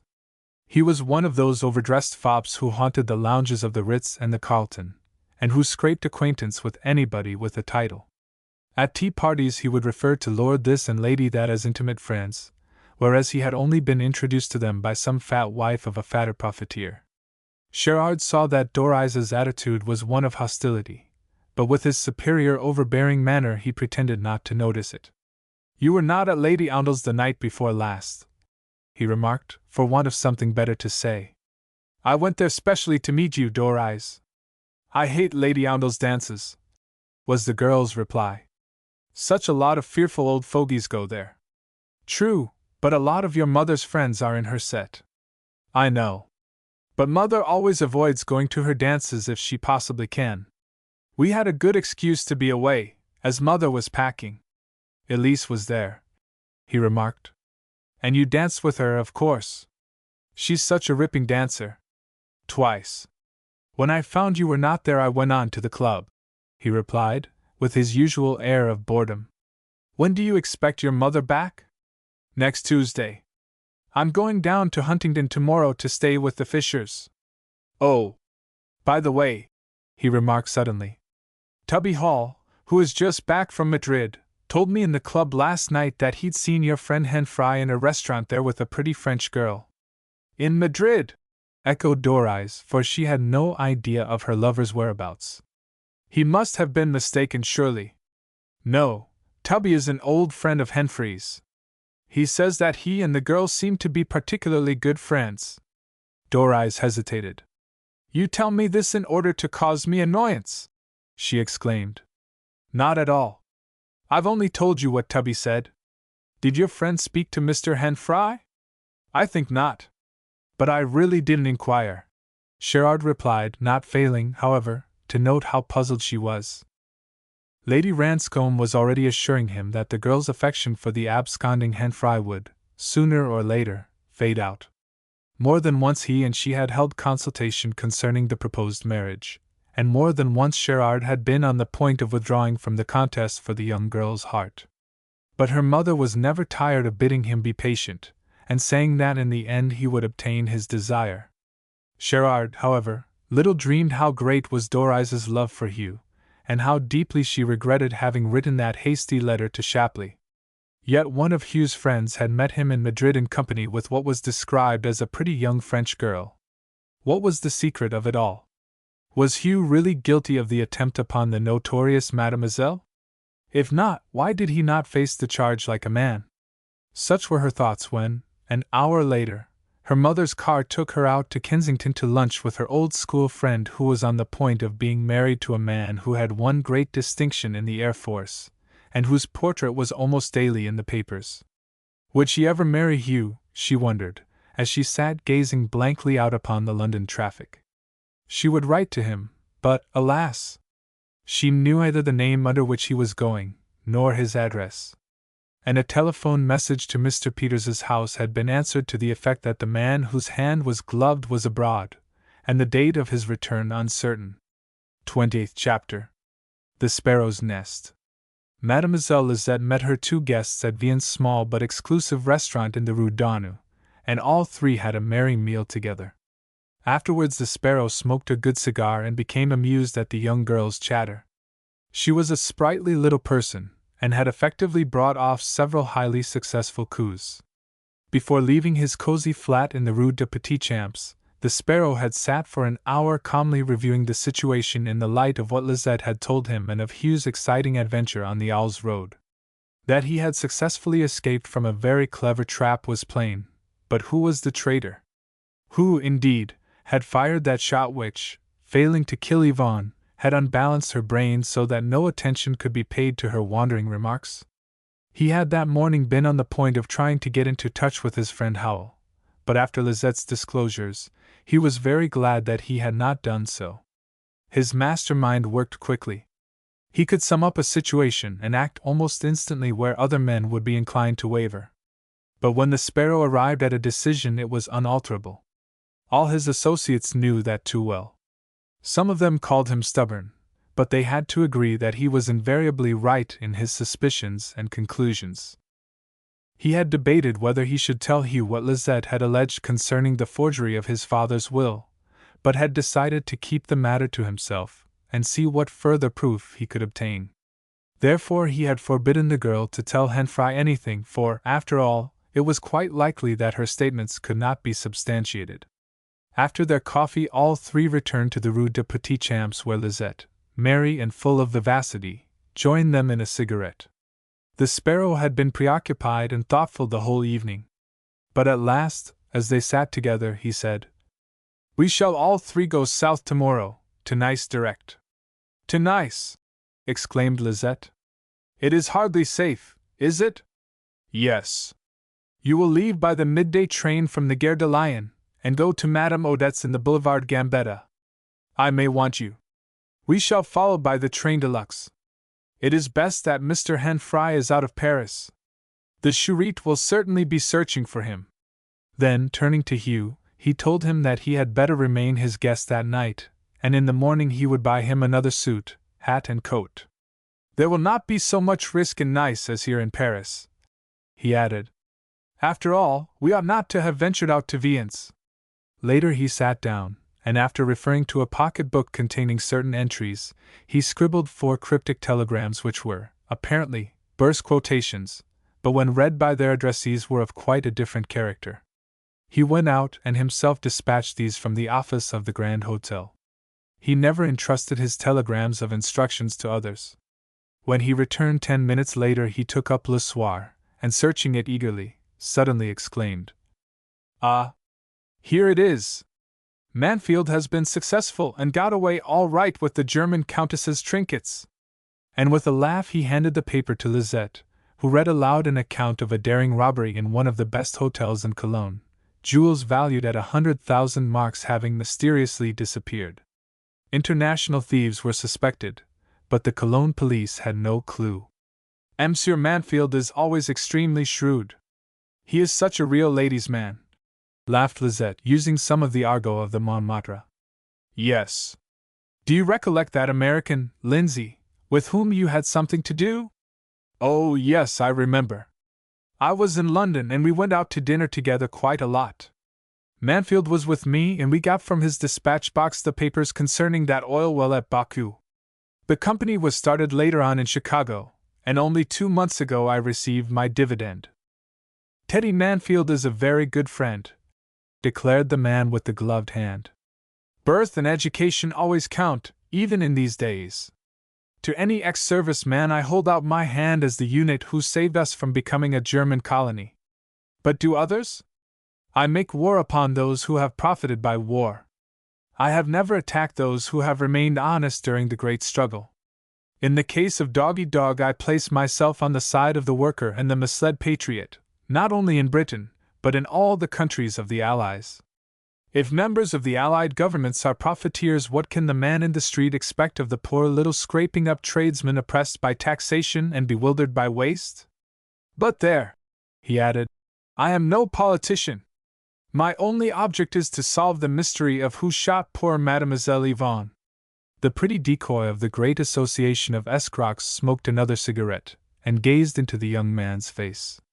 Sometimes she shuddered when she reflected upon all she knew concerning his father's unfortunate end, and of the cleverly concocted will by which he was to marry Louise Lambert, and afterwards enjoy but a short career. Fate had made Lisette what she was, a child of fortune. Her own life would, if written, form a strange and sensational narrative. For she had been implicated in a number of great robberies which had startled the world. She knew much of the truth of the Henfrey affair, and she had now decided to assist you to vanquish those whose intentions were distinctly evil. At last she rose and wished them bonsoir. I shall leave the Gare de Lyon at 11:58 tomorrow, and go direct to Madame Odette's in Nice, she said. Yes. Remain there. If I want you I will let you know, answered the Sparrow. And then she descended the stairs and walked to her hotel. Next evening Hugh and the Sparrow, both dressed quite differently, left by the Riviera train de luxe. As the Sparrow lay that night in the wagon lid he tried to sleep, but the roar and rattle of the train prevented it. Therefore he calmly thought out a complete and deliberate plan. From one of his friends in London he had had secret warning that the police, on the day he left Charing Cross, had descended upon Shapley Manor and had arrested Mrs. Bond under a warrant applied for by the French police, and he also knew that her extradition for trial in Paris had been granted. That there was a traitor in the camp was proved, but happily Hugh Henfrey had escaped just in time. For himself the Sparrow cared little. He seemed to be immune from arrest, so cleverly did he disguise his true identity. Yet now that some person had revealed his secrets, what more likely than the person, whoever it was, would also give him away for the sake of the big reward which he knew was offered for his apprehension. Before leaving Paris that evening he had dispatched a telegram, a reply to which was handed him in the train when it stopped at Lyons early next morning. This decided him. He sent another telegram and then returned to where Hugh was lying half awake. When they stopped at Marseilles, both men were careful not to leave the train, but continued in it, arriving at the great station of Nice in the early afternoon. They left their bags at a small hotel just outside the station, and taking a cab, they drove away into the old town. Afterwards they proceeded on foot to the Rue Rossetti, where they climbed to the flat occupied by old Giulio Cataldi. The old fellow was out, but the elderly Italian woman who kept house for him said she expected him back at any moment. He was due to come off duty at the café where he was employed. So Hugh and his companion waited, examining the poorly furnished little room. Now the Sparrow entertained a strong suspicion that Cataldi knew more of the tragedy at the Villa Amet than anyone else. Indeed, of late, it had more than once crossed his mind that he might be the actual culprit. At last the door opened and the old man entered, surprised to find himself in the presence of the master criminal, the Sparrow, whom he had only met once before. He greeted his visitors rather timidly. After a short chat the Sparrow, who had offered the old man a cigarette from a cheap plated case much worn, began to make certain inquiries. "This is a very serious and confidential affair, Cataldi," he said. "I want to know the absolute truth, and I must have it." "I know it is serious, signore," replied the old man, much perturbed by the unexpected visit of the king of the underworld, the elusive Sparrow of whom everyone spoke in awe. "But I only know one or two facts. I recognize Signor Henfrey." "Ah! Then you know me!" exclaimed Hugh. You recognized me on that night at the Villa Met, when you opened the door to me. I do, signore. I recollect everything. It is all photographed upon my memory. Poor Mademoiselle! You questioned her, as a gentleman would, and you demanded to know about your father's death. She prevaricated, and— Then you overheard it? Said Hugh. Yes, I listened. Was I not Mademoiselle's servant? On that night she had won quite a large sum at the rooms, and she had given me— She was always most generous, 500 francs, 20 pounds in your English money. And they were acceptable in these days of high prices. I heard much. I was interested. Mademoiselle was my mistress whom I had served faithfully. You wondered why this young Englishman should call upon her at that hour? Said the Sparrow. I did. She never received visitors after her 5 o'clock tea. It was the habit at the Villa Met to lunch at 1 o'clock, English tea at 5 o'clock, and dinner at 8, when the rooms were slack save for the tourists from 7 till 10. Strange. The tourists always think they can win while the gambling world has gone to its meals. They get seats, it is true, but they always lose. Yes, replied the Sparrow. It is a strange fact that the greatest losses are sustained by the players when the rooms are most empty. Nobody has yet ever been able to account for it. And yet it is so, declared old Cataldi. I have watched it day by day. But poor Mademoiselle! What can we do to solve the mystery? Were you not with Mademoiselle and Mr. Benton when you both brought off that great coup in the Avenue Louise in Brussels? Asked the Sparrow. Yes, signore, said the old man. But I do not wish to speak of it now. Quite naturally. I quite appreciate it. Since Mademoiselle's accident you have, I suppose, been leading an honest life? Yes. I have tried to do so. At present I am a cafe waiter. And you can tell me nothing further regarding the affair at the Villa Met? Asked the Sparrow, eyeing him narrowly. I regret, signore, I can tell you nothing further, replied the staid, rather sad-looking old man. Nothing. And he sighed. Why? Asked the man whose tentacles were, like an octopus, upon 100 schemes, and as many criminal coups in Europe. He sought a solution of the problem, but nothing appeared forthcoming. He had strained every effort, but he could ascertain nothing. That Cataldi knew the key to the whole problem the Sparrow felt assured. Yet why did not the old fellow tell the truth? At last the Sparrow rose and left, and Hugh followed him. Both were bitterly disappointed. The old man refused to say more than that he was ignorant of the whole affair. Cataldi's attitude annoyed the master criminal. For 3 days he remained in Nice with Hugh, at great risk of recognition and arrest.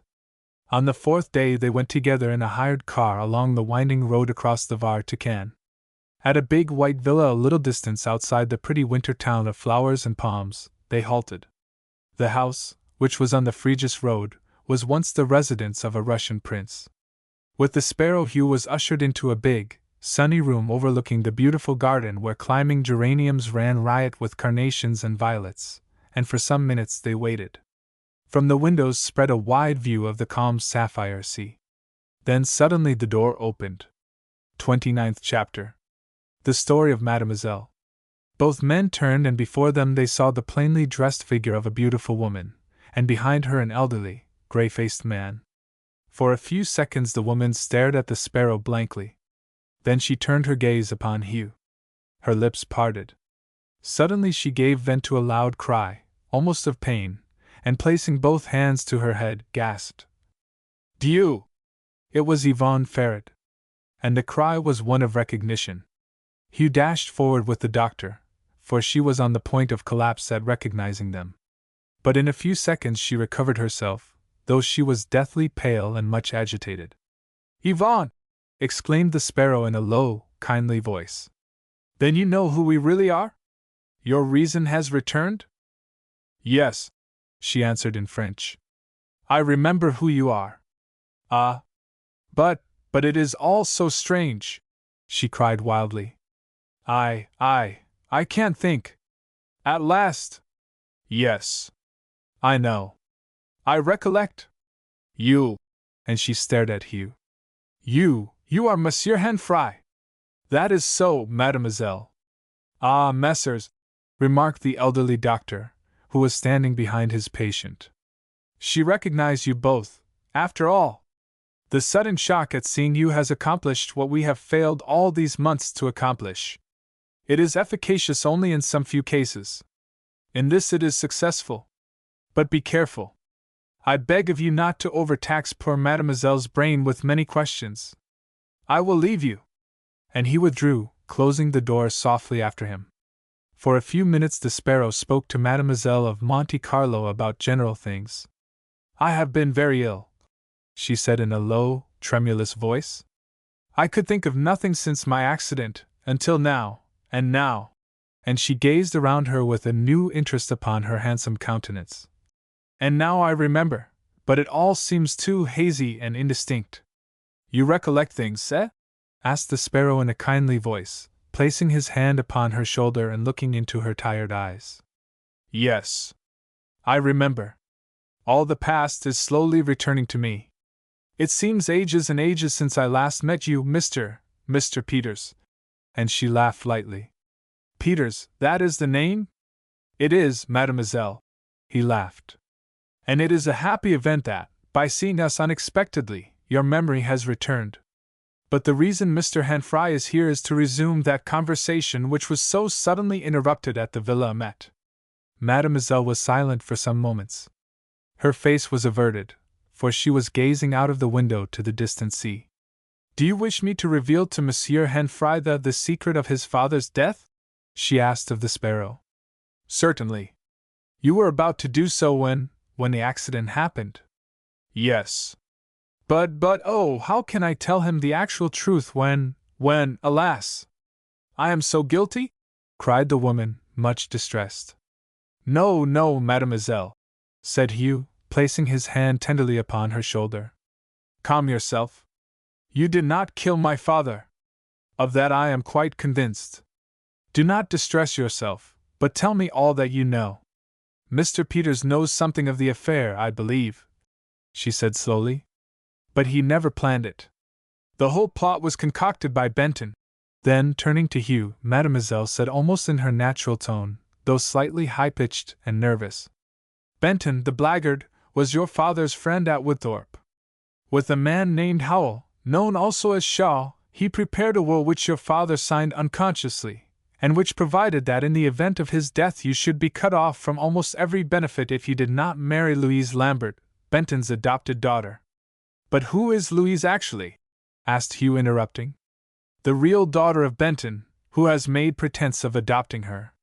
Of course Louise is unaware of that fact, Yvonne replied. Hugh was much surprised at this. But he now saw the reason why Mrs. Bond was so solicitous of the poor girl's welfare.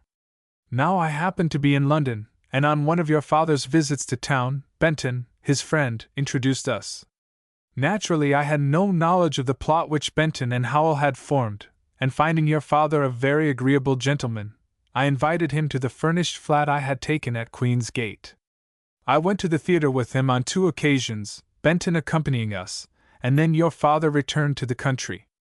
One day, about 2 months later, Howell happened to be in London, and presumably they decided that the plot was ripe for execution, for they asked me to write to Mr. Henfrey at Woodthorpe, and suggest that he should come to London, have an early supper with us, and go to a big charity ball at the Albert Hall. In due course I received a wire from Mr. Henfrey, who came to London, had supper with me, Benton and Howell being also present, while Howell's small closed car, which he always drove himself, was waiting outside to take us to the ball. Then she paused and drew a long breath, as though the recollection of that night horrified her, as indeed it did. After supper I rose and left the room to speak to my servant for a moment, when, just as I re-entered, I saw Howell, who was standing behind Mr. Henfrey's chair, suddenly bend, place his left arm around your father's neck, and with his right hand press on the nape of the neck just above his collar. Here, your father cried out, thinking it was a joke, "What's the game?" But the last word was scarcely audible, for he collapsed across the table. I stood there aghast. Howell, suddenly noticing me, told me roughly to clear out, as I was not wanted. I demanded to know what had happened, but I was told that it did not concern me. My idea was that Mr. Henfrey had been drugged, for he was still alive and apparently dazed. I afterwards heard, however, that Howell had pressed the needle of a hypodermic syringe containing a newly discovered and untraceable poison which he had obtained in secret from a certain chemist in Frankfurt, who makes a speciality of such things. And what happened then? Asked Hugh, aghast and astounded at the story. Benton and Howell sent me out of the room. They waited for over an hour. Then Howell went down to the car. Afterwards, when all was clear, they half carried poor Mr. Henfrey downstairs, placed him in the car, and drove away. Next day I heard that my guest had been found by a constable in a doorway in Albemarle Street. The officer, who first thought he was intoxicated, later took him to St. George's Hospital, where he died. Afterwards a scratch was found on the palm of his hand, and the doctors believed it had been caused by a pin infected with some poison. The truth was, however, that his hand was scratched in opening a bottle of champagne at supper. The doctors never suspected the tiny puncture in the hair at the nape of the neck, and they never discovered it. I knew nothing of the affair, declared the Sparrow, his face clouded by anger. Then Howell was the actual murderer? He was, Yvonne replied. I saw him press the needle into Mr. Henfrey's neck, while Benton stood by, ready to seize the victim if he resisted. Benton and Howell had agreed to kill Mr. Henfrey, compel his son to marry Louise, and then get Hugh out of the world by one or other of their devilish schemes. Ah, she sighed, looking sadly before her. I see it all now, everything. Then it was arranged that after I had married Louise I should also meet with an unexpected end. Yes. One that should discredit you in the eyes of your wife and your own friends, an end probably like your father's. A secret visit to London and a mysterious death, Mademoiselle replied. She spoke quite calmly and rationally.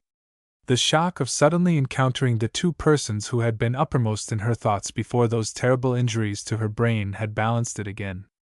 Though the pains in her head were excruciating, as she explained, yet she could now think, and she remembered all the bitterness of the past. You, Monsieur Henfrey, are the son of my dead friend. You have been the victim of a great and dastardly conspiracy, she said.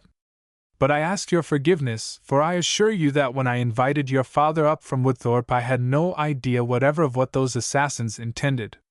Benton is already under arrest for another affair, broke in the Sparrow quietly. I heard so from London yesterday. Ah. And I hope that Howell will also be punished for his crime, the handsome woman cried. Though I have been a thief, a swindler, and a decoy, ah! Yes, I admit it all, I have never committed the crime of murder. I know, messrs, she went on. I know that I am a social outcast, the mysterious Mademoiselle of Monte Carlo, they call me. But I have suffered. I have indeed in these past months paid my debt to society, and of you, Mr. Henfrey, I beg forgiveness. I forgive you, mademoiselle, Hugh replied, grasping her slim, white hand. Mademoiselle will, I hope, meet Miss Ranscombe, Mr. Henfrey's fiancée, and tell her the whole truth, said the Sparrow. That I certainly will, Yvonne replied. Now that I can think I shall be allowed to leave this place, eh? Of course.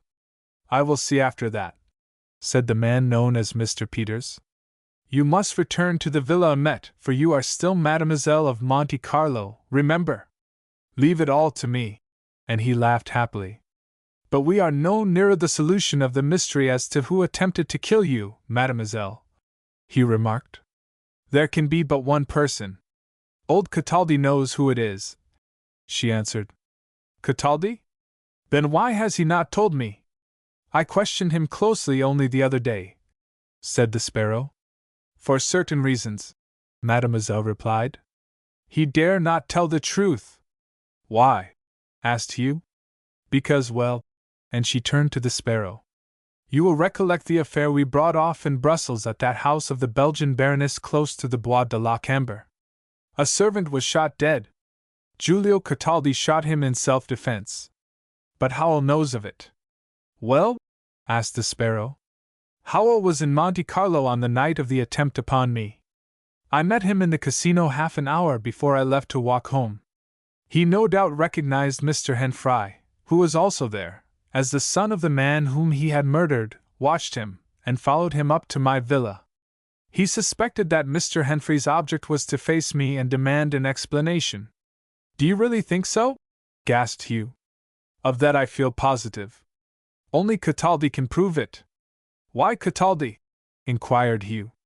See him again and tell him what I have revealed to you, answered Mademoiselle of Monte Carlo.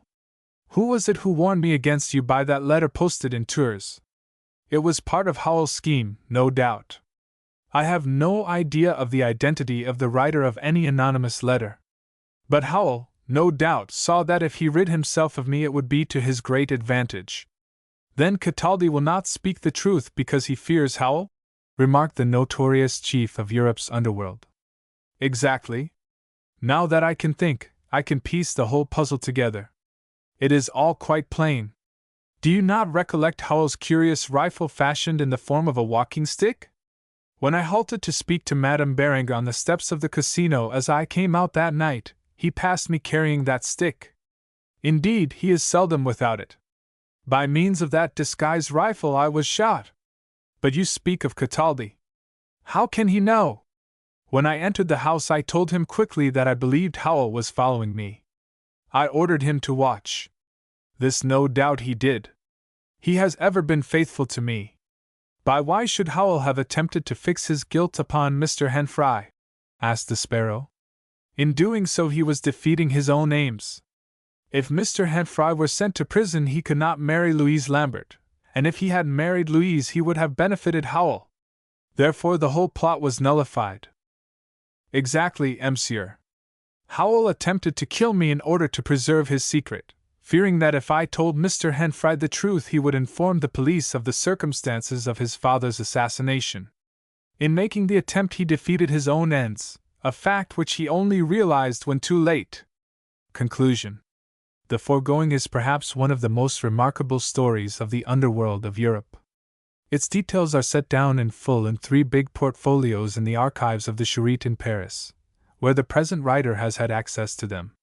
In that bald official narrative which is docketed under the heading No. 23489/263, Henfrey, there is no mention of the love affair between Doris Ranscombe and Hugh Henfrey of Woodthorpe.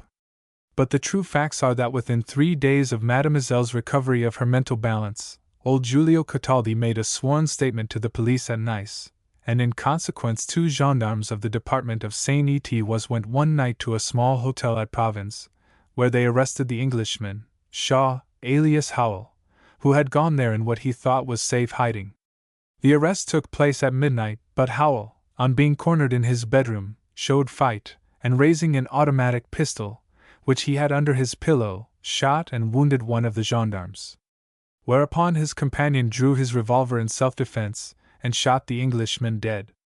Benton, a few months later, was sentenced to forced labor for 15 years, while his accomplice, Molly Bond, received a sentence of 10 years.